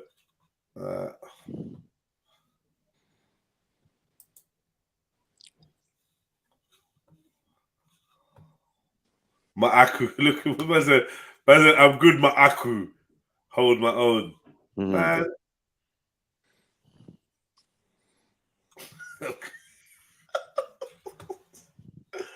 You know, man, it's your life anyway. You live it how you want. I don't. You know what? I've decided I don't really care about what Curly Things are gonna say. Like, I said, I just don't really care. I thought it was about Sarah. I don't really care about her and Sarah. Ain't it the same thing? No. Nah, it's not. I just think that if people are going to talk and talk and talk about me, I have a right to defend myself. I have a right to say what actually goes on. And I'm so tired of these people coming at me for everything. And it's like, you can't. Why is this not Why is this not like genuine? Why is it feeling right? Scripted. It's scripted. That's not right. Yeah. Scripted. Professional. This ain't no usual. Yo, listen. I'm just gonna check to the camera. This feels. It's got dramatic music as well. Like, yeah, I'm just gonna speak my mind, but and this is the danger when you take too long. What to respond? Yeah, when you take too long to respond, it can come across as way too thought out and contrived and whatever. That's what it is. No. You're not listening. It's Sarah. She's talking about Sarah, Mrs. Sarah. Mrs. Sarah, sorry. She's not talking about Sarah. She's talking about her friend Sarah. I was going to say, if it is Mrs. Sarah, she got mad triggered about that show us the trick with the banana. You can't even tell the truth about anything anymore because people are pandering to their audience. So one thing that people have accused me of is grifting and regurgitating. You just regurgitate what you hear. You just grift and you're just pandering to an audience. It's like, I can't have my own thoughts or opinions without them believing that those are not my thoughts and opinions. On top of that, people will say that I'm doing this for money and that it's all about. Why can't she do something for money? Do you know what? I'm not part of this pussy old club, you know. I know, so I'm people can't do shit for money. Like, what the fuck do you think a bus driver does? Because they really love picking people up and dropping them to their destination. Who's not like who? If you're doing a job and you're doing it for the satisfaction and not for the money, you are in a small, tiny percentage. And good luck to you. Congratulations. A majority of people out here trying to get paid, right? An actor, a singer, a doctor, a policeman, a teacher. They're trying to get paid. It's not a volunteer job. So I don't really understand the argument about people saying you're doing this for money. Yeah. about money to me. Where do I begin? A couple months ago, I made a friend in England. And this friend and I were best friends. Like we were literally so close. Her and I would go, like when I first got to England, and this is before the whole YouTube stuff. Like she was there literally before I had any ounce of fame to my name. And she honestly saw me grinding and trying so hard to get this YouTube channel off the ground, right? So I'm in England, and mind you, I'm alone. You know, my family is in the US. As you guys know, I have 9 siblings, and it's really hard for me in the UK because I really, really miss my family. A lot of people want to know why I came here, and I came here to pursue a pro contract. I was actually offered one in the fall. I turned it down because honestly, the YouTube stuff got too big. But yeah, when I got to England, I was alone. I missed my family. I missed my siblings, and I had no friends, but I made friends with this one girl. And this is back when I just started my channel, and I really didn't have a lot in common with the girls on my team at the time. And I was in a long distance relationship. So it was just like, it was just hard. But this girl really got me out of that. She was someone that I could talk to, someone that I could be close with. And so what we did was we went to France. And I'd never been to Paris before. It was so cool. So we saw the Eiffel Tower, the Mona Lisa, like all the typical France stuff. And she was crying there because her mom had been to France, and it was just like her mom had so much fun going to France, and it was just her dream, honestly, to go to this place. So now fast forward when I started the channel, this girl was in a ton of my vlogs, and she would see me. At the time, I did a lot of random content. So I would do vlogs, I would do reaction videos, and it was just whatever I wanted to do. But I told her I had this idea to start my show. And when I started my show, I thought that it was so cool being in London because, you know, London is the most diverse place I've ever lived. Like, I've been on teams with a lot of different personalities at the time, but I've never lived in a place where I could talk to someone from Italy, to someone from Spain, to someone from Portugal. And it was just so cool. So I was like thinking, we should bring everyone together to talk about relationships. That's the one thing. Who doesn't have that? Who doesn't have relationships in common? So, and at the time she had come on my show, this friend, and we were close. She was on the very first show. Fast forward a week or two. She, not a week or two, it's actually a couple months. And this was tough on our friendship because I just didn't have the time I used to. Everything blew up so fast. Everything got bigger and bigger and bigger. And I just genuinely didn't know what to do. I mean, how do you handle extreme fame at 26? There's no book of how to do that. And, you know, I was just saying my opinions, and I would go on my story. And I had a story one day, Instagram story. And it said, modern women want to be victims. Now, what was my point of this?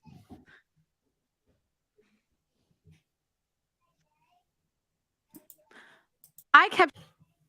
Brother, what's going on? Don't know, mate. Just some bitching. Little bit. No, I mean her, the body language, Stopping every so often. Of the head. What is actually going on?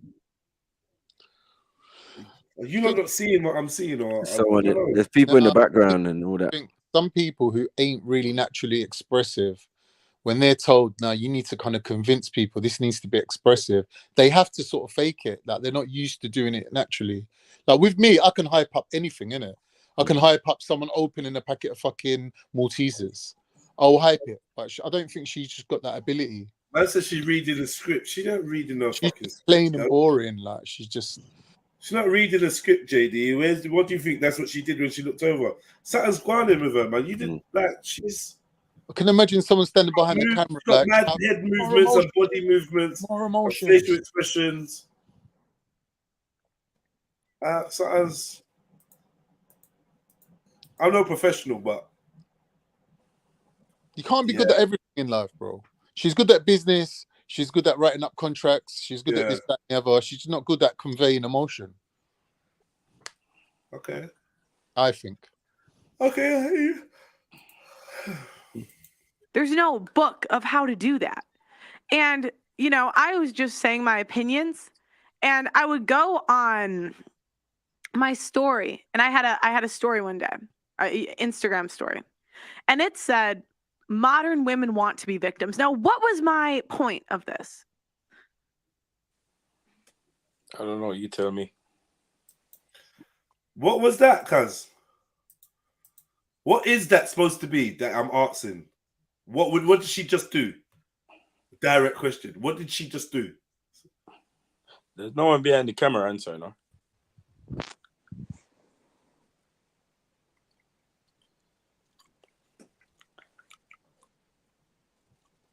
If there's no one behind the camera, she's a weirdo then. I feel like, I don't want to be mean, and I'm going to choose my words carefully. Spectrum. And the reason I say that is children are on the spectrum anyways. They're very good at memorizing things that they enjoy, like their interests. They will memorize facts upon facts upon facts.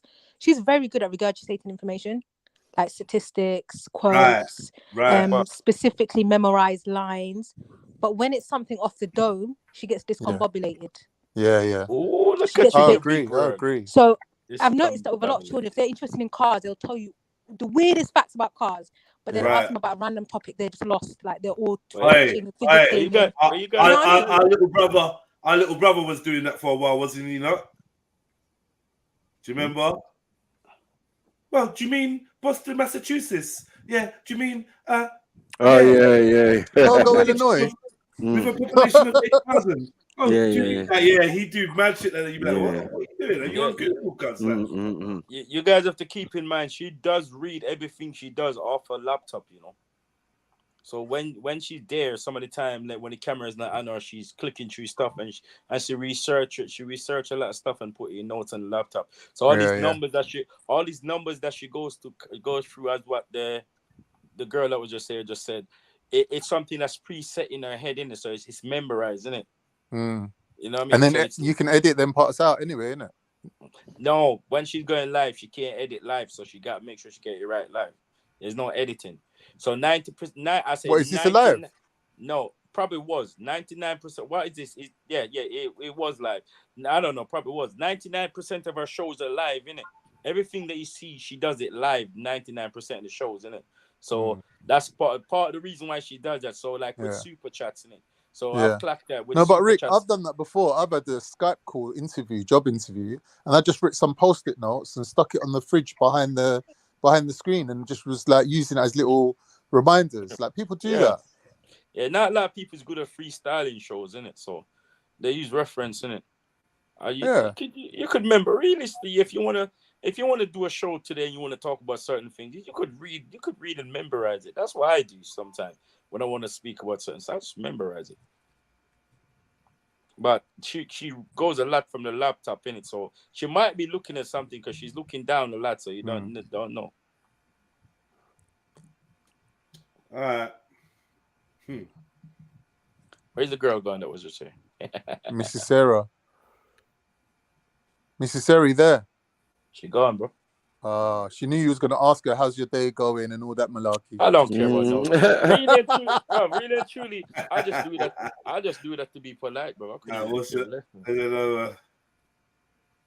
Greetings, Trilluminati family. Big up, bro. Big up. Man, where's my brother Trill? Is he up in here?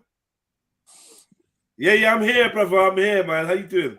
I'm doing just fine, brother. Did you approach your people, brother, about joining this universal debate championship title? Yeah, I'm putting out the call. You put it out the call right now, but we're gonna put out that call definitely, man. Have you got a deadline? We're trying to wrap things up in the next week. We're trying to secure all $30 entry fees. I'm sure that'd probably be about $15 pounds in English money. But yeah, we're securing $30 entry fees. We probably have maybe 5 slots left. So first come, first serve, brother. but we're going to crown somebody, and I would love an opportunity from somebody from the UK to represent the globe and the United States and the UK on behalf of the UK, you know, to become our global champion. Whoever's the champion will be our first champion, brother. We're making history, my man.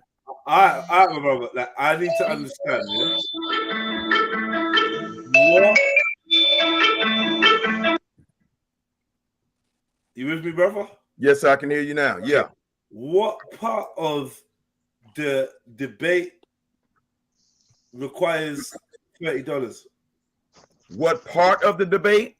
Yeah. A $30 entry fee, and the prize from the $30 entry fees that are collected will be a $700 prize to our champion. Ooh. Okay. See, that was juicy. That was never mentioned, bro. Okay, gotcha. Okay. No, we're not trying to get rich over here, man. Nobody trying to. No. You can only pay a few bills with $30 anyway. Maybe one at most. How much people is in this debate? We're either going to set up a 32 or 24 member bracket, but right now it looks like we're going to set up a 24 elimination bracket. We tried for 32, but it's going kind of slow, so I think we're going to settle for a 24 membership bracket, elimination bracket. Yeah. 24. Is the debate running with set rules? Yes. Let me run that down. Okay. So for the debaters, whenever we team you up with a debater, all right, whoever your opponent is, you and your opponent will speak to each other, and the two of you will decide what you guys want to debate on. So we're not just debating religion. It can be about anything. It can be religion. It can be politics. It can be social issues. Whatever idea it can be sports. Whatever topic and title that you two debaters, whoever you're paired up with, decide to be the topic and title, that will be the debate title and topic. Okay. And that goes all the way up until the very championship, to the final 8, the final 4, and the final 2, all throughout the entire ordeal. The debaters themselves will choose their own topic. We will have one judge per debate. One judge per debate, and that one judge will be among our 4 managers, our 3 or 4 managers, but the managers will not preside over debate that you may be under. If you're under a particular manager, say for me, example, I'm not a debater, I'm a manager. I will not, if you're under my team and I was responsible for bringing you in and you're under my team, because this is not a team sport, it is ultimately an individual sport. If I bring you in, someone else, or if you're not under my team, the team member will judge your debate, one of the others. That will go down as a conflict of interest, right? Yeah, absolutely. Minimize, because we're gonna be fair and square, and I'm gonna lay it out. Let me show y'all, because we're going to empower the debaters. We're going to empower our debaters unlike any other debate league has ever done. So once a judge renders a decision, okay, the losing debater, whoever lost, that losing debater has 24 hours to file a protest against the judge if he feels that the judge judged his debate unfairly. And of course, you're going to have you need to have some substantial reasons and information to back up, why you think the judge's decision was unfair or maybe biased. Okay. And if we deem that you have at least credible information, we will have a hearing where you will rebuttal the judge, and then the judge will respond to your information. All right. And if we feel that your information exposes the judge for being biased or incorrectly judging your debate, we will overturn the decision. Okay. The remaining managers, not the manager who judged your debate. That manager will be rebutting your accusation. Also, the debaters are empowered because we're going to make sure through this process that nobody's coming along with a bunch of internet fake information and sources and lying. Okay. And the way we do that, at the end of each debate, debaters must share all of their sources with each other. And the losing debater has 24 hours to file a protest against his opponent if he feels that his opponent presented a lie, false information, false sources, or anything that's not credible. And that loser has 24 hours to file that protest. And likewise, a hearing will be presented again, but you can only file one protest, either against the judge or either against your opponent. Okay. And you will present your information. Your opponent will rebuttal. And if you're telling the truth, if your information is substantial, we will overturn that decision. This is going to keep all opponents honest, because if you bring some fake ass information to deceive our people on our platform, then this is the avenue to expose you for false information and to correct that, to ensure the integrity of this debate league, this international debate league. I'm gonna stop there. Any questions thus far? And I will proceed with some more information. Minister. Yeah. How long after the subject is agreed upon between the two debaters does the actual debate take place? Is that also 24 hours? No, there's no set time frame when the debate is actually going to happen, because once you guys decide upon a debate, we're going to promote you and your debater on different platforms to get your name out there, to get your ideology out there. So immediately when you guys agree to a title, then we're going to take you on at least one or two platforms that the two of you guys can discuss your upcoming debate. This will be a part of advertising, but also getting your name out there on many different prominent platforms that I'm familiar with and that my other associate managers are familiar with. And so we're going to advertise your debate before, instead of just go straight up into the debate. So you will advertise. We will take you on one or two platforms so that people will get to know you, your philosophy, and things of that nature, and then the debate will happen. So I would probably guess immediately after you guys have agreed to a debate title, the debate should happen within 7 days, no more than 7 days. Could be less, because this debate platform and this debate league and this tournament is about shining a light on our people, on the debaters, enlightening the world on all the different concepts and ideologies that are here in the community, social media, and things of that nature. This is going to be about you guys. Yeah, so this is brilliant. I really like this. I think we should do. Sorry to interrupt you. Everyone should all chip in, and we all put money together, raise the $30, pay for Sniper to be our debater, and he can basically promote the Trilluminati brand. Sounds this would be fantastic. I'll give him the $30 for that if he's going to go and do it. That is fantastic. Because I know Sniper would just tear off some heads. I'll give him I'll give Sniper the $30 for that. On what subject? On what kind of subject? You can't just say. You choose. You let him choose. For what? Depends who. Like what we do? If not Sniper, then someone else, isn't it? Anyone who's up for it. Now, do you guys have at least two representatives? I know y'all talking about one. Y'all got two? We got Ricky and we got Thingy as well. Because if one of y'all get knocked off in the first round, at least y'all still will have one person remaining.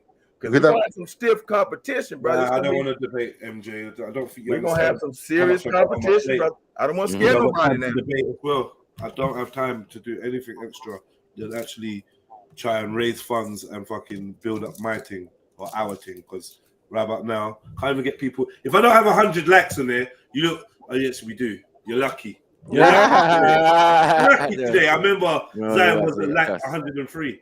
But no, I'm not debating. I don't want to debate. I'm not debating for shit. I've got stuff to do, man. I got too much stuff to do. Like otherwise, I'd love to, but I'm not even a debater. That's the ultimate truth. Well, let me say this, brother. A lot of people think debating is complicated now. Yes, it can involve some skill that you acquire over time and tactics and things of that nature.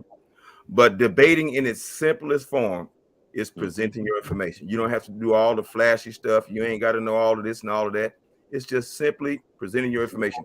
It'll be like 3 10-minute rounds or 2 15-minute rounds. Yeah, and all you do is defend your position. defend your position with your information, and that's it. You ain't got to do all the flashy stuff. All you lot saying Zulu has not debated anybody with ample opportunity to. He's danced around and run from everyone to debate. So even though we know that he probably would be good, he's got some kind of self-confidence issues or something going on. No point sending him to this big debate league. It's long. It's going to embarrass us. He didn't want to. He didn't want to debate. Khan didn't want to debate. Schiffer didn't want to debate someone else. Bare excuses he kept making. No, they're not in my league. Oh, they're not ready. Oh, not for the first person. Oh, I'm not debating Beefy. Oh, no. He just ended up not debating anyone. Wow. So, yeah. Wow. You know what I mean? No one to take that L. I thought of Zulu instantly, but yeah, he's not trying to. He ain't done nothing yet. He seems strong with his referencing. I agree, Mrs. Sarah. But I agree, man. I'm not even trying to say if he's on it, then yeah. But I've got a feeling he ain't gonna be on it. Well, why don't you contact him? Maybe he's changed between the last time you thought one way about him till now. Just holler at him and see what he says. Is he the only representative that you can think of that's strong enough to represent? We'll just leave it open, innit? Whoever's confident, let them put their Mezzo's quite good on politics and stuff like that. You're not bad, Mezzo. I'm gonna lie, I rate you. We got a few. There's lots, man. Men and women, there's lots. Give us a while, man. We'll see what's there. We'll see, man. All right. Well, I'll check with you, brothers and sisters, in a couple of days, man. Y'all be good, man. All right. Peace. Big up. Love that guy, man. Pause. I told you to stop loving guys, bro. I know, man. A lot of guy loving today, bro. That's what you call brotherly love. Yeah, exactly. Aunt Jenny, you don't want to go and do no thingy? Not debating for us? If the youngster ain't got time and I'm retired, how am I going to find time and I'm busy? You know, I realize. That's what you got. You got time because you're retired. That's why I'm retired, isn't it? Fill my time for me. Okay. Why build up somebody else when you can build up your own? That's what I got from you just now. Yeah, I didn't mean it like that. That's what I thought, and I agree. Okay, yeah, no, I really didn't mean it like that. And the truth is, we were supposed to have a debate league over here, right? And these are just going on like pussies. Like, I call it how I see it. They're just acting like pussies. Why am I going to go and build up somebody else's house and my house and he's building up? Yeah. 6 people debated on here, I think, and then everyone else was just like moving like pussies. That's what I said. I'll give you the $30 and watch one of you lot go. I'll give you the $30, but I ain't doing that. I ain't got time for that. Like research and all of that. Come on. Remember when I was like, yo, let's do a debate league and so Yeah. You lot on it? Nah, you lot weren't on it. Got man scraping the barrel trying to find people to debate. Why am I debating for? Nah, at the end of the day, I don't see why I should debate. All right, cool. Maku debated. Who did you debate, Maku? Shaka. Beefy debated Stacks. Schiffer debated MJ and debated Ezra. Shani. Shani debated MJ. Yeah. Everyone else was just bare excuses. Khan just didn't turn up. Yeah. Him and his opponent didn't disappeared. I disappeared for time. Didn't turn up. I just ghosted. Out of the shame of it. Vegan. I believe you're still vegan debate. It's a vegan nutrition bait. Sisters reps, man. Sisters reps, man. I technically won that. Nah, go away. Go away, Khan, man. Technically, you won that. Technically. Yeah. Technically, smectically. So, yeah. So we was asking. I don't know if I can. You said she's doing strange stuff. I weren't really looking at this. No, I was trying to ask. Auntie Jenny jumped on. Yeah. I was gonna ask, like, but I'm not gonna ask her. I'm not gonna ask. Tell me, what have I missed? No, I'm not gonna ask. No, ask me. Somebody ask me. Tell me. Ask me. All right. So, do you think that Pearl has got any type of tism going on? Tism. She got the same tism that I got. We're Aspies together. I noticed that day one. Oh, okay. We're both Aspies. We're both Aspies. I diagnose people. I diagnose them from day one. I'm an Aspie too. You can tell by her hand movements and stuff. I was gonna say she's doing mad hand movements, but like she's doing some kind of, I don't want to say tick. It is. I have the same thing. It is. She's ticking a little bit, yeah. Yeah, it's obvious. When I was doing wife school, right? She's not professionally diagnosed, has she, Auntie Jenny? This is just you saying I recognize another person with Asperger's, right? No, I'm saying that I spent years in training. I got a certificate and I diagnosed her, and she went online and checked it out. Yeah, she's diagnosed. And even when we done wife school, and it was a certain way that I was teaching her, and she goes, no, she likes to do things in steps. And then somebody says on, I think, words to the effect in the comments of big up the Aspies. And I'm the only person that got that. Yeah. Takes one to know one. All right, I hear you. So yeah, I've got Asperger's. I hear you.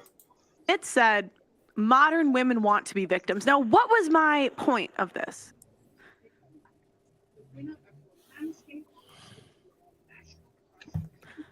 I kept having girls come on the show. Right. So I was like, what was that? So someone said she might have been reading her laptop, but it would have only been briefly if she was. But then did she try to prolong the look to the side so it looked like she wasn't on a laptop? I don't know, but that was strange. What was that? She don't do no acting. If she's got a laptop, she's looking down, or sometimes she would take a pause, and you'll find that when she paused, she's having to turn and put her head down when she's pausing, and then come back again. She does it a lot. Why is she doing it though? It's just a body. It's just the way you are. I got a granddaughter. She's got autism and she rocks. Why do they do it? It's just the way they are. Everyone's different. I noticed that she rocks a lot. She's not rocking now. But No, she don't rock. Chairs, she doesn't rock. She don't rock. She flaps. Now she flaps. She don't rock. Flaps? No. She was on Hotep Jesus interviewing. She was non-stop rocking and twirling and rocking and twirling. Rocking, I'm telling you. Who's show? I don't even watch her, you know. That's sad, isn't it? I don't watch anybody. No, it was the interview with the guy with the locks. He was interviewing her with glasses. I won't see none of that. Yeah, it was quite a good interview. But yeah, she was rocking. What was my point of this? You might be nervous. I rock when I'm in pain. I kept having girls come on the show and claim they were abused, but had no evidence. And they would say they wouldn't talk about how their boyfriend hit them first. And they were very deceptive and misleading. And what I realized is a lot of these women want to be victims. It doesn't mean all women. It doesn't mean 100% of women, but a lot of these women don't care about the truth. They just want to be victims. And that's what I was talking about. But this friend took it personally. She was so mad at me. She couldn't stand it. And she said to me, I can't be your friend anymore after those comments. And I was sad, guys. You know, at the time I was in America, I was collabing, I was doing all this stuff, and she messaged me this. And I was so sad because I had no other friends. And I was so lonely. Yeah, these are all Do you know what it's red like to be in flags, another country where you know no one? It's all red flags. She's showing so many red flags, like her adherence to the truth when most women don't give a flying fuck about the truth. That's a sign. The fact that she finds it hard to make friends, she's already said that, that's a sign. The fact that she's overly attached to the one friend that she has got, that's another red flag. Yeah, she's got like Asperger's coming at her pores, man. Yeah, I'll agree with Aunt Jenny on that one. I think that it's making her, I'm hoping it's not going to break her. It's making her who she is, and she's doing good, so. I'll tell you one thing about Asperger's, right? We're always right. You can make it work for yourself. You can make it work. No, with us, we're always right until we prove wrong. And if we've learned something, and that's what we've learned, right? It's going to take hell or high water to change us. So if I went and I studied something, then you got to come. I'm always going to say, like, I'm always right. Prove me wrong. If you can't prove me wrong, I'm right. Yeah. People say that about me, Aunt Jenny. Oh, you speak with such authority. Like, why you speak like that all the time, so decisively, like. But it's just part of being on the spectrum. Yeah. You speak with authority because you've actually bothered to look into what you're talking about. It's like my granddaughter, she started reading. And once she got it, she goes, I can read. I said, you're going to read to me? She goes, no. I said, why are you going to read to me? She goes, well, I'm going to read to you. You can read. I can read. What can you read? That's smart. That's smart. So I can read anything.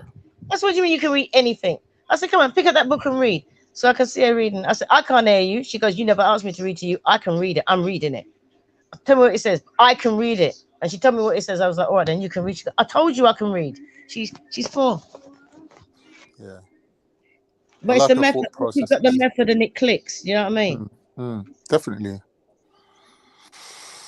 Yeah, man, there's nothing wrong with it, man. It's just what we call divergent thinking. I think that's why my bullshit money is really, really like set. You know, the way it's like set. that. I get frustrated. I get on the show, and when people say, oh, Auntie's triggered, Auntie kicked off. No, Auntie can't take no more bullshit. How much bullshit can I listen to? I even got up and walk off shows or say, like, don't have that girl back on my show again because I can't take any more stupid people. But no. And I think that's why when people say, no, she's this and she's that, I'm like, nah, because I know what she's like. I was thinking about this the other day. It did occur to me when she said, on this show, we're all about the truth. And I was like, that's very strange, a woman making a statement like that. But now it all makes sense. Because I don't lie and she don't lie. You know what I mean? And if people call me a liar, you might as well just come and tell me you want to fight me. Yeah. And that's what, and out of all the things that are killing her, it's like me. Somebody lies about me. There's too many red flags with this girl, though, Aunt Jenny. You know, like when she was saying, I thought Sarah was my actual friend. Who the fuck would think that slime ball fucking Sarah was their actual friend? That's a red flag. That's a red flag. What it is, right, is that you know think that they were friends. Now, you know, you see, from the way I see it, right, because that's why I reacted the way I did too. Because you came into my circle, right? I won't go as far as friends because if you're into my circle, I make you an associate. That means that I like you. Yeah, but because you got experience of being let down. Obviously, she hasn't. But when she lets people into her circle, they're her friends. And when you come to somebody's home, you'll go out with somebody, you bring your children around. Why would you? Because I wouldn't do that if you're not my friend. And I have to keep on telling them, stop classing people by your standards. But look what she was saying to the guy, the one with the locks. She was like, but I even met his kid. She was saying it like that, like as if she actually believed that they were like friends, like almost like family. She was like, I met his kid. It's true because if I say that I felt the same kind of red flags. She's definitely got something. No, because I felt the same She's kind one of way. Us. my grandchildren, right? My grandchildren, I think Pearl's met my grandchildren. Nobody else ain't met my grandchildren like that. But for you to let me meet your child, your only child that you're fighting for, I've got to be your friend or somebody close. Otherwise, how am I going to get the, that's your child. That's part of you. That's precious. So for me to meet your child, that means that I must be precious too. I must be your friend. And if not, you're a fuck up, innit? Parent, friend, everything. You're a stinking piece of human being. Yeah, just a narcissist. He's a narcissist trying to get his claws in, thinking that I'm going to introduce you to my child. Your heart's going to melt, and then you're going to give me the deal that I want. You're using your child. And then when you never got the deal, you spazzed. Because I felt the same way how she felt about Sarah. I felt the same way about Sarah at first. But then when I see certain things, I just said to her, don't trust him. Because he weren't a man. He weren't a man. Any man that takes his own drink and that brings it in and takes it back, he ain't a man. And that's what I told her that night. He ain't a man. Watch yourself. But then he was coming round, popping round. He come round for the MTR and the Melanie King, sitting down, socializing. When they come round, we all eat together. It's all game. It's all game. He's a narcissist. It's just game. And I think with people with Asperger's and autism, we class people by our standards. And the only way you're going to change that is with age and with being hurt, let down, kicked, battered, bashed by people socially. You know what I mean? Not physically, but you got to be knocked about a bit. She got to be bruised about a bit. She's coming across like an empath. Like she's very empathetic to people. And that makes her a prime target for a narcissist like Sarah. I just think that especially she's so young as well. She's learned. Sorry, I don't have Pearl down as an empath. I'm not at all. No, I think that with I ain't got no empathy for no one. I might learn it, but then now I just think to myself, what's the point? I ain't got no empathy for no one. I don't care. Now, there's a difference between empathy and sympathy. Sympathy is when you feel sorry for someone. Empathy is when you see yourself in their shoes. I would say someone with Asperger's would struggle to see themselves in your shoes, bro. Yeah, She ain't got no empathy that is one part of it. There's different types, though. No, I think we've learned that. Anybody I've met with Asperger's is not an empath, bro. I agree with you. She ain't got no empathy. Empathy is something that we learn. Like humor. Her sense of humor, my sense of humor is on par. It's quite sick. Do you know what I mean? People don't get it because. All right, then let me, for instance, I was working in the office. Somebody came in and said, "I'm looking for a black bag." I said, "Here I am." Nobody found it funny. I was on the floor. I found it funny, but nobody else did. And I was like, "But that was funny. Why didn't they get it funny? You know, it was funny." But I just thought, it's true. Right, I find certain things I find funny. No one even seems to find funny. You know, like that thingy one. Why did the transgender become a vegan? Because he was a herbivore. Sorry. He was a herbivore. I'm still laughing about it now. Yeah. I'm still laughing about the black bag one. And that was like 15 years ago. And I still think it's funny. And nobody else does because my jokes have no boundaries. They're not politically correct because I don't think like that. Because the jokes that I find funny are not politically correct. Like, I think somebody fell over. They fell over really hard, but they hit the floor with such a force. I pissed myself laughing. And nobody else was laughing. They said you're out of order because they really hurt themselves. But the way the person dropped, oh my gosh, how can you not laugh? But yeah, I was wrong for doing that. But they did drop funny though. But that's just the way it is. But I'm surprised that people analyze us so much to find that out because I knew that from day dot. I knew that from day dot. But I think because of the training that I do and because the people that I work with and for that I've done the experience that I have, I can spot it. But they make good business people, you know, they go far. Kind of one-track mind. I'm on a mission. And my mission when I was younger was just like hers and nobody got it until I retired. And they thought, oh yeah, all the time she was doing that. But I knew my plan. And I stuck with it.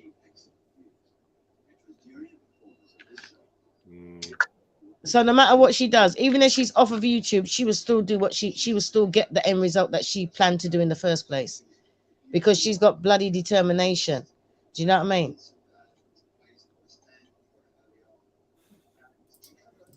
And everybody that you talk to is trying to get something from you, especially the more famous you get, because everyone is always trying to get more money from you. Everybody's trying to get more, you know, clout off of you. And it's really hard to see who has good intentions and who doesn't. But this girl was there from the beginning, so I thought she had my back. But it turns out she didn't. Until a month later, she came back and she said, "Pearl, you were right. I'm sorry. I freaked out." And she started to come around to a lot of the ideas that I had. Now, don't get me wrong, she is nowhere near a conservative, and I am nowhere close to a feminist, but it really showed that even though we're on opposite ends of the spectrum, you can really work through things and talk about them. Now that we are friends again, everything was back to normal, right? And why wouldn't it be? But, you know, there's always that level of, will things go back to the way they were? And for the most part, they did. She started to come on the channel again. She started to hang out again. And then she went on the show one day and she sat next to someone named Sarah. And Sarah was a really interesting girl. I mean, this person came on the show and really agreed with my friend in the beginning. But what the fuck is she on about? Is she actually talking about Sarah? Yep. I think that she's trying to tell a story but not mention nobody's names. Yeah. I ain't seen this. I ain't got a clue what she's on about. Sarah, yeah. Mad. And the thing is, when you're used to telling the truth and you try and like make it sound different, you're gonna mess up because Sarah and Sarah. You're just gonna get muddled up. I just heard Sarah sat next to Sarah. I don't know. If you're not a liar, do you know what I mean? You're gonna get it mixed up. I haven't seen that. I haven't seen it. I don't watch stuff. I watch your stuff more than I watch her stuff. Big up everybody. I don't. Big up. Auntie Jenny. Is she or is she not talking about Sarah? I feel like she's not, but that last thing that she just said was confusing. I'm now confused of what friend she's chatting about. I'm just baffled now. Truth bomb? Nah. You know what? Yeah, Sister Pearl. Actually does need some guidance. When did this come out? Today, a couple of minutes ago. We hot on her heels, like an hour ago. I feel like Sister Pearl needs guidance. No, you know what she needs? She needs to listen to Auntie Jenny. That's what she needs to do. Okay, because this is supposed to be a truth bomb, but this is whack. This is whack. I don't even know why she even bothered with this. This is whack. I'm speechless. Yeah, this is whack. Rewind it a little bit. Yeah, rewind it a little bit so we can hear that bit again. Because yeah, I'm taking it all the way back here. It's back to normal. Big up, by the way. Big up. Right? And why wouldn't it be? But, there's always that level of, will things go back to the way they were? And for the most part, they did. She started to come on the channel again. She started to hang out again. And then she went on the show one day, and she sat next to someone named Sarah. And Sarah was a really interesting girl. I mean, this person came on the show and really agreed with my friend in the beginning. But what was interesting was that now my friend disagreed with her. And that is the truth about Sarah. And that's the story, guys. I know. You might have thought this was just a random story, but it did have stuff to do with it. So yeah, she came back on the show one day. She sat next to someone named Sarah, and that's the story. So that's the truth about Sarah. Yeah, they sat next to each other on the show. So guys, thank you for watching. Like the video on your way out. Subscribe to the channel, and I'll talk to you next time. What did she say in the beginning? Because the end didn't make no sense to me. I swear to God, this shit didn't make no sense. It was a setup. It just didn't make no sense. It's a trap. A trap to trap who? Herself? No, just to check her ratings or something. You know what I mean? I don't get all of this. I just got to let my time come out. It's crazy. Wow. Young girl stuff. I'm left like speechless for entertaining that. It just didn't go anywhere. Yeah, I know. I don't know what she's talking about in the end. What was that? Perplexed. She's a G. Because man watched the 8-minute video. Really, not really about anything. Not really. But how many people are going to go and watch it? How many people have seen it? You should do like my bloopers. Today, I'm going to tell you the truth about. I can't do it without laughing. Okay. Sorry. That wasn't live, was it? Today, I'm going to be telling you the truth about Sarah. She's talking about Sarah. Look at the chain. Look at the way she touched the chain. You see the chain? Yeah. Do that again. You see the chain? Is that a reference to the chain? The single chain? You know what I mean? Today, I'm going to be telling you the truth about Sarah. What's going on? I don't know. But she made me watch the whole video. Okay. She made me watch the whole video, and I didn't get what that was. Truth bomb. She's talking about Thanks for Sarah. saying I'm guessing now. The story in terms of Sarah didn't make any sense to me. I was bobbing in and out, so I didn't watch like it all in one go. But it looks like is she all right? She looks like she's losing it, or was this some sort of like trick to see whether people are still interested in just watching her do anything? And just, I don't get that. I thought it was about her friend who exposed her for who she used to live with as like a roommate or whatever back in the day. I thought it might have been, but I don't even think that woman's name was Sarah. Oh, that's true. I don't remember what her name was. Wow. So I don't know what that story was. I'm gonna lose no sleep trying to figure it out either. Thanks for saving me 8 minutes, right? Yeah, you didn't see the beginning, Ants. It might be. I'm glad. It might be worth it. You get me? Oh my gosh! Wow. I was So just surprised. Auntie Jenny, pick up yourself. Are you still working with Pearl? Yeah. Of course I am. She's still recording her show regularly, or is this put a bit of a hiatus on the thing? She got a show on Saturday that I normally sit on with her. Saturday. You see, listen, I go down to London, right? And I go in there Monday and I go in there Tuesday, and then I turn around and I come back home. I don't look back. I don't go back and look on to see what they're doing. Are you saying Old Foot? You all right? You're right, young boy. Yeah, but damn. About Old Foot, but you can't stay awake though, innit? You can't stay awake like the old ones, isn't it? No, I've been staying awake. I have to stay awake now after work. Yeah. Now, so. Yeah, I got my Häagen-Dazs ice cream. Yeah.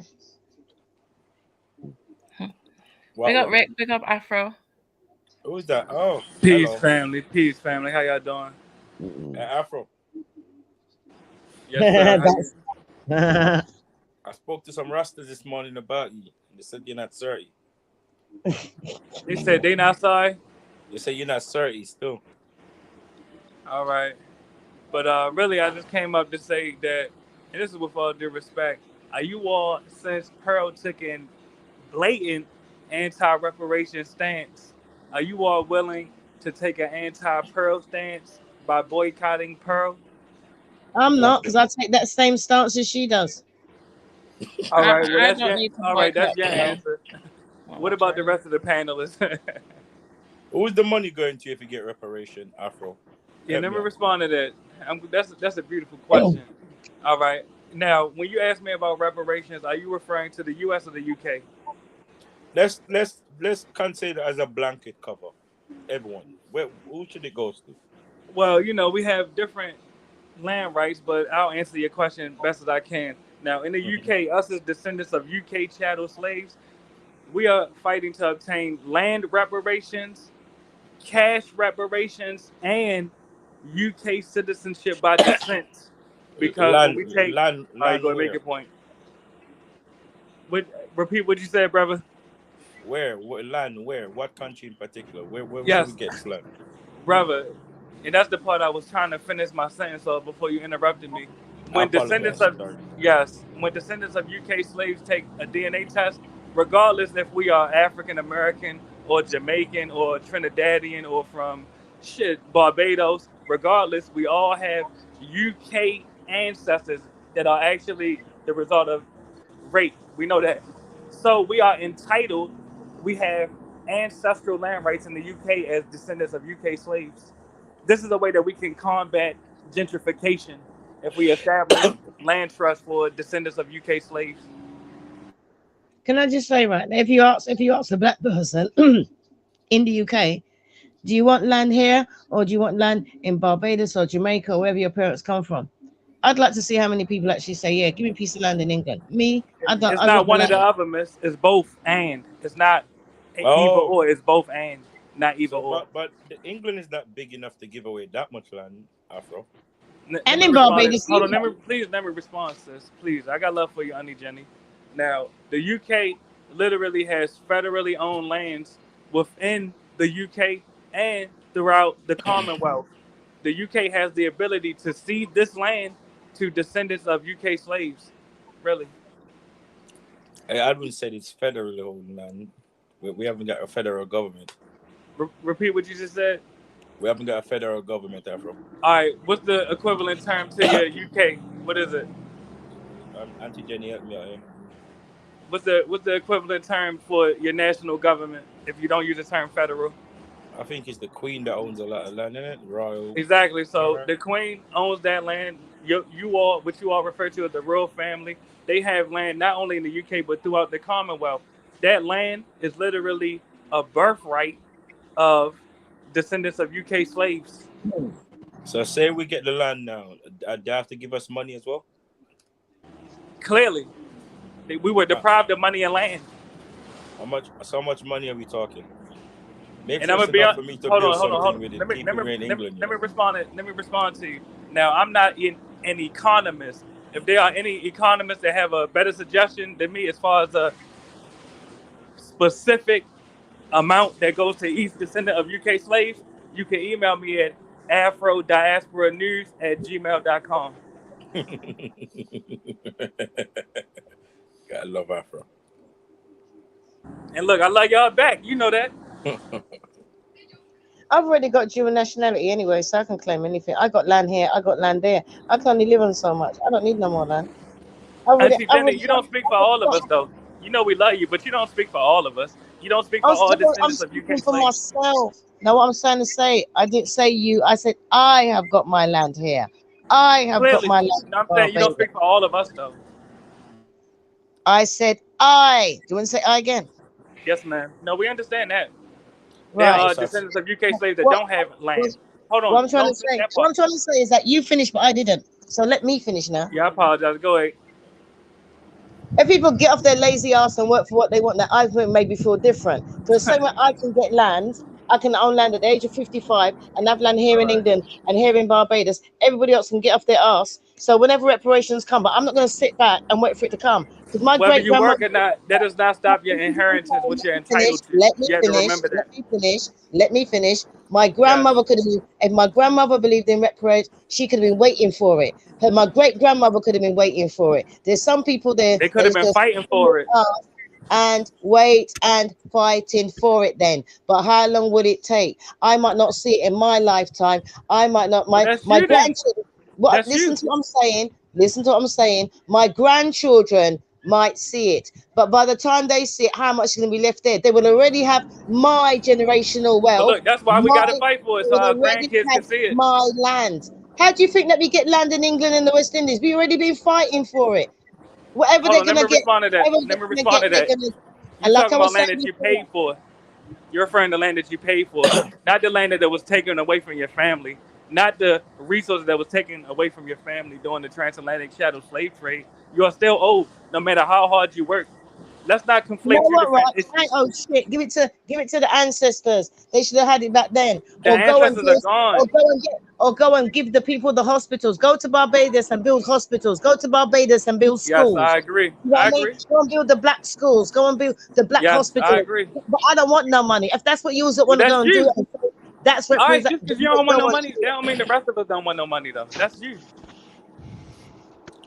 No more of their hospitals, no more of their schools. Before you die, are you expect to get that money before you die? Let me respond to that.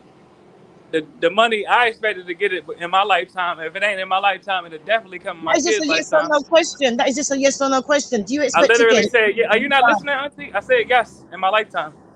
Right. So you expect to get it in your lifetime? I'm fighting for it, yes. Well, I hope you get it in your lifetime. Are you going to be doing anything? Or are you going to be waiting on that land during that lifetime? Or are you just going to say, let me respond to you. I'm not waiting on nothing. I already own real estate in multiple countries in Latin America. You don't know me. So I'm not waiting on nothing, miss. You got to be respectful. I got love for you, Auntie Jenny. But we boycotting Pearl, and that's that. I haven't been disrespectful. I was asking you a question. Like you said, I don't know you. The only way I'm going to get to know you is by asking questions. By me asking you questions, it's not by me being disrespectful. If you thought I was being disrespectful, I apologize, but I'm not that woman. You don't owe that. It's all right. I love you. It's all good. Because the way people make it sound like we're just going to be here and we're just going to be fighting and fighting and fighting. I'm glad that you've already got land. Do you know what I mean? But for me personally, whoever wants to go out there and fight for land for their family, fight. But my family's already got land, and I'm not gonna. All right, then I've already paid for land, right? I've already paid for land that you said belongs to me. So whenever they want to go and do it, and they want to come back and give my great-grandchildren or my grandchildren money for the land that they already live on, give it to them. But you see me, I'm all right. I'm holding my corner. I'm all right. As long as we know that we are fighting for our descendants. I understand. So She-Hulk, what's going on? Yeah, so Afro, what's the process of acquiring reparations in the UK? You can't get none, you know. No, I can't get none. No. I'm speaking for the eligible ones. We're not giving you none of the money. Nah, I definitely can't get any. I'm trying Afro, to be serious. What's the process? Well, I'm gonna be honest with you. With all due respect, if anybody of African descent asks that same question, I'll respond. But I'm not responding to no Caucasian about this question. She's black. Wow. She's black. No, this. Don't have it. Don't have it. Wow. That's a Liberian black sister, brother. Right. I was born in Africa, Afro. You get I was me? wondering what's the Saludo, Theo. Saludo. Go ahead. I'm listening. Go ahead. You saying an African can't sound articulate off the prejudice of your Afro? He's a mulatto, that's right. If she has a question, hold on. Let's get to it. Are you saying, are you an African or are you a descendant? Hold on, brother. Come on, brother. You say I'm trying to have a conversation. What's up, King? Saludo. I'm sorry. I apologize. My question is, are you an African or are you, and I'm saying this with all due respect, are you a descendant of UK slaves? No, I'm an African. All right, so respectfully, hold on. This is what I'll say to the African sister. With all due respect, this is not even your concern. Oh shit! Are there any descendants of UK slaves? Oh shit! I said that. I said I'm asking for the eligible ones. I'm an African. All right, so this is what you could do. All the descendants of UK chattel slaves, if you're interested in joining the initiative to fight for reparations, including land, including checks, including UK citizenship by descent, email me at afrodiasporanews@gmail.com. I got Afro, I'm going to say it, afrodiasporanews@gmail.com. Are the Africans going to pay into this? The ones that sold the slaves? Hell yeah. I'm glad you said that. Hell yeah, they're going to pay. Hell yeah. They sold us to them crackers. Are we going to get land in Africa? Are we going to get? Said that one. Are we going to get our land in Africa? Said that one, my land in England now, because I'm glad you said that. Africa. Yeah. Let me give you an example of how we on it. Now, within the U.S., we have, and I'm African American. I'm a descendant of U.S. slaves. We know that. There is a lot of us that are descendants and Europeans. Don't leave out the Europeans. That's true. Yeah, I'm not all leaving right, it out. Cool. My point is, a lot of us were sold by particular mulatto. nations in Africa. We were sold to Caucasians. Now, my ancestry is from Cameroon. I told y'all that before. Now, in Cameroon, they don't allow dual citizenship, meaning that diasporans, Cameroonian diasporans, we will have to denounce our citizenship in order to acquire Cameroonian citizenship, which we are not even entitled to. Really, they have not created a pathway to citizenship. So a way that we took action against this is us as Cameroonian diasporans, we organized and we created legislation to withhold all foreign aid to Cameroon until they create a pathway to citizenship for descendants of Cameroonians that were enslaved in the U.S. One thing I say about you, Afro, you're a true American. Starve the Africans. Definitely, I'm American. And I'm not ashamed of that. Go ahead. I'm not ashamed of that at all. You cannot hurt me with the reality and the truth of my life. Yes. So you guys what are balling. So what about those that are still under British rule, that are not independent then? What about those people? Are you talking about in the Caribbean? Yeah. And I'm glad you asked me that. You're asking all the great questions. If you are Caribbean and you are under the British rule right now, you must fight for independence. If not, you will continuously be a subject to Caucasians. Really. Okay. And I just got back from the, and I'm saying this, I just got back from the British Virgin Islands. Lovely place. But when I was down there, it was one too many Caucasians that I seen, and they had British accents too. So really, y'all got to figure that out. But how can some? You sure that some people, like the ones that are under British rule now, are you sure they were able to be independent? Well, miss, let me just say this: I'm not going to give any group of people of African descent a pass for not being self-sufficient. Really, you better figure out how to do it on your own. You adults, really. Because not all the islands out there were the ones where they sent the Africans. That's what I'm saying. They better team up. They need to team up then. Why they don't team up? All the Caribbean had all the Africans on there. That's what I'm trying to say. There was a lot of my bad. Go ahead. Islands out there where they sent the Irish slaves and the Irish prisoners. Yeah, let me comment on that. Buenas tardes. Let me comment on that. Now you said that it was Irish slaves in the Caribbean. I'm asking.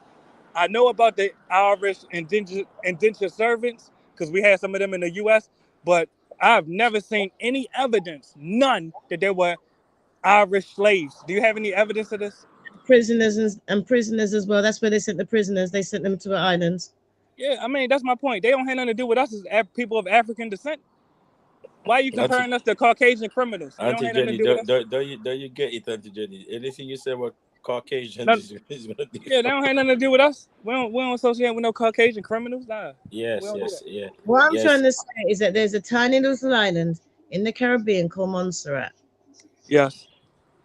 How many black slaves were in Montserrat compared to how many Irish were sent to Montserrat? Miss, regardless of the ratio, the people of African descent in Montserrat, they need to stand up for their own independence. That's all I'm saying.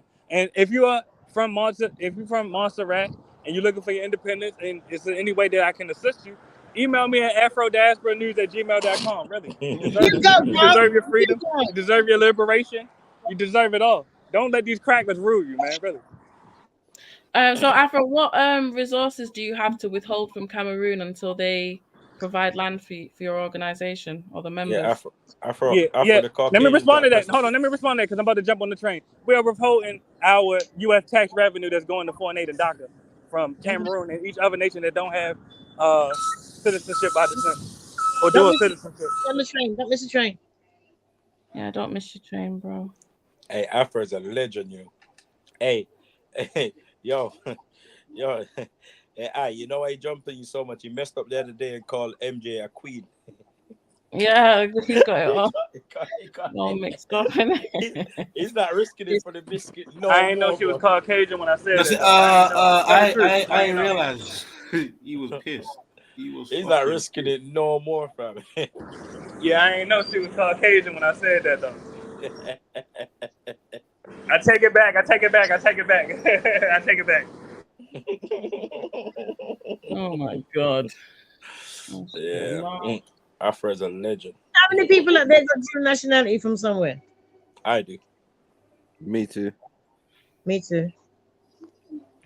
about you? What about you? You just have one passport. Dead out here. Rubbish. My bad. It's hard for me to hear y'all. I'm on a train right now. You know I live in a Latino metropolis. So if y'all address me and I miss it, I apologize. All right. True. Yeah, you should come off because you're breaking up. Just stop lying to the man. It's the train. It's interference. Yeah, it's hard. I ain't gonna lie. Look, and if you know how parking was down here, you'll be on this train with me. Really, that's a fact. Cuidado. I don't do public transport. Sorry. Hold on. I ain't gonna lie, yeah. I'm not gonna sound ignorant by saying this. I didn't know there was a chain system in Mexico. Yeah, of course. No, I'm at my house in Puerto Rico now. I'm in San Juan. Oh, he's in Puerto Rico. Yeah, it's metropolis, now. Baby. We're in the metropolis, family. Yeah. He's not in Mexico no more. He's in the metropolis, baby. Yeah, I ain't in Mexico right now. I'm in Puerto Rico. Yeah, let them know. If us as people, right, We live in the house where we are, where we've landed, and then where we've been taken from, we own the house there. Really and truly, if we buy additional houses, can't we help out a brother and give it to them? Or does that make it wrong that we're just supposed to rent it out to them? Do you know what I mean? If you think, well, you know what, there's a poor family over there, they ain't got a house, you know what, slavery and all that, all brothers together, you know what I mean? I'm gonna give you that house. Fuck them. And give you the land. I'll give you the house and give you the land, right? Because I know that when we get the money, right, they're gonna pay me for that land anyway. So for now, because I know I'm gonna get the money, I know I'm getting the money. I might as well give you the land and share the wealth, innit? You ain't getting that money though. You ain't getting that money though. That's the problem. You might have been right the first time. Talk about you ain't getting no money. You ain't getting no money, man. He ain't getting it in his lifetime. He's chatting shit, man. But you know what I mean? Anybody that says, me personally, this is how I feel, right? That if you're gonna come out and say, yeah, I'm all for my people and I'm all for my house, then what are you doing more than 2 houses? Why aren't you giving out some to your brothers? You're mad. He's got to support his kids. Yeah, but you should find up land people in it. But basically, what Auntie Jenny saying is, after you've done all that, because after you've taken care of what you need to take care of, because you get me, like, what's the reason in you not helping someone else out? You get me? If you can. Yeah. Fuck them. They ain't getting shit from me. But we think that anyway, Rick. But I'm not saying. I'm saying if we got that like brotherhood, you know what I mean? That kind of like we're going against the slave mentality. You know what I mean? And all this land out there belongs to us. So really and truly, we're supposed to be buying up the land now. Those who can afford it, right? Give it to our brothers. We're going to get that money. Yeah. They're not going to pay you back. They're going to say you're too big enough. No, but if you believe that you're going to get the money back, why not do that? You know that you're going to get the money. Look, let me tell y'all, as long as y'all keep accepting no for an answer, then yeah, you're not going to get paid, nigga. You need to realize that. Well, you're calling Auntie Jenny and oh my God, you need. Auntie Jenny, I ain't talking to you. Hold on, I'm not talking to Auntie Jenny. Let me say for clarity, I apologize. No, not Auntie Jenny. Not Auntie Jenny. Blood clot. I'm being honest though. If we take no for an answer, then no, you're not gonna get paid. You need help. I think them girl out there in Puerto Rico, them sexy mama cities out there driving you crazy, bro. Man. All right, now what go on, man? Listen, people on the panel, Trilluminati, Trill Squad, you're not supposed to be driving these panels like I don't know, man. And if you don't want to, if you can't be bothered, then just like whatever, man. I don't know what kind of wishy-washy thing this is, man. Best silence and man are not chatting and you're really patwaring up the whole Ross Club panel. What is it? Cause hold on. Bro. I had enough of hearing from you, you know. Just jump back in the room. I did, yeah. I had enough of your voice. That's enough of you, mate. Chill out, bro. You got too much to say, jump back in the room. You got too much to say. Yeah, I just jumped back in the room. I was here, Rika. What are you not on? Tell me what's been going on, please. I went to Costa. We're talking to Afro about his reparations plans. Yeah. And I'm a white woman, apparently. Yeah, he shut down. I told you already, Afro messed up the other day, called MJ a queen. He's not taking no chance. Yo, please stop repeating that. Please stop repeating that. I did not know MJ was Caucasian. Please, let's clear the record. No one cares. But he's Caucasian. He's part Caucasian as well. I don't know what he's doing. Listen, nobody cares that I retracted the fact that I called MJ a queen because I didn't know that she was white. Really. It's too late. It's too late, bro. It's too late. Once you've done it, there's no going back, bro. Sorry. I almost would appreciate it. Let me say this. Just please don't even mention my name and MJ name in the same sentence. Like, I don't got no hatred towards it, but it's just weird being mentioned next to a Caucasian woman. She seemed pretty friendly too, but come on. True say. All right, the guy that comes in there with his flag as his display pic called MJ a queen the other day. You get me? Can I just ask? Can I just clarify something? Yeah. Is MJ a lady on this panel? Yeah, she's not here. She's not here now. No, she's not. So he had problems talking to her because she was white. Yeah, he's serious. I don't even know why this is a topic of discussion. Like, we do before we leave. But you know something, right? Personally, for me, and that attitude, I don't even know why he's on the panel. You won't come if he thought Panels he was for invited. everyone, Auntie. Panels for everyone, regardless of their views. But no, but if he has his views, right, and you stated your views to go on about it, like when he said to the girl about the lady that was here on the panel earlier, she's still there. And then he didn't realize that she was black because of the way this ignorance. Yeah. Can't blame. It's not his fault. It's from the Americas. You can't just Exactly. decide that, you know, black. It's like you're from the UK. Like, really, you'll never understand. You can't. I hope I never do. But you can't turn around and discriminate somebody by the sound of their voice. Can I ask you this, Auntie Jenny? Auntie Jenny, can I ask you this?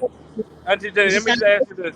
If we, and I'm asking you, if we, as people of African descent, if we are more discriminatory, do you think that this will assist or not assist in ending gentrification? I said this to you the other day, Auntie Jenny, yeah? I don't understand how come mixed race people always want to be more blacker than black people. I know. I don't understand this. But let her answer though. Don't you understand that we need to discriminate in certain ways, in certain times, in order to preserve our communities and our institutions?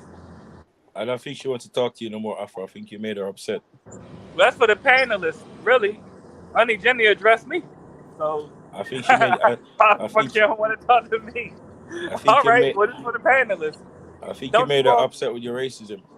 Can I just say something, right? And I'm going to say it once, and I don't even want you to respond, because I'm just going to say what I've got to say, right?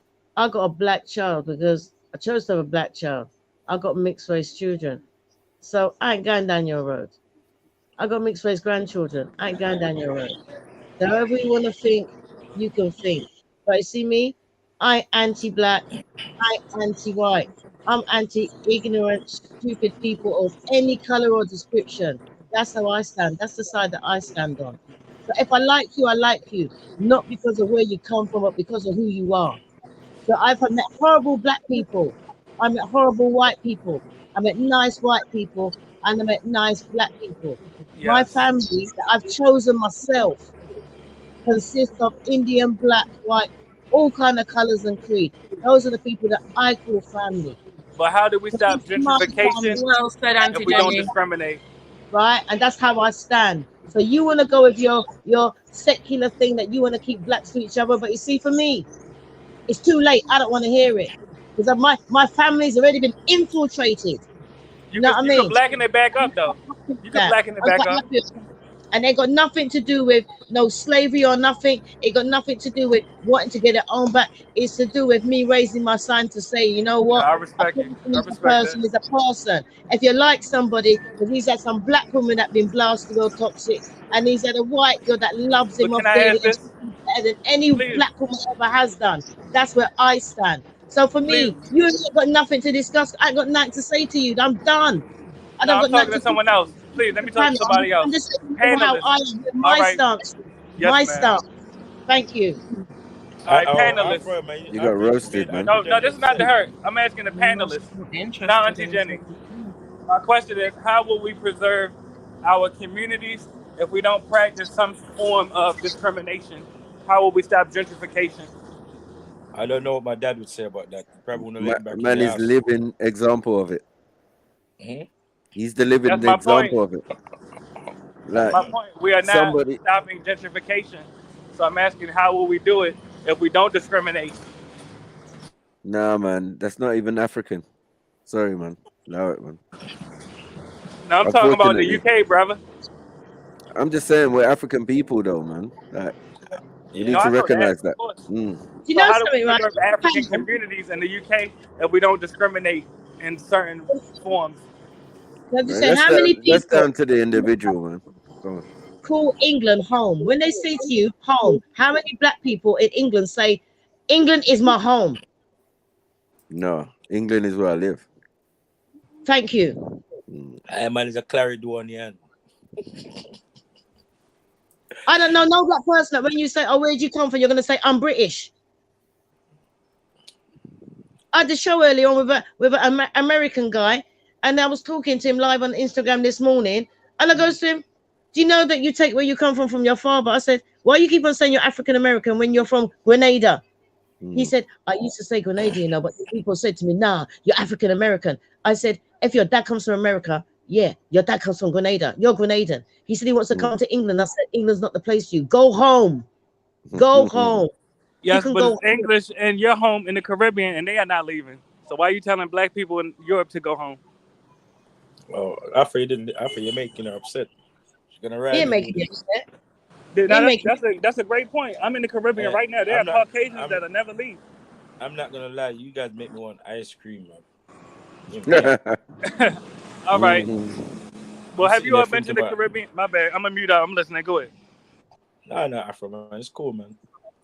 All I'm saying is it's a big your craziness is. Man, what's this waffle, man? What's the waffle? I feel like we waffling right now. What are we waffling about? No, I'm not even arguing. My bad. Let him talk. I'm listening. Go ahead. What's the subject? What are you not chatting about? Literally, Aunt Jenny, and I'm just asking. Auntie Jenny literally said that she tells black people in the UK to go home. The UK is not their home, and I'm not. Say what I said. Say what I said. I didn't say that. I didn't say that. I'm sorry. Go ahead. I'm sorry. Go ahead. I didn't say that. Did you not say go home? Did you not say go home verbatim? I didn't say that. I said if you're in England and you're black in England, and you said you're going home, where are you going? And somebody asks you where you're going home, where are you going? And somebody asks you where you are coming from, what do you say? Because you do not say England or Britain or you're British. That's what I said. Yes, and with all due respect, my response is that there are Caucasians that live in the Caribbean right now that have no plans of leaving. So since they are not being told to go home, we cannot tell people of African descent in the UK to go home. That's all I wanted to say. Do you listen to what I'm saying? We can rewind the tape. We can rewind the tape. It's all right. I don't want to argue. It's all right. Auntie Jenny. We are not. I'm not saying that we're being told to go home. I'm saying that we know where our home is. We're not. Nobody can make us go because we go there anyway. Most black people in England go home nearly every year. Yes, I respect that. But my question was, what are we doing to preserve the communities of African descent in the UK that are being gentrified right now? What do you I don't care about the UK because it's not my home. Hold on, Afro, what do you want us to do, Afro? Tell us. All right. Well, literally, I was just suggesting what you was doing, but what you can do, and I already suggested it, fight to create legislation to allocate land trust allotments to descendants of UK slaves. Really? To be honest, we got bigger problems on our hand at the moment. Nonsense, we're trying to figure it's bigger than preserving our community. I want to go to sleep. That's a bad idea. All right, well, that's why y'all don't have it. Y'all gonna keep getting gentrified. All right. It's more fun. No. Hold on. Wait. One at a time. Yeah, I'm mute up. You're gonna keep getting gentrified. I'm mute up. No, bro. You're not listening. I was asking who thinks that your idea was a bad idea. That's what I was asking. No, I'm not. I wasn't disputing what you said. I don't know why you're saying I'm not listening to you. What part did I miss? Yeah. No, I'm asking them. Who thinks that's a bad idea? I'm not putting in the work. I'll be so honest, bro. I think it's a shit idea. I switched off for a long time. I'm not. Yeah. I'm just not even feeling it. I'm not feeling the daily race chat daily.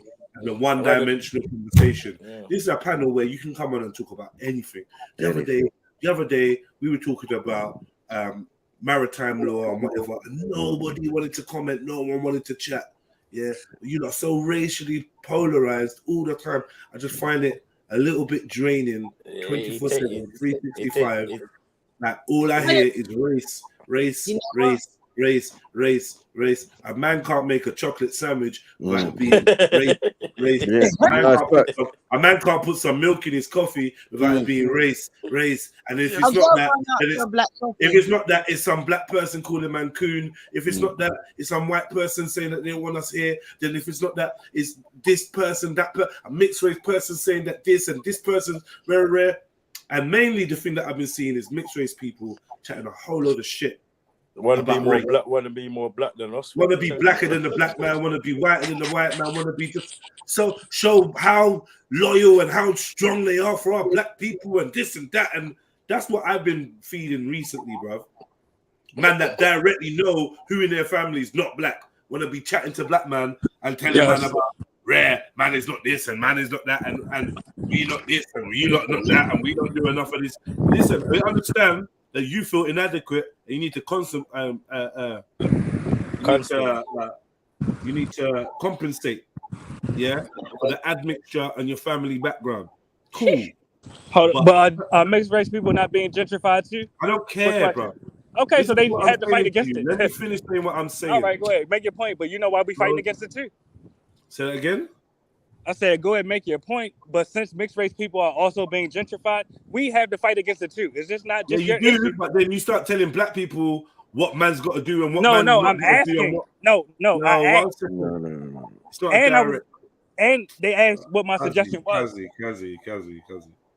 It's not a direct response to you. I'm talking about what I've noticed in the last 2 weeks. Is this, and even to be honest, in general, yeah, you're so overzealous on race. Do you know what I mean? And it becomes like blinkers, becomes blinding. Yeah, you're majoring in one subject and you're ignoring and you're flunking in all the rest. World politics, world affairs, this and that. You're just flunking. The only thing man knows how to chat is white, black, mix, white, black, mix. And you end up majoring in that one subject, but flunking in everything else. And it's exasperating to sit here on a panel and hear man talking about the same speaking points over and over and over and over and over again, just because you got somebody in your family that's not black. So you must push it hard and let us know how much you love the black man and you love the black queen and it's fucking jarring. Oh yeah, but look, I know you ain't talking about me because I don't love cones.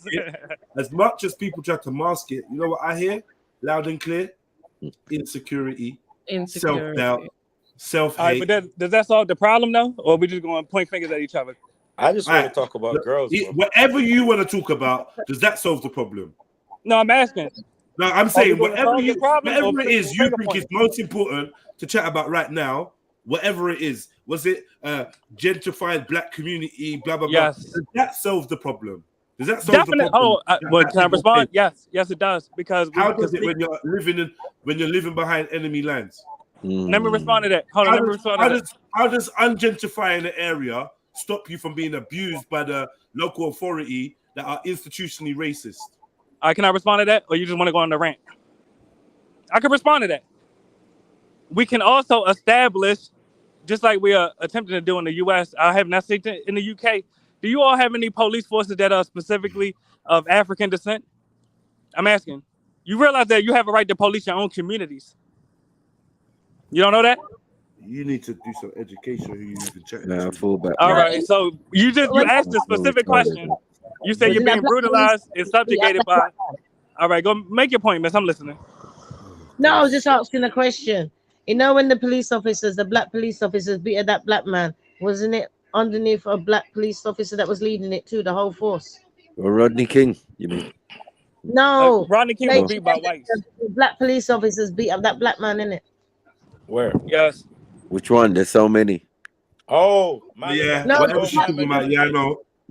Yeah. Are you talking about the state? Are you talking about the state? Black woman too. It's recent, man. How many black officers beat up black man? Like, just like we know, just like in Africa. Right? Hold on, yep. You got black police forces that brutalize other black people, right? Does that mean we shouldn't have our own police forces? Yeah, it does. It means wow. So we shouldn't police our own communities? It means fuck the police, cuz. And don't. All right, so who? I'm asking you. Hold on, stop. Yeah, go ahead. Stop. Name me a police force that isn't Masonic in nature. No, let me respond to the question, brother. If we don't have our own police, one second. I just asked you a question. Name me a police force in America that is not Masonic in nature. Well, number one, each police force has a fraternal order of police, so we know that they are Masonic. I'm asking a simple question. Okay. Just now, I asked you a question. I responded. Did you not hear the answer? So you not got one, right? You heard the answer. So go ahead, make your point. You telling us the police? You telling us to join the police and police? No, I said we had to have our own police. Okay, so the black police that are there are not your police then? Clearly not. They're killing us. I mean, what's your point? So you want to make your own police force? I mean, yes.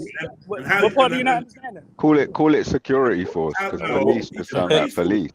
All right, well, listen, you got, yeah. Go ahead, let's get that. Why is 50 people talking at once? You want to make your own police force in the United States of America? Similar to how on Native American reservations they have their own police. Yes. They have their own police. Yes. You don't know that? That's what I'm saying. You're not familiar, brother. Nah, I'm not, man. So let's not be oppositional. Let's ask. I'm not So familiar with the really police. came up. We really came up for the answer. Yeah, I'm but not, technically, yo, brother, are, man. bro. Like, yo, what's going on? Can I chat or what? What's happening? You lot can't hear me and the brother having a discourse.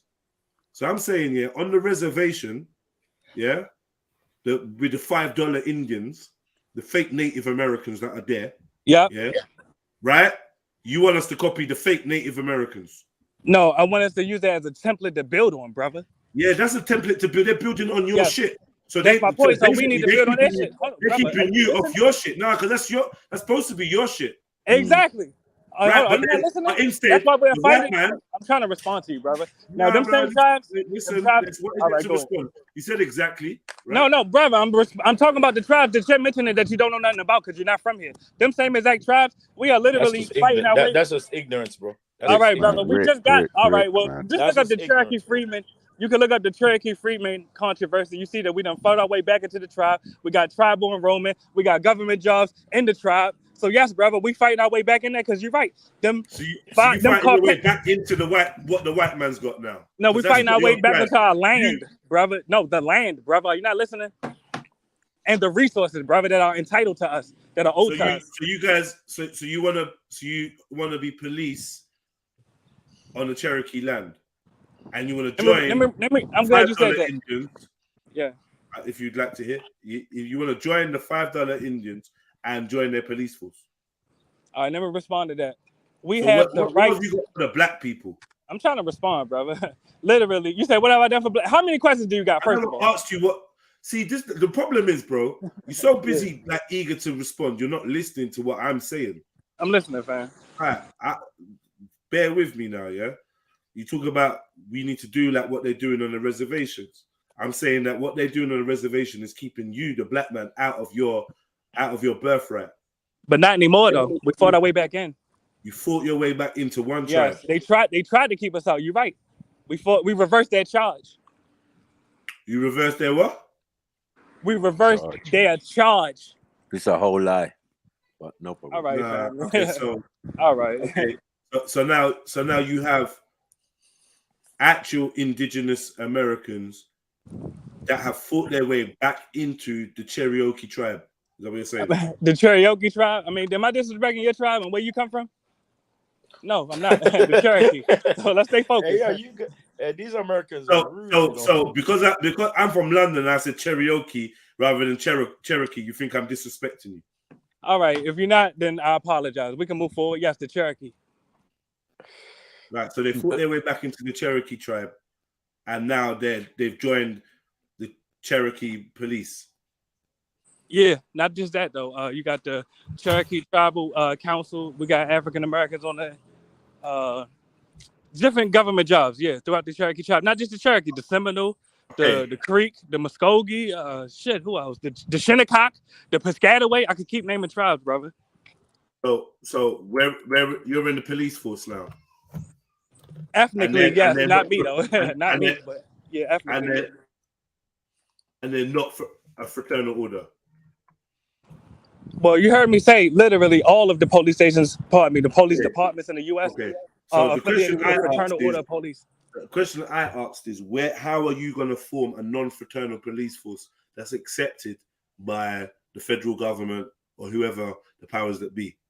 Because I see no examples of that anywhere on the United States. Yeah, let me respond to that. Actually, that's a great question. It's something that we've been really. It's a discussion that we have encountered before, and really, that's a fight that we have to undergo. We can't just say it's too hard to do, so we won't do it. Okay, so obviously there's no examples of it happening because it's not happening, and you don't know whether it can happen. That's why you lot are still in a discussion stage. I mean, that's like saying we didn't know we couldn't be freed slaves before we freed ourselves, brother. Just because something didn't happen before don't mean it can't happen in the future. You freed yourselves, yeah? I mean, you can look at the history. That's what I'm saying. I can only talk about my family history. I literally got ancestors that killed Caucasian slave owners, killed Caucasian police. Yes, we freed ourselves. We fought the Civil War. Yes, we fought slave uprisings. Yes, Yeah, nah. These are conflicting things, but cool. I'm not gonna get into the semantics, but that's not freeing yourself. But cool, I hear what you're saying. I mean, it is, brother. Yeah, people in your family that you was free as a result. You freed yourself, really.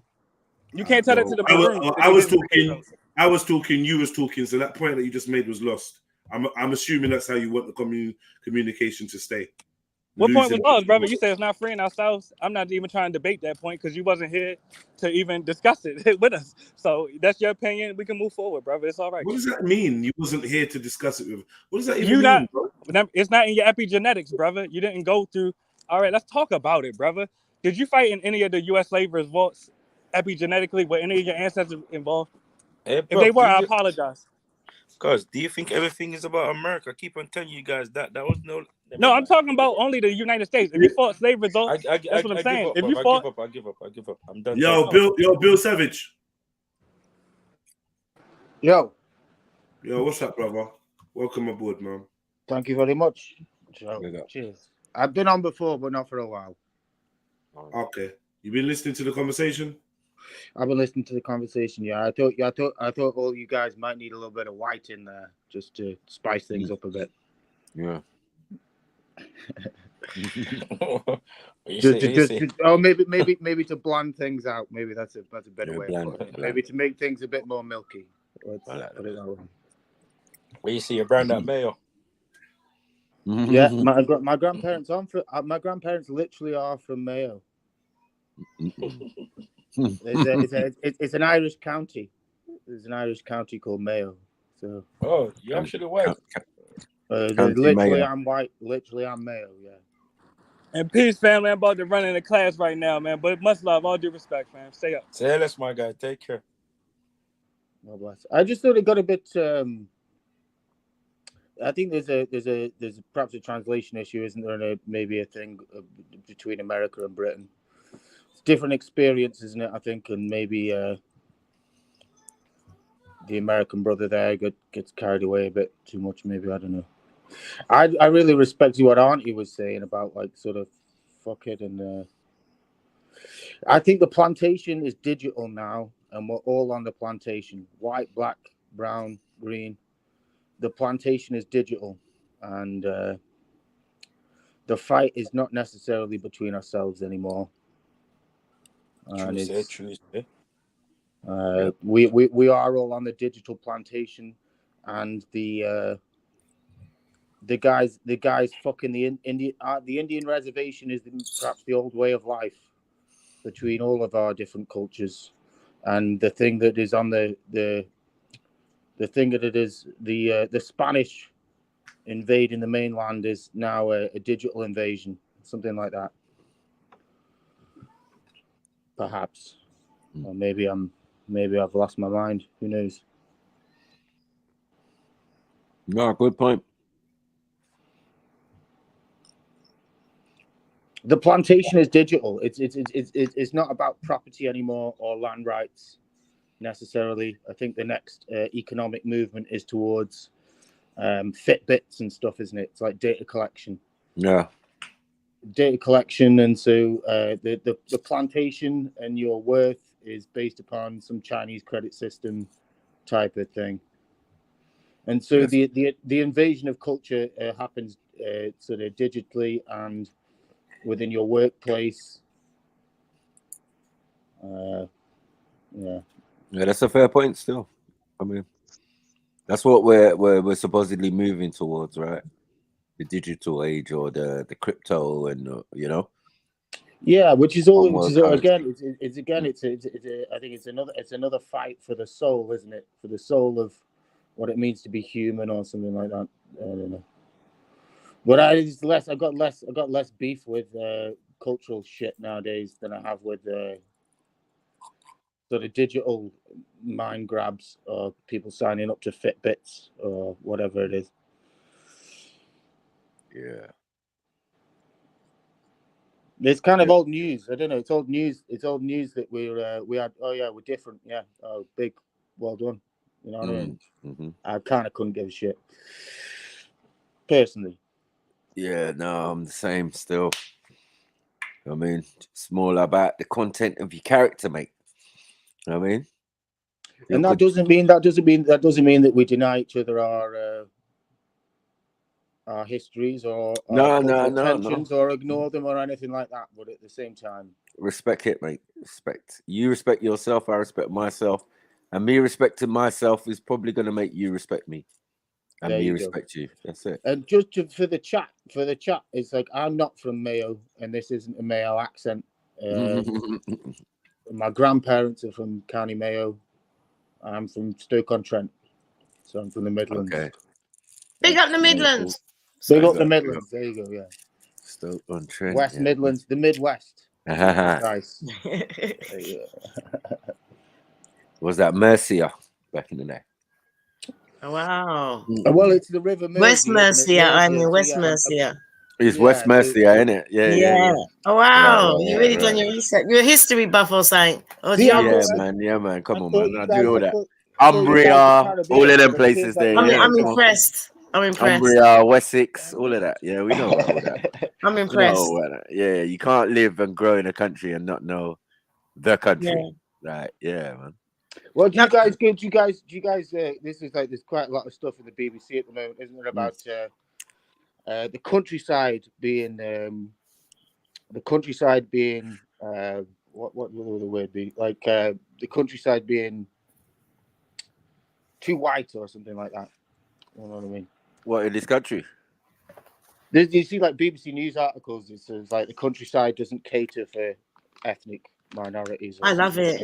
Yeah, it doesn't. I mean, have you ever been? It's like the place is fucking gorgeous, man. And I love it. That's whoever wants to fucking go for a walk up the Peak District, you fucking go, man, because it'll make your life better. It'll make your life better. Them rocks have been here longer than any of us, you know. I got a Polish friend who lived there a couple years, wife and daughter, and then made a little money and moved to the Lake District. Too right. You know what I'm saying? And I was like, yeah, man, do your thing, man. You know what I'm saying? I won't see you that often, but you know. Gorgeous. I've been making a point of going for walks in the Peak District. It's very close to Stoke, so it's maybe like an hour's drive or something, and I'm in the middle of nowhere. You see how I chose mine is that I didn't want to go Luton because that's too close to family to visit, and then when you go past Coventry, you're always going to be more than 3 degrees. So Coventry is never more than 3 degrees. Very rare is it 3 degrees colder than London. Right. After Coventry, then it gets really cold. Yeah. That's why I stopped there, because I've done my research and I thought, no, on average, Coventry is always 3 degrees. There's always only 3 degrees difference. But after that, no, it's too cold for me. You see what it says in my status? See the picture? But the cold makes you warm. You fool yourself and say that. The cold makes you warm. The cold makes you warm. No, that ain't working for me. The only thing that's going to make me warm is having the Beijing sun on my backside. But no. Bill Savage. I try to make a point at least once a year of going to Africa. Bill Savage. Just to warm up. Oh, shit. Here we go. Bill, what were you, Chop Sniper? What were you? What was it on the news that said about not catering for who? The countryside wasn't catering for who?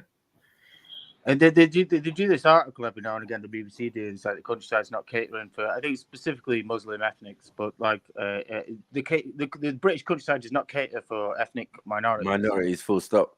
Can I just ask, what is it that we actually need? Yeah, what does that mean? Not cater for. What does that mean?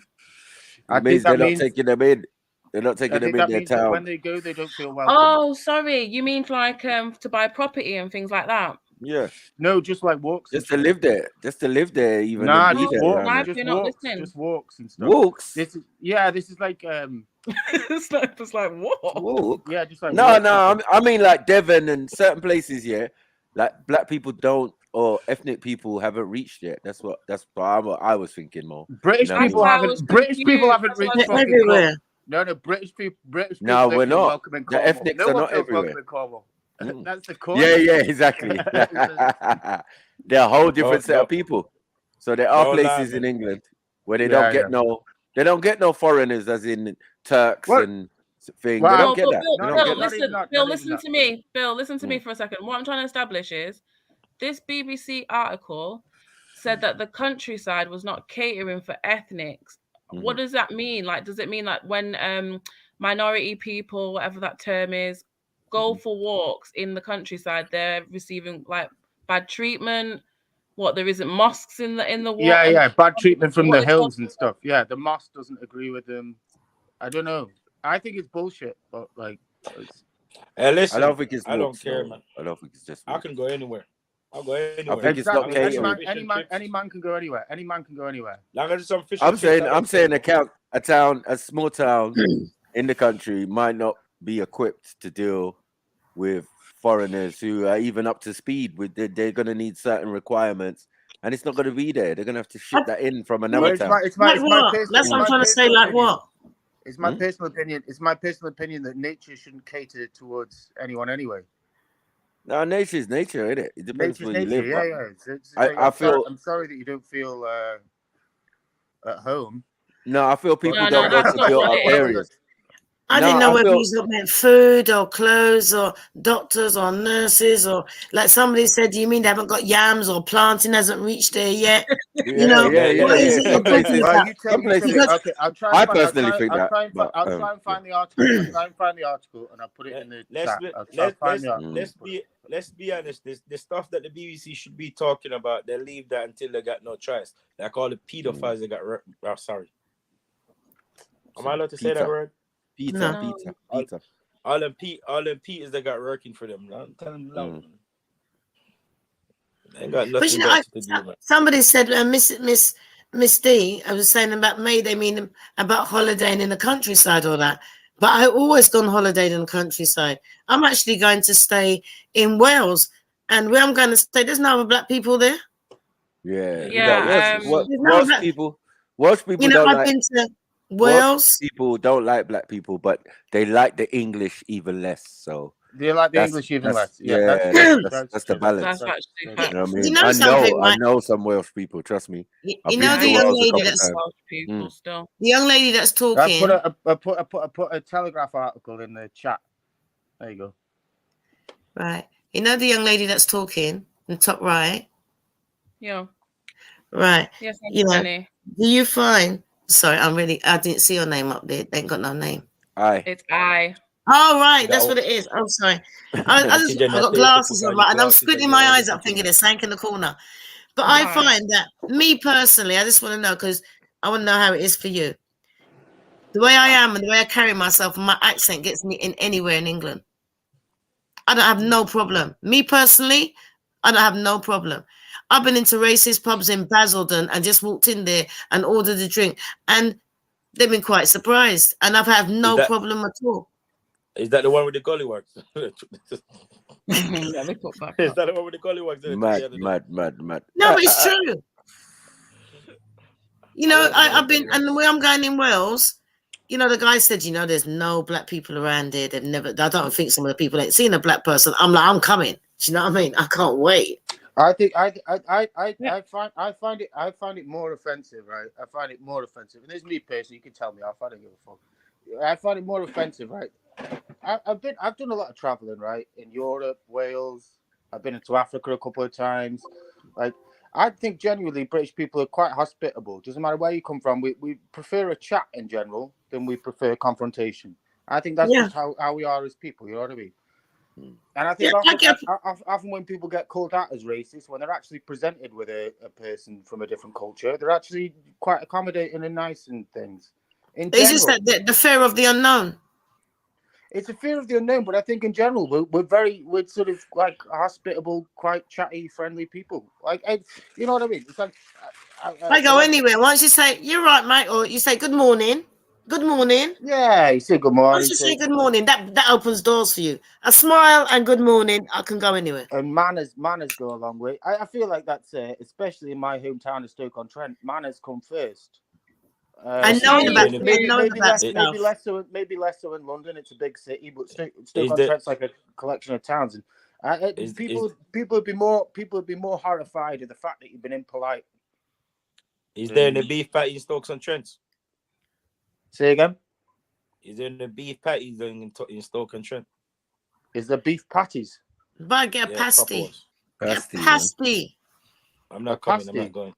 I'm not going. Yeah, we've got our own Greg's. It's like older than Greg's.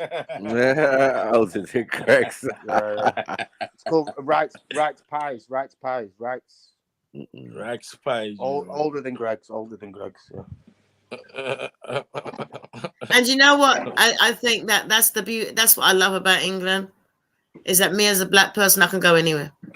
And I think that's why I want to go to America, because I don't want to step on the wrong side of the road. But and you can't. I could tell you a beautiful story about Stoke-on-Trent, right? So Stoke-on-Trent at one point in time was the heart of the music culture of Northern Soul music culture, right?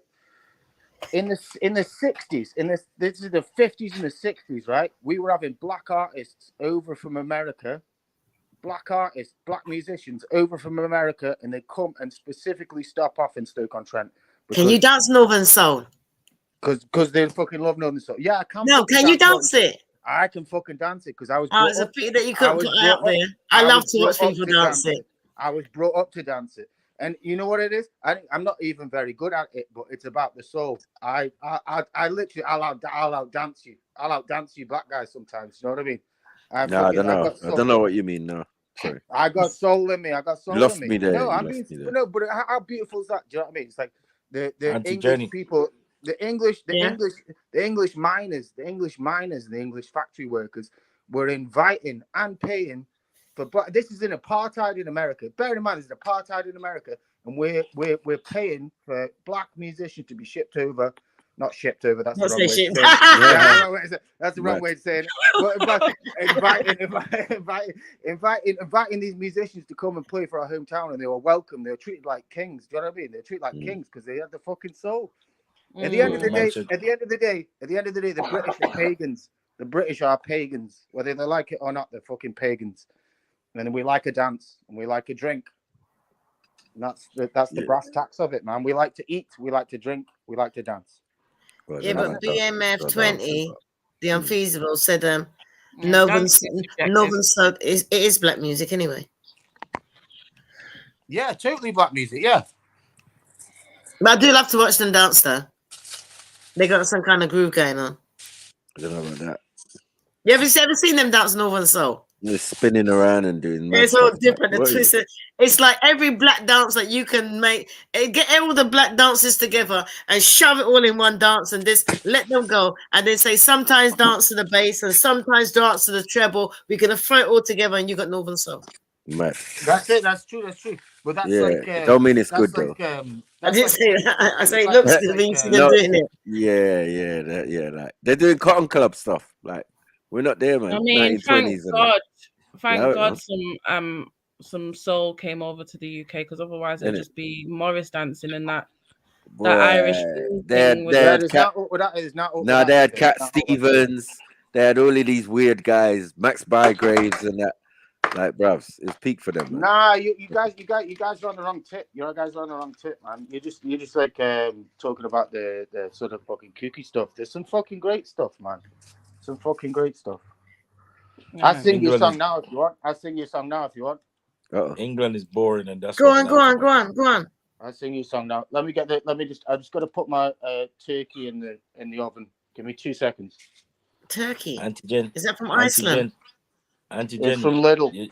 Lidl's turkey. You love Antigen. You love to watch people dancing. You love dances, don't you, Antigen? I couldn't say when I squeezed at that girl's breast the other day, innit? You see, I climb on the table. Got myself an handful. Whose breast? The girl with the red hair. Where? I want to know if they were real. Right, just a song about whiskey or beer. Which one? Whiskey. We got whiskey all day.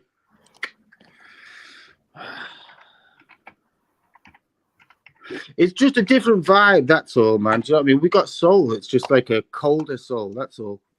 It's just cold. That's why it's up north.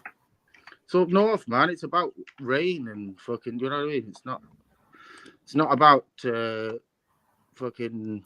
I tell you, Northern Soul, right? Somebody put on a good bass line, right? And you go out in the rain and try to jump out the way the rain drops. That's kind of like how it looks. You know what I mean? Like when they stop and they twist and they. I love watching it. I must admit. We just got a different vibe. That's fine. But I mean, like, it's the entertainment is coming a bit slow. Yeah. I just got kind of get myself settled. I mean, it's like I don't see you singing, brother. Do you know what I mean? No, we don't want him singing. He can do, but we don't want him singing. What in the cut noise going on here? He's putting his turkey in the oven. Just give me a minute. Anyway, I really enjoyed Costco's. Where did you go? I went to get my pastries. No, I was going Costco's. I popped out to go Costco's and come back in it. And they told me to film. They told me to film myself in Costco's. And then I was there and the girl said, oh my gosh. Oh my days, it's you. You're that woman. I love you. My man loves you. Can I take a selfie? I was like, all right. Was the girl nice? So you know, everyone's got like the family medicines, haven't they? You know what I mean? It's like, oh, you do this and that'll make you better. The Irish remedy for everything is always whiskey. Always. Fix all of your ills. So this is a Irish folk tune about whiskey being the water of life. If you don't mind me singing, I'll sing now. Go ahead. Okay. If I know it, can I join in?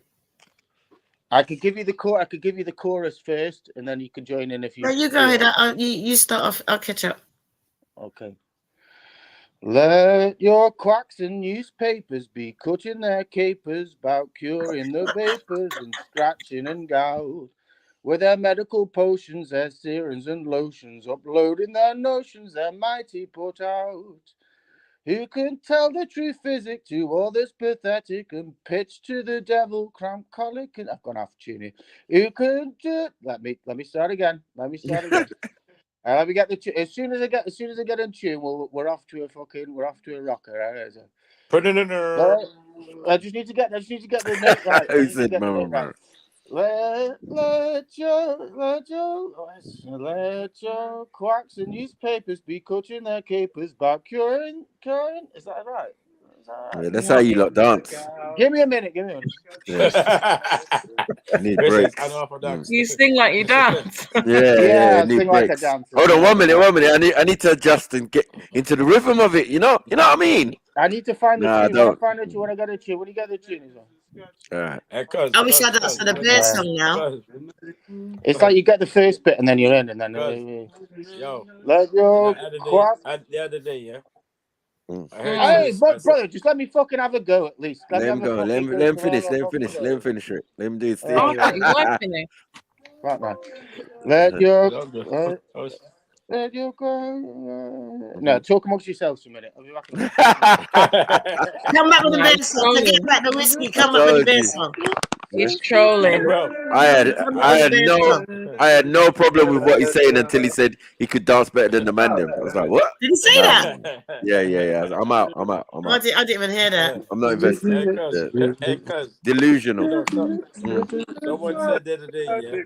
White people don't dance to the beat, they dance to the word of the song. I know. So that's I always thought they danced the trebles and the mids. Yeah, tops. That's what they're dancing to. I've got it. Are you sure this time, yeah? All right, we got it. Let your just stick to the crater, the best thing in nature for sinking your sorrows and raising your joys. Oh, what botheration, no dose to the nation could give consideration like whiskey, boys. Your quacks and newspapers be cutting their capers about curing the vapors, the scratch and the gout. With their medical potions, their serums and lotions, upholding their notions, their mighty put out. Jeez. Who can tell the true physic and all this pathetic, and pitch to the devil, cramp, colic, and spleen? You'll know if I think you'll take a big drink with your mouth to the brink of a jug of poutine. So stick to the crater, the best thing in nature for sinking your sorrows and raising your joys. Oh, what botheration, no dose in the nation can give consolation like whiskey, me boys. Wait. No, two liquids magnetic, two lovers athletic, oh, bodies pathetic can give such a boon. And the sweet by the powers of garden and flowers ever give their bowers such darling perfume. And this liquid so red, if you're willing to share, to be taking your hair when it's frizzled and dead. Oh, Sadia's merit to you, the true spirit so strong it will shake all the hairs from your head. While a child in me cradle, me nurse with a ladle was filling my mouth with an ocean of pap. When a drop from a bottle fell into my throttle, I stumbled and capered clean out the lap. On the floor, I lay crawling, not sleeping and boring, till my mother and father were caught the floor. The pagan gods are He's working drinking against whiskey. the pagan gods. The pagan gods fucked you up, man. It was No, alright though. It was it's all right. There's a couple of bars in there. Yeah, but that's why black people are needed in the UK. Rhythm. Yo, I don't care what none of you guys. Listen, I can't even. That's why we was needed in the UK, blood. I didn't understand. Yeah, man, Pachin and all of them thing there. I heard that. You didn't hear the Midland revolutionary song, Rick? Oh my god. Oh, sorry, MJ. Is he still going? At least he sang one. Oh, Bill, we can't hear you. Your At least he mic's sang one, man. funny. Sing it for us, MJ. Go on, sing it for us, MJ. Big up, MJ. Bill, can you go on mute because your mic's gone a bit funny? Yeah, it's gonna be. His battery's dead. It's because my battery's dying. Okay. It was good though. I liked it. It was better second time around. It's over 8. MJ, you mean to tell me that's you since yesterday chatting shit to me? I didn't Campfire. No, you're not lying Wow. to him. What? No, What? didn't you say another 8 verses? Come on, 8. No, man, we can't There's hear like you no more. another Your 8 mic is verses, crackling, yeah. man. No, we got the gist. Oh, you know the tune, yeah, MJ? You know the tune, yeah? Yeah, Bill, stop it. Stop it. I don't know what you're doing. Big up, MJ. The point being, we can dance, but it's just I defy you to dance in the rain. It's cold. Do you know what I mean? It's your body freezes up and shit. Do you know what I mean? It's County Mayo, take this L, man. Yeah, it's far from me. Fucking Cromwell never invaded us. Never invaded. So where did he send everyone to? Mayo. Okay. Didn't need to invade. He just sent everyone there instead. He took one look at it. He took one look at it. He took one look at it and said, "It's the shit. It's part of Ireland. Let me send all the Irish there so I can plant all the English people and the rest of it." Yeah, I knew 100%. Yeah, he took one look at it and went, "That's a fucking horrible, mossy, fucking seaweedy rock. I ain't going there." Yeah. I don't understand this white and white. I don't understand this white and white cussing. Like, are you guys cussing? I don't understand this shit. What's going on here? Who's playing guitar? Tell me he's not getting ready for another tune. Don't charge your phone up. Come off and go and charge your phone up, Bill. Say again. No, let play the guitar, Karen. Oh, this is my friend Mike. He's sat next to me. He's playing the guitar. I'm not playing the guitar. Yeah, play. Rick, don't let me and you fall out. Can your friend sing? Is he better than you? Is he better than me at guitar? No, singing. No, he's not better at singing, no. I'll show you my band if I want, to be fair. I need all the fucking help I can get. If you guys are into music, you can fucking follow my band. That'd be What's the name of your band? It's called Average Joe. How's the music? Average. I don't like the average. Just put the Joe. Average Joe. You put the link in the thing. Average Joe. If you YouTube Average Joe, Blood and Fire or Silver Lake, they're the newest singles. You'll see my horrible baby Celtic face. Put the link in the chat, bro. I will actually listen to it. Well, thank you very much. I need all the help No, I can get. Confused. So, what do you mean by Celtic faith? I'm very porky. I've got like ginger hair. And, He's a gin.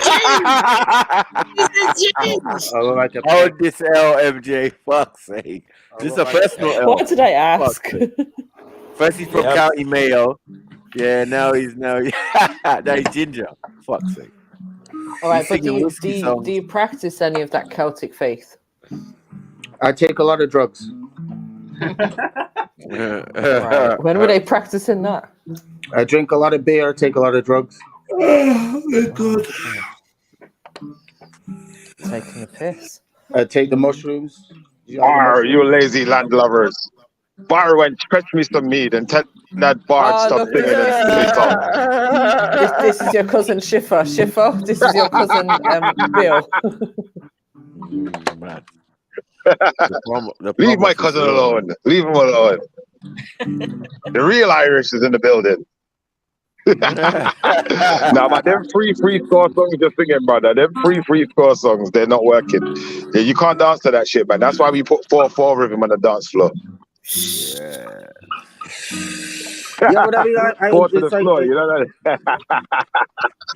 No, but it's like I pay my debt to African music. I fucking love African music. You know what I mean? Whether it's You're better than me. I don't listen to it. I understand. How can you not? How can you not? It's that's mad. It's like, racist anyway, man. I don't understand. What's racist? What? Not gonna lie to you. 9. You understand what I'm saying, Rick? No. 9. We can German. We can 9. I've probably got a better knowledge than you have. Oh, here we go. Go home. You can Go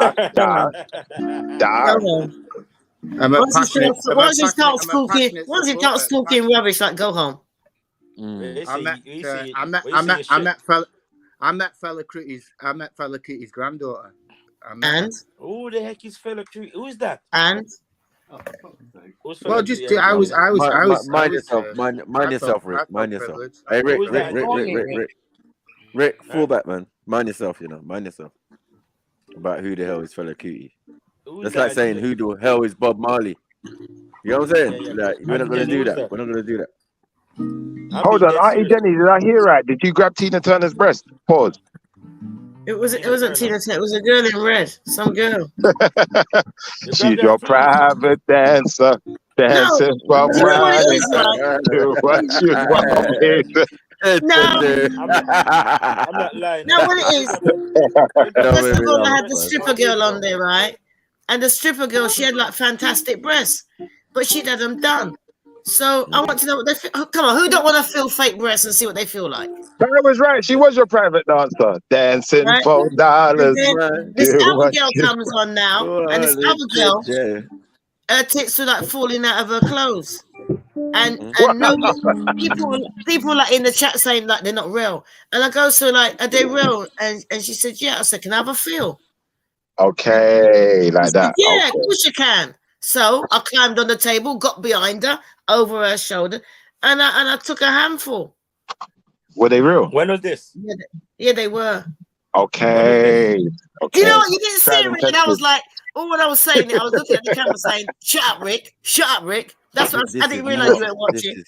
This is in any type of way. I don't know what's going on. First you grab one bum, and now you're grabbing tits. Listen, right? The girl said that she had a bum job done, the BBL. I want to feel it in it. Jeez. I reckon. Who on the panel? Who on the panel wouldn't want to know what it feels like? I know what that. Oh, well, it's just me then, isn't it? It's just me then, all right. Then. No, just yeah, but I know you said you wouldn't want to know. That means they all want to know, Auntie Jen. They'd all like to know. Because what she done, right? Yeah, a man is meant to do that, but I don't know about aunties. Listen, right? Once you're old auntie, they let you get away with anything. I know, but it's too much getting away. Right. I'm smacking my auntie's hand for that. I'm going there. I'm not. I asked them. I said, excuse me. I said, can I feel your bum? She goes, I've had my bum done. And she done that. She showed, and I said, can I have a look? And she got up. I said, jiggle it a bit. She jiggled it a bit. And then I said, can I feel it? She goes, you want to feel what? I said, yeah, can I feel it? She goes, yeah, of course you can. I was like, thank you. You know, and it didn't feel, it was just a bag of fat, because what she done, she didn't have like, she had something sucked out of, the fat sucked out of her stomach or something and put into her bum. And I goes, but you got cellulite. Because as a woman, you think if you got a bum lift, it's supposed to be perfect. But it wasn't. It wasn't. And a lot of women think that oh yeah, you know, you're gonna spend all that money. And then we had this girl come on, was it on Monday? And her chest was like in her neck, you know?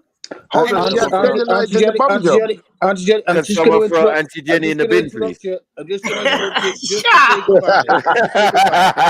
Just to say goodbye. Thank you for having me. You've been very courteous. Big up, man. God bless. Big up, bro. Take care. You're welcome.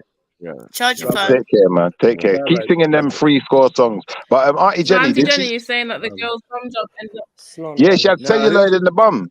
What happened? So what she done? She didn't have the two big, like, I don't know, bags of. You know when you punch your own auntie, you punch your own auntie in the arm. I allow that, man. Allow that. You would do that. Auntie, no, what are you doing? No, you can punch me in my arm. This auntie just put me in the ankle. What? No, but then what I done. I might have to trip her up still. I might have to trip her up. The one on Monday, I said to her, like, because everybody in the chat, because she looked so false. Everything about her looked false. But she hadn't had anything like that. Her lips were massive. But she had, there was like, her lips ain't real. And I thought, I ain't going for her lips. I want to know about her tits, because they were right up underneath her neck. Right? But and then when I felt them, it was just like ordinary tits. But she'd got like really good bra on, but pulled it right up. Because everybody goes, oh, I said, they want to know if your breasts are real. Can I feel? She goes, sure. So I climbed over the table behind her, because she was sitting on the sofa, Rick, and I leant right over and I said, Rick, don't say nothing.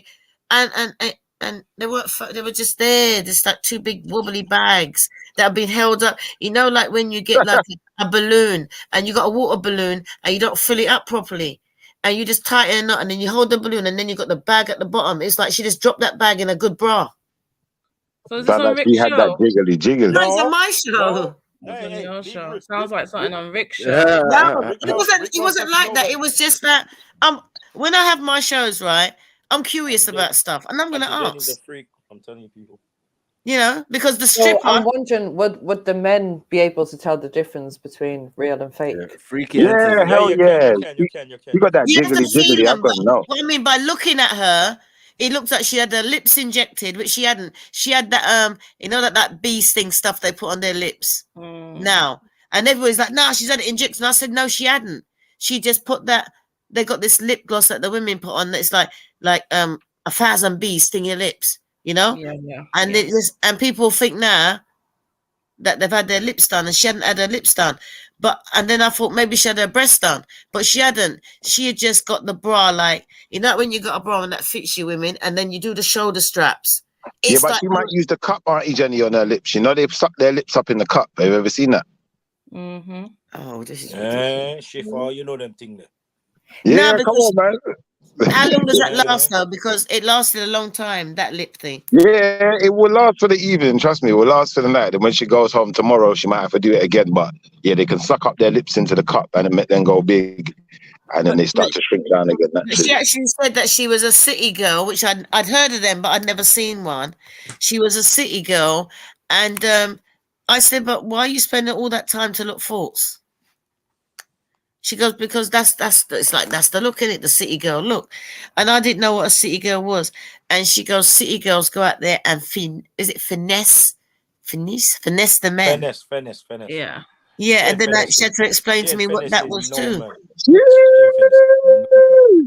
Was she finessing? No, man. But she was really false looking, but everything was natural. But she was a good laugh. I'm having her back. Hey, Rick, don't act like you don't get finessed, brother, man. You've been finessed a couple times, man. Come on, man. By who? You know you've been finessed, man. I ain't gonna expose nobody. We all been finessed, man. I've been finessed once or twice in my life. Chief, I'm a different sort of beast, you know. But you see, I did the way she explained it to me, it just seemed like a really good trade-off. You know, the women they dress up and they go out. Some man might pay for their cab there, she said, and she always makes sure before she goes anywhere that they pay. You know, a cab's taken care of, Uber there and Uber back. She said to me she's got her upgrade because now she's gonna want them to send limousines, but hey ho. And then her and the girls get together and they go into this club, and then because of the way they look and how friendly they are, you know, the men just buy them drinks and that's all they want. Sometimes they, you know, if they fancy the guy, they might. How old is she, Anthony? She was How old is she? early 20s. She's not that nice.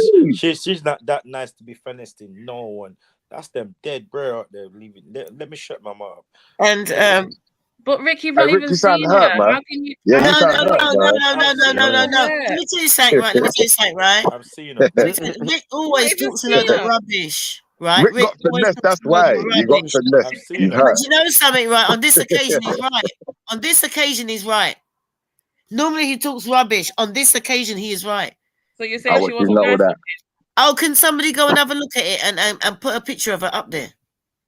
And put a picture of her up there. She's not nice, because she. We was a said good laugh. butterface. She was funny. She had a red wig on. I sell it 4 out of 10. Is she a butterface though? Is she a proper butterface? All right, so Shifa, I want to know, how would you be able to tell the difference between natural and unnatural? What, unnatural breast and natural breast? Or whatever it might be. Lips, bum, whatever. Oh, lips. I think you have to feel it. Yeah, you do. You do, man. That's what I felt it. I'm not going to know if the vagina's real unless I touch it. Pause. Yeah, I believe that's true. Because, hey, Shifa, you know they're doing that now, innit? You know they're doing that now, innit?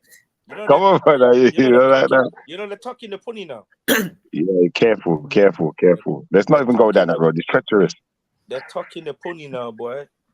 I think I posted something out there about that. I'm telling you, because there's bare fake vaginas out there, but you have to careful these days. I was doing the show about cheating, and yeah, I'm trying to see it. I don't even know how to get a picture of it up. Put a picture of her up there, Rick. I got all of them. It was my episode 26, Rick. Let me go look for her. I got to look for her on one of my phone and then bring it back up. Yeah, it was free. It was 3 days ago. She was sitting in the middle. I'll find. I don't think she's that nice though. And you see me grabbing her boobies. See, he calls herself. It don't matter if she's nice or not nice, though. Really, does it? It does matter. Why? It does. Yeah, but she calls herself a city girl. Yeah, I call them thoughts. There's many different names for that type of woman, but obviously, you know, if she ain't got the face to go with the goods, maybe it's not gonna work as well. Yeah, that's a bold name. Jenny she's good company. She's good company because she's funny, and you know, and I think that a high earning man will find her amusing, hilarious, even, you know, because she's very blonde, even though she had red hair. I hear you still. If she's freeing up, then someone might run it down, isn't it? Exactly. It's true still. Even if she doesn't, you know, if you go to a club and you're bored and you fancy a laugh, she's that funny bird. She's that funny bird. So she's fun to. I can see the fun in it. She out there looking for victims, man. It's crazy. Finessing, man. Because what it is, we was talking about who pays on dates, you know, and we was trying to say, like, do men pay, do women pay? And then the guy on the panel said to her, you know, when you go out with your girls, who pays? Thinking like she's going to say like 50-50, you know, or we go Dutch. She said the men, and she didn't get the question. And when I said the men, she goes, yeah, when we go out with the girls, the men pay. And I said, but the girls are going out alone. She said, yes, and when we get there, the men pay. I was just... Yes, family. Yeah, man, big up everyone. Yeah. Going for 9 hours 45 minutes. You don't hit up the PayPal, you don't hit up the Cash App. So yeah, man, fuck you. I'm going in bed. Bye. Really?